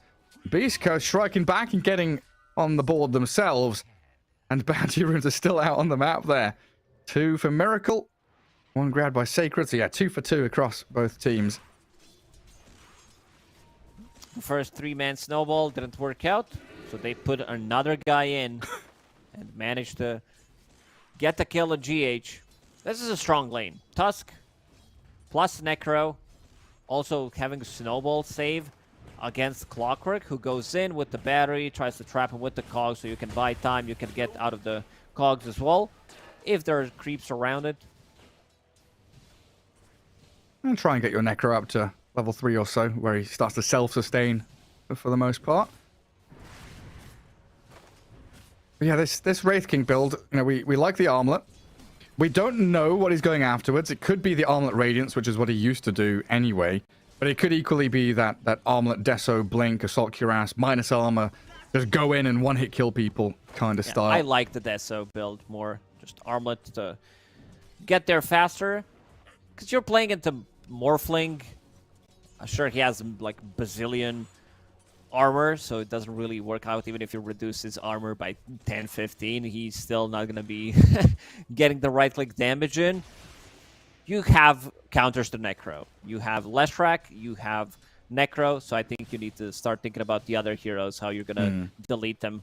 Sumail on the mid lane, doing very good job so far. 10 and 3 as soon as he hits level 3. Starts to put even more pressure. Plays with the Spirit Siphon. And I've seen the same build from or at least similar builds from Dead Prophet when they play certain matchups, when they don't want to get the bottle. Instead, they go for the more right-click oriented build and just skip it. So you have sustain, like you need some mana sustain, either Magic Wand, or you get like Power Treads, Null Talisman, which does allow you to spam your Spirit Siphons. You have more right-clicks, and then you just out-CS him on the mid lane. Yeah, especially when you're against a Lightning Storm spamming Lash. Permanent 1 charges there. And it's like 1 Crypt Swarm and 1 or 2 hits. You can pre-hit the range creep to half health and just kill it. Very simply. We did lose Kuro down at bottom. Sacred getting his 2nd kill of the game on this Necro. So yeah, padding his stats a bit. A couple more bits of stats there with his Magic Wand completed. Pretty tanky Necro. And Kuroki is just going to relegate himself to start dragging the wave around, stacking, pulling. And make sure that Schofield has to chase him, so you have that more raw 1v1 between the Morph and the Necro. I want to see if Sacred decides to... Oh, never mind. They're going to get a kill on K1. That's a big one. Yeah, no Thunderstrike. Just glimpse Kinetic Field, like you said, with the level 2 Scorched Earth. Drag him into the fire. Plenty of damage from Nigma up in that top lane. Dark Margo has started to recover mid. 16-1 against the 19-5. And he's got 2 bounty runes to fall back on here to top up his bottle. We'll be missing out on a little bit, as that creep wave is held by Sumail in the mid lane. Very nice spot for him. And Stinger lurking in these trees, trying to figure out what GH is up to. Make sure there's no pulling of the large camp going on. Schofield bottom. Might be in trouble. Let's see if they can get a return kill here. Kill off Kuro. Schofield, you're right. Just as you said. Does get the return kill for Miracle, so solo XP and a nice chunk of change for him.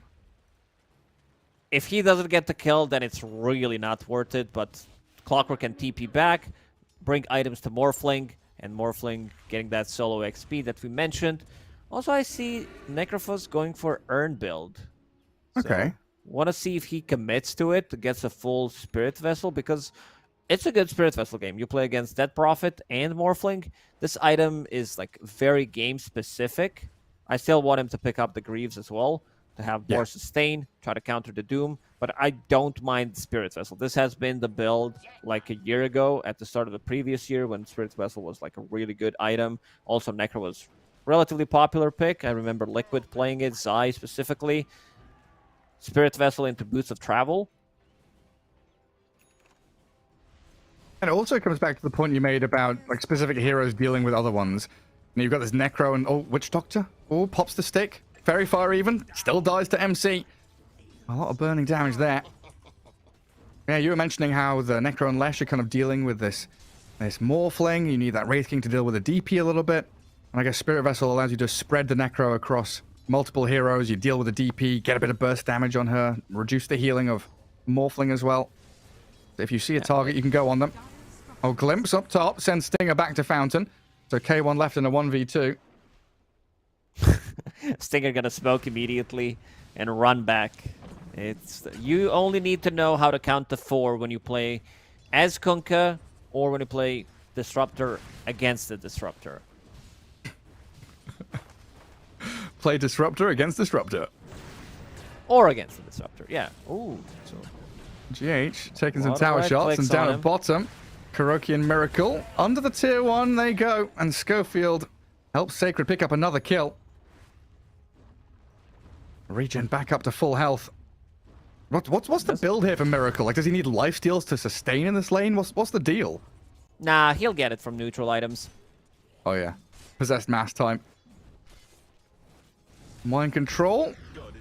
That's level 1 Voodoo Restoration, so a little bit of damage ticking over on the Doom. K1 trying to catch up with another Wraithfire Blast, but a glimpse is there and a killing spree for that GH Disruptor. K1 doesn't even bother to throw the stun at Mind Control. He's too tanky. What a build. We live in 2023. Disruptor, Tranquil Boots, 3 branches, and the Raid Band. It just looks wrong. Give me that juicy armor. Should everyone buying Wraith Bands? Dark Margo decided to leave the mid lane. A little behind the DP in last hit, so he wants to try and gather up what he can top. And a kill on GH here would be pretty big. Glimpse back and he misses the stun too. K1 and Stinger chasing Mind Control as Kuroki dies bottom. Schofield traded. Sumail made the rotation, but Dark Margo can't get the finish onto either GH or MC. They do have a catapult here with some skellies, but no points in Edict means it's still a pretty challenging push. And Sacred's getting chased by Sumail. The ghosts are coming. Exorcism with the Spirit Siphons, and this Necro, I mean, he can pop another Death Pulse, but Miracle's there with the Adaptive Strike. Now Schofield TPing in, snowballs onto the 2 of them. They'll dive him, chase him onto tier 1. Tusk in trouble, shard blocks are good, but not good enough to keep him alive. There's Exo from Sumail gathering so many kills in that bottom lane, while MC kills Stinger up at top. Now the Doom in onto K1. He doesn't have mana. He cannot respawn. No reincarnation, so MC look at that mana regen. Denied, no. denied, Dark Margo denied. Kill him off. The double for MC comes. He needed a couple of extra mana. His mana regen is just not there. Maybe if he... Oh, okay. This was the play. Put in Ironwood Branch before instead of Quelling Blade. But yeah, he got doomed, so can't do it while he's doomed. A lot of kills. Good start for Nigma. Good chunk of gold. Miracle getting that killed on Sacred. And maybe another one now. They've glimpsed Stinger away from mid lane, so Sumail can kill off Dark Margo. It's actually Kuroki to get the last hit. He set it all up with a battery assault. 8 minutes in, 11-6, but tempo is all Nigma Galaxy. They're moving from lane to lane, just swinging hard. First usage of the EXO did give him so much. Double kill, some damage to the tower as well. Schofield now in the mid lane. Does have Snowball to work with. And look at Sumail's item build. What the hell is that? Like, just by looking at it, it looks so awkward. Like, casual Gloves of Haste on DP, but it does allow him to, like, dominate the matchup going into Guardian Greaves, so he's going to take over in terms of, like... I've seen Dead Prophets do it from the mid lane to keep a bit more momentum and to give them extra sustain. And then your Doom can kind of carry the game, scale really well. And just go Midas Blink BKB. Well, Mind Control, thinking about scaling later down the line. Getting surrounded by 3 heroes doesn't feel particularly good. Schofield and Stinger. Plenty of control between them, and the Maledict doesn't quite tick him over, so they need this additional snowball to close in on the Doom. And they did take down that tier 1, so a bit of open space here for K1 to roam into. Sometimes inventories don't need to look beautiful, but they get the job done. Glimpse back. Dark Margot. Inside the kinetic field, Split Earth held, does get the stun onto Miracle, but now he's trapped in the cogs. Dark Margot really feeling the pressure here. Chased around the map from left to right. And this is now the time where Miracle can... Oh my god, he tried the shards kill. That was smart from Schofield. Had the deep ward, saw Miracle toggling down to Agi. Tried to snipe him, but not quite good enough. Glimpse. Not available. Needs a little bit of extra mana. Game. And they see Stinger. 19 kills in 10 minutes. Really action-packed. Sumail providing vision for another glimpse. Every single time you use a glimpse, it's like a guaranteed kill. This spell is way too powerful. We overbuffed it. It was strong enough and they added damage to it. We'll make it even stronger. And K1 still farming out the jungle. Does have his armor being delivered, but mid lane, another fight brewing. Dark Margot has walked back into danger, and Sumail has another Exo. Reaper's Scythe, not going to finish her off. Spirit Siphons can't heal her up, though. So Sumail down, Exo wasted, and Miracle, waveform in 2 seconds, no stick charges, trying to toggle, and still dies. Huge kills for Beast Coast there. That completely brings them back into the game after Nigma had full control for the first 10 minutes. Killing both cores, and this should also be the tower. GH underneath the vision. Schofield looking for something. Snowball plus a punch, but Rocket did scout them out. Good angle. Well done. There from Kuro. Let's see. Deeping to and he's the level tower. 6. Gotta be careful if they don't commit. One glimpse. He's close. He does have it on Lesh. And Kuro wants hookshot as well. Kinetic field's good. Doom is on the lash. Spirit Siphon's coming. Sacred and Stinger trying to hold the right-hand side of the fight. The Static Storm's going to zone them away and stop their spells as Miracle does get stunned up. Chain disabled, but he morphs away. Waveform's over. Shifts to strength. Spirit Vessel's on him, so still ticking lower and lower. And that Death Pulse is going to clip him. Sacred with a Spirit Vessel pulling out the plays, and now Mind Control. Oh, the cask is going to bounce back, and down he goes to K1's hit. How quickly this game swings. A Leshrac back. They even used everything on top of him, but the sustain. Witch Doctor, 3 points in Voodoo Restoration. Couple of Dead Pulses, and also Spirit Vessel. This pickup from Sacred has been on point. It did allow him to get multiple kills already, and now they're looking for more. Kuro. It's just non-stop. Relentless from Beast Coast. They pick up a couple of items, and they're fighting. Kuro hookshot hits a creep, so down he falls, and now GH and MC, they've got Sumail backing them up. Spirit Reaper Scythe Scythe in a second. Sumail in trouble, pops the mech. Sacred with the Reaper Scythe, gonna take down the Death Prophet yet again. A double picked up by the Necro, and Dark Margot hands in the tips. Sacred is untouchable right now, and they're bringing more reinforcements bottom. GH and Mind Control, oh, they're running. They're placing high ground vision. Dark Margot sees them, but they'll glimpse him away. Just to buy enough time to run out of that bottom lane. As soon as they realize that there is no Doom, no Static Storm, they immediately start to play aggressive. They dive underneath the tower. Sacred knows that there's just not enough to kill him, so he can dive underneath and just get multiple kills. Reaper Sight also came off cooldown, so they get that one. It's also great against Dead Prophet, not just against Morphling, because Dead Prophet we've seen time and time again where she plays on low HP. and then goes back to full HP. Reaper's Sight does not allow you to do that. They're still Yeah, lurking. Who are they going to find? GH shows. Kuro sat behind. Looks like they're signaling out into that top lane, where Miracle has sat for a little bit now. Mind control with his Midas, starting to pick up the pace in terms of farm. But you got Sacred at the top with 8,000 net worth. Mech, Spirit Vessel done, so he's a walking fountain. And Mind Control TPing out under the nose of K1. As Beast Coast swarm up to the top part of the map, hunting for Miracle. Placing deep lane wards here as Schofield. I think they know where he is. They've seen him. Miracle, he can tumble, wave form, Schofield snowballs, has the punch with the tag team. They're trying to chain stun him as best they can, and with that, Wraithfire blast into Cask, and Maledict's Miracle's dead. If they had Deso available, they might have ran to Roche Pit, but yeah, I don't know if Nigma can take this fight. They need to run back. Snowball, still Yeah, gotta through the connect glimpse. the Disruptor, and they're not gonna get anything out of it. Static Storm down. Radiant's top tower is under attack. Beast Ghost. Very aggressive moves. Dark Mago has that Invis rune one more time. Another glimpse and another snowball. Schofield on the money here so far. Saving up 1,800. Has Phase Likely- Boot queued up. Most likely Yeah. just gonna get Blink Dagger at this point. Looks like it. Radiant are scanning. Miracle trying that Dragonlance into Manta. Kuro going very deep again, placing these nice wards to try and scout out K1 with his farming patterns. You know, he does like to dip into the Ancients from time to time. Currently just stuck up in that top jungle. And I think that's down to what you said, right? If they get another good fight, they can play from top jungle into Roche. And that's what they're doing. Deso is being delivered to Wraith King. Maybe he would have preferred to have Reincarnation level 2 before the fight, but it does open up the Roche for them. Also, stealing Roche from Death Prophet lineup could be pretty good. Death Prophet, like Sumail was off to a good start. The first rotation was on point, and then kind of stopped. Level 10 only at the moment. Dire's bottom Schofield's tower level is under 9, attack. 9.5. And Stinger is alone down bottom currently. That'll open up a hook shot from Kuro and a static storm out of GH.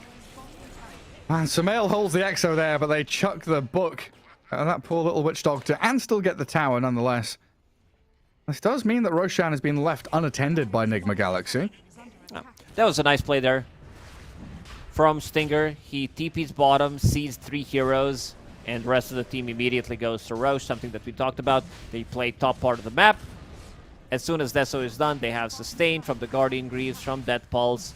It seems like Nigma will not contest it. Yeah, it's a win-win-win scenario, right? If Stinger What's goes the down third there, and win? well, if there's no one down there, he farms. If there is someone down there, then they waste their spells and they kill him and his team Roches.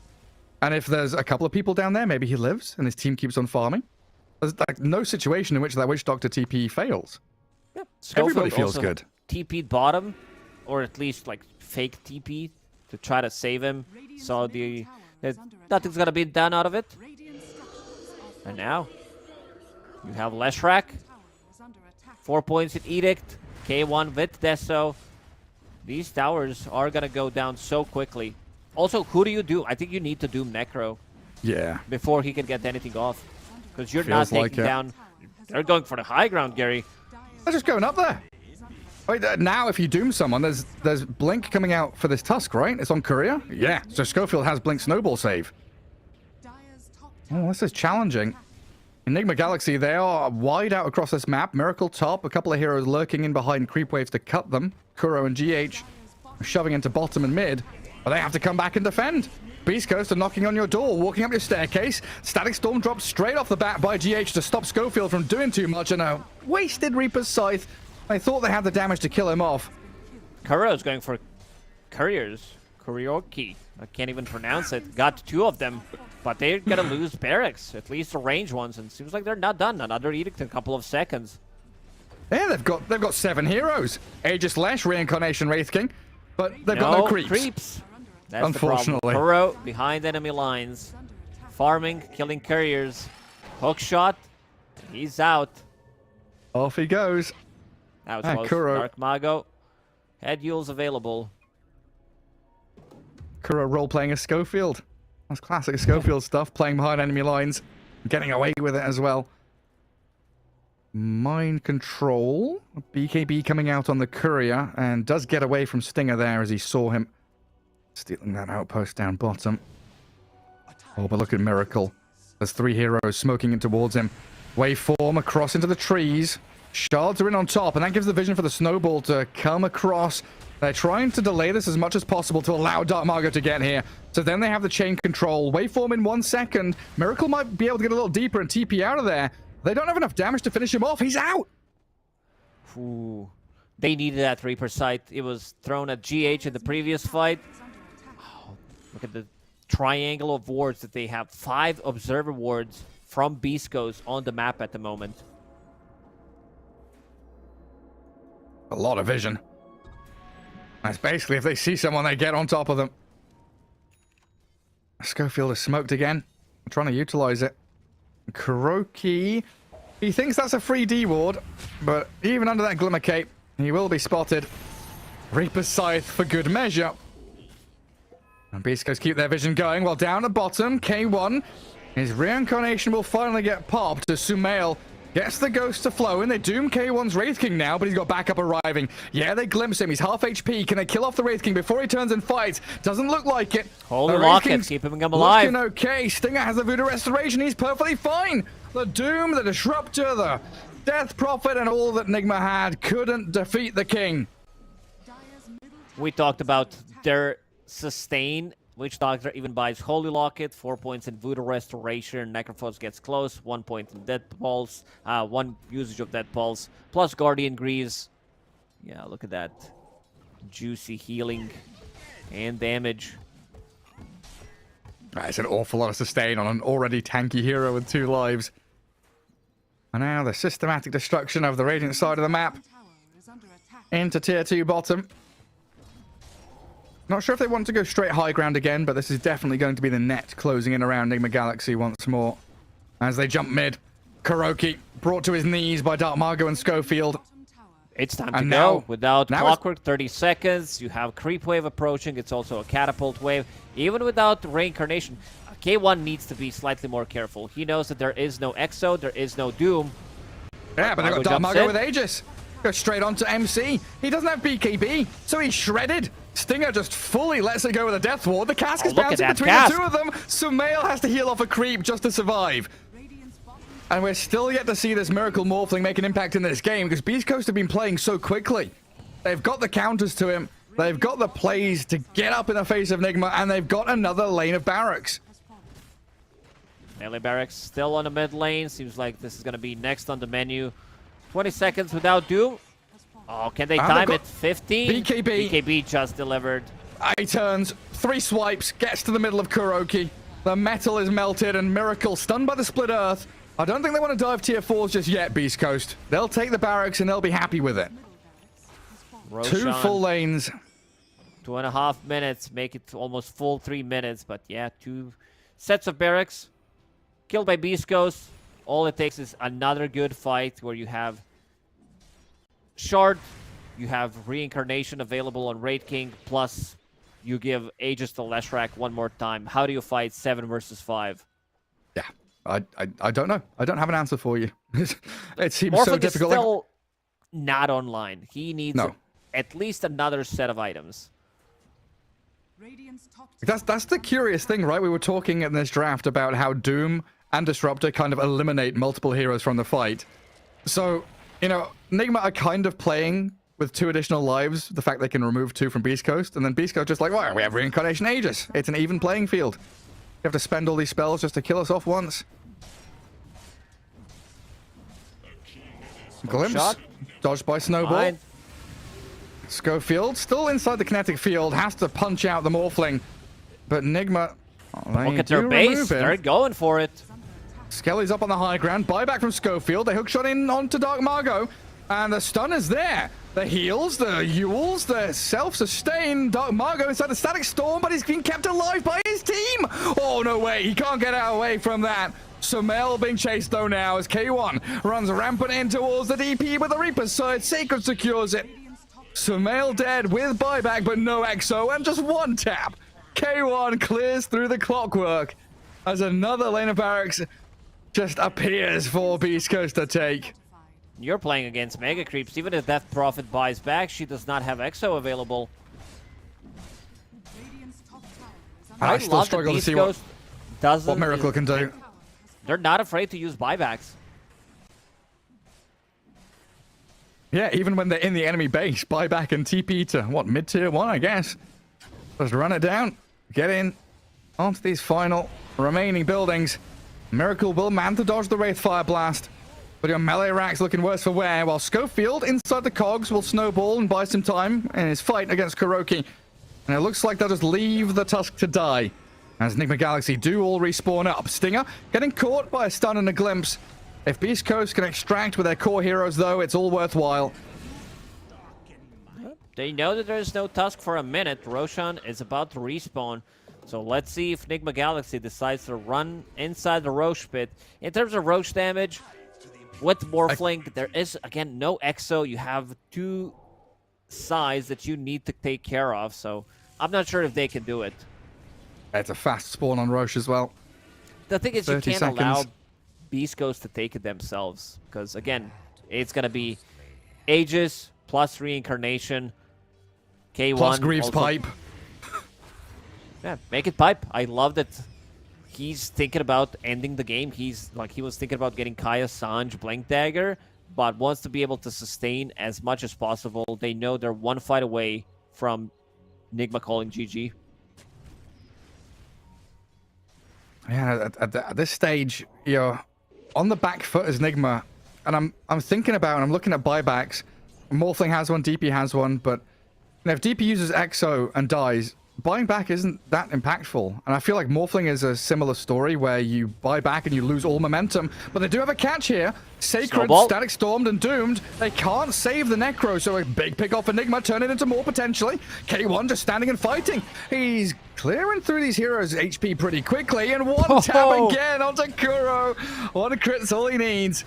At least Miracle grabs a double kill, but look at the DP! Sumail, oh my god, needs the Spirit Ciphers to stay alive, but look at the damage from K1 just come cleaving on through, stunning into Miracle's Morphling, and Darmago chasing into the back, making sure there's no plays from the Disruptor or the Doom. They scatter left, right, up, down, everywhere they can, but He's being Nigma have to picked come out. back and Dark defend Mago, their base as GH he gets knows. stunned by Dark Mago, knew where GH was hiding, and K1, he'll come through, set up by the Yules of the Leshrac there. One more stun and one more hit. And it's time to go. They want to end this game. Nigma Galaxy set up the vision near the enemy outpost. They find the perfect target. They Doom. They Static Storm on top of Sacred. They kill him off immediately. He doesn't get anything off. I think he needs to be the target for Doom for them to win fights. Yeah. K1 just hit level 18, which means Reincarnation is on 60-second cooldown. Roshan also available. Well, I'll go straight in there. Aegis and the shard for them. And just a ranged barracks top, separating Nigma from Mega Creeps. They'll scout it with a rocket flare, but it's not a pretty sight in the pit, as the beast is slain and Sacred grabs the Aegis. I do like that. You know, Lesh feels pretty tanky. Has ways to play around and is holding a haste rune as well. So Aegis on this Necro, who really has been the core hero here for Beast Coast. He does not Important want to he get has 2 lives. doomed. They understand that even if Leshrac gets doomed, they can maybe save him with Voodoo Restoration, Snowball, Dead Pulse, Guardian Greaves, Pipe, everything that they have, Glimmer Cave. There's just way too much sustain on their side. Ooh. They were thinking about jumping. 2 Observer Wards immediately killed off. Schofield just blinks forward, places high ground vision. Scary stuff there. And another one. Cheeks and in goes K1. Oh, they're straight onto the Death Prophet. Sumail Glimmer Cape, Greaves already used. Static Storm's down onto Stinger and K1. Wraith King just hitting buildings though, focusing their final barracks. It's inches away from death as Nigma doom him up as well. MC jumping straight into the back lines, but the Death Ward, that shard, Voodoo Switcheroo, Stinger dealing some serious damage, and Dark Margot just chasing into them. Sumail cannot run from this. The Death Prophet is punched into hell, and Mind Control, a little bit of save from Kuroki, traps 3 in the cogs, but that's it. Lights out for Nigma Galaxy here in game 2. They just do not have enough left in the tank to fight into Reincarnation, into Aegis, and into this Beast Coast lineup that is so incredibly powerful. They're buying back, but all their green lights are on cooldown on top, so they have nothing to throw at them. Without those ultis, they can't really take those fights. Everyone back to full HP on side of Beast Coast. MC trying again to jump into the back lines, but Maledict and Punch, he'll fall quickly. Miracle the next focus. So many heroes on the menu for Beast Coast. Another 2 hit the deck as Nigma Galaxy tap out in game 2. Beast Coast with a 2-0 victory. Very clean in the second game. Like, first game looked relatively close because Beast Coast kind of threw the game with their buybacks and jumps inside of the enemy base. This time around, they kind of executed it almost to perfection. This Necro pick caused them some serious troubles. And the itemization as well, Spirit Vessel on him. Then you had Wraith King going for Deso. Armlet build, which does allow him to play slightly faster, opens up the map, and also allows him to kill the towers almost immediately. And just looking really, really good. Sacred, I think he's the MVP of this series, dominating the lane, dominating the game pretty much. Yeah, and that could have easily been a mid-necro, right? Until the very end, they were figuring out what they wanted to do, and you called out the fact that, hey, they don't want this against the DP, they'll swap it around. And it just looked amazing with that Spirit Vessel build into all the sustain in the world for Sacred. And K1, man, back on the Wraith King again. He's back on his madman business once more. Armlet, Deso, Blink, AC. Just one hitting Clockworks. 2 hitting DP. Disgusting amount of damage coming out of that Wraith King for K1. Good stuff. If there's a game for him to play Wraith King, he's going to play it. Even if it doesn't sound like a great Wraith King game from time to time, you'll see it pop up. He's like, yeah, sure, I'll play it. Absolutely does. As that rounds things up here on the C stream over on ESL Storm. That's the end of the broadcast here as Beast Coast take that 2-0 victory. And I believe it was already upsetting the nice aesthetic we had in Group A with all the 1-1s. We've had a couple of 2-0s now as EG 2-0'd Asta. Of course, we now have Beast Coast 2-0ing Nigma Galaxy in Group B, as we just witnessed. But Lacoste, it's been an exciting day of Dota. We have some pretty close matchups. I'm looking forward to day 2, honestly. What do we have in store? I'm going to bed straight away so I can wake up and watch some good Dota tomorrow because it looks really good. Like, we see some new tech coming out from the teams. We also see some upsets as well. But yeah, just this one. Nigma, again, I need to go back. Even with the changes, they still kind of have the same issues. Where, again, they're off to a really bad start, 0-4. This team does tend to ramp up as we go through like mid-tournament, at the end of the tournament season, whatever you want to call it. And they will have to do it one more time. Yeah, well, we'll be back tomorrow with Execration against Asta and Tundra against OG later on the day tomorrow. I think we'll have a quick 5-minute break to see if we can wrangle an interview. We'll get production on that to see if we can get someone on the mic to have a quick chat. But until then, sit tight. We'll be back in a couple of minutes to let you know what's going on, and we'll see you in a few.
Welcome back, everybody, as we get ourselves a quick interview, I believe, with Stinger from Beast Coast, as we can jump into things here. And Lacoste, I mean, a pretty solid victory for them there in that 2-0, wasn't it?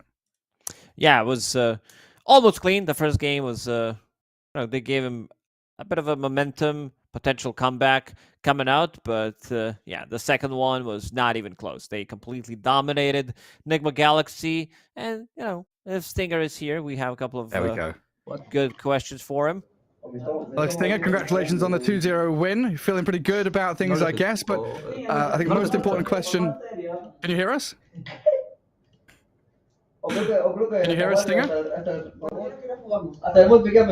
I guess that's a no. Yeah, he muted us on purpose. He's like, I don't want to... After he saw our faces, he's like, I don't want to talk to these guys. Stinger? No, he still can't hear us. I just want to ask him about how he feels about playing Wraith King, picking Wraith King again for K1, honestly. You have no sound. He has no sound. So you can't hear us at all? You can hear us now? Yeah, I can hear you now. Okay, congratulations on your 2-0 victory. Things are looking pretty good for you day one of the group stage. How long, I want to ask first, how long has K1 waited to play Wraith King again? I didn't know. We don't play the hero for months. Even in scrims we don't touch the hero, but he wants to play it. In this game. In this game in particular, he's like, I want to play Wraith King. Bring it back for me. He asked for the breaking. That's good to hear he's back. Yeah, was it specifically because of Doom, or was there something else to it? Yeah, it's for the Doom. Yeah. All right, I have a question about the first game, because it was pretty chaotic. You guys were cruising, had like 30k gold lead, and then a couple of bad fights. What was happening? Like, what do you think you guys managed to almost lose that first game? I think in some point of the game we didn't stay in the same page. Some of us want to push the close the game, push high ground, and some didn't want. They want to farm a bit and close the farm for the enemy. I think that was. I have one more question about like the itemization in general in the first game. Why was Tiny not given priority when it comes to Ags? Like, were the other guys asking for him to get the Ags for themselves, or was it just like, what was going on? I think Hector decided to give another heroes instead of Tiny, because Tiny will have the farm and the gold to buy himself. Yeah, that's why. So Hector said, screw you, Margot, I'm not giving you Ags, I'm giving it to Sacred instead. Mm-hmm. I mean, I don't know, maybe he wants to shine. Maybe he wants to shine, and don't let Tiny shine. Give someone else the chance. I mean, Sacred had a great time with that Necro in game 2. What gave you the idea for the Necro pick? Was it just the Morphling counter? It was random. Really? Yeah. What do you mean? It was a random pick? You didn't choose it? Yeah. No. Seriously? No way. Seriously. What? It was like the perfect... Because we saw at the end no one was picking the hero, so you were talking about who chooses the Necro. Yeah, it felt horrible. First time that thing happened to me, and I can feel how Insania feels that. With the gyro, yeah. Yeah. But lucky me, we won, because Sacred played the hero amazing. Oh, you guys could have ended up with a different hero. Imagine if it was Meepo. You guys actually had like a counter pick to Dead Prophet and Morphling. So you guys are blessed by Gaben. Yeah, because he want, we will play Air Spirit in 4 position. Oh, in position okay. 4. Yeah. Well, that's incredible, honestly. That's honestly like blown my mind. That's incredible how you got that Necro to be your random pick. I mean, one more question for me. You know, I've watched you guys a lot, cast a lot of South American DPC, and I've watched you guys grow a lot. And I think there's a lot of talk, especially when you changed roster with EG and Beast Coast swapping some players, where Beast Coast are very good in South America, and EG are maybe better at LANs, international LANs. Do you guys feel really good, again, winning South American DPC, beating EG, and now showing yourselves at DreamLeague? Of course, yeah, we want to show that we improve from our last mistakes, and we are growing. Yeah, all the way to the TI, right? Yeah, and all the way to Riyadh, all the way to TI. And I don't know, maybe we surprise people in the next major, in this tournament as well. Yeah, let's hope so. The cost, anything else? No, we're gonna let him go. He had a good day, so he can celebrate with the team. But yeah, this is gonna be a big meme. You know, this last pick.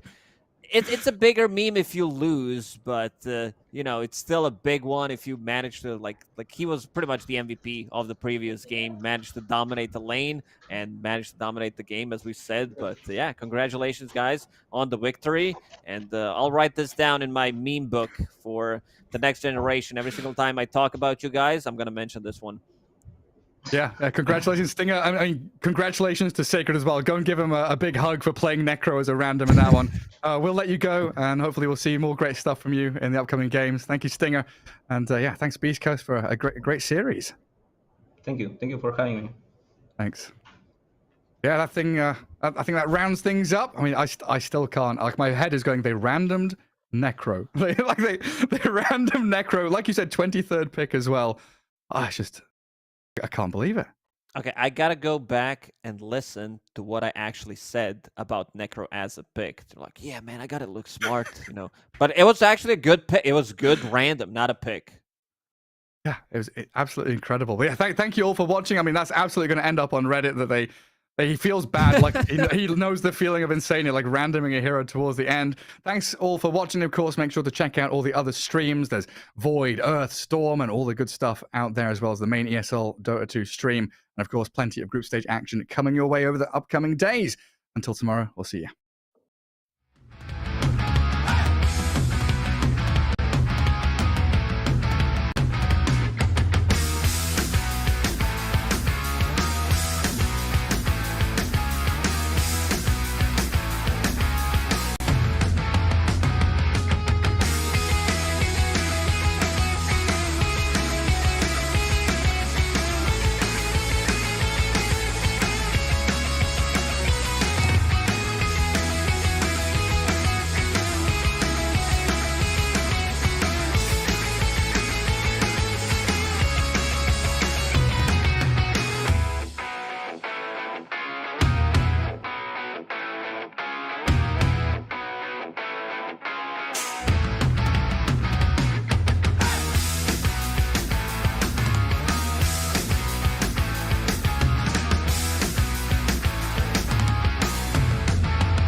It starts with this, a person that you miss. Mine draws a blank. I wanna go back to the early days when life was an escape. Now I just wait for better days. I lost myself in your reality. Lost myself. I lost myself in your reality. Lost myself. I feel that life, according to a friend, we're all shrink wrapped in families and making ends meet. Stuck in jobs we'll never leave. I never wanna be like that, so I wanna go back to my reality. Wanna go back. I wanna go back to my reality. Wanna go back. Didn't mean to sound so concerning. Am I alone in the hurt?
creature with no skeleton inside your hands. Got no home address, I come and go as you command. And it's fine.